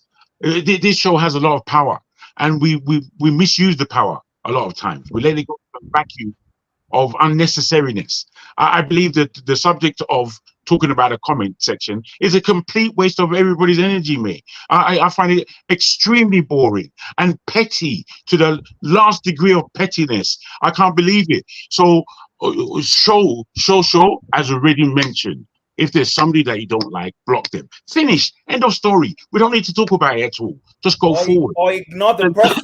Focus on this program, I'm afraid, that we keep missing. We keep missing it. And this is my only objection, in truth. I'll leave it. Okay, go ahead, the righteous man. Yeah, go ahead. Yeah, if you can see, I'm using phone light in order to. Yeah, you're laughing at your country. It's not my fault. No, we're not laughing at you. Yeah, I can see it's funny. It just sounds funny. That is why I've we been on must get things inverter right. for That is the hours. reason why we So must get things right. You see, I made two submissions recently. One was yesterday, Saturday, and the doctor that came today re-echoed it, re-emphasized it, and he spoke concerning it several times. What was the submission I made yesterday? I said the only way that we make Nigerians to go on the street and chase these political thieves out of power is when they get to the extreme poverty level, where those in diaspora are no longer sending money to Nigerians, where even to buy a cup of rice will not be able, they can't afford it. When they get to that extreme level of poverty, they don't need gun, they don't need any motivation. You will see Nigerians will come out and take their destiny into their hand. And that was what the young doctor said today. The young man, that was what he submitted, that is the only solution. We are not asking for gun, but as long as Nigerians are receiving handout from people from abroad, I'm telling you, they keep going to church, keep going to mosques to pray and believe that tomorrow God will answer. And when the need of house rent comes tomorrow, they will call you, you will send it, because $100 or $200 will sort a problem. And they keep believing that God have answered their prayer. At least they have been able to sort out their house rent. So extreme poverty is the only thing that will make Nigerians defy gunshot of the policemen and army and go out to go after these people so that they will leave seat of power. That's number one. Number two, I've been making this submission consistently. When we come to this platform, it's a global platform. I don't know whether you guys have recognized that. Whatever we discuss here should be aimed at achieving something. And that was what the doctor said. This platform should have a vision, an agenda. I raised it the other time. They said, no, it's, have your say. It's not it must not be political. But if you ask me, I think the docility of Nigerians living abroad is causing even more harm. Because you guys keep talking, no action, nothing. You can't demonstrate it there. You have all the liberties to organize yourself and go to Nigerian embassies wherever you are cited, and then show forth that you are not happy with what is happening down here in Nigeria. You are not doing that. Every time you come to the platform, you keep speaking your grammar, you keep saying all kinds of things. At the end of the day, you blame Nigerians that are home here that we are not doing anything. We are doing something. You guys are not doing anything because you have the liberty we don't have here. I can't go to the street of Lagos now to protest. Police and army will go after me. But you can carry a placard and go to Nigerian embassy or the High Commission, wherever you is situated, and then protest. It will go viral. So the liberty you have, you're not making use of it. Then coming to the issue of the Tinubu saga, certificate saga. Any person who wants Nigeria to be good and well, who is canvassing for us to suspend the issue of talking or discussing about this certificate, that person should go for prayers. Because the problem we are facing here right now, Nigeria is a hell, is a hell, okay? It's a hell. Imagine for days now, there is no light in my house. The little fuel I could get is burned off during the time of the doctors, our guest. Now I'm using just my phone touch to be able to speak. Is that life? And you think it should continue that way? It shouldn't. So we must talk about this thing. This man has no primary certificate. He doesn't have. If he has, we dare him to bring it out. He doesn't have secondary school certificate. If he has, let him bring it out. It's not a big deal. He doesn't need Chicago State University certificate to be president. He only needs the primary school certificate. Let him bring it. He doesn't have. He doesn't have secondary school. Can Can I just respond? Hold on. I will round up now. I will submit. Now, the one he was able to present here is a forged one. The Supreme Court cannot tell me whether it is forged or not. It is Chicago State University that will tell me whether it is forged or not. And it had been presented to them, and they said, this thing is not coming from us. So why are we debating over it again? The Supreme Court, if they said it's not forged, it will not change what I believe, because the school Righteous man, who I has have the a question authority. for you. Righteous In man, the righteous man, absence you of haven't Hold eaten. on. You haven't eaten. Let me address it. in terms of moderation, please. In terms of moderating, Forefather seems to have I don't know who is sucking him there, but let's we don't know what has happened, please. If anybody call the ambulance for him. In the absence of Forefather, I will do the moderation. Come in. Yes, sir. Forefather, you haven't eaten corn. Because you haven't eaten corn, that's why. Sorry, righteous man. AY wants to ask you a question. Then I am going to throw a spanner into the ball, into the wheel for us to. Righteous man. AY, can you ask righteous man your question, please? Yeah, Make it righteous man. snappy, Here's my please. question, right? You said you want us to go protest, right? First of all, you want us to go and protest, right? Yeah. Have you done that before? Hold on. Righteous man, you want to ask you a question. The first question is, who do you want us to protest for? That is the first question. The second question is, the same Chicago State University, CSU, claimed Tinubu graduated from there. Hold on, let me finish. Hold on. Claimed Tinubu graduated from there. My whole confusion is, if I'm a graduate of a university, and this question is for everyone, and I go ahead and forge a certificate, I have the degree, I have a bachelor's. Is it considered forgery? I want to get that clear. But righteous man, answer my two questions. Okay. If you are protesting, you are showing to the Nigerian ambassador there and to the whole world that you do not accept the suffering of Nigerians back home, and that whatever you are laboring for over there, you are not enjoying it. You are sending it down here to maintain the people that are here.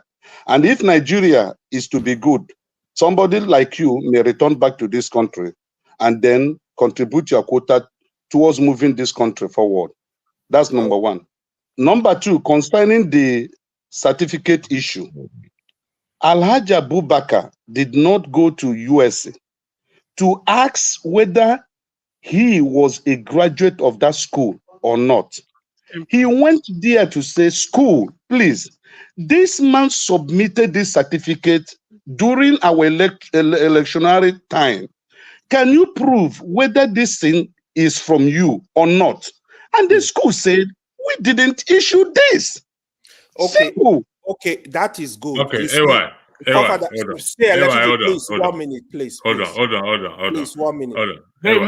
Let them have their conversation now. Yeah, we'll have a conversation. Just hold on. Let's go back to what the man said in respect to not sending money. People in diaspora not sending money to Nigerians, to family back at home, which righteous man, and according to Jagun, the man said a lot of things. So now we need to work out the percentage of money sent, family sent. How will that? Let's hypothetically that, okay, is that possible? Will it move the needle if those in diaspora stop sending money home and it will push people back at home to protest? Can we talk about that? Well, if I could quickly jam in, because myself and yourself, Electricity, have had this conversation before, where I challenged you to the understanding there is this big wad of money coming in from the diaspora into Nigeria that is more than the income we receive from oil.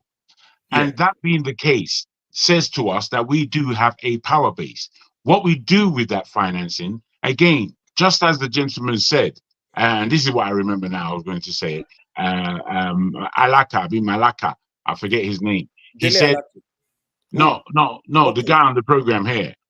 I think he's from the north. Anyway, Mascal? Mascal, he said that sugar, it's gone again. Basically that well, let me just go back to what I was saying to electricity.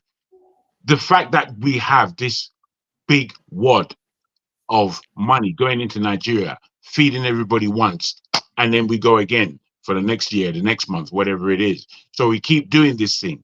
However, it's not doing anything to change the plight of the people back home. So to stop it is drastic. But, if it's drastic measures that we have to make, it's drastic measures. But it allows us to entertain the conversation as to what do we now do with this wad of money? Because it's Okay, so we're gonna go this way. Okay, you I've been raising my hands even Jagun, before AY spoke. Jagun, have you I've raised my finished? hand. Yeah. We're gonna go in circle. I don't know which format we will take. So Jagun, you finish. We go to Tom. We go to Chim. We're gonna skip Righteous Man because he's spoken about it. We go to John Abba, AY, Alaba, then Francis. Is that do we all agree on that format, please? Can I say I agree totally, apart from, I believe, Righteous Man, who have just clearly spoken with a very clear sense of mind as to what takes place. I would like for the format to go like that, but to see if Righteous Man has anything to add. What do you mean the format should go from Righteous Man to who? No, just as you said before, but if Righteous Man has anything to add at the stage where you come to him, make it Adam. No, don't worry. We'll skip Righteous Man. Don't worry about it. Tone, the floor is yours. You have 2-3 minutes to make this your argument. Is that a good idea? Do you think it's going to produce that effective change and move the people, let me use the word for want of better words, against the corrupt elected officials back at home? More, if I may, does it Jagun, we are not fighting war here. Relax. No, it's not a war. It's not a war because that end is not enough. That I think it should be. Does it lead us into a sense of solution building? Really? Well, the solution is if they don't get this fund or this respite that we send, it will move them to say, you know what, we now have to do, because maybe that fund is giving them too much comfort as such. They felt, you know what, we're okay. I mean, Tone, the floor is yours. Jagun, put your hand down, please. Thank you. I'm the principal here right now. Okay. Righteous Man, I'm surprised that Jagun, don't speak. Jagun, if you speak, don't go ahead. Yeah. Righteous Man, I'm surprised that you're bringing this suggestion up. You've lived in Europe. You know how it works. I cannot leave Monday morning. I run my own business, and I have people that work for me that I need to watch.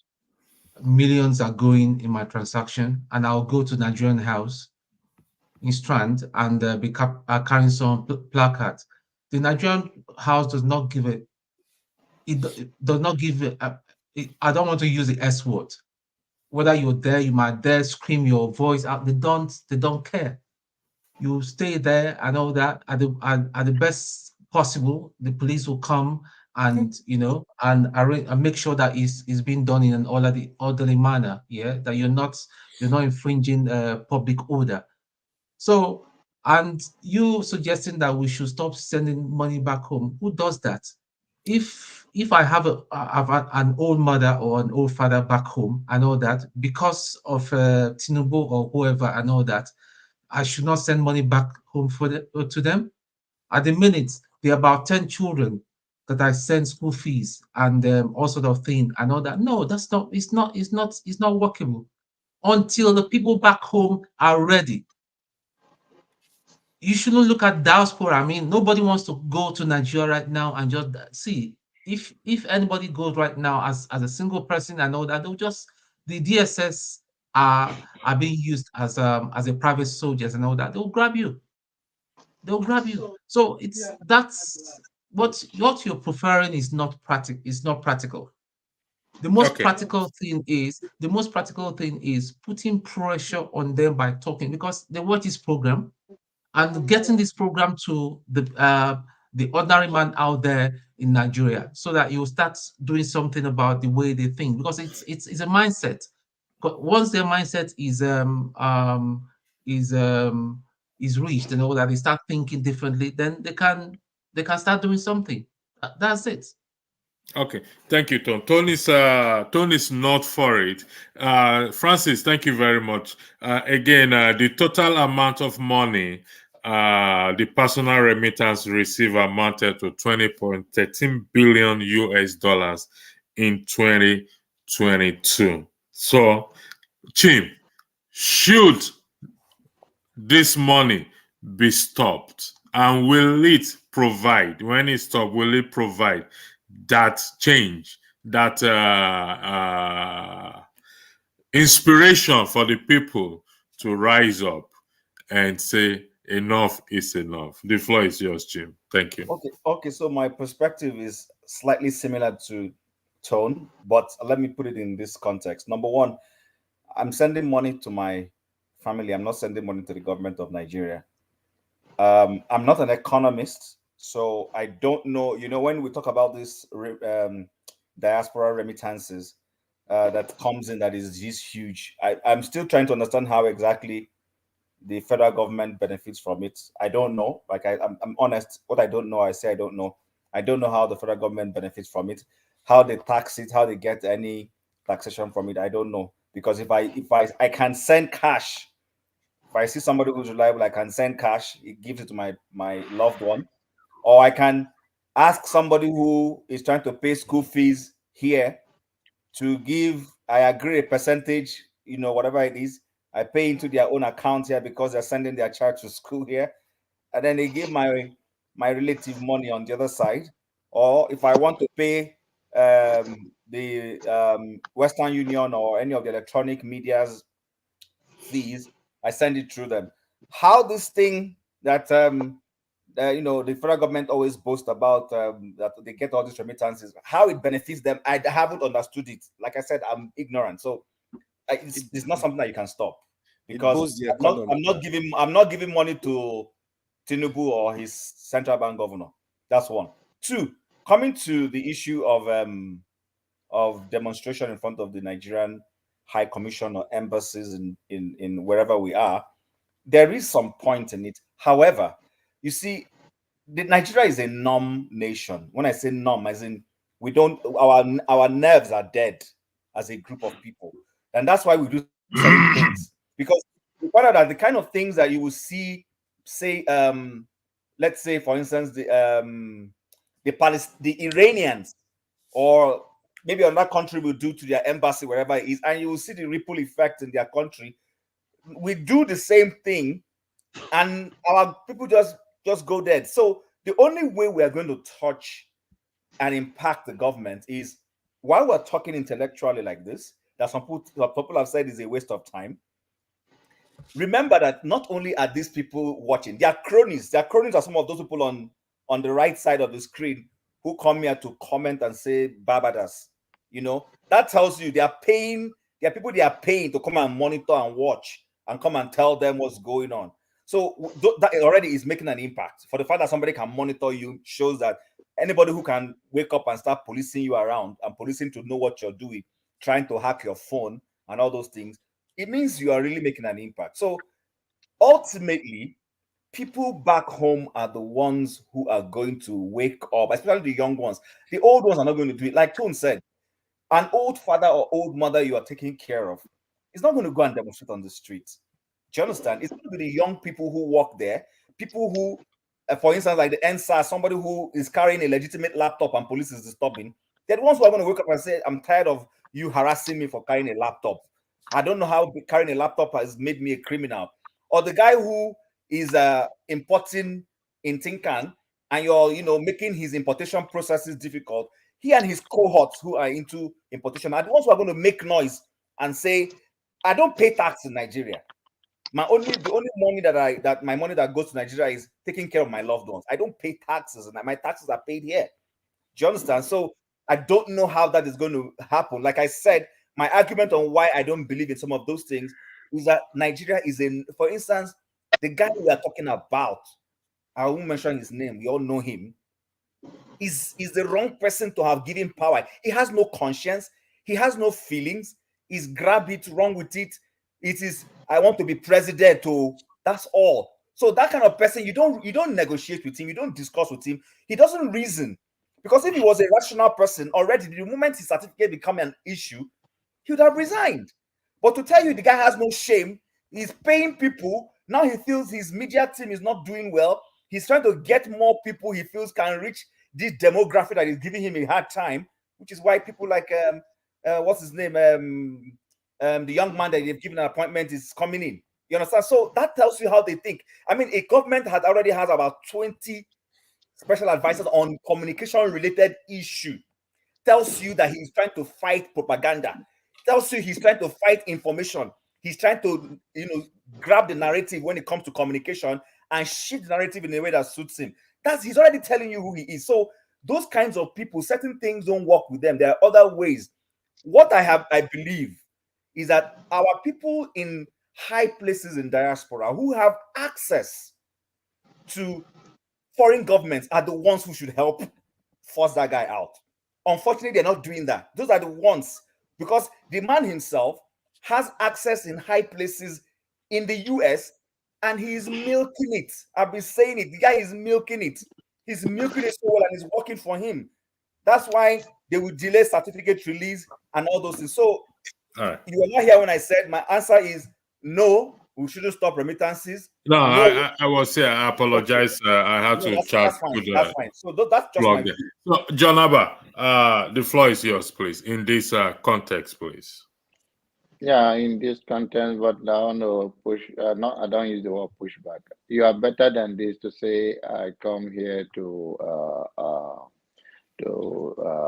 ask for sympathy or trying. I do not come here for that. So I come here, I made it clear that I want to create awareness to let the people know that is going on, and they should not just put a number, but they should put the name of the people for record purpose. So it's left for you. All right, and then my sympathy though. My sincere sympathy. Yeah, to my brother's submission. Sorry, John, sorry to cut you short. I wasn't here when you made your passed the information. What exactly happened? I was not available. Chim, we'll come back to that. One second. Okay. All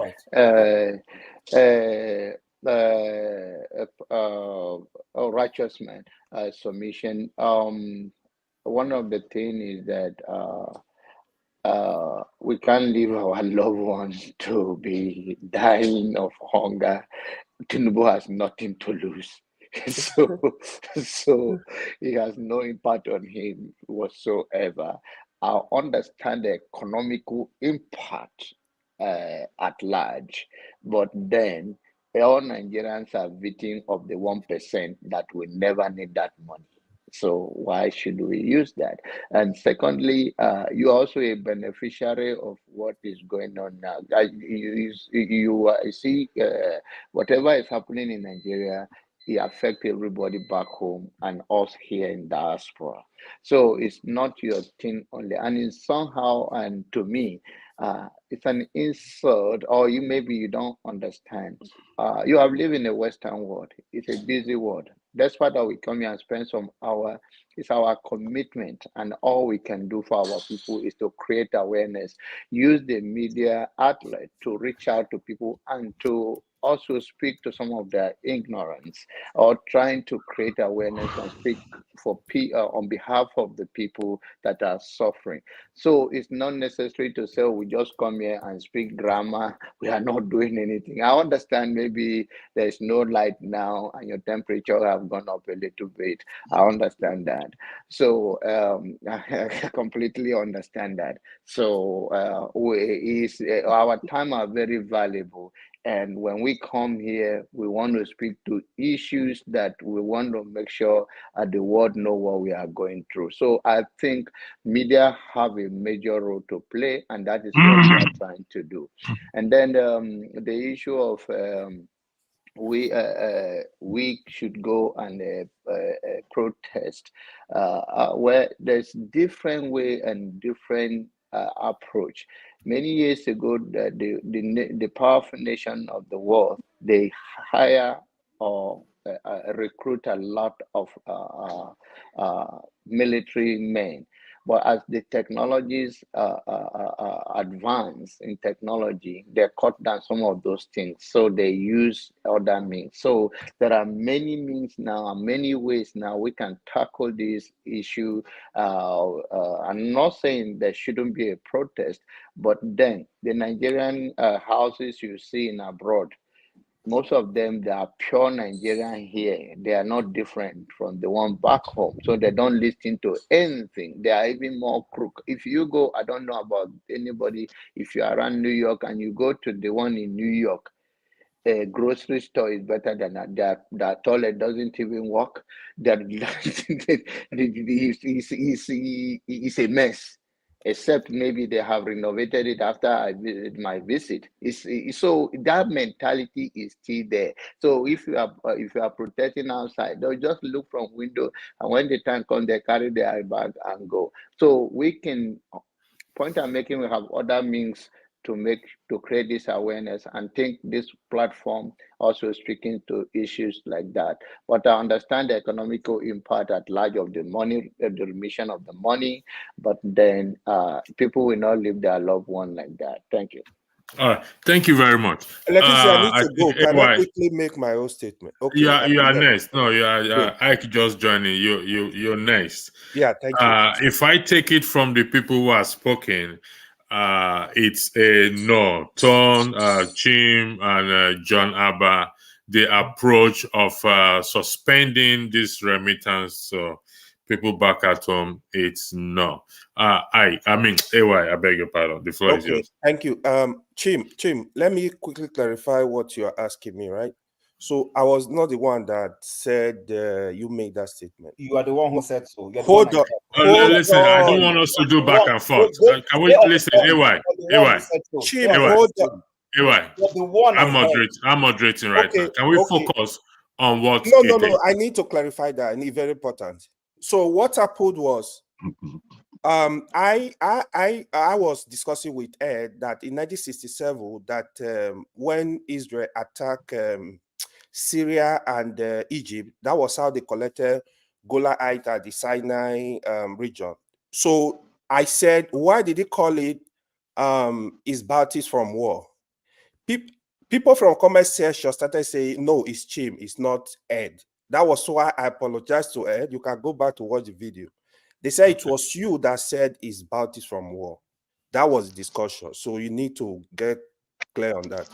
Okay, so you are the one I heard say it. Chim, I don't listen please, to Chim, I'm not scared of you. But I'm also telling you what I said. I'm going to put both of you backstage. I heard you. I said I am going to put both of you in backstage, please. Okay, sorry, Electricity. I was just trying to clarify that for any ambiguity. And the other thing is on the issue of currency, right? Man, that one is no. and to be honest with you, even if we stop sending money back home, like what Chim said now, Nigerians, we are numb. I agree with that. Nigeria will survive. Nigeria, we are very resilient people. We will go ahead and survive. Even if you stop sending money back home, people back home will survive. They will only suffer small, no wahala, they go survive. I'm telling you. But for me, in general, we say no. It doesn't make any sense. That's the only thing. I'm not gonna talk too much on that. Thank you. Father, are you back? Yeah, I'm back. Okay. Thank you for holding forth don't thank me. You're fortunate that I didn't block you. Nonsense. You didn't even excuse yourself. What a bad behavior is that? What's the difference between you and Tinubu now? What we are talking about is not sending money back home with the hope that it will ginger people back at home. The next person to speak is Alaba. After Alaba is Mr. Francis, then Mr. Ike, then I'm the last person that will go. So I yield the floor back to you. Thank you.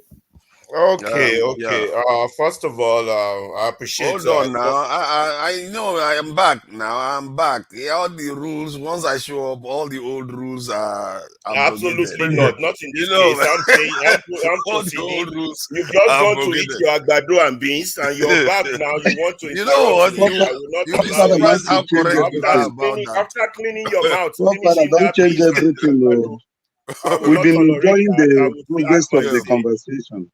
Yeah. Okay, let me Okay, well, hold on. before See, Godfather 30 starts off, seconds. let 30 me have my seconds. say. 30 seconds. 30 On seconds. the hold on, let I don't want electricity to lose finish my this thoughts, round. please. This He round, has that's more going to go to for talk. 30 minutes. No, I No, don't. I'm no, not going to it's take not. long. It's I few don't want to people lose my remaining. thought. Okay, first Okay, of go all, ahead. on the issue, we have to understand one thing. Nigerians have been undergoing trauma since 1966 or 1960. So when you look at a patient that has undergone trauma, a good way I can portray it to you all is take you back, for those of you who have seen Game of Thrones, to take you back into this guy, I can't remember his name, that was tortured in Game of Thrones, and his sister came to rescue him. And after his sister fought through, killed some people holding him down, wanted him, come on, the road is clear, let's go. Tion, that's his name. Let's go. He said he's not going. He's so scared of what the torturer would do to him. Those of you who have watched Game of Thrones, you remember this scene. Young Greyjoy. Young Grey, yeah, Greywood. He was so Greyjoy. scared. Greyjoy, thank you. He wouldn't move. And the sister looked at, that is no longer my brother. My brother is dead. So that's the situation of Nigerians. I'm sorry if we don't like it. Sending money is helping them, keep them alive. One day, Greon Jones also fought against the angels of the devil. I mean, the angels of death. It was released. But let's go back to sending money. It's stopping sending money. It's a no-no. It's not a pragmatic solution. So the money, let it keep coming. The people need it. They need whatever help to eat. It's better than the 5 grain of palliative Tinubu is trying to give them. 5 grain specifically. So send money if you can. Help those you can. You understand? That has been answered. On the issue of demonstration has never helped anything. What we have to understand that we are battling the mind.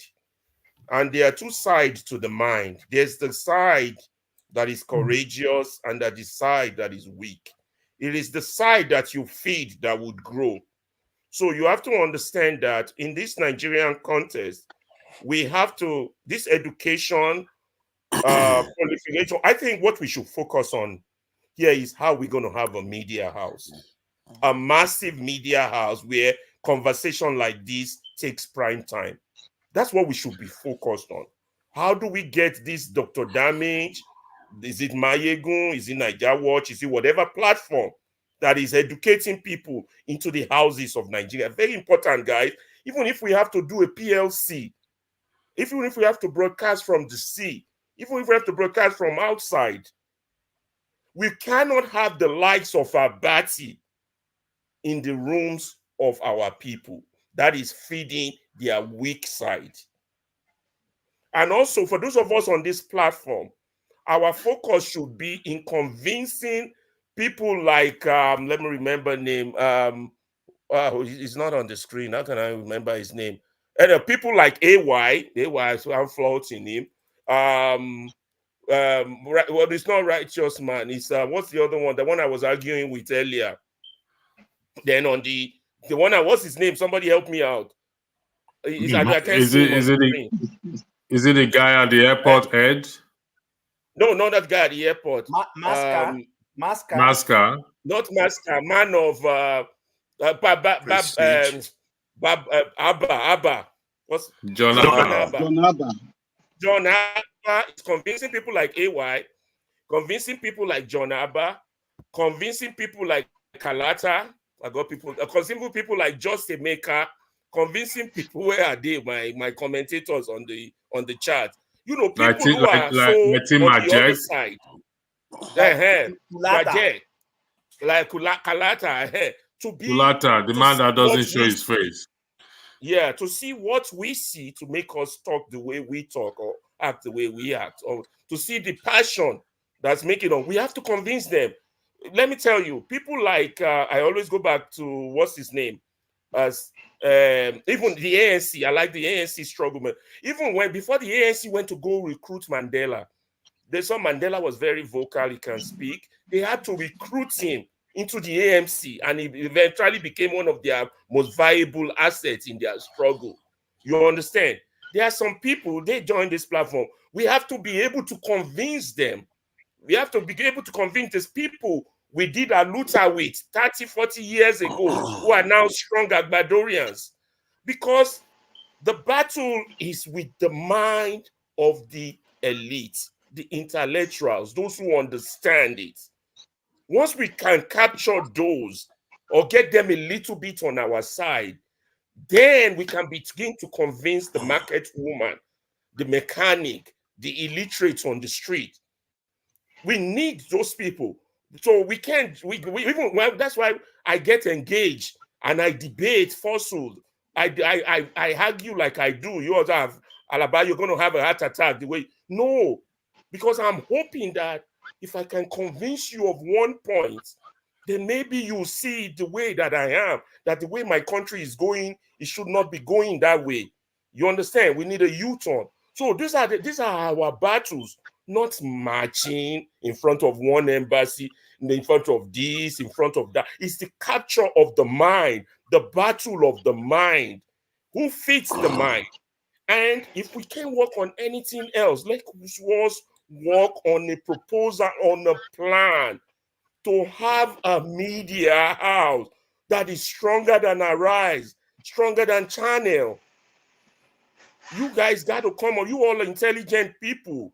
We got to come up with ways like that, because it is the battle of the mind, my people. It is not physical. What we battle is principalities and powers. We have to focus on the main thing. It's a battle of ideas, and we are losing out. They are winning. They've already recruited somebody yet unborn. Yet unborn. A child has not been born. Is already on their side because their own result is visible. They can see Tinubu, he made it from a nobody. He's a big man. He's a rich man. They can see Governor Sanwo-Olu, he's a big man. He's a rich man. They can see all the fools that have destroyed Nigeria. You know, so they have recruit without saying a word. We'll still have to convince the choir. And those of you here on this panel, including those that are attacking us in the comment section, you are all the choir. And see how we argue among ourselves. So if we are preaching to the choir, how hard is it going to be for you to preach to those who don't even come near your congregation? Thank you, Alaba. I said, Francis, you go next, then Ike, but I want to beg your permission for me to go next, then I'll hand over to, because I need to actually prepare to go to the airport myself, please. I am going to buttress, I'm going to follow on what Alaba said, media house. And if you've listened to me very well, I'm going to type my phone number in the private chat, because I have said this over time, that we sit. I'm not in support of stopping money. First of all, let me establish that. I ain't gonna change. You ain't gonna move the needle. That's number one. Two, people need the money back at home, so we ain't gonna support it. It's the renewing of the mind, and we need to have that media present in Nigeria. Okay. And we need to raise money along what we send, or beside what we send home, to accomplish this. And I said it that we sit in a privileged position. Those of us in diaspora, you must have heard me say that over time. And that privileged position, the one thing we can do, among others, is to have a strong media house. Because the ones Alabas mentioned, they are not, in fact, sometimes it appears that Dr. Bat is looking for a position. The way he normally sits and fold hands, it appears he doesn't want to say things that would disturb them giving him that position. That is my own view anytime I watch him. So if anyone wants to join this push for a media house, it's something I believe strongly in. I believe strongly in that. Please, let's come together and let's start from somewhere. It's going to be a challenge, but we can overcome that challenge. We need a strong media house that will push the message to the people back at home to change their mind. Then you will see they will rise. Honestly speaking, that is what we hold them. I believe we in diaspora, that is what we can do without fighting anybody. I yield the floor. Thank you for I'll type my number there, please. Yeah, thank you. I think that is a good this is an argument. You know, if you have a media house that you can push information and change the people, then you probably have a change on your hands.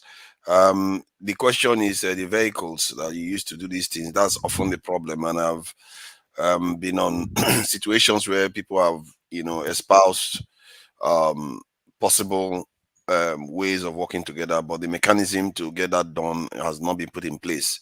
So that is something we have to seriously work on. I did talk about it the other day, you know, about the requirements. We need about 12 solid people that know what they are doing in law, technology, and a few other areas to put these systems together. Because if you don't have the system put together, you can't organize yourself as a group. It's very, very hard to do that. Then you have to seriously trust one person, and you know, trust deficit in our community is quite high. So that is that. Anyway, regarding this idea of you know, suspending funds going to Nigerians, I think, was it Chim or someone said that it's not likely to work anyway, because people can be suffering. There are many African countries that are actually less wealthy than Nigeria. They are still suffering and smiling. No, I wouldn't call it suffering and smiling, but just downright suffering. And they are not able to remove their leaders. And it's because you need something else. There are countries that suffer a lot. Like even, you know, I keep using China as an example. Russia, all of them suffered. It didn't mean that they will turn against their leaders. Suffering is not enough to just turn against leaders. And we often use this Arab Arab Spring as if something changed. What changed in the Arab Spring? Nothing. The leaders are still there. The old leaders, the old guard are still in place. So that is not a revolution. A revolution, when it happens, you will know. The kind of revolution, and it's planned. It's people that have ideas. Like the way the communists came into power in China. They have ideas. They coalesced it into an ideology. The same thing with the Soviets. You have to have an idea, something you want to get done. And even if one person goes, the idea stands on its own. And that is how you build this thing, make a change. That said, you know, the vehicle has to be there. I don't think spending money to going to Nigeria is going to solve anything. You're just going to keep the money in the West and enriching the West even further anyway. So you must well send the money to Nigeria. Ideally, my only advice is that people should be using it to create wealth, not just only for daily living. You want to send money to create jobs and transfer knowledge. What you know, if you are a medical person in the West working in a lab, you want to transfer that knowledge to Nigeria so that Nigerians learn those things too. And if you are into robotics, you transfer that knowledge and put something on the ground and train people. And you know, those sort of things is where you start making a change. You're building a base now that has the expertise and knowledge to be able to start changing the environment. So that's what I would advise, instead of just paying school fees for people and, you know, building houses and stuff like that. And definitely, I'm not for people withholding funds. to people that are suffering, because it's not going to. If it was going to change something, I would say okay, maybe, but it's not going to change anything. I assure you on that one. Who is next? Can I quickly come in? Because I haven't spoken on this subject. It was just myself. It was just myself and this guy who's just gone off. Electricity. Kind of arranged that there's a sequence here. Jagun, before you. Okay, yeah, no worries. I'll go after you, no problem. Okay, probably. I know it might take a longer time. So for the I should go on. Right? Yeah, go ahead. Yeah, of course. Yeah, go ahead. Okay, so basically, same. Well, in terms of stopping the money, $20 billion,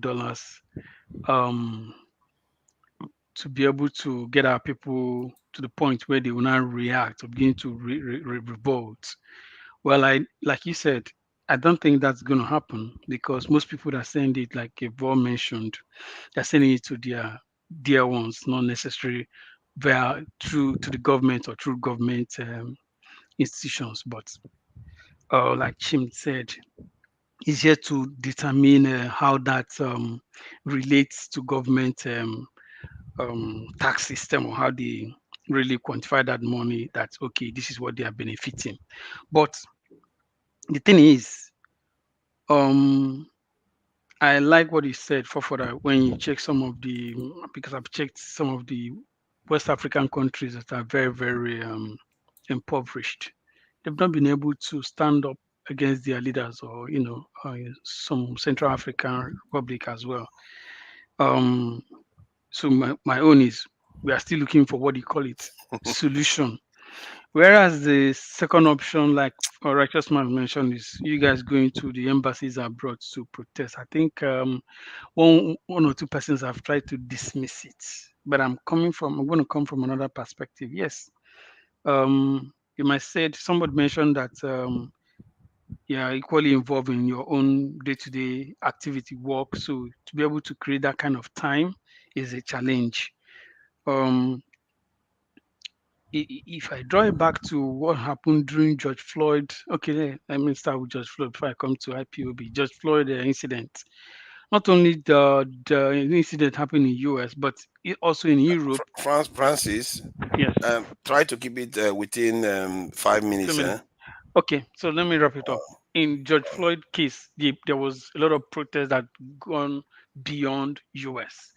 When Nnamdi Kanu was talking about his modus operandi of engaging the government or whatever to create his own organization, there were protests, Asia, South Africa, I believe, Europe, and perhaps in the US. And that gave his movement some kind of momentum that attracted both global attention and then, of course, local impact, the way that Buhari had to deal with the incidents. I mean, they had to, what do you call it, put them, what they call them terrorists or something, like classify them as terrorist organization. Whereas we keep shouting that guys that are killing people, making people delete up north, they are even giving them freedom, after settling them. So the thing is, there's much you can do protesting at embassies or wherever, or going through your member of parliament, like somebody mentioned. So if going to the embassy to protest will take up your time of work and all that. I mean, this is the Southeasterners did. We're able to coalesce people to protest, but we're saying let's do it for the nation as on a stretch. And then people are finding it difficult to find time to do that. Then why don't you use your member of parliament to do that? Because here, I mean, over time, I'm going to even change my name to anything that is not relative to me, just because down here there are things you can't just say. We are trying to be very, very what do you call it, political correct when we want to say some stuff here, because yes, we are saying that this information is being monitored and they are hearing it, but you guys know that there's current situation where they are controlling the media, social media, whatever. Regulation bill had been passed without being debated in the National Assembly as it's supposed to be. Sorry, you said something about social media bill being passed. When Yes. was this? When was this done? it's been the gentleman has been accused, Pablo has been accused of passing some of those some laws over the last Friday or so. Ndume was the one challenging him, and they, not just I say they were amending constitution without the general body debating the stuff, and they don't even know, but they are sneaking whatever they bill they are passing through. I see. And So do we know what this social media bill contains? just like the way it happened with X or Twitter under Buhari when he controlled the system. So they're going to come with. I mean, okay, I tried to read it up that day when I saw the stuff. I saw that the NBC man is saying we are talking to Facebook, Twitter, and maybe tech. Or was it TikTok? Mention the three. I'm sure X. TikTok and Google or something like that, that they are talking to them in relation to, of course, to monitor and maybe put some codes when some Nigerians type some things. I mean, you know what is going to be obtainable. There are some comments that will be flagged when you type it. Your post won't go through, or you'll be tracked, as case may be. So down here, you can't protest on the street. You can't protest online. Like they've been protesting. Like somebody say, Tinubu doesn't listen to social media because of the insults, the obedience, or whoever you want to call them. They are insulting him and all that. So the arms, these new personalities, somebody mentioned he has a lot of personnel in there in terms of controlling the media. So they are coming up with strategies on how to control the young ones from saying whatever they are saying. So I mean, when you guys say what's his name, Abati is not being what he used to be before the election, during the campaign, Abati was just like a normal obedience or whatever, allowing his staff or colleagues say whatever they wanted to. But after this election, or when with all this information going on with CSU, he tried to distance himself from when the younger journalists are talking in that thing. And I keep saying, I said the other time, the guy is older than them, so you don't expect him. His own risk appetite is going to be Low. lower now compared to those young ones. So that's what you need to also measure. I mean, I think to an extent I see some of the points you are making. I even have noticed one, there was a transition in Arise TV, the way the Abati and the others were interacting and the way they discuss stuff. Yeah. And on TVC has gone full psychophantic. Yeah, of course. I'm not sure I've seen anything like that in Nigeria before. Yeah, but I get that. I get that. But you have to pretend a little bit now. You pretend a little bit, not just go full psychophantic. No. These are professional journalists that are supposed to be at least be a little bit objective. No, during They are Obama completely lost and sight. I've Hillary never seen that in Clinton's Nigeria before. election, CNN and Fox News, do you see them being political correct in terms of their narratives? Yeah, but in Nigeria it's different though. I agree on your point, but in Nigeria I'm not sure I've seen that before like that, where it's so glaring. Father, I need to correct Francis. CNN and Fox News, they belong to different party, man. They go. I said during the campaigning, Hillary Clinton will always get good narrative from CNN. Yes, exactly. And Trump will get a better narrative from Fox. That is so what was happening in Nigeria. What do you expect TVC to do? And other media that the guy controls. But to add about Ruben Abati, and actually Ruben Abati should be the one who has nothing to lose right now. One, he's at the end of his life. Let me put it that way. That's true. He should be the one who should say, "Sacrifice me." Funny enough, the younger ones are the ones who are you know, that is a very good point, because all these elderly people in Nigeria, they are the one that is claiming to life more than any other. They are the one messing up the system now. So what do you expect? But here is the truth. Let's put the truth out here. Evil Arise TV, they are actually very biased to some of them. And Rube Abati Chim, you're talking about, Rube Abati belongs to that cabal, man. He was a member of Tinubu cabal before now. Yeah. But underground. But now it belongs to them. What I think Rube Abati is doing is just play safe. Not be my mouth, you won't hear him more. Yeah. I think that's what he's doing. No, Ruben Abati is not playing safe as in no be my mouth, you won't hear. Ruben Abati is an envelope man. He's an envelope man. And the guy who spoke, I think it was Alaba that said he's positioning himself for what he may get, is right. The guy he's certainly thinking about, you know what, since obedience and anti-Tinubus have not been able to do anything to this guy, it's not like this guy is going away. I might as well glean whatever I can glean. Align myself. Give me appointment. Let them give me appointment. Let me take, and then go and enjoy my remaining life or whatever. So that's the thing. Somebody was That saying is, something today. I forgot who was saying I, that. I had a turn because I didn't have a turn at that thing that we were speaking about, really. Can I bring somebody into the conversation that I've never heard from, and his name seems a little bit off the beating path or something? UFO. Who is UFO? Sorry, Pop Father, can I throw something? Have I not seen UFO before? Dan, I know you came first. Please forgive me, Dan. But UFO is me. I'm just curious. Yeah, go ahead if you want to say something. UFO. Listen, we have to go round first before UFO and. Hello. Good evening. Good evening. No, but forefathers, make sense of what you're doing. Try and make sense. You know, you went away for a good hour or whatever, and then somebody came and assisted you with moderating, and he showed you where he was in the moderation, and then God knows where you're going to take the thing now. Because I'm waiting patiently to say something. You're just forgetting what you're doing, bro. Yeah. So Jago, calm down now. You know you have I'm not upset. I'm just giving you the position that you have just disrupted. I know. People have different ways of doing things, and I just feel like somebody new is on the panel, and maybe want to hear what he's here for. You see that? So that we can carry on. I don't stop anybody from saying what they want to say now. UFO, if you want to say something, please go ahead. I'm just curious. Okay, forefathers, you don't remember me. You've seen this name before on your screen. Yeah. I feel like I've seen it before.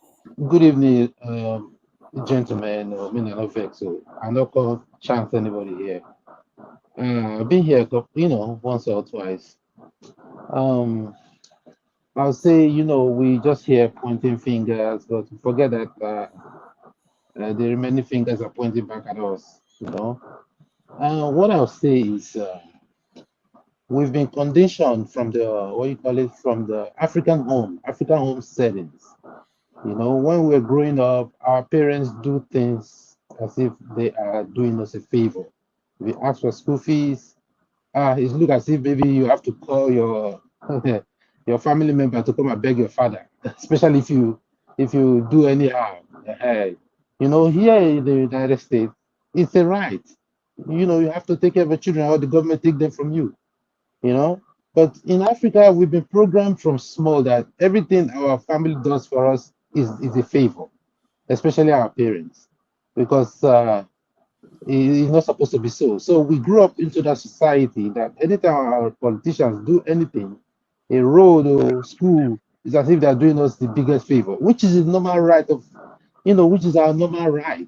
I don't understand, because even how many of us here who lived in Africa for close to adult age and weren't taught how to drive.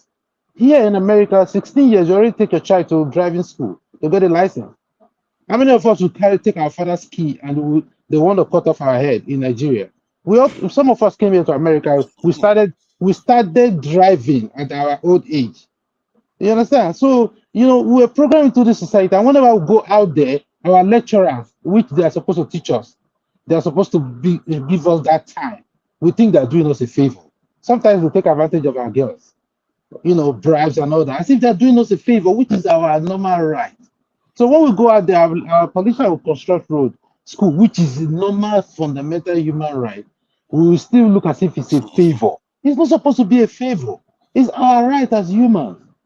I mean, I don't understand, because we just looking at the here and there. This is our programming. You want to help an African, I'm telling you, there's nothing you can tell them, that will change their mind until they change their mindset of do I even know my rights? How many Africans know their rights until they came to America? Then I look back and say, oh, I was being taken advantage of all this while. You start looking back and time is going. We're already 40-something, 50. Is now that we'll start go fighting? No.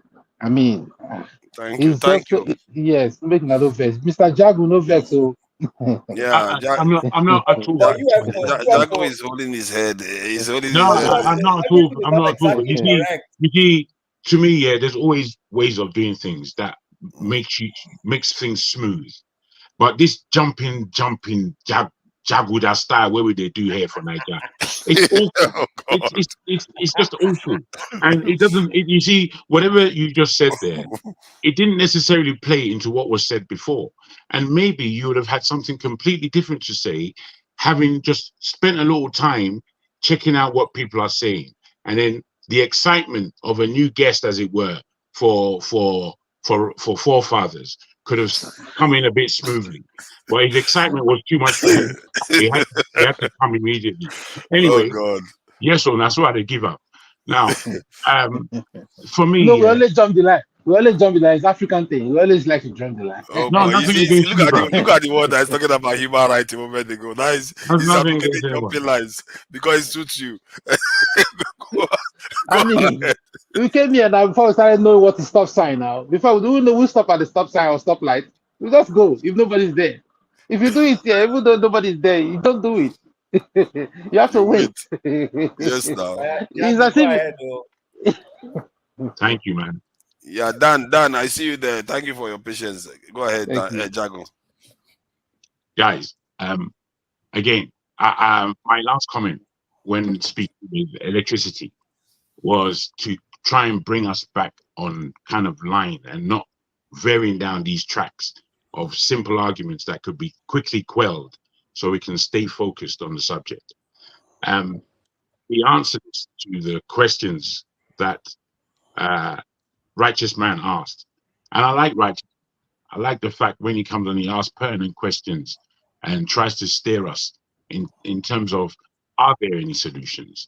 He being in the heat of Nigeria, he's begging for solutions. Directly begging because he's feeling it daily. We are here in the lap of luxury in Western states, wherever we are. And it's not to say we take the piss. We know we feel the pain.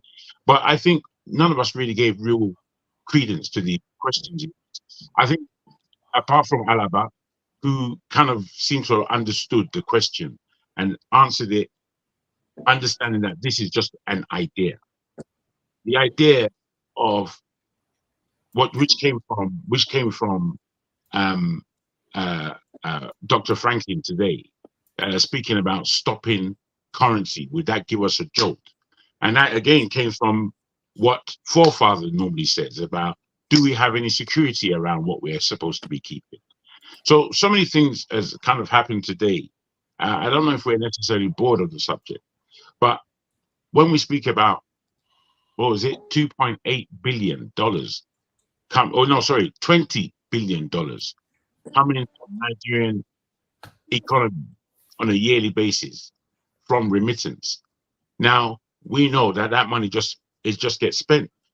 I'm not saying that we should stop money or stop sending our people money at all. But what I am saying is that a lot of the ideas that we want to speak about, they need financing.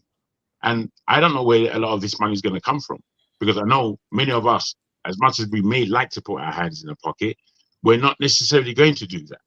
So there's 20 billion pounds coming in every year before it actually gets into the hands of our people, so to speak. And I'm not saying that I've got the full idea on this. It's just a suggestion. And before that takes place, why can't it be manipulated somewhat? Why can't it be used somewhat? You know, 1 billion USD would feed half the people that we're sending money to. It would feed it. Now we're buying on a different level. All it is about organization and what it is that we are trying to organize around. And I don't think sometimes when it comes to asking for solutions, I don't think this platform is taking it seriously enough. I think what Righteous Man said is a serious level.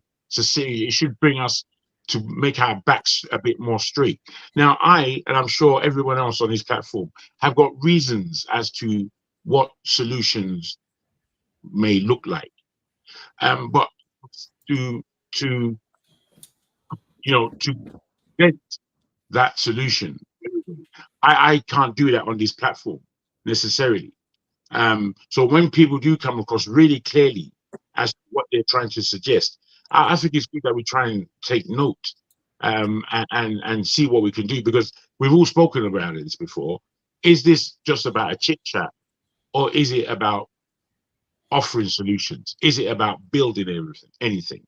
Is it about just using our intellect to look for greater grandeur within ourselves, which I don't think it is. I think we are all intellectual enough here to know that, just as the man said, there are thinkers and there are doers. We who may class ourselves as thinkers need to be able to operate thinking into it being on paper, our thoughts, and it being able to lead a charge for the doers. And I don't think we're doing any of that. I think we're just here having a laugh sometimes. It irritates me a bit. But let me just leave it there and see where the conversation goes. Thank you, Jago. And AY, you want to say something, or Dan can go ahead?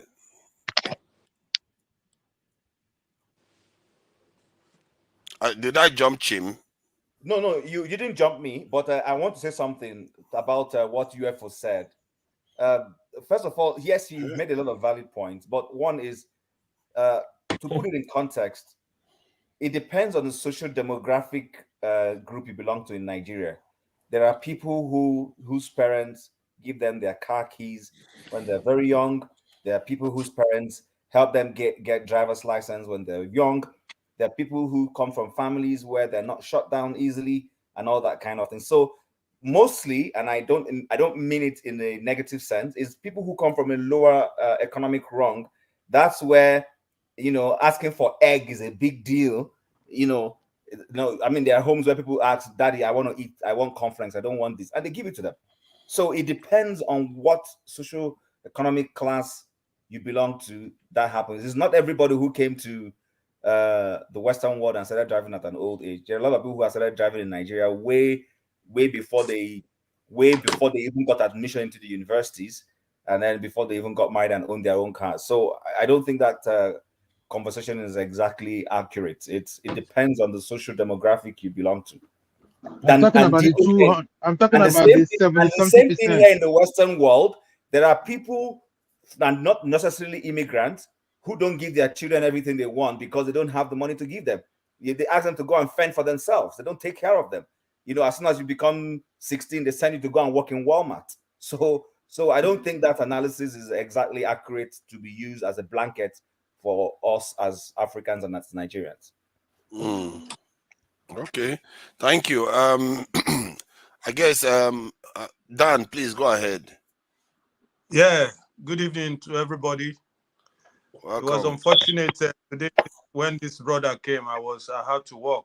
I came off, but I couldn't stay. I have to go and pay my dues to keep living, as a human being. Anyway, what righteous the man, topic... please, your hand, you're gonna get tired. Let Dan finish talking, then we'll call you. Don't worry. Right? Yeah, thank you. Leave him. He's all right. He's in his own world, man. Okay. Yeah. What I wanted to contribute. Okay, I just came in also, and I made this topic whether to cease sending money to Nigeria. I don't know if I'm right. Whether that will ginger this revolution that we've been calling for, because it seems like the guys at home, as far as they don't work for that money. Actually, we just do it out of compassion. My brother, my sister, my mother, they don't work for that money. So some of them might not know what we are going through. Sometimes I walk till my back, it hurts me, and the life here where I'm living is expensive. To squeeze out that money every time to them, sometimes they don't even appreciate what you send to them. I'm sorry to say, there are some people, when you send them money, they will ask you how much you send. When you tell them what you send, they don't even thank you from the heart. If somebody like me, if you give me $1, I'll go. If I have the chance, I can prostrate to you. That's how I appreciate things. But sometimes you send money to some people, the way they answer yourself, you will be tired. You will regret it a little bit, or you will say, I was expecting some kind of hug. There are some greetings they greet you. you know, saying I hug them, hug you. So I've said it before. For me, sending money to Nigeria is one option. If we cease sending that money, not seizing it, you know, that's the way they control people.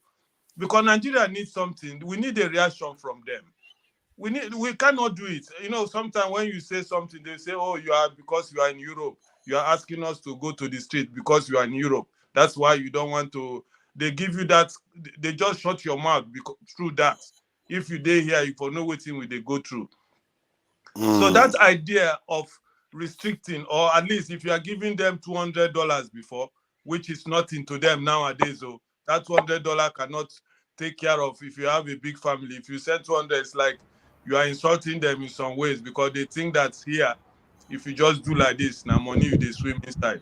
They don't know that. I think that is quite an interesting point you just made, because I think that could lead to a bigger discussion, because there's an element of that going on now. Because if you go in, like in Nigeria now, not everybody is doing that badly, and because we forget that some of the things you have to do in the West to earn a living, you have to work extremely hard and inconvenience yourself a lot, while Nigerians can just be in their own room, earn money. Not as much as you, but because they are in Nigeria and cost of living is less and the kind of worries that they have is a little bit different, they get away with stuff that you won't get away with. You can't rest, but they can afford to rest. Exactly. They can evade tax. They can evade tax. Let me make you laugh. I sent one of my friends, he was so inquisitive. He asked me, how much do I earn? So I honestly told him. He shouted, hey! He converted it straight to Naira. He said, my brother, is that what you are earning in 1 month? After he jumped around and danced around, I calmed him down. I said, that's money I'm telling you. My house rent alone, chop half of that money. Yeah. My transport, if I add my transport on that money where you shout, where you think say you don't convert them, at the end of the day, to even save $300 or $200, I have to stop drinking. I have to stop going out. I have to stop going to McDonald's to be able to save those things. Then he started laughing. So for me, the restrict, because this is a serious issue. Nigeria, I miss Nigeria. I don't know whether you people miss Nigeria. I left Nigeria almost 30-something years ago. So you should know how much I miss that country. You understand? I wish to go. Sometimes I go to another African country instead of going to my own country, because that place is a little bit, I mean, you are safe. We are talking about security. It's not about security. If security is in Nigeria, why should I go somewhere else? I will go to Nigeria, but from the airport, they start telling you, especially when you bring out red passport, you might be a victim straight. They say, this one, follow Amo. You don't know. Maybe not my own fear, they fear, but or are they for another level of panicking? So the idea of if we can if it's a point, like you say, it's a point of discussion, but I want it to be a serious discussion, because Nigeria, something have to happen in that country. You understand? We can't just come here every time talking about all the solutions, what to do, and all the problems and all these things, but nothing changes. You understand? Nothing changes. So it's a thing to think about. And secondly, to just round up, because I don't have much to say, we have to change Nigerian mentality. This brother who said something that if you are pointing one finger, the other fingers are pointing at you. That is a topic. I love that statement.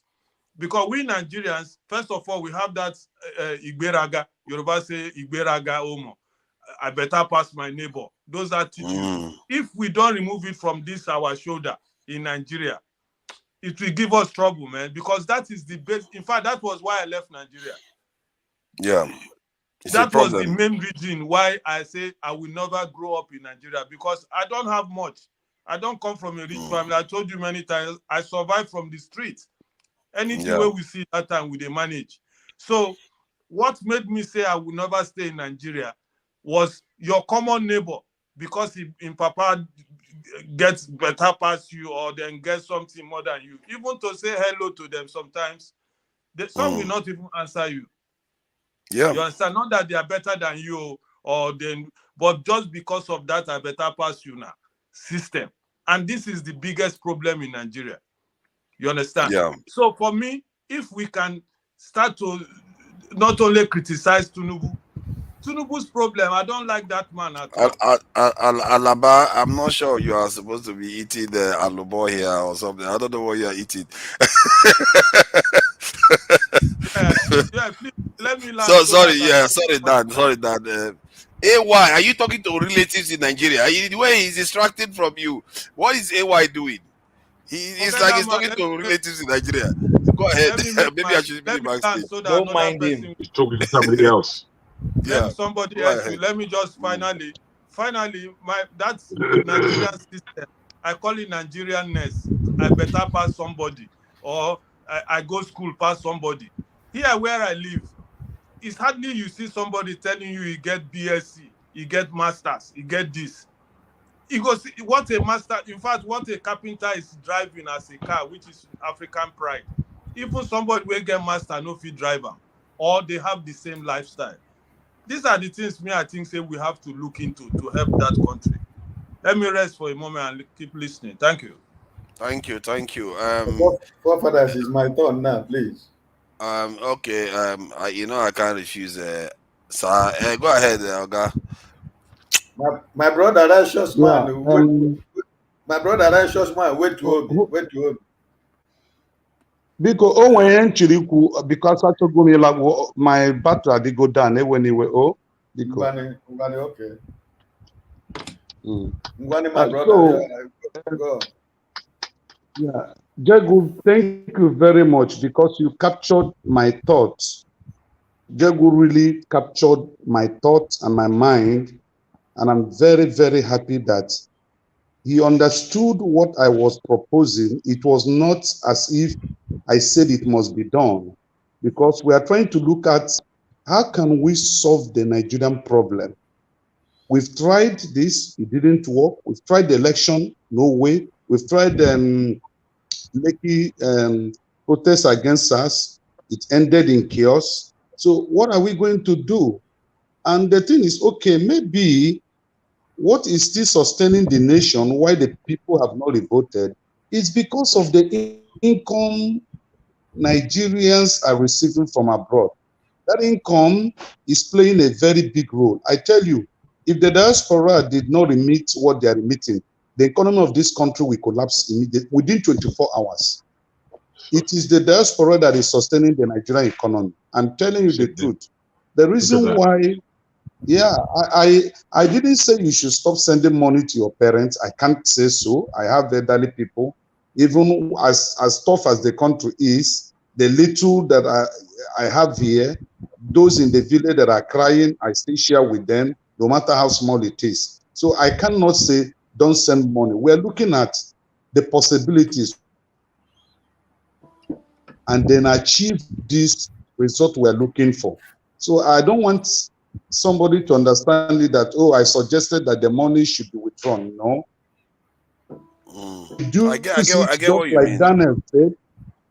Yeah, so if we can reduce it, as Daniel said, and let us see the impact that it's going to play. Look, when I ran inside the room, there was the time you saw me, I ran out. Since yesterday, once was here, gunshot. In fact, it was almost coming closer to the house here. My wife was shouting in the bedroom. I have to run inside. Gunshot everywhere. As I'm talking to you now, if I go a little closer to my window, you'll be hearing the sound. And these are submachine guns, not just ordinary, cock and shoot. Nigeria is in dire need, and I think what we're going to do to solve this problem. They come here. Hello. Yeah, we can hear you. There are good Nigerians back home here that the foreign come back on and push an agenda here. That's what I'm trying to say. Something must be done. Definitely something must be done. Righteous man, are living as if they are in hellfire. Okay, look at where I'm living. Since You can see my second phone as just to generate light so that I can be part of this topic. If the platform is not benefiting me or I'm not learning anything, I'm be sweating and finding myself to be part of it. So I'm not in this platform to joke. I mean business. I've been looking for a way. I've been following Rudolph for almost 3 years, and at this time, you go and represent us there, push this agenda that is going to benefit everybody to the platform. Let them still reason. So it is not a thought that to make somebody feel bad or you shouldn't send money to your parents or whatever. No, that's just it. And again, concerning the issue of protests, you see, protests work miracles. You remember what happened in Germany to this man was the deputy senate president, Ekweremadu. You know, when he went to Germany for New Year Festival and the IPOB boys stoned him with egg, do you know that thing? It was celebrated back home here in Nigeria. It reduced the movement of Nigerian politicians to the Western world for whatever celebration. So that is an action that have already caused a reaction back home here. And all the radio station, television station, they were, repeating it from time to time, even when they are, if you are listening to Nigeria Info, this Wazobia FM 59.2, 95.1. They were using it as caricature. They will tell you, Stone, don't travel abroad as a politician.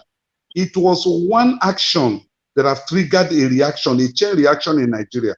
And that reduced the politicians from going to celebrate, especially the Igbo stock, from going to abroad to celebrate New Year Festival. So that is what we are proposing, that Nigerians that are in diaspora should do something that these politicians back home, we know that you people are irritated, that you are not happy with what is happening. It's not as if anybody is pushing you to go on the street and whatever. No, that's not my submission. Yeah, okay, thank so, you. Righteous man, if I may just respond a little bit to what he said. Nobody's saying what you said is wrong. Certainly not me, and I understood you very well. But what I'm saying, following from what were your last few comments now about, that what will make Nigerians react. Nigerians have reacted. Let's not get this wrong. Listen, I'm one of those who bash Nigerians back home, and I know the areas to bash our people. But between 2020 and today, we've seen the way Nigerians have responded against establishment. We had the NSAS. We saw how the election went. No matter what anybody says, we know that the election is not a reflection of what Nigerians wanted. We know this. We can sit down here and try to rationalize as much as we like, but we all know. So Nigerians have tried. But when it comes to those of us living in diaspora responding, my view is not that, protest marches are going to do anything. Let me repeat what I said. Forefather was not here when I said it, so I will repeat it again. I believe that we have certain caliber of Nigerians in diaspora that have access to power bases in the different countries where we live. For instance, we have people in the UK who have access to Parliament and number 10 Downing Street. We have people here in North America, especially in the US, who have access to Congress and co. Those are the people who should be putting pressure on these governments to help put pressure back home. But they are not doing it. Many of them are not doing it. And I stand here to tell you that the guy in office right now in Nigeria, he has access to those same power bases. He's milking it. Tim, I beg to disagree with you. This is our problem. If you are waiting for somebody to solve your problem for you, you can wait forever. Nobody is waiting for you. You are not hearing me, Dan. You don't understand what I'm saying. I'm hearing you clearly. You said that we need people to go to congresses to come and put pressure. So who are the people going to Congress? Who are the people going to the Congress? Is it not us? It's not our people. My brother, our problem, we should solve it in our own land. We have to fight. Dan, there is a saying that you don't solve a problem at the level where that problem was created. Hold on, but Chimdo, the problem is that you are basically saying we should run to the people that enslaved and colonized us as a way to resolve our problems. No, Father, let me give you an example. So you remember during the June 12th era, Do you remember where these same people who are this? You know that people who fought against June 12th, they are exactly the people in office right now. Do you know that? Yeah. Is that Tinubu group? is one of them. Yeah. It's not just him. I can mention all of them. Tinubu, Kayode Fayemi, and co. They are even Wole Soyinka. They are the ones in office right now. Their man is the one in office. They're the ones outside helping him with rejecting anything society is saying. How did they do it? These guys were in diaspora, using their own access to Congress and co, and they made Abacha's life difficult, and so rightly so. And we supported them. Radio Kudirat, who was spearheading Radio Kudirat, was not Kayode Fayemi that was doing it. But today, these are the same people who suddenly are repeating what Abacha did, they didn't like, and even worse. So my point is, you see, there is always. But you are advocating that some of us do it again now. It tells you what you have said now. It tells you that running to these people as a way of solving our problems it might help, depend on how you do it. But as history has suggested that it doesn't actually solve our problems. We just go and give them ammunition to compromise us even further.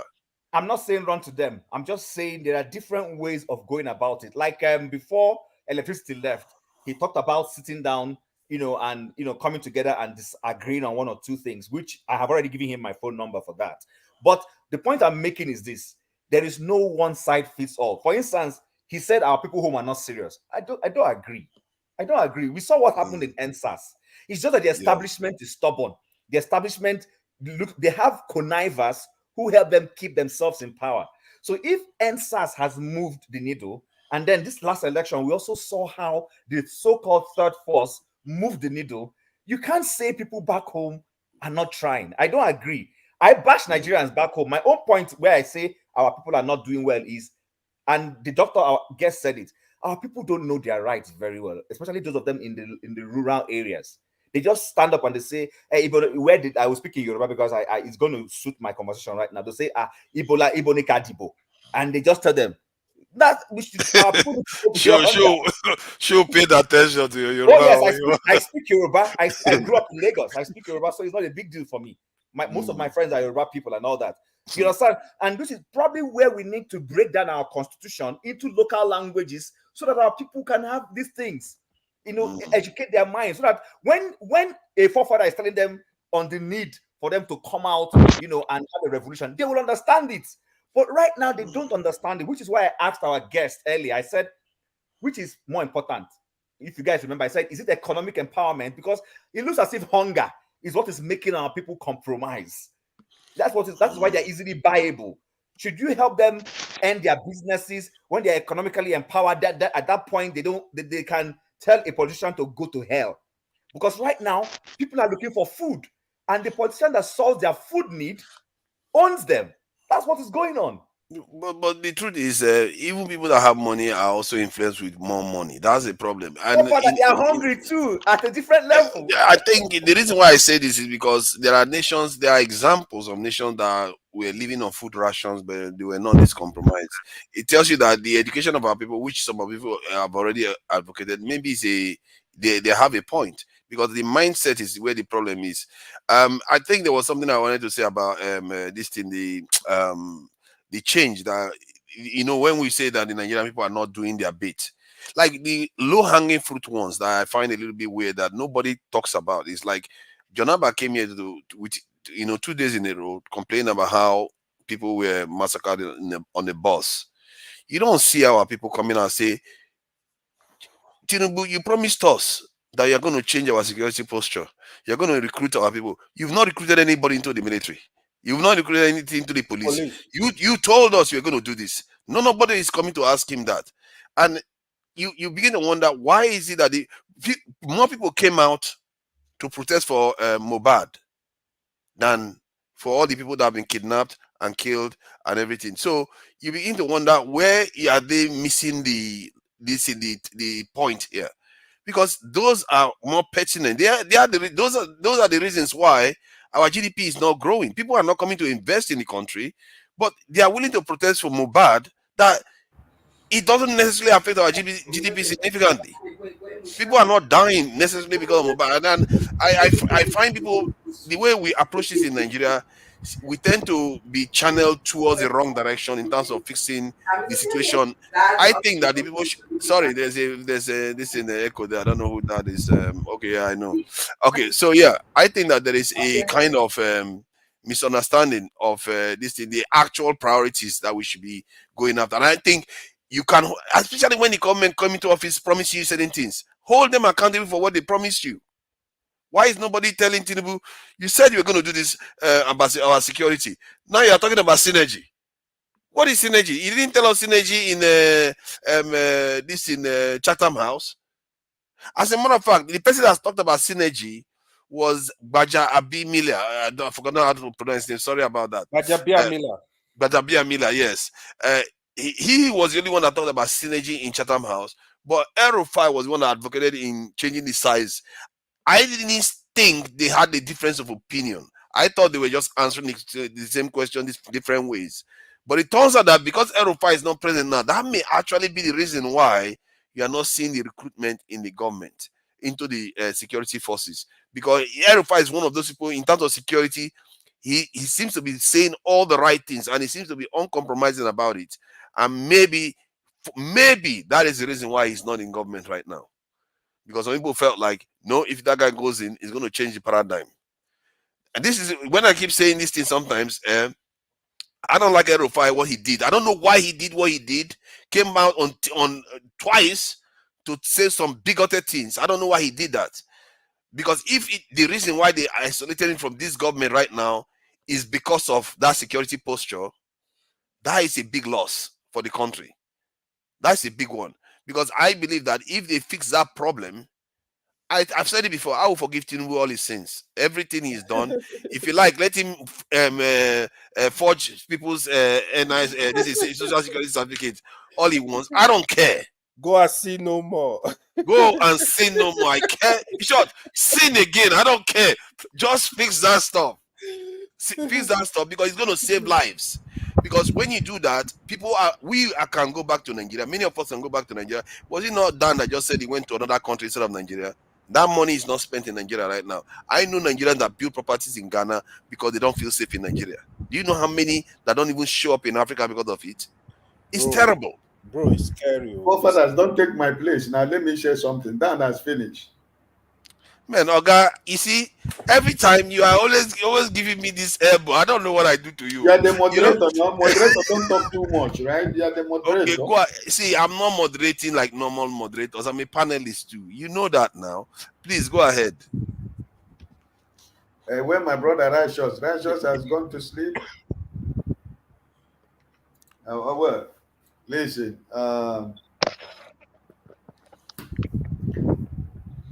Brother Francis was talking about the bill that we are trying to pass at the National Assembly. I think if you are following the news in Nigeria, there is a report this week that Akpabio is secretly passing bills without the notice of the senators in the National Assembly. And somebody who was saying it, I was telling somebody, what do you expect from Akpabio? A man that you know that didn't win his primary, a man you know that has been has when he was governor, he personally completely run down the economy of his state. A man that is under EFCC for how many years? What do you expect when such a man is the president of the Senate? When you have a man that forged certificate as your president, what actually do you expect that is going to work? I mean, is it surprising what is going on? Because Nigeria is captured already. We all know that Nigeria is captured already. So I do not expect anything from the National Assembly because they cannot do anything. Because look at your brother, Ifeanyi Oba. Why did he defect last week to APC? Because he went to run away from EFCC. Because the allegation that is upon his head. This is the problem. These people are not representing me and you. Mr. Ifeanyi Oba is telling you now that the APC that is the best. That this is the best thing that he has ever achieved as a politician by defecting from YPP to APC. Why did he defect? Because what Tinubu is doing with Akpabio, what they are doing now is that they will remind you about your file. It's either you come with us or we ask them to go after you. Because each and every one of them has a skeleton in their cupboard. So Ufan Banner has switched over to APC. And I'm telling you, before the next 1-2 years, that is how many of the senators you are going to defect. And we're going to practice one-party system. So what I want to say here is that history, like Chim said, history is going to remember Mr. Peter Obi. Whether you supported Labour Party, whether you were APC, whether you were NPP, whether you were with Showere, whether you are with Adebayo, no matter the political affiliation that you belong in 2023 presidential election, history will remember Mr. Gregory Peter Obi. You know why? When the politics started, we said that he is part of the system, which we know that he has been a politician. But the same man who has been part of that system was able to stand against that system that he belonged into. He stood against the status quo. And as a result of the standing against the same status quo, today, you can see the political awareness in Nigeria. You can see that those people, why this government has not been able to succeed is because they concentrate themselves about trying to fight Mr. Peter Obi instead of trying to rule Nigeria. They are afraid of Mr. Peter Obi, who doesn't have a gun, who is not in government. He is just like a citizen like me and you right now. But because of what he stood for, and because what he's still standing for, this government will never know peace. And Nigerians, those who call Peter Obi so many names, maybe it's not going to be in my time, but I know in the time of my children and grandchildren, they will remember what Peter Obi has done to Nigerians, the political awareness that Mr. Peter Obi stood for. So, if anybody wants to believe it or not, this man has opened the eyes of millions of Nigerians. Me personally, I never participated in politics, but I was involved in everything this time because I saw a man who said, go and verify. The same certificate we are talking about today, nobody forced him to bring out from his primary school to secondary school to university or whatever. He said, go and verify. You don't need any court to go and take whatever in the court to go to University of Nigeria and Nsukka or Christ the King College Onitsha to go and verify. This is what I am talking about. He was a politician with them. They know him, he know them. But he told them, if anybody could find out anything outside what he told you, I will stop campaigning. Nobody was able to do anything. Nobody find nothing. But he was part of them. Right? What Electro is doing in Abia State was the same political style that Peter Obi used. When he was distributing computers in private and secondary schools and nursery and primary school in Anambra State, and he was making sure that education is the key. While other governors were embezzling the money in their state, making their state poorer, he was investing the money of Anambra State in their citizens. You can see the reward today. Most people who are obedient, these are people who benefited from Peter Obi's government by distributing computer, by making sure that school has everything that they need to succeed. And they are ready to die because of this man. So what I'm trying to tell you is this. Whether you want to believe me or not, Peter Obi's name has been written in gold in the political landscape of Nigeria. And there is nothing that is going to clean that. Anybody that can stand tall against all these crook politicians that he has been part of them, even when they disagree. Bros, why make Peter? What I was thinking, maybe you people are closer to Peter Obi. Let him lead this revolution, so we follow him now. But Mr. Dan, there is something I want to tell you about Mr. Peter Obi. Listen, if this man, you know why obedient movement is the way it is. People who are in the inner circle of obedience will tell you Every decision Mr. Peter Obi makes, he makes every decision that I am the person that is running this race, and I am supposed to bear the consequences of every decision that is made. He do not want to lose any Nigerian because he want to be president of Nigeria. I am telling you the gospel truth. Peter Obi wants everything that he said he was going to go to prison because of his own action. Nobody will go to prison for him. He will die because of his own action. Nobody is going to die for him. And you know why?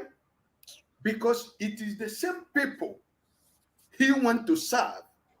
It's the same people he is yearning to protect, to preserve their future. It's the same people. Sir, this type of the situation of Nigeria, Nigerians are looking for Peter Obi to lead that lead the revolution, because we cannot. Peter Obi said it himself. These people have been there for long. It's not easy to remove them. We need somebody like him to lead the way. Nelson Mandela went to prison and people change it. No, if Peter Obi doesn't want us, a revolution doesn't mean a violent revolution. It just be a protest. But with people with a symbol like Peter Obi, he should come out, tell us, hey guys, the hunger in the land is too much. Let us go and protest. While he's in front, we back him up. Okay. Why are we making the discussion about Peter Obi? Okay, Mr. Dan, let me assure you that he's going to come to this platform by the grace of God. So I think it will be a very great opportunity for every one of us to be able to ask that question. And I think that he's going to have an answer to every one of them. He's a humble man. You follow him, he's humble, he's respectful, my respected senior brother, you know. And look at the people he has called the senior brother. Look at their political career. Their political career is gone forever. You know, he doesn't use foul language. He doesn't talk down on people, but he just speaks quietly and softly, but he's making a point. So I want you to hold your peace. You know, what I am trying to let you know is that for my brother Francis, who was talking about the National Assembly, I just bring that topic that there is nothing that is going to come out of the National Assembly, because Akpabio is the president of the Senate. He's a criminal. Everybody know. This man he doesn't deserve to be anywhere close to where there is power anymore. But that's the point. And I want to end this by this. My brother Aishos, I was asking, he has gone. You know, you are saying let's go to embassies. Most of you who live in New York or America, you know what you go through when you apply for Nigerian passport. Even in the developed country like America, where they have an embassy. I'm going to tell you a short story about Nigerian embassy, because I have been a victim of Nigerian embassy. Thank God, because I am living in a developed world. When my passport got lost, I applied for Nigerian embassy to help me. It cost me to the point that my wife has to travel to Venezuela, to the embassy of Nigeria in Caracas. They were telling my wife, the consular was telling my wife that it is better that I find a way to go to Brazil, or he will give me a paper from there so that I can travel to Brazil, travel from here to Brazil to see the Nigerian embassy if they can get my passport. Let's say that the Nigerian embassy offered me that I'm going to use to travel. I am going to present it in this panel one day here. I'm going to show you a lesser person of Nigerian government. It was like a paper that was just taken from a thick paper that was taken from the office and print. There is nothing that will make you see that this is a government document. The Embassy of Nigeria. But when they brought it back, the same government that has been protecting me for all these years, they gave me a passport to travel to Holland at the Nigerian embassy to get my new passport. I was given a Dutch passport, emergency Dutch passport. And I was protected all the way from the island to Holland, to Amsterdam. The moment I present that passport at immigration, I was giving full respect, because it's written clearly, this person with this particular passport should be protected by the government of the Netherlands, of the Royal Kingdom of Netherlands. That's what I used to go and get my Nigerian passport at the heart in the Netherlands. What Nigerian embassy gave me was like paper. But there is one thing I let you know. That consular, I fired him from that office. She lost her job. Jago, It's not good that we begin to, we begin to say what we have gone through in life. Because I used Nigerian newspapers. I put my publication in Nigerian newspapers, what I went through. And she was fired. So when you talk about Nigerian embassy, even in Nigerian embassies, wherever you go now, if you go now, you want your passport now, you have to bribe. You have to give money. If not, Nigerians in America always, they don't want to go to New York to get their passport, because they will frustrate you, because they think that they are working for themselves. They're not working for you. As a diplomat, they feel that they are covered. So at the end of the day, what am I trying to tell you? There are so many things that people like me have passed through that supposed to have made me to forget about. If discuss anything with any Nigerian. For real.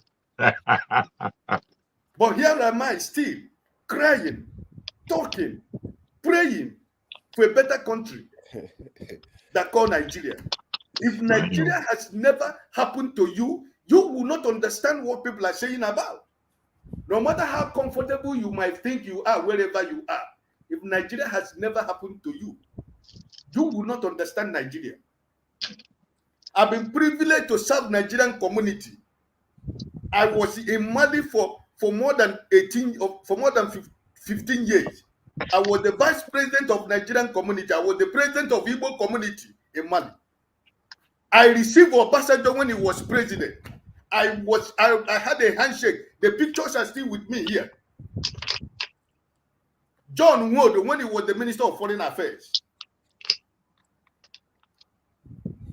We defended Nigerians.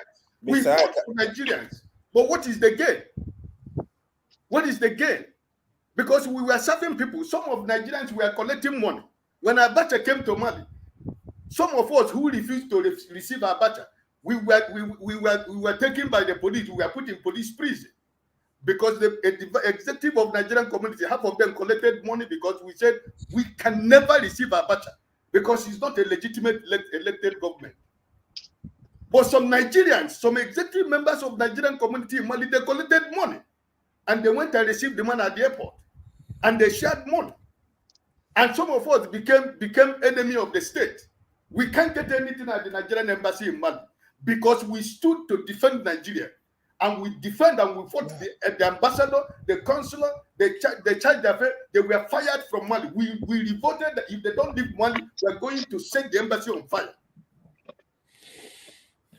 Thank God to Mr. John Wood, or the foreign minister then. He helped in making sure that the ambassador, the consular, and the head of chancellery, they were removed from Mali. What I'm telling you is to go and verify. It was not with God. Is forefather sleeping?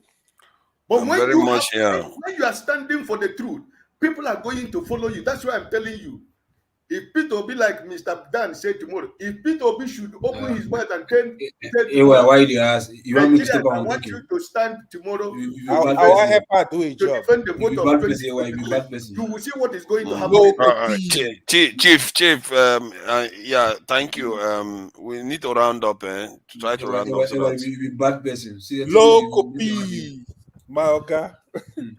You are sure. You know when I take show for here today, or more at the fear show. It rain for where you did.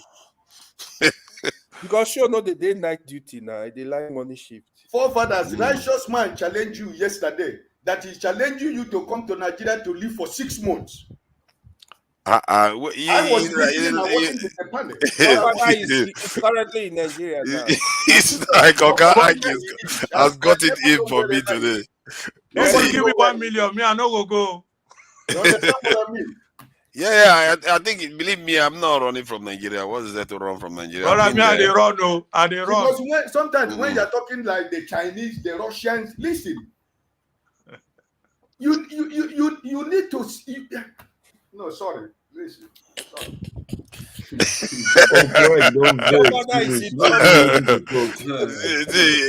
Sometimes it's not. It's just when I say stuff, it's based on reasoning, and if I'm wrong, I spoke to my friend last week who want to relocate from Nigeria to Canada. Do you know the reason why? Yeah. The business investment he made in 6 months, almost more than 30-something million Nigerians went under the drain. Yes, I believe last you, sir. week. We have lost a lot of money. I am leaving this. I am leaving this country. I am leaving this country with my children because what is the point? What's the essence? We're calling that one as if it is easy to make in the present day Nigeria. Oh, Nigerians are making money. I can tell you that right now. That's what you think. No, because I work with them every day. I'm telling you. There are Nigerians. Nigerians in Nigeria, the other day went from Nigeria to Ghana, and he's got. Believe me, I see things going on. People are doing stuff on the ground. It's not like everybody is like going through hell in the country. There are some people actually the people making money in Nigeria are the criminals. They are the criminals. No, not only them. They have people that they are. Who are the criminals? The criminals are the people in power, not the criminals on the street. No, Dan, I know people in Nigeria when they do shopping in America. I'm like, bro. They are the criminals in Nigeria. The people they who are hold not Nigeria. working for the government. They are not working for the government. Brother, you don't need to work for Nigeria to be a criminal. There are people they are using them. Dan, you know we are 250 million people in Nigeria. When you say that the Nigerians who go to America, 250 million? Since when? It doesn't matter. The point is that we have a lot of people. It doesn't matter how many it is, but what I'm trying to say, what I'm driving at is that it doesn't mean that there are no private citizens that have worked hard in their life to make a living. There are so many Nigerians, but we're talking about the majority. I agree with you. You understand? Yeah, I'm not saying that Nigerians are rich people. We are blessed. You understand? Nigerians are blessed. But the point is that how many people are blessed? Because right now, our brothers and sisters and our children that are in Nigerian universities are no more studying, but they're looking for a way to make billions. Yeah, and I think that's nobody is studying anymore. That's a mentality issue. Which is the easiest way to go and buy the best car. That's the point. That is to tell you the decay, that the moral decay that you find in Nigerian system today, it is irredeemable. I think it's redeemable. The moral decay, I believe me, I've seen it. And the other day I was talking to somebody, I said, I don't understand how you people have become this way. That this generation, the generation that are around 20 years now, their minds have been poisoned. And it will take some, another generation to be able to clean it up again. The point is that there are people in Nigeria that are working overseas. They work for people overseas. Young people like the age of like Horsefall, they are working over. Some of them older too, like people that have experience in teaching. They can sit in Nigeria and teach people in China, in Canada, and different places. They are making money. Nobody hears about them in the economy. Yes, I know what you're saying is true. But for the past 2 weeks or so, nobody knows where your president is. But can you count how many appointments he has made for the past 2 weeks? Yeah, quite a few actually, and that is surprising. Quite a few.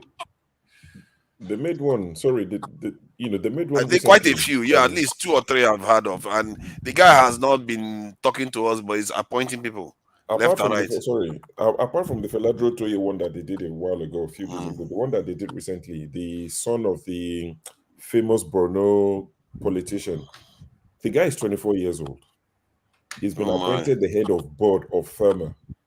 This is Federal Road Maintenance Agency. All our federal roads. That is suicidal. A 24-year-old. The guy had no experience. Hi.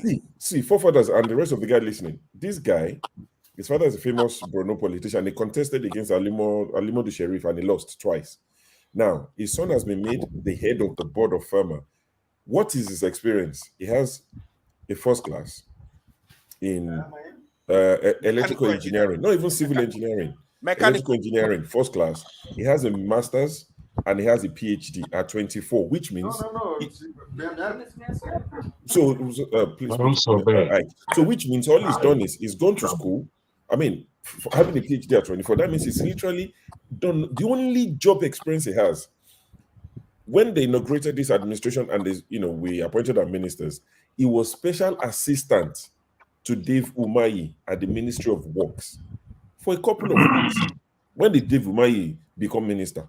About a month ago. So he was special assistant to Dave Umahi. From there, they operated him and made him the head of board of FEMA, Federal Road Maintenance Agency of Nigeria. 24-year-old boy.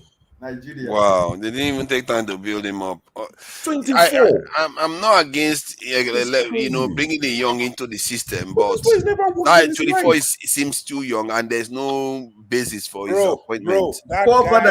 That boy of 24 years show is talking about now because he belongs to a political class. It's not just a son of. It's not just a son of poor man that is 24 years. That is a graduate that is working in the Ministry of Works. That we elevated to that position. If it is what takes place, I am going to congratulate the person.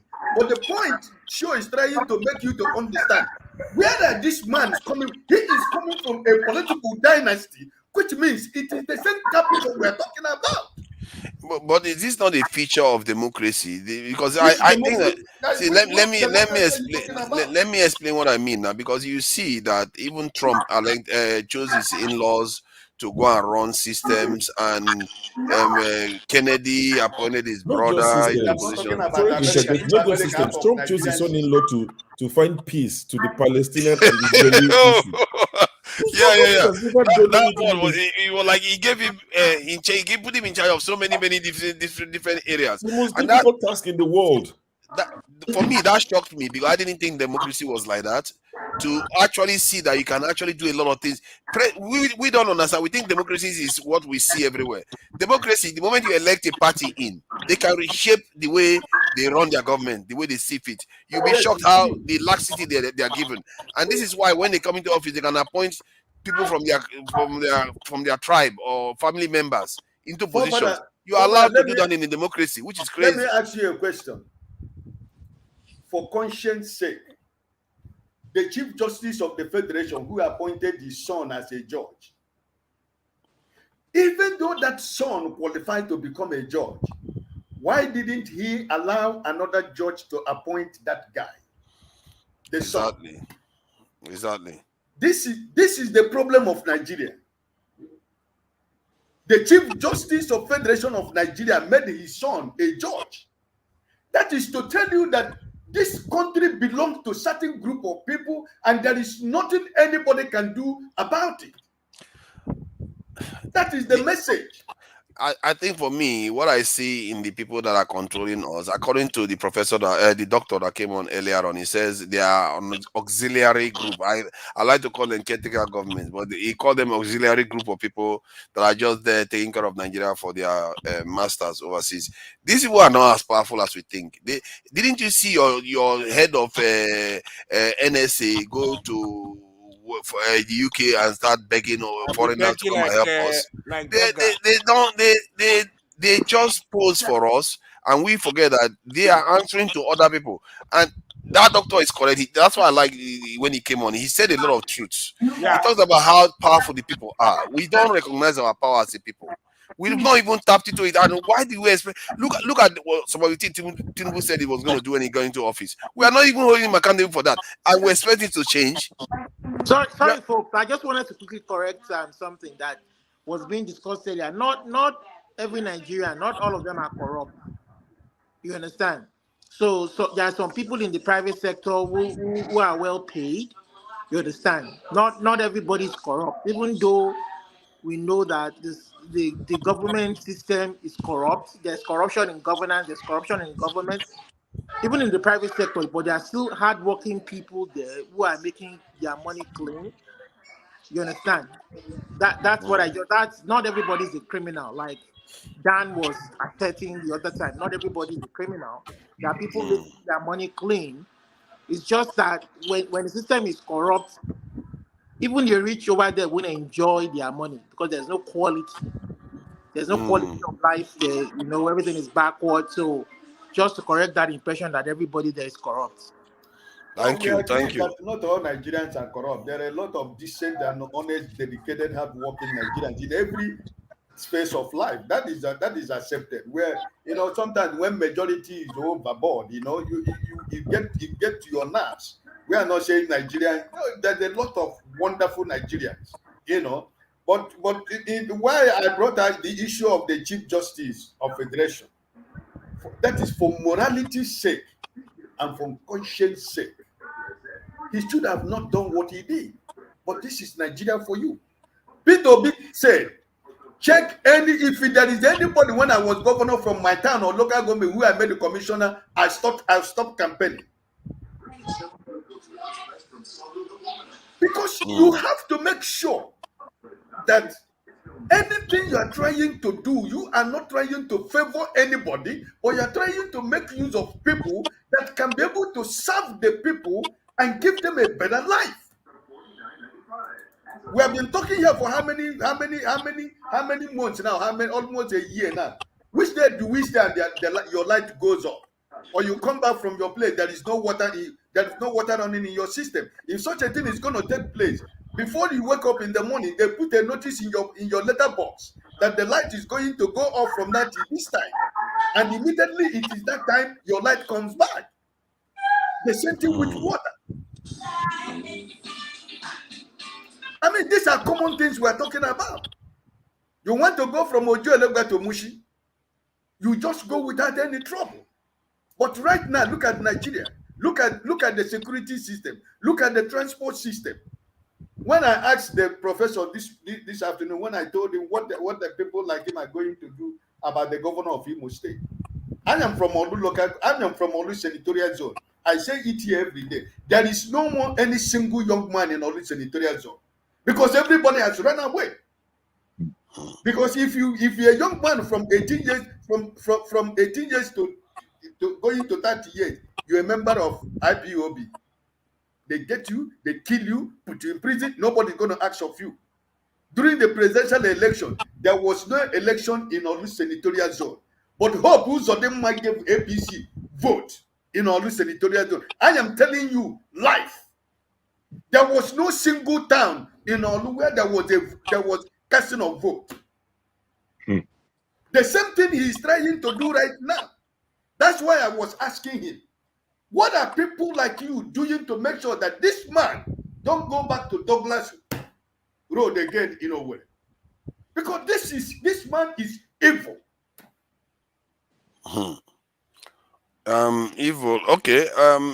Let's allow Horsefall, the young man, to say something, and I think he's been patient for a while. And welcome, Tone, and Loco P. And obviously, father of the nation, Olumide. He seems to always have children around him, playing around whenever he's at home. Thank you, Horsefall. Go ahead. Welcome. Yeah, good evening, each and everyone in the panel. I am very happy to be here to learn. I want to start by saying I heard someone say earlier before I came on the panel that the people in the diaspora need to stop sending money to Nigeria. Maybe that will help. I don't think it will help. Nigerians are born survivors. To make it worse, Exactly my point. They find other ways to survive. You just can't stop Nigerians. We would survive. That's the first thing I wanted to say. The second thing I'm going to say is, Sir Ike, I greet you. Good evening, sir. I would like to. I see that you're making a very emotional case or argument, and all you're saying is true. But I would also say, just like my mom always tells me, especially when she would tell me, hey, stand up, you need to go out and run. Just go out, run, exercise. She tell me it's important because she always says her generation, they failed.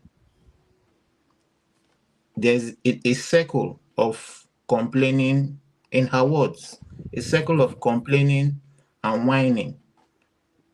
Everybody is complaining and whining. Nobody is ready to take action. A couple of people here have said Peter Obi should come and be the leader, stand up for revolution. That's not how revolution works. How did the Soviet Union fall? History has taught us things will come together, from political issues to economic issues. There are a couple of things that bring great nations down, and from the ashes, a leader will surely emerge. We want to point fingers and say these are great nations, but you're not talking about their past. What led to them falling and rising again? We need to look at all that. We cannot just say Peter Obi, yes, he's a good man. He's what we need. But unfortunately, he's not who we have there. So we would have to survive in the meantime. And timing is everything. Timing is everything. We can shout, except you're ready for a bloodbath. And I'm sure nobody here is ready to go and fight and die for Nigeria. Timing is everything. When the wealthy elites keep using nepotism to put their kids, the friends of their friends' kids in position, at some point, the system will be clogged up. Everything would crumble. And at that point, when we are all equal, the true leader or a true leader will emerge. And maybe it might not be in your generation, it might not be in my generation, but wherever we are, we would look back at Nigeria and say, yes, I was there when it started. So we can't keep going around and around. The solution is you have to be patient. You have to survive. We can call for revolution from now till tomorrow. The people that went and protested for Mohbad, tell them to come and protest for the bad economy. No. Majority of those people that protested for Mohbad will sit at home to watch BB Niger. So that is the sad state of affairs. I have to say, I have this discussion with some of my friends, and what is the solution? The solution that that I've come up with in my head. The ones that have kids my age, you have to train your kids to be brutally competent. Not just, when I mean brutally, not physically, but intellectually, they have to be sound, eloquent, know how to speak. That's how we raise leaders. That's where leaders come from. Every good leader must have that quality. You must be able to speak. You must be able to pass an information across, and you must be able to convince people to tell them why this is good for them, even if they don't know what is good for them, because most times we don't know what is best for us. Someone has to drill it into us and tell us this is what we need. That's how we get leaders. So the kids, your kids, our kids, we need to train them in the right way. Tell them, yes, people are doing this today, but this is not what is best. This is how it's supposed to be done. We can't keep complaining and expecting someone to be a leader. For someone to be a good leader, he must also have, at some point, have been a good follower. So it's up to maybe my generation. Yes, it might be one of my friends. It might be someone you know.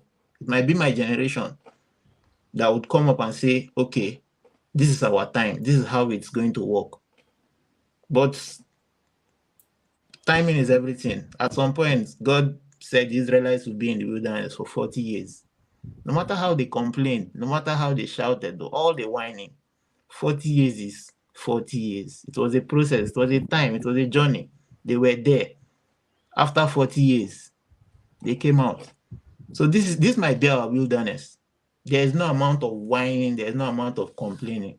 But in due time, the leader will emerge. It might not be Peter Obi, he might be the one to even bless the way for the leader. Because what he's doing now, it's a new path. People are seeing what we need, even though we're not successful in voting him into office. But we now know what we need. So I think it's better we look at we look at it inward instead of saying we all know the country is bad, the embassy is bad, everything is bad. Instead of pointing fingers and firing, no. The new generation, which is my generation, we are still young. We can still be tutored, nurtured into being good men and women anywhere we are. And even if they are not in Nigeria, in the diaspora, you can tell your kids that one day you will go back to that country, you will be a change. You'll be a beacon of hope. You will not be part of my generation that we ended up complaining without doing anything. And wherever you are, whether dead or alive, you say, yes, I made an impact by raising he or she that became the president that brought the change. I don't believe in making statements from a place of emotion. Most times I sit back and look at things without any form of pressure and think what is best. Because we can say, okay, today there are weapons.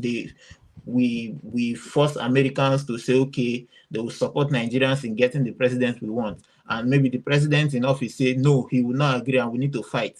How many people do you think are ready to fight and die for that country in this very moment? So it's a fair question. And I think you have spoken well, especially on training the young ones to be able to speak and be also they need to have critical thinking. And I actually think not only critical, deductive ones too, because sometimes what I find is that we have a lot of clutter, I would like to call it, in the way we think. I don't know how I try to come across it. I don't want to be like the kind of lecturing people, but the idea is that we have highly educated people. That's why I consider it clutter, because they are very knowledgeable. Many of these people are highly qualified. They do all kinds of things. But what you find is that to do the basic deductive reasoning that we go through as a people, to ask when they think about our issues, they completely are devoid of that. I don't know whether it's conditioning from a young age or from our society that deprives them of that for some reason. It's from the young age. It's a victim mentality. You believe you've been oppressed for a long time. Instead of taking charge, you want to complain and point fingers at the other person and say he's the problem, she's the problem. We know they are the problem. What are you doing about it? They don't see us as an independent people, not necessarily, even if they think we are independent. But how do I put it? They don't fully appreciate what it takes to be a totally sovereign people. They just say stuff. They never even ask who guarantees our security. Is this these guys? No, you should ask critical question. Where is it coming from? Because our security technically is not actually being guaranteed by our military that we have there. There's no, you think Ghana is being kept safe by 15,000 soldiers that they have? No, it's not that 15,000 soldiers. It's something else that's keeping them safe. These people have signed, they've had an agreement, they've sold us away to other people that they are not doing anything to pull us away from, so that we'll become sovereign. Hence, you see your NSA leader doing what they are doing with foreigners. These are the problem. And I tell you this, your generation, you like it or not, your generation will have to change things. If it doesn't happen within your time, believe in me, by the time you are 60, it will be over. You may not even be able to get there then. It will be over. You will not see a time when our people will be free, because it's like a wave. This world often occurs as a wave. You have a situation whereby you have an opportunity now to break out of it. If you don't break out of it before the next time the wave will come again, you'll be 60, 70, 80 before and that's how many generations, 2 generations away from you. So that's what I mean by we have less than 20 years to act. If we don't fix it now, and it's surprising because when you think about it, when I checked it, it correlates with what happened in the Soviet Union, that's the before Russia became the Soviet Union. It took them 14 years from when they created the Bolsheviks to taking over Russia. 14 years it took them. China, it took China from being defeated in the Second World War, recovering from the Second World War, the end of the Second World War, to testing Japan, not China. Yeah, China. Yeah. China. No, I mean China after actually China. Japan defeated China. Basically, they were fighting, but mostly defeated China. But after China came out of that, 20 years later, they were testing a nuclear weapon. So it tells you that there is a period within a generation that is possible to transform a nation. It's actually possible, and we can't take that for granted. And it takes serious work. It takes serious work. And I will say this to you too. Timing is important. History also helps to galvanize people, because it's not only you. Other people have to believe in what you believe too. But study how other people did it. That is why you need to be eloquent enough to pass your information and make people believe in what you're saying. Because without belief, nobody is going to support you. Nobody is going to. Peter Obi was able to galvanize Nigerians to vote for him because he had a track record. Yeah, I think part of it is that we have to be deliberate. As one for when people use the Arab Spring, I think it's very, very instructive actually, because the Arab Spring, what happened was that there was no ideology behind it, hence it failed. But if you have an ideology behind it, it's almost like a war of attrition where you fight for ideas within a nation. Because what ideology does is that it's not just it just doesn't spark overnight. It's a way of arguing for, hey, this way is not good. This is the way we have to be. I've been arguing the argument for security for a very long time. You keep making the argument ideologically as a group of people, maybe 3-4 parties. I think there were many parties during the time. The Communist Party was coming on stream. They were arguing, and by the time the monarchy and the people that used to be in power fell, they were already exhausted. They knew the game was up. The military knew that the other side was about to take over. They didn't even fight them. They just gave up, because even the soldiers were not going to obey them. When Lenny came to power, they knew the game was over. So it tells you that you can form an ideology and have an argument within a nation. It doesn't have to be war. And I thought there was just a major war that happened in Russia to completely choke the other people and bring communists into office. It wasn't a very bloody situation at all. It came across from arguments and winning. They won the military over. They won their military over to their side because the military believed in what they were doing. And by the time you know it, they took over the country and transformed the country. But in the case of China, it's a little bit more brutal, because they fought another nationalist party, which is crazy. You have communists fighting another nationalist party. The two sides went to do very well. Two ideologies, two different ideologies. Two very strong ideologies went on to do well. The one that went to China, and this is the one that won in China. Look at what they built. The one that ended up in Taiwan, look at what they built. That is what ideology can do. Two powerful ideologies still opposing each other till today, but great on their own. What is, therefore, the ideology that we are looking for in order for this process to take place? Because I definitely agree with most of what you said. And I thank Horsforth for being very frank about his position as a young man, and there is still hope. It was great to hear that from a young man, because largely our generation feel that there's no hope, feel that the hope's come to a point where it's become really hopeless. Many of us feel that this was our last chance where Peter Obi was concerned. And the way we speak about Tinubu, largely for me, gives him much too much legitimacy. For me, he has no legitimacy. I can't see him as my president in any to start even talking about his scenario, apart from for him to get the hell out. That's all I really need. Everything else on this level of talking about him, I think just gives him and them in power much more power, because the respect level, we're still following them. We can stop following them completely by now, because it's been lies for 60 years. Lies. Yeah, but yeah. Let me just land, please. So with this understanding of where we are, because we can go back and forth and round, but we generally have an understanding of where we are. We're living illegitimately under a government that doesn't give a damn about anyone else. So with this, I'm agreeing with what the Dr. Franklyne said earlier today about we don't have to work as Nigerians with this particular government or any government. What we can and should be doing is organizing and processing for ourselves. This has got to be the thought process, because frankly, we haven't got 20 years. We really don't have 20 years. If we get 20 years, we have to buy that now. We have to buy these 20 years now. And over the next 5 years, I would suggest is we have to do a hell of fixing.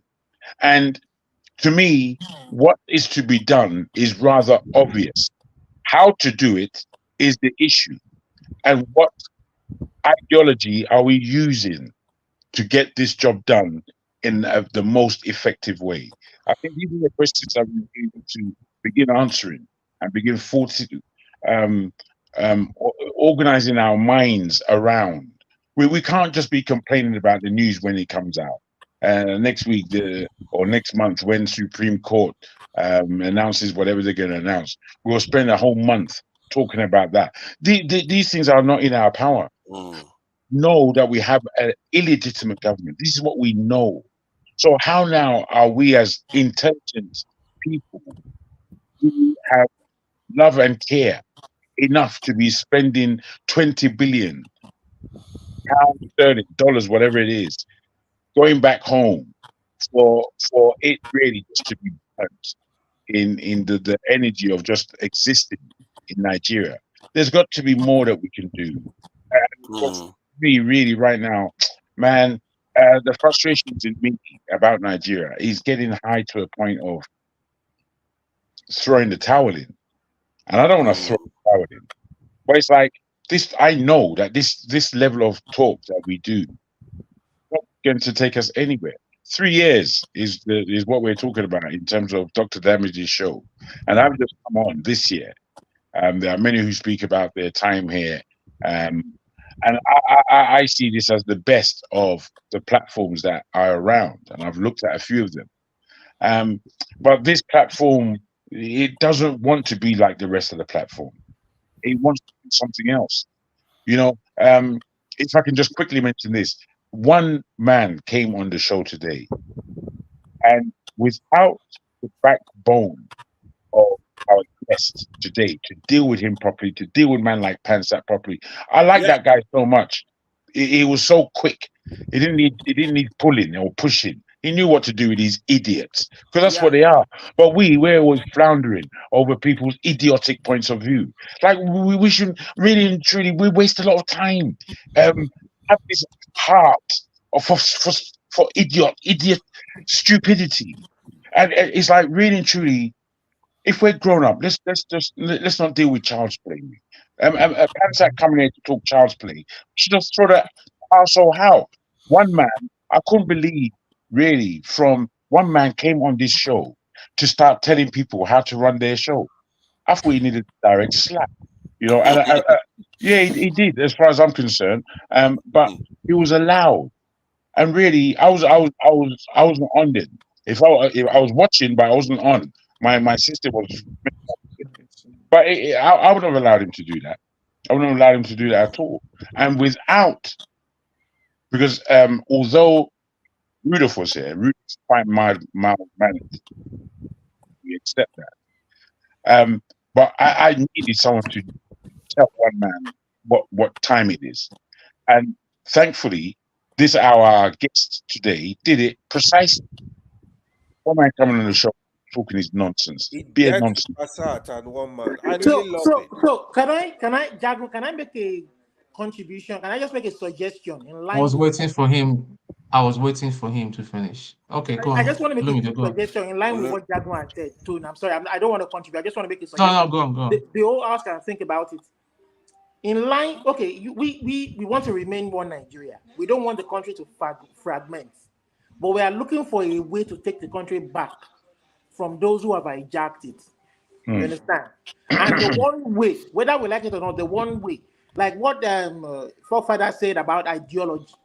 We need ideology, but the Arab Spring had no ideology to back it up. Absolutely, I agree with that. Now we have an ideology where we're a dedicated set of people.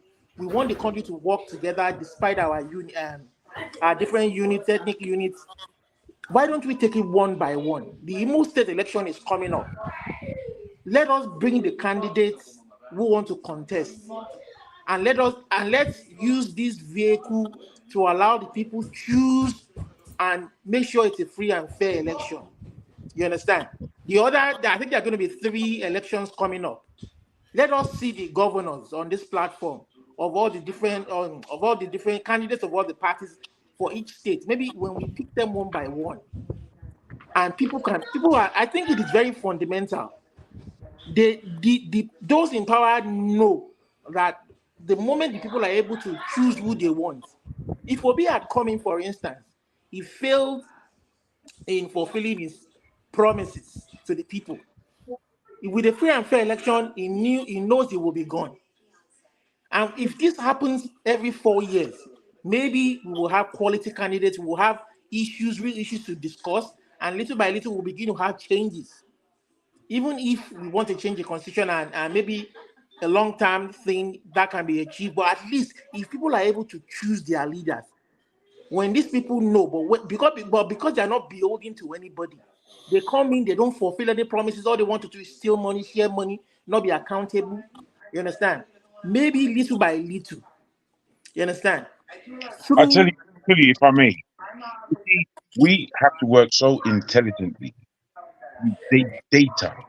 It's data that it will inform us about how to move our plan along. And now our plan is different from the data, but the data will inform us greatly. Now, if we understand how many young people are of voting age are actually in Nigeria right now, and then we understand the different demographics that take place within the voting within those who are eligible to vote legally. We understand what's on the ground in Nigeria as far as voting power. This is data that we need because for instance, now, this is data that we can manipulate. In you those understand? states, in those states now, the election is also coming up. I mean, the people on ground, I don't even see them as viable or credible candidates. All they are fighting for is, look at the governor and the deputy governor.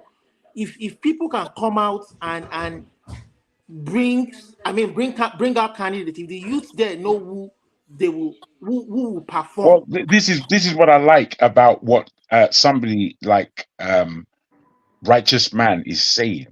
He's asking serious questions about how do we partner each other. Those of us, maybe we can take it. I think step by step, one by one. Hold on now. I think we should agree to meet up and formulate a done. This is where I was ideology behind the scenes. Maybe in sessions that are behind the scenes. Absolutely. Then we can come and start formulating. We can begin to present. Yeah, as opposed to just having a wild conversation. I'm so happy that you took my line on, because that's where I'm going. Really, those of us who are in the States and those of us who are in the UK, largely we should be meeting our meetings and then begin to propagate a plan so that we can present this plan and begin a real dialogue, that encourages actually the comment section that we like to complain about. It would encourage them to start fixing their minds as to a way forward.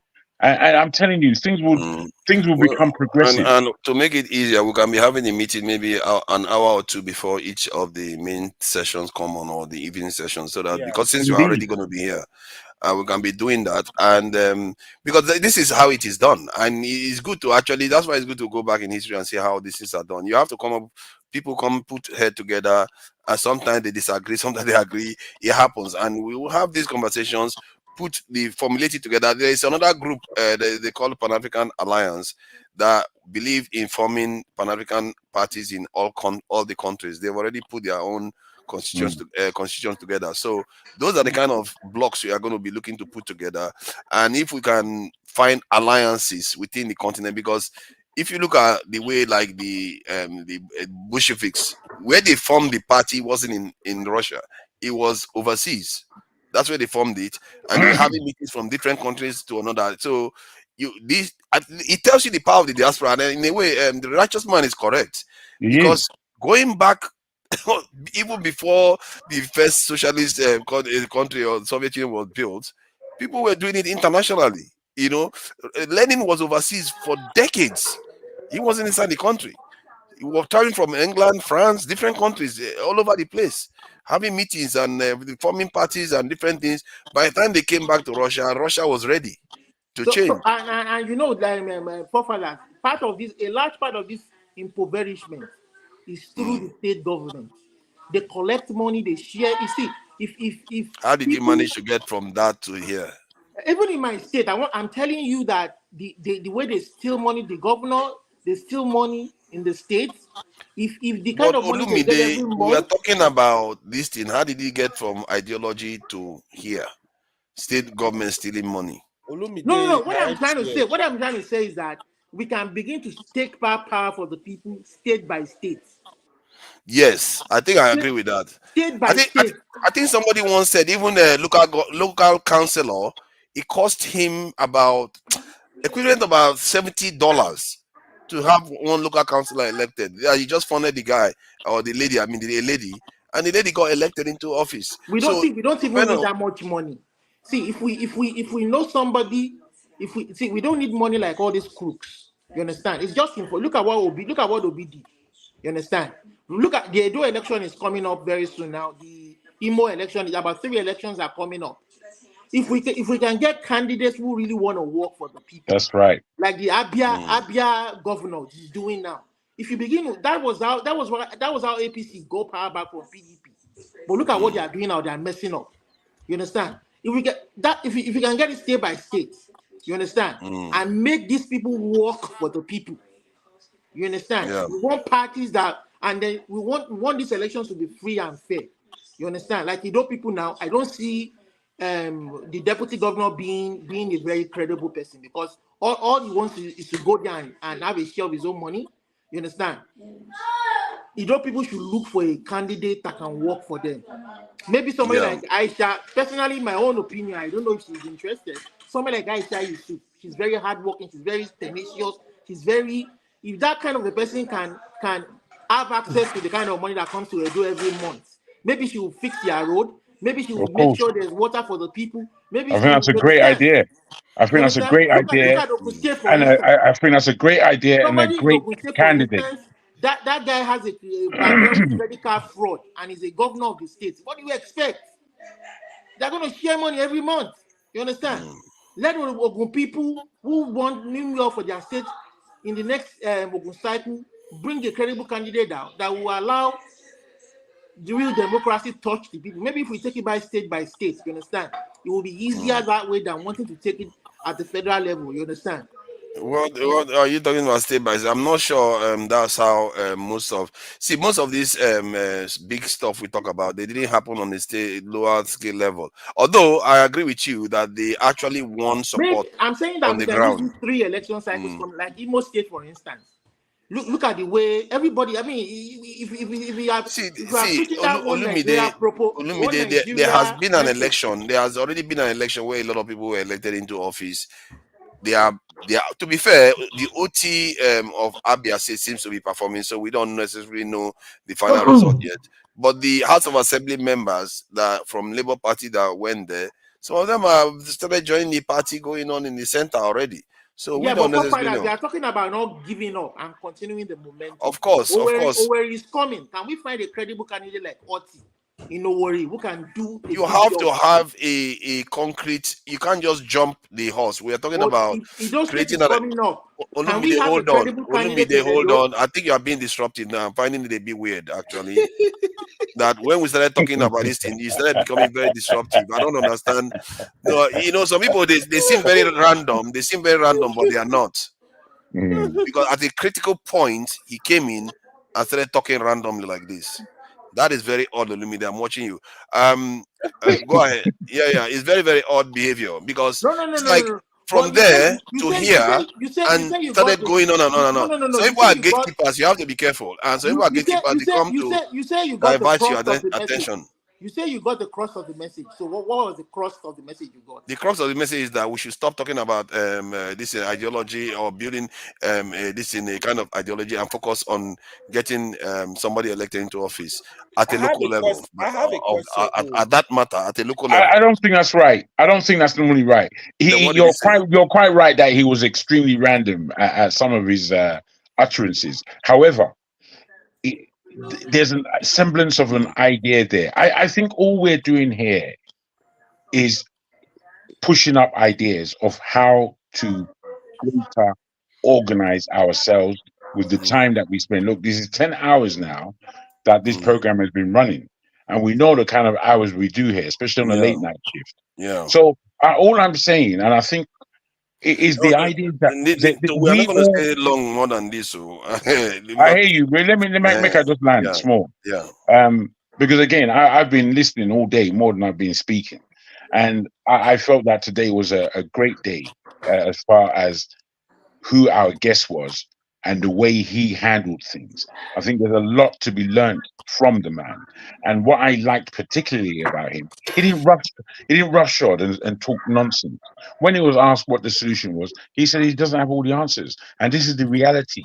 None of us have all the answers. However, together, if we put our mind in it, there is a master plan to be brought out of us, a direct master plan. Because I know if I may, Jack in the box, make you sit down small. If I may, you have to see, we know this. So you know, the Americans, they understand this very, very well. This is why it's good to talk to foreigners. That's people that have been in the diaspora for a very, very long time, because they have what they call the buffer class. They know what those terms mean. They have what they call the gatekeepers. They know what those terms mean. They know there are people out there within their community designed to keep them from doing stuff the way they are supposed to do stuff. So we have to be watching out for all those sort of things, because if you see signs of somebody that just shows up randomly and starts saying stuff, you have to look out for them. I mean, for me, I can't. I've got what I feel. What attracts me here is that I'm thinking that there are like-minded people here. Now, with this, I've already got a plan. I've got a direct, serious plan. But I'm not somebody that can open it up here. I would want to run through it with people outside of this platform in order to make it palatable, in order to even bring it up to date, because my plan is a good 10, 15 years old already. You understand? And I haven't really done much for it. But in listening to certain people, I can see that in updating my plan and in finding collaborators for my plan and collaborators for their plan, we can fix a master plan. There's no two ways about it. Yeah. We're out here in the diaspora. We have the American diaspora as well. We have wherever it's in the world where we are. We've got to make. I didn't like the fact that some people were saying that. I'm basically too busy to assist, but I can send money back home. And I'm thinking, look, we spend hours here. No matter how busy our lives are, we spend hours here. And we don't have to spend as many hours here because we can work effectively off the platform. I tend to find some people. You see, I'm just thinking that the reason why I may have come across a little bit caught short with this illuminate. The reason why is because when we're having serious conversations about maybe what's going on in the country, then he just comes on and starts talking about break up the country, break up the country, break up the country. Then suddenly now he's talking about let's worry about the election in Imo State. It's like, when did you suddenly start caring about Imo State when you're in the southwest? The reason is because we want to go. Yoruba people want to go. Yeah. Tone will go next. Yeah, Tone after Tone. Based on fairness Olumide, you have started now. You've come full circle. Now you want to go about this year. Pastor this year. If you won't allow us go, fine. Let it be based on. Let's allow Tone to talk now. Tone has been waiting. We will stay now. We will stay, but let it be based on fairness and equity. Thank you. Tone, please go ahead. Okay. Thank you for your patience. There is there's a clip that Dr. Rudolph sent to me, talking about advertising this program. He sent it directly to me, and I saw the doctor that came today, Franklin, the last time he came, and I looked at all the faces that were there. Can you believe that all the faces I saw on the panel is only 2 or 3 I recognized? So what's happened to the others? They fizzled out. Why have they fizzled out? Because it's all talk, talk, talk. I hope that in the next 3 months or the next 6 months, I'll not get tired, Jack will get tired, I gets tired, we all fizzle out and we have another set of people. So what am I saying? It is time for us to start doing something, no matter how small it is. Okay, Jago has Jago, I've got your number, by the way. I'll give you a call tomorrow. We'll talk. Yeah, and you have mine. We'll talk here. That's how we'll start. Let us start networking and start doing something. Me and AY will talk all the time. I mean, the line of my business, because I'm expanding and all that. So we need money. The reality is that all these things we're talking about, we need money. And someone, let me mention the Aisha Mohammed. And I think that lady is one dynamic woman that we need to get on this platform, and she might even have other networks because she works with a lot of people in the grassroots. So through her, we can get through to other gatekeepers, like the term our forefathers used and all that within the grassroots, and start executing. So I'm just tired of talking, and then people will come on the comment section, they will be distracting us and all that. Uncle Pansat just come in, he will get angry, they will piss him off, he will go. I understand. Yeah, we're all passionate. I can understand. Listen. Jokes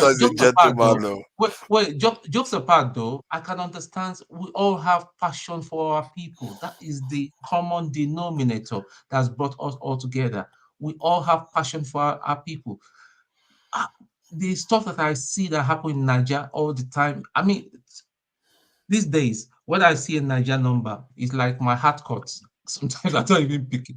And I'll go and pick my other phone and go to WhatsApp and see and view the person, whether I can identify who the person is. So if it's emergency, I'll go back to them. So this is the thing. Let's just start doing, let's start doing stuff and all that. See, enough of all this banter. If somebody says, okay, you want to keep supporting Tinubu, that Obi is not good for you, no problem. We don't need to quarrel. We don't need to insult ourselves. That's fine. Stay there and all that. But all we know is that we have a burden, because the burden can't be on everybody. The burden, it's only some people the burden will be on. So us that have a burden, let's start doing something. Let's start pushing something. Let's start, there are people that honestly, listen, there's some market women, there's some widows that will do the leg work and all that, but they need money. I'm not saying we should just start pushing money Sorry, I needlessly. have one question. Is Pastor related to one man? Are they related? No. Oh, why they have the same behavior then? Pastor, are you related to one man? No. They're related by wait, let me answer. They're related by bigotry. Oh, you right. Yeah, now. Right. I got it. One panther. Listen, I would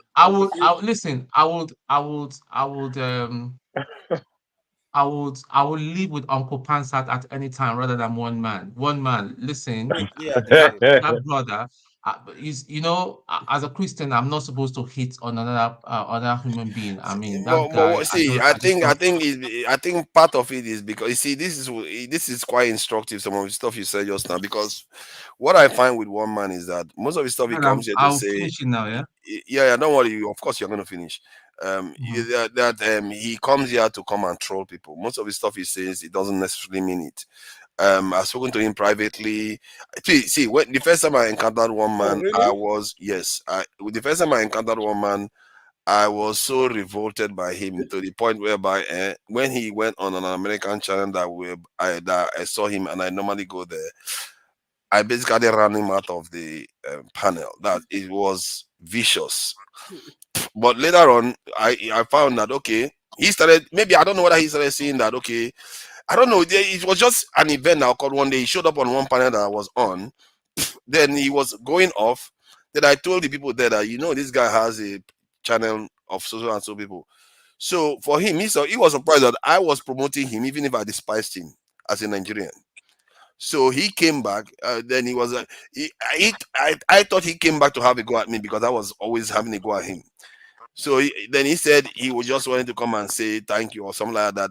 I let him know that I was just trying to promote him. So from there, things started changing. And he, on that panel now, he's working with that guy on that panel now to be streaming onto his own channel. And he talks about all this stuff that is going on now. And most of his time, he's actually joking. And people don't understand it. He is just trolling. He wants to attract people to his channel. And well, you that's see, what he more does. than that, I tell you. You see, there's a disease that people have who work online and who work through YouTube. They get a false sense of power as to who the hell they are. And they get to the point of really loving their own voices, that they believe their narrative so wholly that they now want to encompass everybody else's mind to this belief pattern. And I ask people to be careful of falling into this dynamic, because it's a false sense of a false sense of heritage almost. It's almost like you have some right. You have no right. We are all equal human beings on a platform that was created by completely other people. But because you've got the press of a button and you can cancel somebody and you can silence somebody and you can do all these things, it's giving you people a sense of power that you don't have. And this is the issue with people like one man. And anybody, I will put enough people in that corner with him. We're now talking about one man. You people make him important, guys. Forget about I don't believe we should. I don't believe we should be talking about him. I don't believe he should be on this panel. You understand? Yeah, however, you know, it's not my show. Let's do what we're doing. We don't want to be. See, seriously, I really think that if we think a few words from one man is such a devastation to us, then we are not ready for what is going to hit us. That's why I never really worry too much when people have a No, I don't worry about it. I just have to look from the point of view that when people, there are worse things that are going to be coming at us. If you think just forming an ideology is how the problem, you have a lot of problems even between the groups. You have a lot of problems. You have to be prepared for all of them. That's why it's going to be hard. It's not easy. Franklin hit on him and Pastor today. He really hit on them. He did, brother. So like I was saying, Dan, I'm coming. You have your time, please. Let me get a word in. Back to tone. Back to tone. Back to tone. Pastor, please hold on. Uncle Pastor, wait. Uncle Pastor, wait, please. Wait. I beg. Tone, go ahead, please, before time goes out. What I'm saying is that Pastor, hold on. We are going to let you talk. We need to. Let me talk now, because you're talking. You're going to go now. You're going to see. Pastor, just don't allow it. Just don't allow it. I won't just simply don't allow it. Don't do this now. No, don't tell him not to do it. Just take him off. Please. It's very simple. Let me this get ain't a word in. Let me get a word in. Oh my God! No wording. I don't want to be disrespectful. Please now, let me. I'm always done. The guy was muting himself and muting himself. Now, sir, can you hold on? I will put you backstage. We are going to hear the truth. I want to hear the truth. We are going to put you backstage. But this guy, one man, not no difference, man. Oh my God, you guys crazy, man. Pastor, you need to stop this, man. What is this, man? This is getting really funny.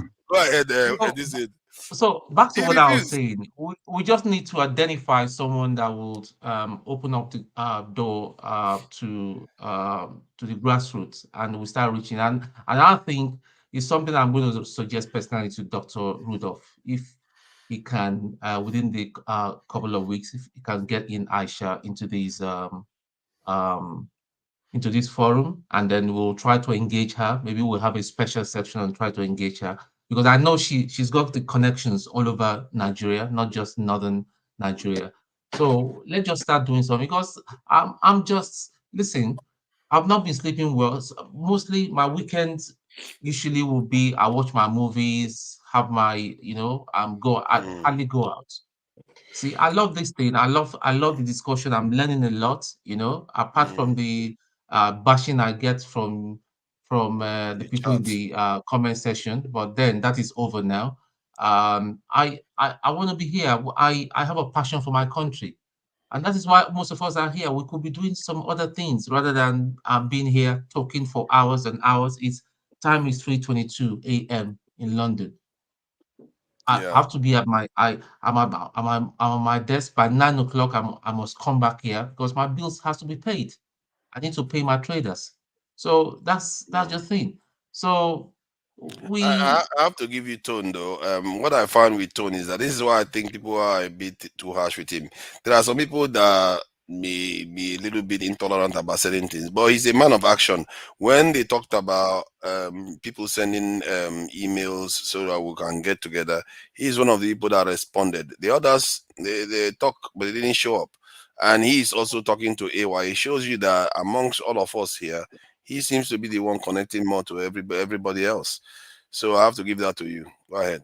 Kando too in the comment section, although he doesn't come all the time, he's another dynamic guy, and we're also in touch. So we have good Brilliant. people here. We have good Kando people is the here. man. And let me just use this opportunity to address Chioma. Chioma, I don't hate you. I don't have a problem with you. The problem I have with you is associating with some people that just talk anyhow. Are you talking anyhow to me? I don't. Why should I hate you? I don't hate you. You're from the same side of the country with me. So I should be protecting you as your own brother. So why you've been attacking me? I just don't understand. You know, I just don't understand. So listen, we Believe can in do me, better than this. if you try to understand what is coming out of the chat, they are like a cat, mystery cat in a cat sack. I don't know, man. They say all kinds of stuff, and you know, I guess sooner or later you get used to it. You know what? Who's also get used to you complaining, and it's just a whole beautiful marriage. I would like to ask, were you in the military? Huh? Were you in the military? Yes. That was Yeah. many years ago. Yeah, I noticed in the comment section they always say you're a pacifier, you're always against violence, something like that. And it occurred to me that people that have actually experienced violence don't always resort to violence. Violence is always the last option for them. So it makes sense. It's not a nice thing, but you don't there are some people you don't taunt. But see, people that have seen violence don't talk. They don't, because they've seen it all. They don't really talk. So let's see. But going back to why we're here, we can make a lot of difference. Dan, my brother, I know he's very, very passionate. If the push comes to shove, if everybody's going, I'm sure my brother Dan will be on that plane as well to go. So But I've Dan, told you, over Lord, to you. that was my first this thing. I say if they call us home, I will be among. I don't say it to big up myself. Oh. I know what I'm feeling, bro. Yeah. Please let me just make my contribution. Yeah, go ahead. Thank you for your patience, you guys are Dan. talking about. You know, I have also thought of this many times because we've been here now since I came in the day Tinubu twisted the system of Nigeria on the 25th. We slept here. We were here till we couldn't stay again and went away. And since then, every weekend, I work most time in the evening till night sometimes. I'm always on notification anyway. That tells me you guys are coming in, you know, to show the passion. But if we get to this stage and we think it's high time, this too much of talking, let us do something concrete and see if we can change something. Because if somebody like P2B, people have said it that he might join us one day, then we are getting somewhere. That means I see the comment section, people listening. Sometimes I see the numbers. Then that means people are interested in this platform. I don't watch so many platforms. I don't have the time. But this platform hooked me up.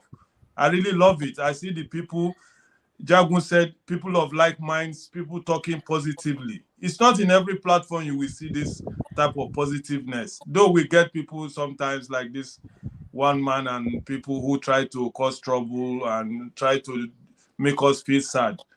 He gets his attack too, but sometimes I feel if we want to do something, like you people have made up your mind now, let us turn this thing to something bigger. My brother, I can't tell you I can do anything, but I like serious-minded people. I'm a very serious-minded man, and I know my level. If I see people, the problem that makes me run away from Nigeria, like our big brother have said, I've suffered in the hands of Nigerians. I've been outside Nigeria for more than 30-something years. I used to leave my house for Nigerians to sleep. My wife will be shouting, where do you know that? Where do you... Brother, they show me pepper. So this platform, I see the mind, my mind is in this platform. People who come here, intelligent, people who love Nigeria the way I love Nigeria. So anything you guys are doing, though I'm a little private person because it's hard for me to trust. I don't want to be left in the darkness. When I join, the next day you see, say, only you remain. Everybody don't, the way Nigerians, they do things. Everybody don't. Everybody don't. You can't find us. Nigerians are used to that.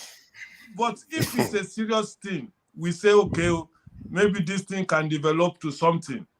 Maybe our little contribution can change Nigeria.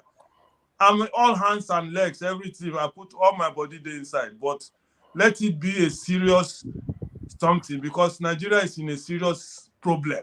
And we don't know people who can save Nigeria, because I believe in the revolution to change that country, because the system has destroyed. I said something, Olumide told me there are many people who in Nigeria who are doing genuine business. For me, anybody who is doing genuine business, making money in Nigeria, he's connected to the system of Nigeria. Because if you are not connected to Nigerian system, no matter the business you do there, you will fail. If you refuse to play the game of the Nigerian system, they bring you down.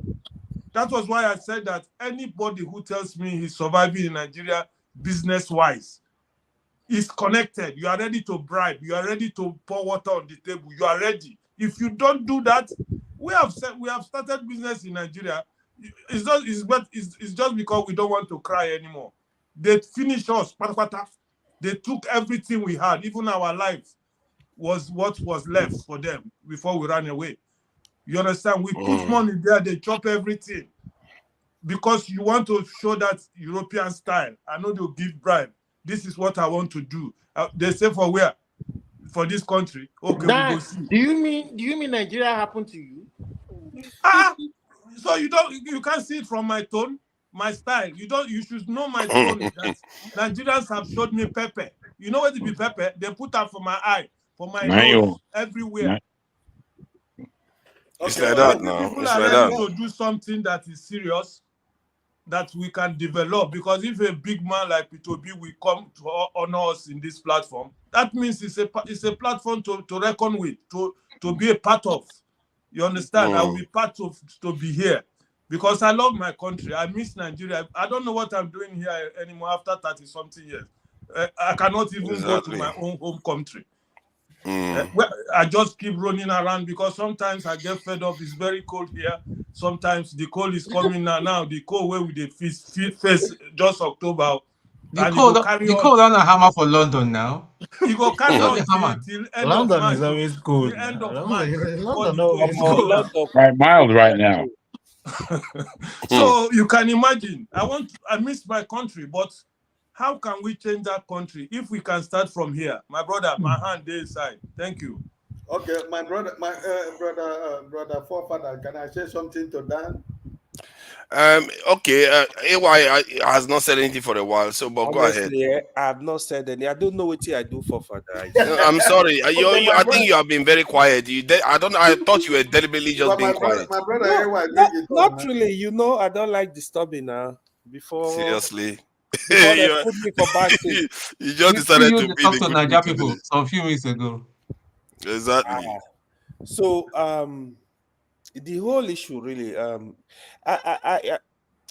you guys have said a lot of good stuff, but the truth is it has to be a very big strategy, right? To be honest, to win governorship election in Nigeria, not be being so. You need the money, you need the strategy. It's a lot of work. So we should not think we'll just go there and tell the people, hey, vote for this one. It's a lot of work. People have to be on ground. So just to put that out there, that's one. Actually, the reason I came on this platform today, it was because a lot of misinformation yesterday. Ed was discussing about what is happening in Israel and Palestine. I wanted to confront Ed today. Ed said, "Oh, he's busy." I mean, luckily he came on today to make some correction, which I actually appreciate. But still, sorry, what correction did he make? Because I was one of the so people opposing him the yesterday. correction he made, he said,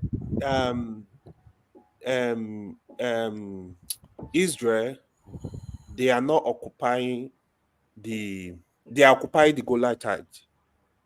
So they gave out the Sinai region, which is actually the correct thing.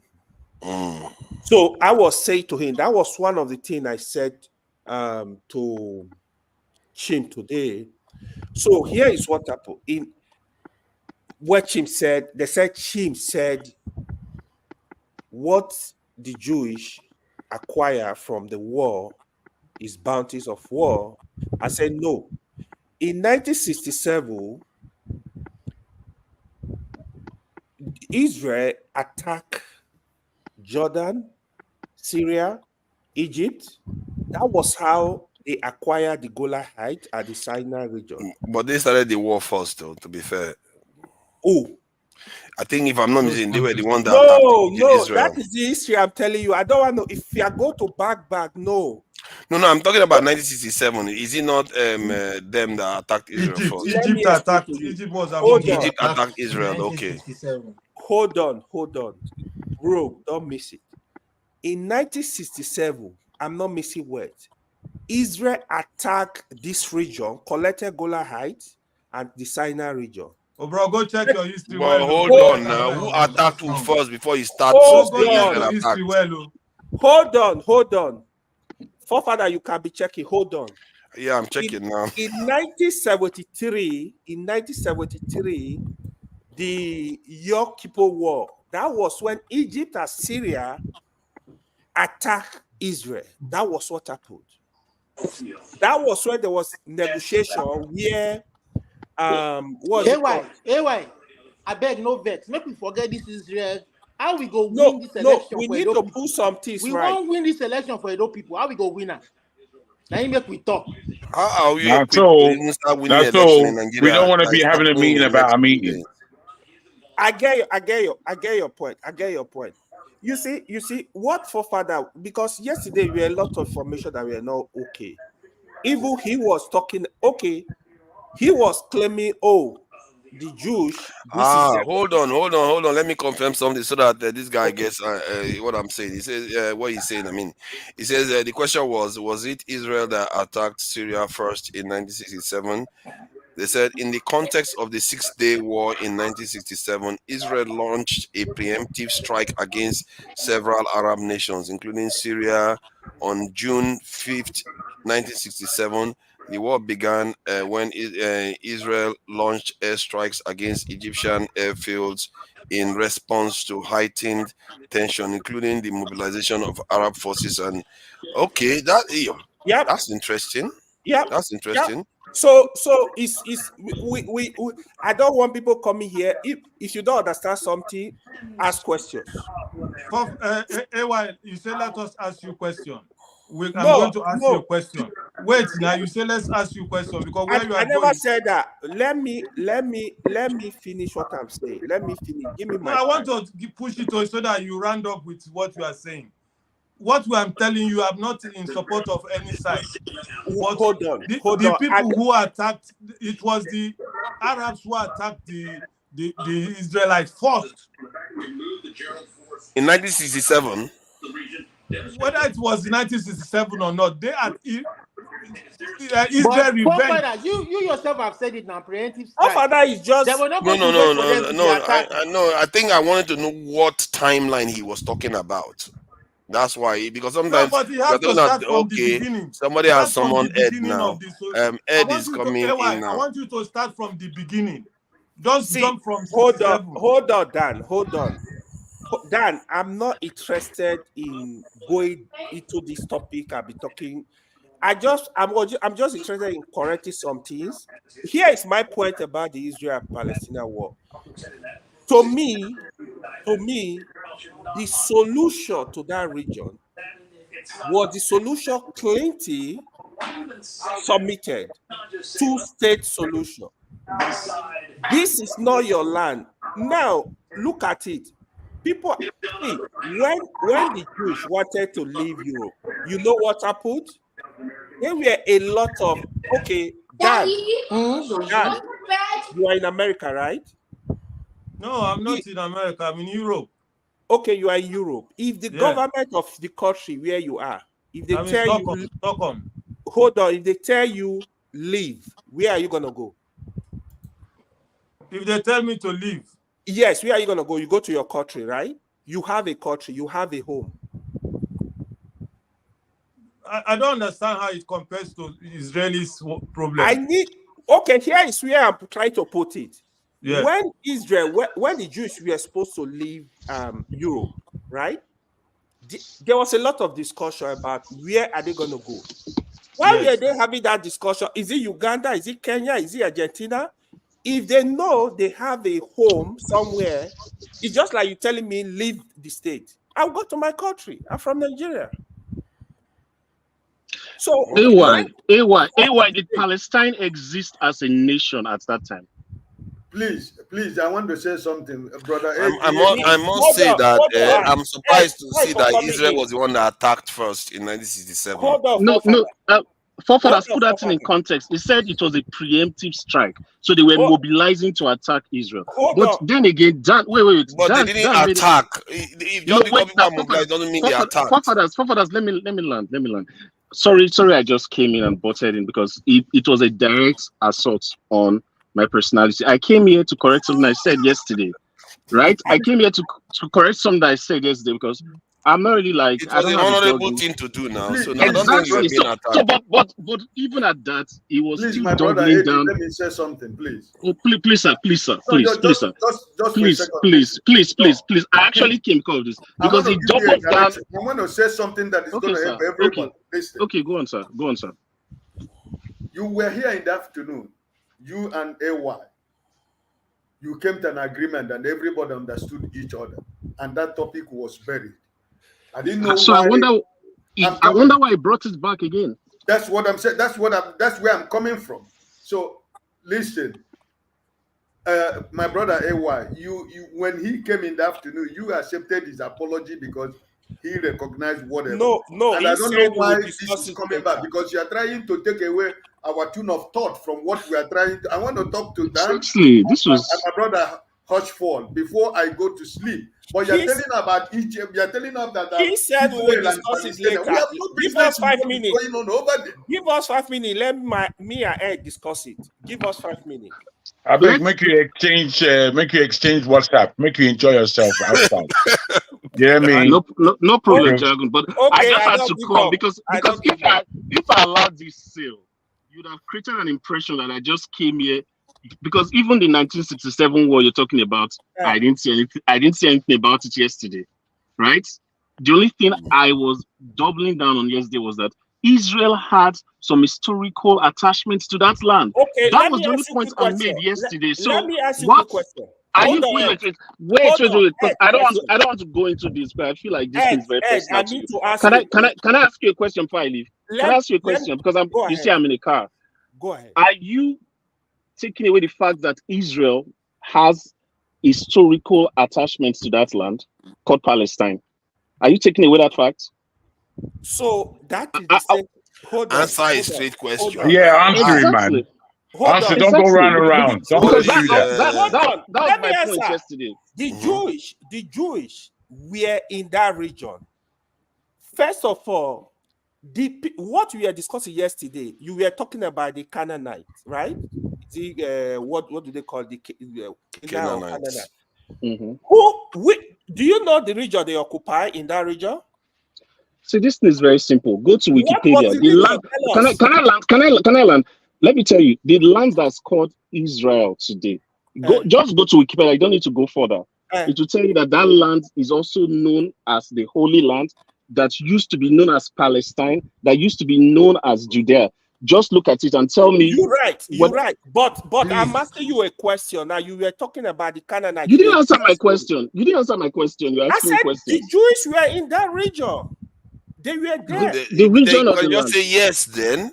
They were there. Yes, they were there.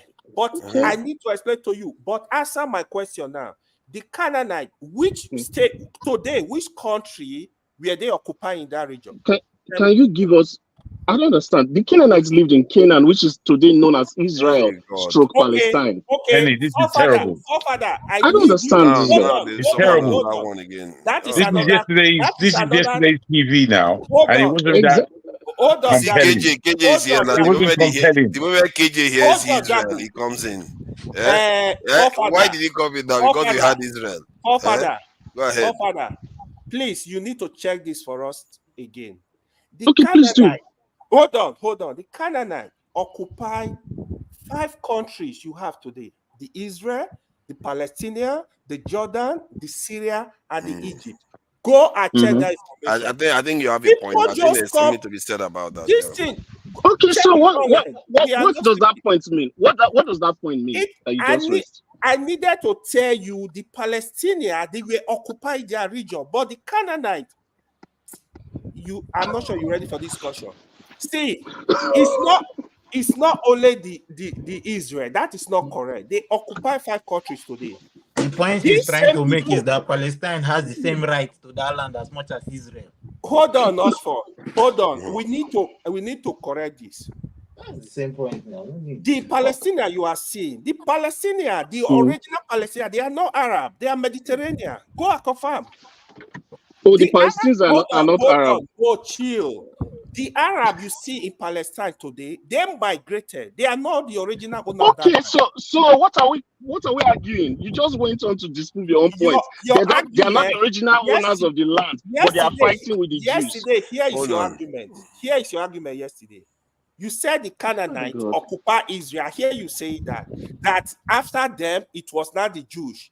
Then in Palestine, they don't have historical any history to that land. I'm like, what are you talking about? No, you didn't get my point. I said before it became known as the land known as Palestine, or in its more extended form, Syria, Palestina, it was known as the land of Israel. That's what I said. Let me ask a question first so that we can try to get to the bottom of this. Like Abraham now, when they said he came from the land of Ur or something like that, what land was that? Is that the land of Canaan? So Abraham, no. Abraham actually came from the land of Ur of the Chaldeans, which is somewhere around Iraq today. And then is that not part of the Canaan?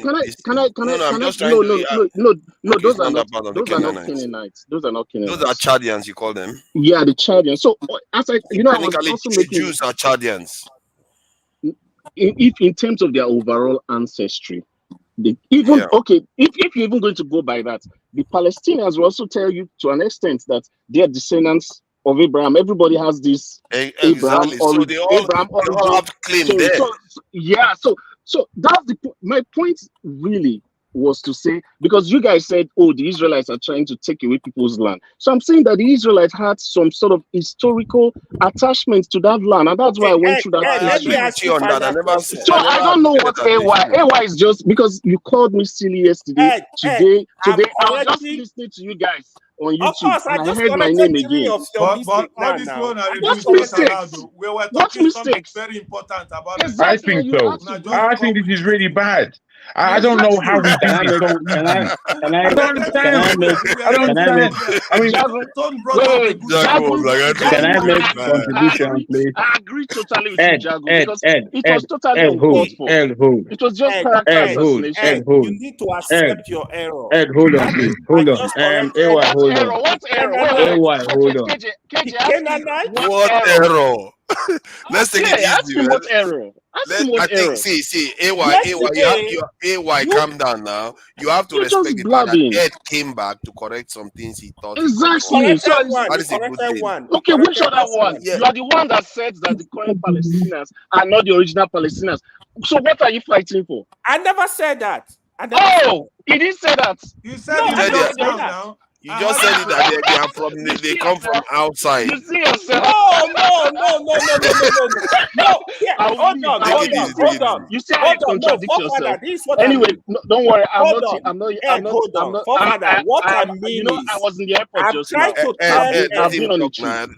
Allow him to finish. I'm trying to tell Ed, the original Palestinians, they are not Arab. I'm not saying they left there. No, they are still there. Okay, good point. That is my point. They're all Chadians anyway. No, but you said the Palestinians of today are not the original Palestinians. That's what you said. That is not what I said. Okay, so you can correct yourself. We should be careful before they start coming to claim Chad next to Nigeria. The way we are calling them Chadians now, they can't start claiming Chad. We don't need that. Can we go back to our topic? Can we go Daniel, back Daniel, KJ came here for our topic. He came here for Israel. I want to also bash KJ what he said to you yesterday. Wait. Can I just make a comment? KJ, I want to drive. Please. With your permission, KJ, let me just KJ, let me make a comment for you. Let me make a KJ, comment. my brother now. KJ, my brother. Go ahead. Go ahead. AY. Shuma yesterday. Please. AY, please. AY, please hold on. Be very careful the way you come here and just, like pick on people. You did it in the comment section yesterday, and I told you today because you thought I was not listening. You were saying things that are not correct. But you didn't say anything now. You didn't make any points. I'm sure what point you claim the Canaanites and the Israelites. Was that wrong or right? You see what I was telling you about our Nigerian behavior? They will leave you in the middle of the desert. Look at what they are talking about. All the Canaanites were Chadians, or were the Chadians Canaanites? No. Forefathers. Abraham came from the land of Ur in the Chaldean, which is Iraq today. And according to the Bible and the Quran, God directed him to the land of Canaan and said, "This is the land that I'll give to you and your descendants." Okay, so the original occupants of 2 minutes to round up. 2 minutes. No, I want to. So the original, at least by biblical and to an extent secular history, the original inhabitants of that place were called, and the Canaanites is not just one people; it's a group of scattered tribes. Yes, so that is what I'm telling you. That's why. But their general name is Canaan. Can we calm down with this? Exactly. We know more story about Middle Eastern people than we know our own tribe. Let me leave, but please, let me leave. KJ, please stop. But please be very careful the way you assassinate character. And you said they only occupy Israel, and you are still denying. What are you saying? Like what? You see, there's a danger here. There's a danger here. No. The danger. No problem. I'm leaving. Father, I'm going to leave also. Father, I'm going to leave also. But why I came in is just to say one thing. There's a danger here. The danger here is that when people are, when somebody, I'm coming, sir. I'll just leave because, as you say, I'm already ready to go to bed. Can you just say one thing? KJ, Oga wants to say something. What I want to say. Listen, if a lot of us are feeling sleepy, we can go to sleep. Bam. With all due respect, I've been trying to say something. Why I just gave a simple, an example. Why don't we leave the issue of this, because this is distraction, and it just came in, and you say you want to speak. It doesn't work like that. I've been trying to speak here for a very long time before AY and the AD brought the issue of Palestinian and Israel and Syria and Iraq and the rest of them, right? So please, if you want to reboot what they said, or if you want to disagree with what them, just wait for your time to do that. Because I don't want to lose what I want to say, because all this going from here to there doesn't make any sense. I agree. And I'm forefather. I have to pick you up on that. It's actually my time. Wait, guys, please. I don't believe some. AY, I'm a little bit disappointed with you, mate, because I think you're on this show enough to know that when you're in a discussion, to take it elsewhere is extremely rude, man. And for you, forefather, to allow it, it's a lack of skill in what your job is, mate. It's disappointing. Wait, let me land. Yeah, when Olumide was doing it, let me land, bro. Let me land. Why don't you let me land? Everything, anytime someone speaks against the way you do things, you just take it as an offense. But you don't know how you've offended everyone. As an offense, I'm just let me just land. adding my own to Land it. Let me land. Your skill level in moderating is appalling in what just happened in today's discussion. Dan just made an understanding that said, I'm in if you guys are planning. That's somebody confirming what's been said today. But it's almost like we just left it. And then we're now talking about some shit about fucking Palestine. I mean, come on. Where you see, the thing is, yeah, you're using your time here. So is everybody else. You have to give it some respect. You have to give it some respect. Because all this is just, it's rubbish. I'm here at 3 o'clock in the morning talking about what? Talking about fucking Palestine. Bullshit. That was yesterday's conversation. Louder. You as the moderator are supposed to squash that immediately so we can focus. But no, you want to have a laugh. You want to hear your own voice. Man, grow up, man. Grow up. All this is bullshit. It's complete rubbish. You know that sometimes the way you come across, people say I'm condescending to other people, but it's all right. Can I say what I want to say? Yeah, please go ahead. Please, I want to bring us back, and Brother Dan, and I want to talk to Brother Dan and Hushford. If a forefather can always remember whenever I come in this platform after what happened in February 2023, I have never stopped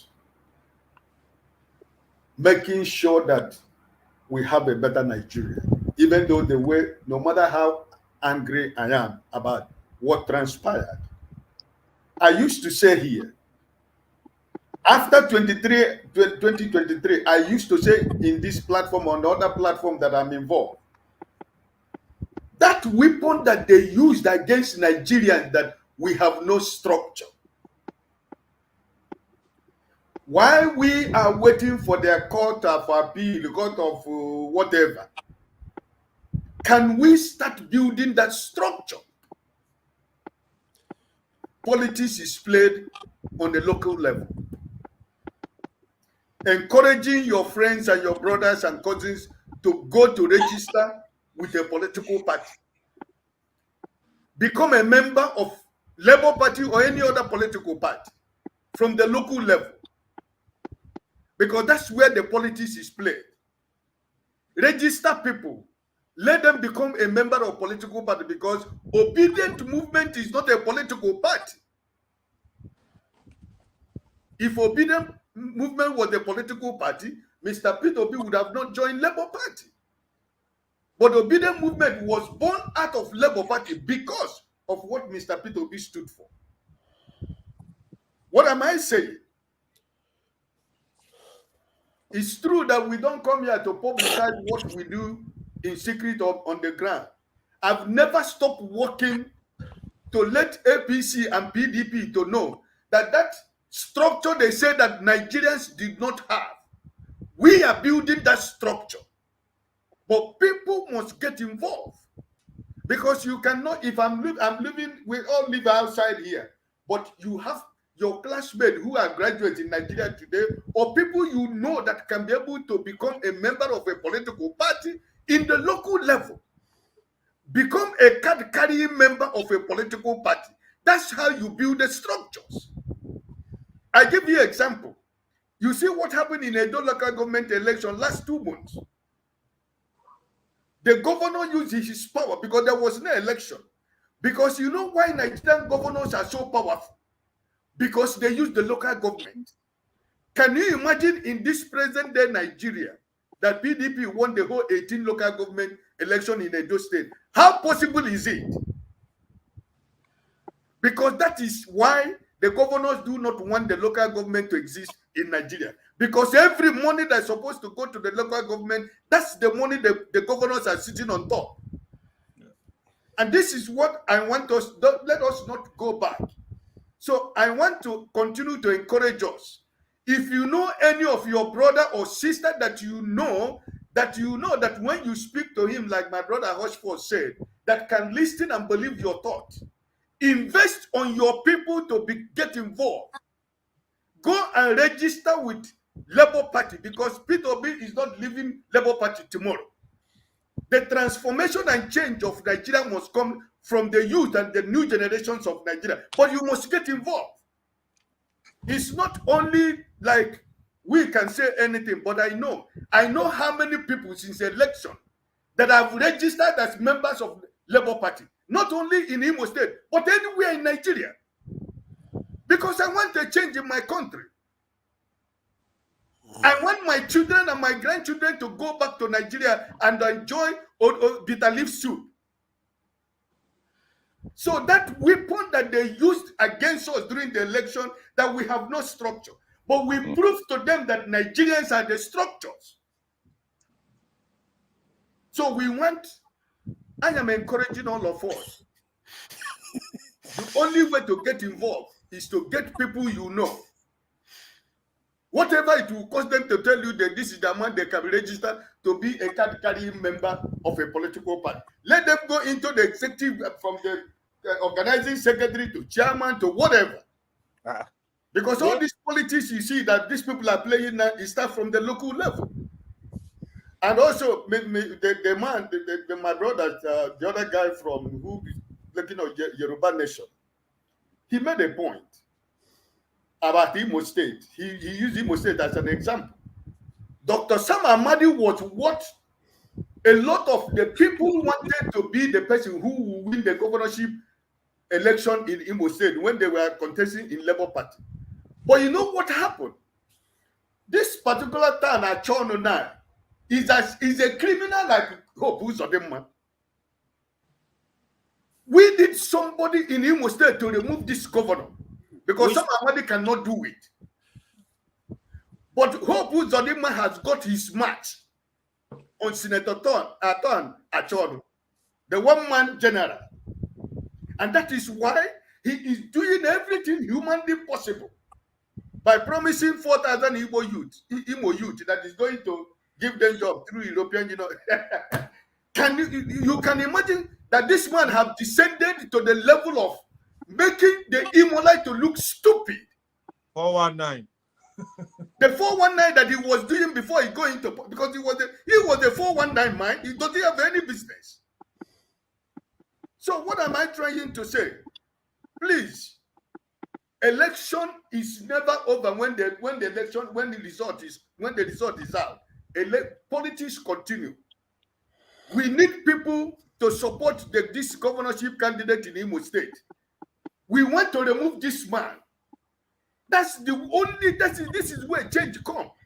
If you are saying Peter Obi cannot be everywhere. Peter Obi, a lot of people who are in the National Assembly today from Labour Party, they rode on the back of Mr. Peter Obi. Most of them don't even know what is happening in the National Assembly. But that wave has come. Now people are making choices. You mentioned this lady, Aisha Yusuf.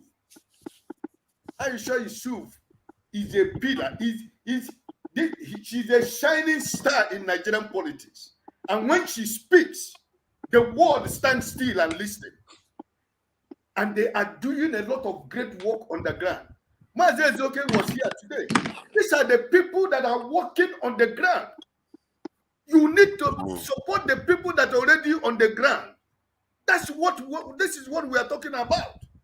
If you don't get involved at the local government level, why did we get in this election? Because he was controlling River State from the local government authority to anything in River State. He used everybody with the machinery of the government and do what he did and get away with it. So let us not think Peter Obi cannot do everything, because God has brought him as a mirror for people to be able to realize and understand that everybody should get involved. Thank you. Why am I begging us? The issue of Palestinian and Israel.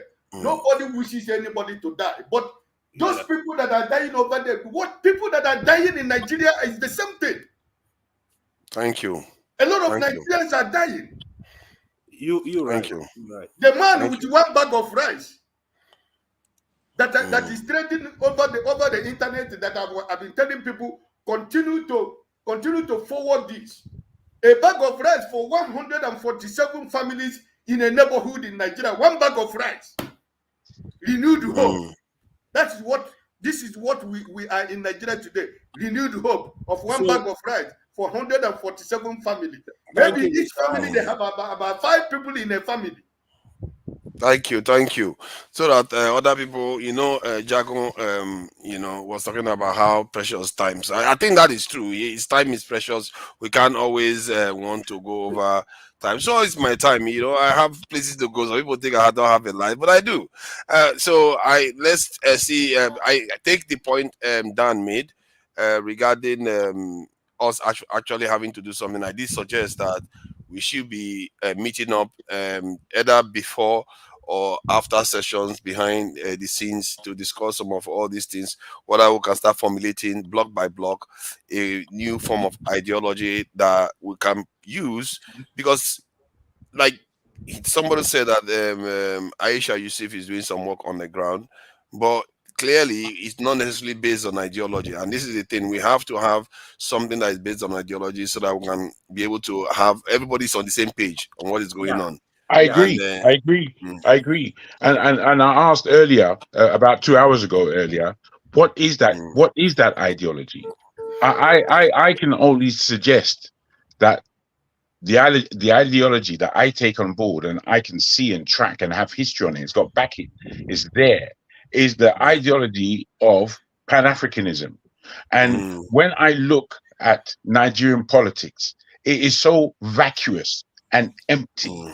It has no passion or steeliness, nothing. The emptiness in it is incredible. I really find it difficult to understand how you guys have so much to talk about in Nigerian politics when there's I want to swear, but I'm trying to hold it back. There's nothing to talk about. There is nothing to talk about. They have no politics. It's all rubbish based on thievery. And you guys are taking it seriously. It's rubbish. There is nobody in Nigeria that is like Malema of South Africa. Not one. It's incredible. I'm thinking, on what are you standing? What are you arguing about? Tinubu this, Tinubu that. It's so rubbish in my ears. You guys can speak about what you doubt. But sorry, let me just land, please. Let me just land. In my ears, it's such folly, such a waste of effort and energy. If we haven't understood that Nigeria doesn't give a damn about any one of us, if we haven't understood that the last real chance that we had to save Nigeria was with Peter Obi's government, and we do not have Peter Obi's government. If you guys believe that Tinubu is going to go without being pushed, then I just don't know what we're doing. Yeah, I'm highly irritated. Highly. Go ahead. Yeah, Jago, to be honest, I agree with a lot of things you said. You see, the state we have in Nigeria is very complicated because this is not military. The thing is, except Supreme Court are able to remove the president, there is nothing anyone can do apart from protest for the country to be good. The country needs to be good. Like what we are discussing now. Like I don't agree, bruv. I'm sorry, I don't agree. What are you going to do? Wait, let me, please. I have to argue back so that we can be on track. You see, we're a country of 200 odd million people. We have a great diaspora that is functioning as individuals. We don't function as a unit. But you see, my friend, if our election has been stolen and we are not on the streets as a people, and we are just showing how weak we are, we play into the hands of there's nothing we can do, which is not true. Because if we organize ourselves, I'm telling you, if everyone basically in Nigeria decided that we are not going back to work until Tinubu is gone, and we just sit at home, 3 months is gone, the country is going to just melt down. They in their own offices will say, Tinubu, you got to leave. We will, if we are doing this kind of thing, we can even say to them, we can even say to Nigeria, you know what? We fuck INEC. Fuck it. What we're doing is something completely different.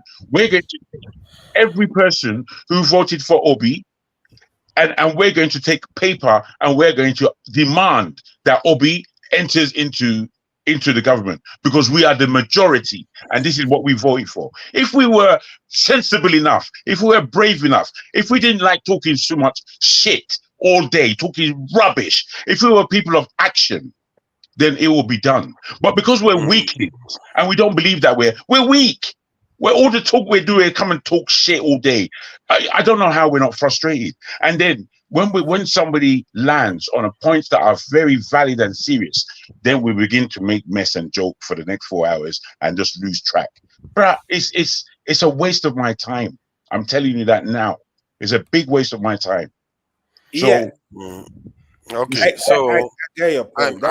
I think we've already talked about it. If we are all on the same page on that, then we'll be meeting to discuss some voices. And I heard your suggestion regarding Pan-Africanism, which is something I subscribe to. However, I feel like because Pan-Africanism is so broad from the point of view of narrating it to fellow countrymen, even if the overarching principle will be Pan-Africanist, but however, when you are operating within nation, you have to kind of localize what you are doing, and in that form, it will take on the form of nationalism and other aspects of that. Obviously, everybody will suggest regarding what they think is best suited for the country. Because the beauty about ideology also has a component of economic policy, a component of how the state sees tribes or religions and all that sort of thing. That's the beauty of ideology. It's not just one thing.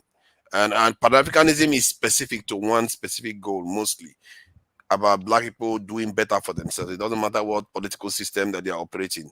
It doesn't have much to do with social political system, whether it's democracy or socialist system.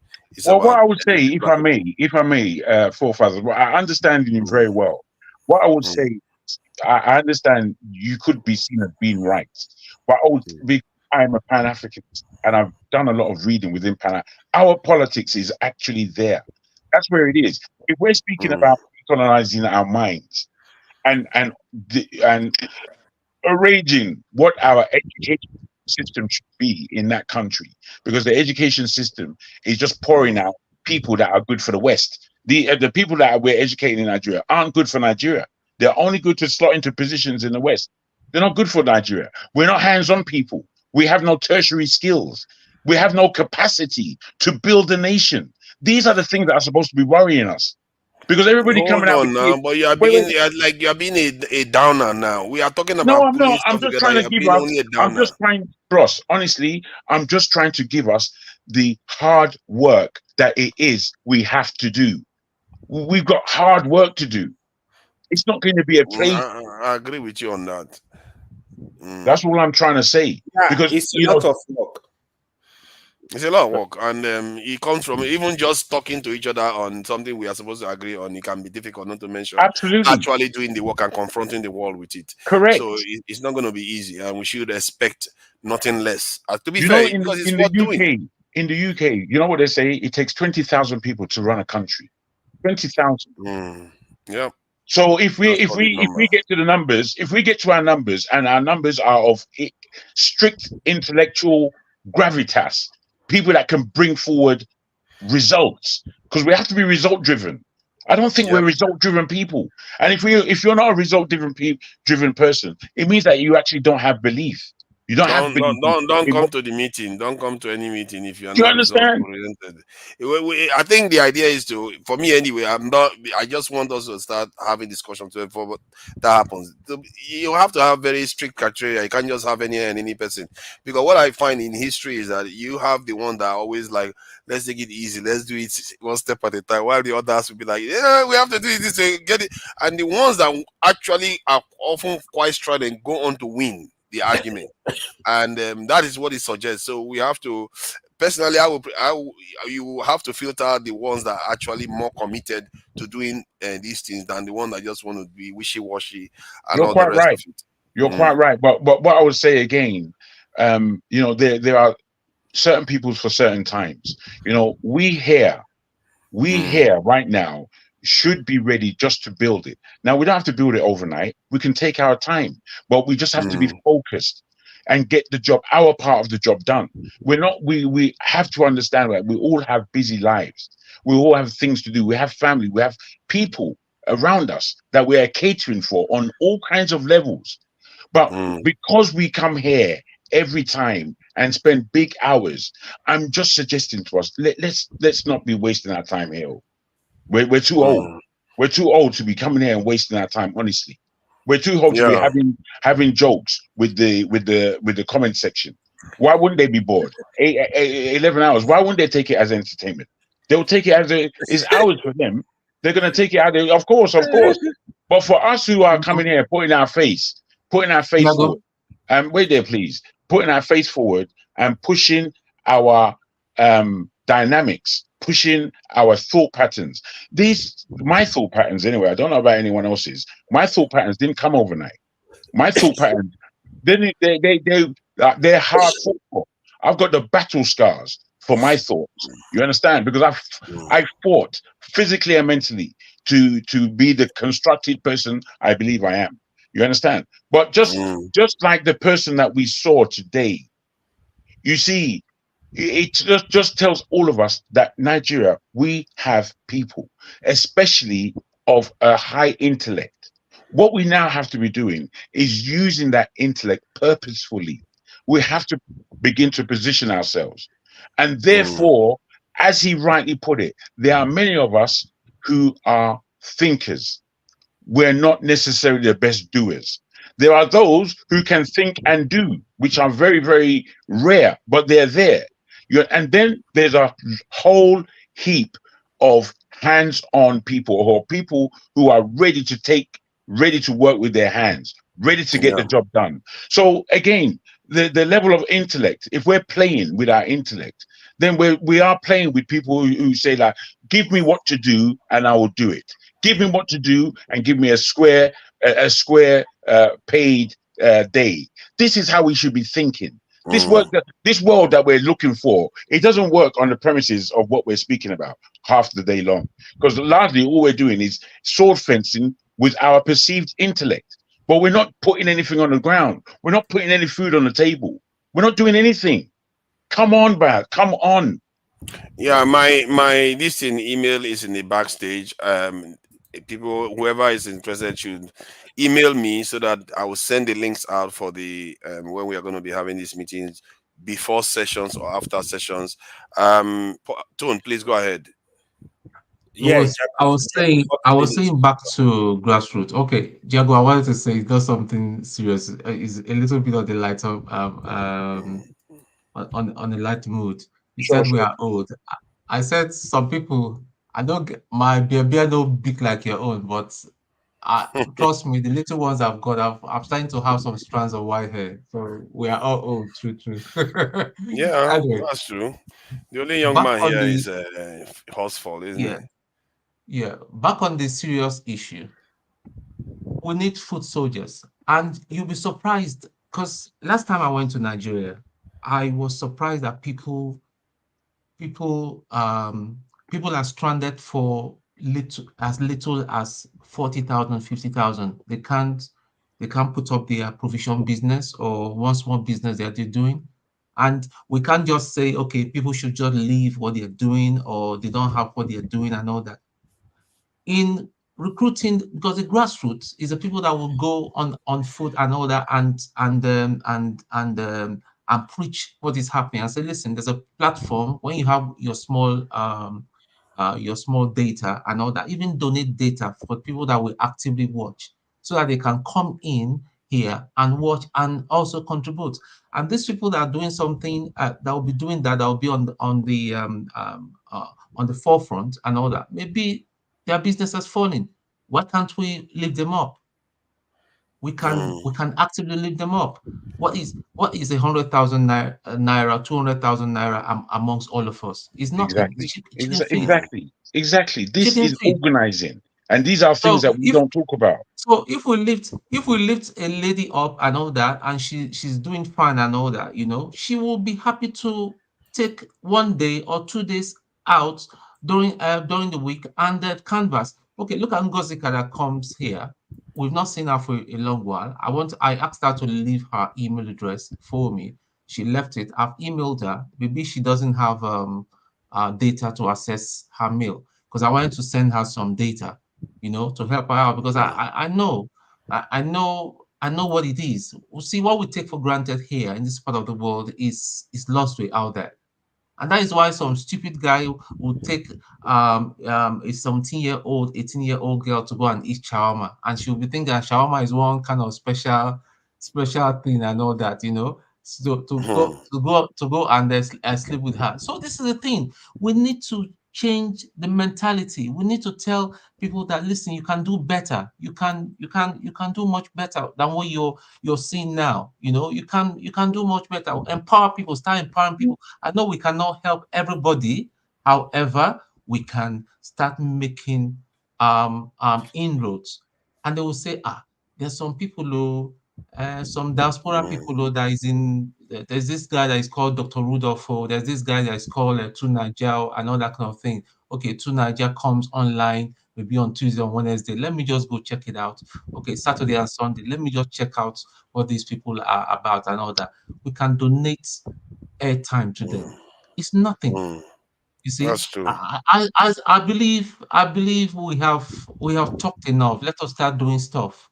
And I believe that when, as a Christian, if you bless other people, sometimes your blessing is hooked into other. Be a blessing to be you're blessed to be a blessing to other people, basically.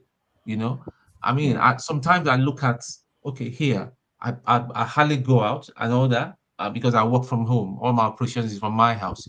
Sometimes I look at all my when I used to work in the city and all that. I look at all my suits and designer shirts. I don't wear them anywhere. I don't go to church. I don't go to physical church anymore after the COVID-19. I only do online church. So where do I go? Most of my shoes are here that I bought a lot of money and all that. But I'm a trainers person. I have my trainers. I don't joke with it.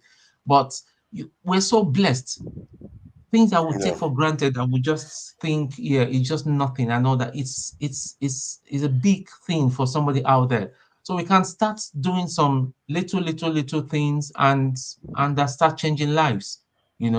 Start changing lives. There are some kids that can't go to school. They are still hawking and all that. We start, changing their thinking. I say even if we start with 3 people, 2 people forming it, you'll be surprised what those people can do. I've seen even Zionism that founded Israel today was started by one person. Exactly. So we can even start nurturing a future Nigerian president, a future governor, a future directly. Senator. We can manipulate the whole thing. Absolutely. There is power to do that, and it doesn't, at the beginning, it doesn't take more than 2 or 3 people. But if we lay down foundations, those 2 or 3 people that began it may not be the people that end it, but there's a foundation. We're building, we're thinking forward, and I've really got to see more of it. I've really got to see more of that taking place here. We'll do the work, and I'm glad at least we are beginning to move forward with some of all these things. And I will send the emails out. Obviously, we'll come to a consensus on when we are going to be meeting, and I will send the links out. Then we'll have the meeting here, but it's going to be backstage. It's not a top secret, just coming up with ideas and putting stuff together.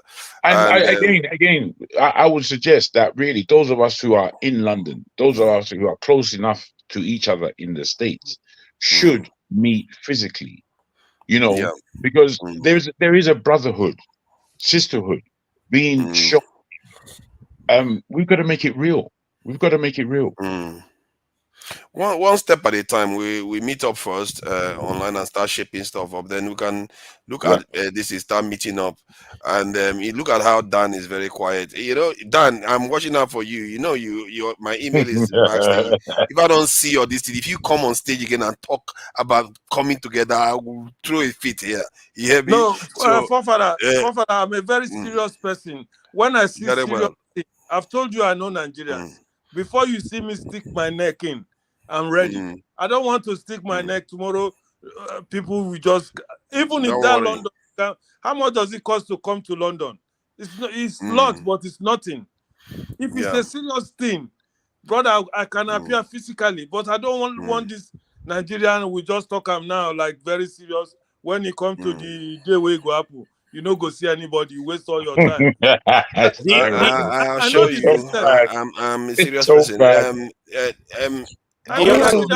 Before we round up,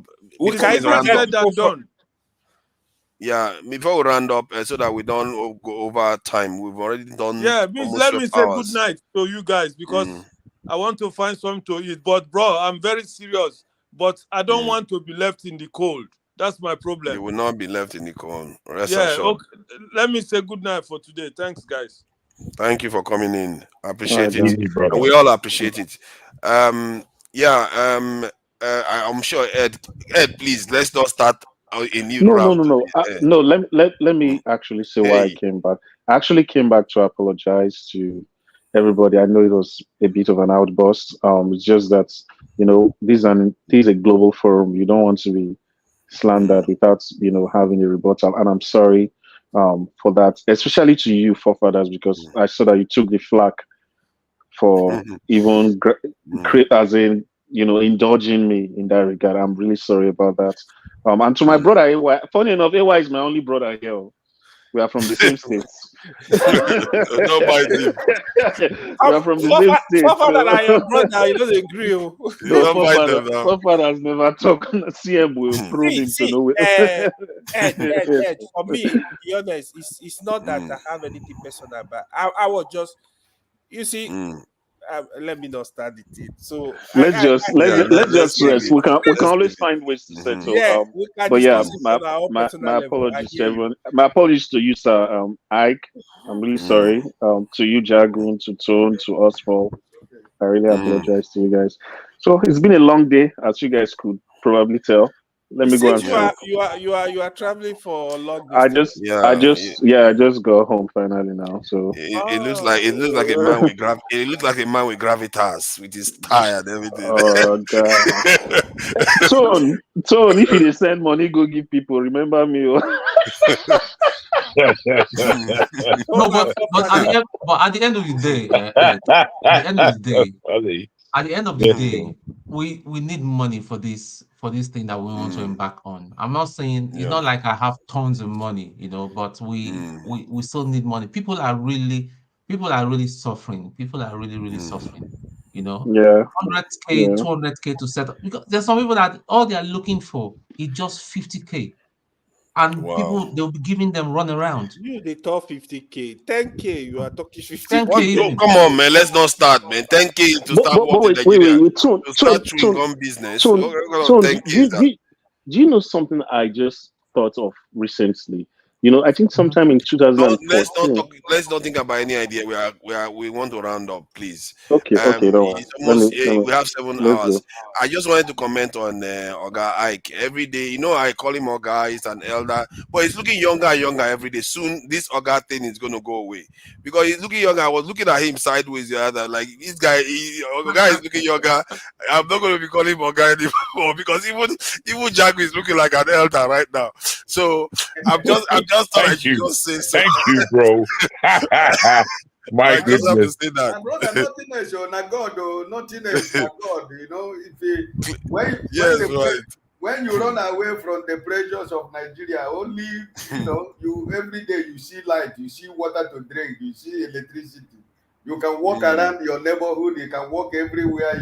Nobody is chasing you. You are not after anybody. Nobody is after you. So it's just God and being peaceful. When you have peace in your mind and the peace we have, personally, the peace I have is the peace of God, that helped me to, even though whenever we go to platform, we are so emotional about our country because I love my country, something that will make me to sacrifice my marriage most of the time when I'm supposed to be with my wife in the bedroom or we're watching television together. We are here.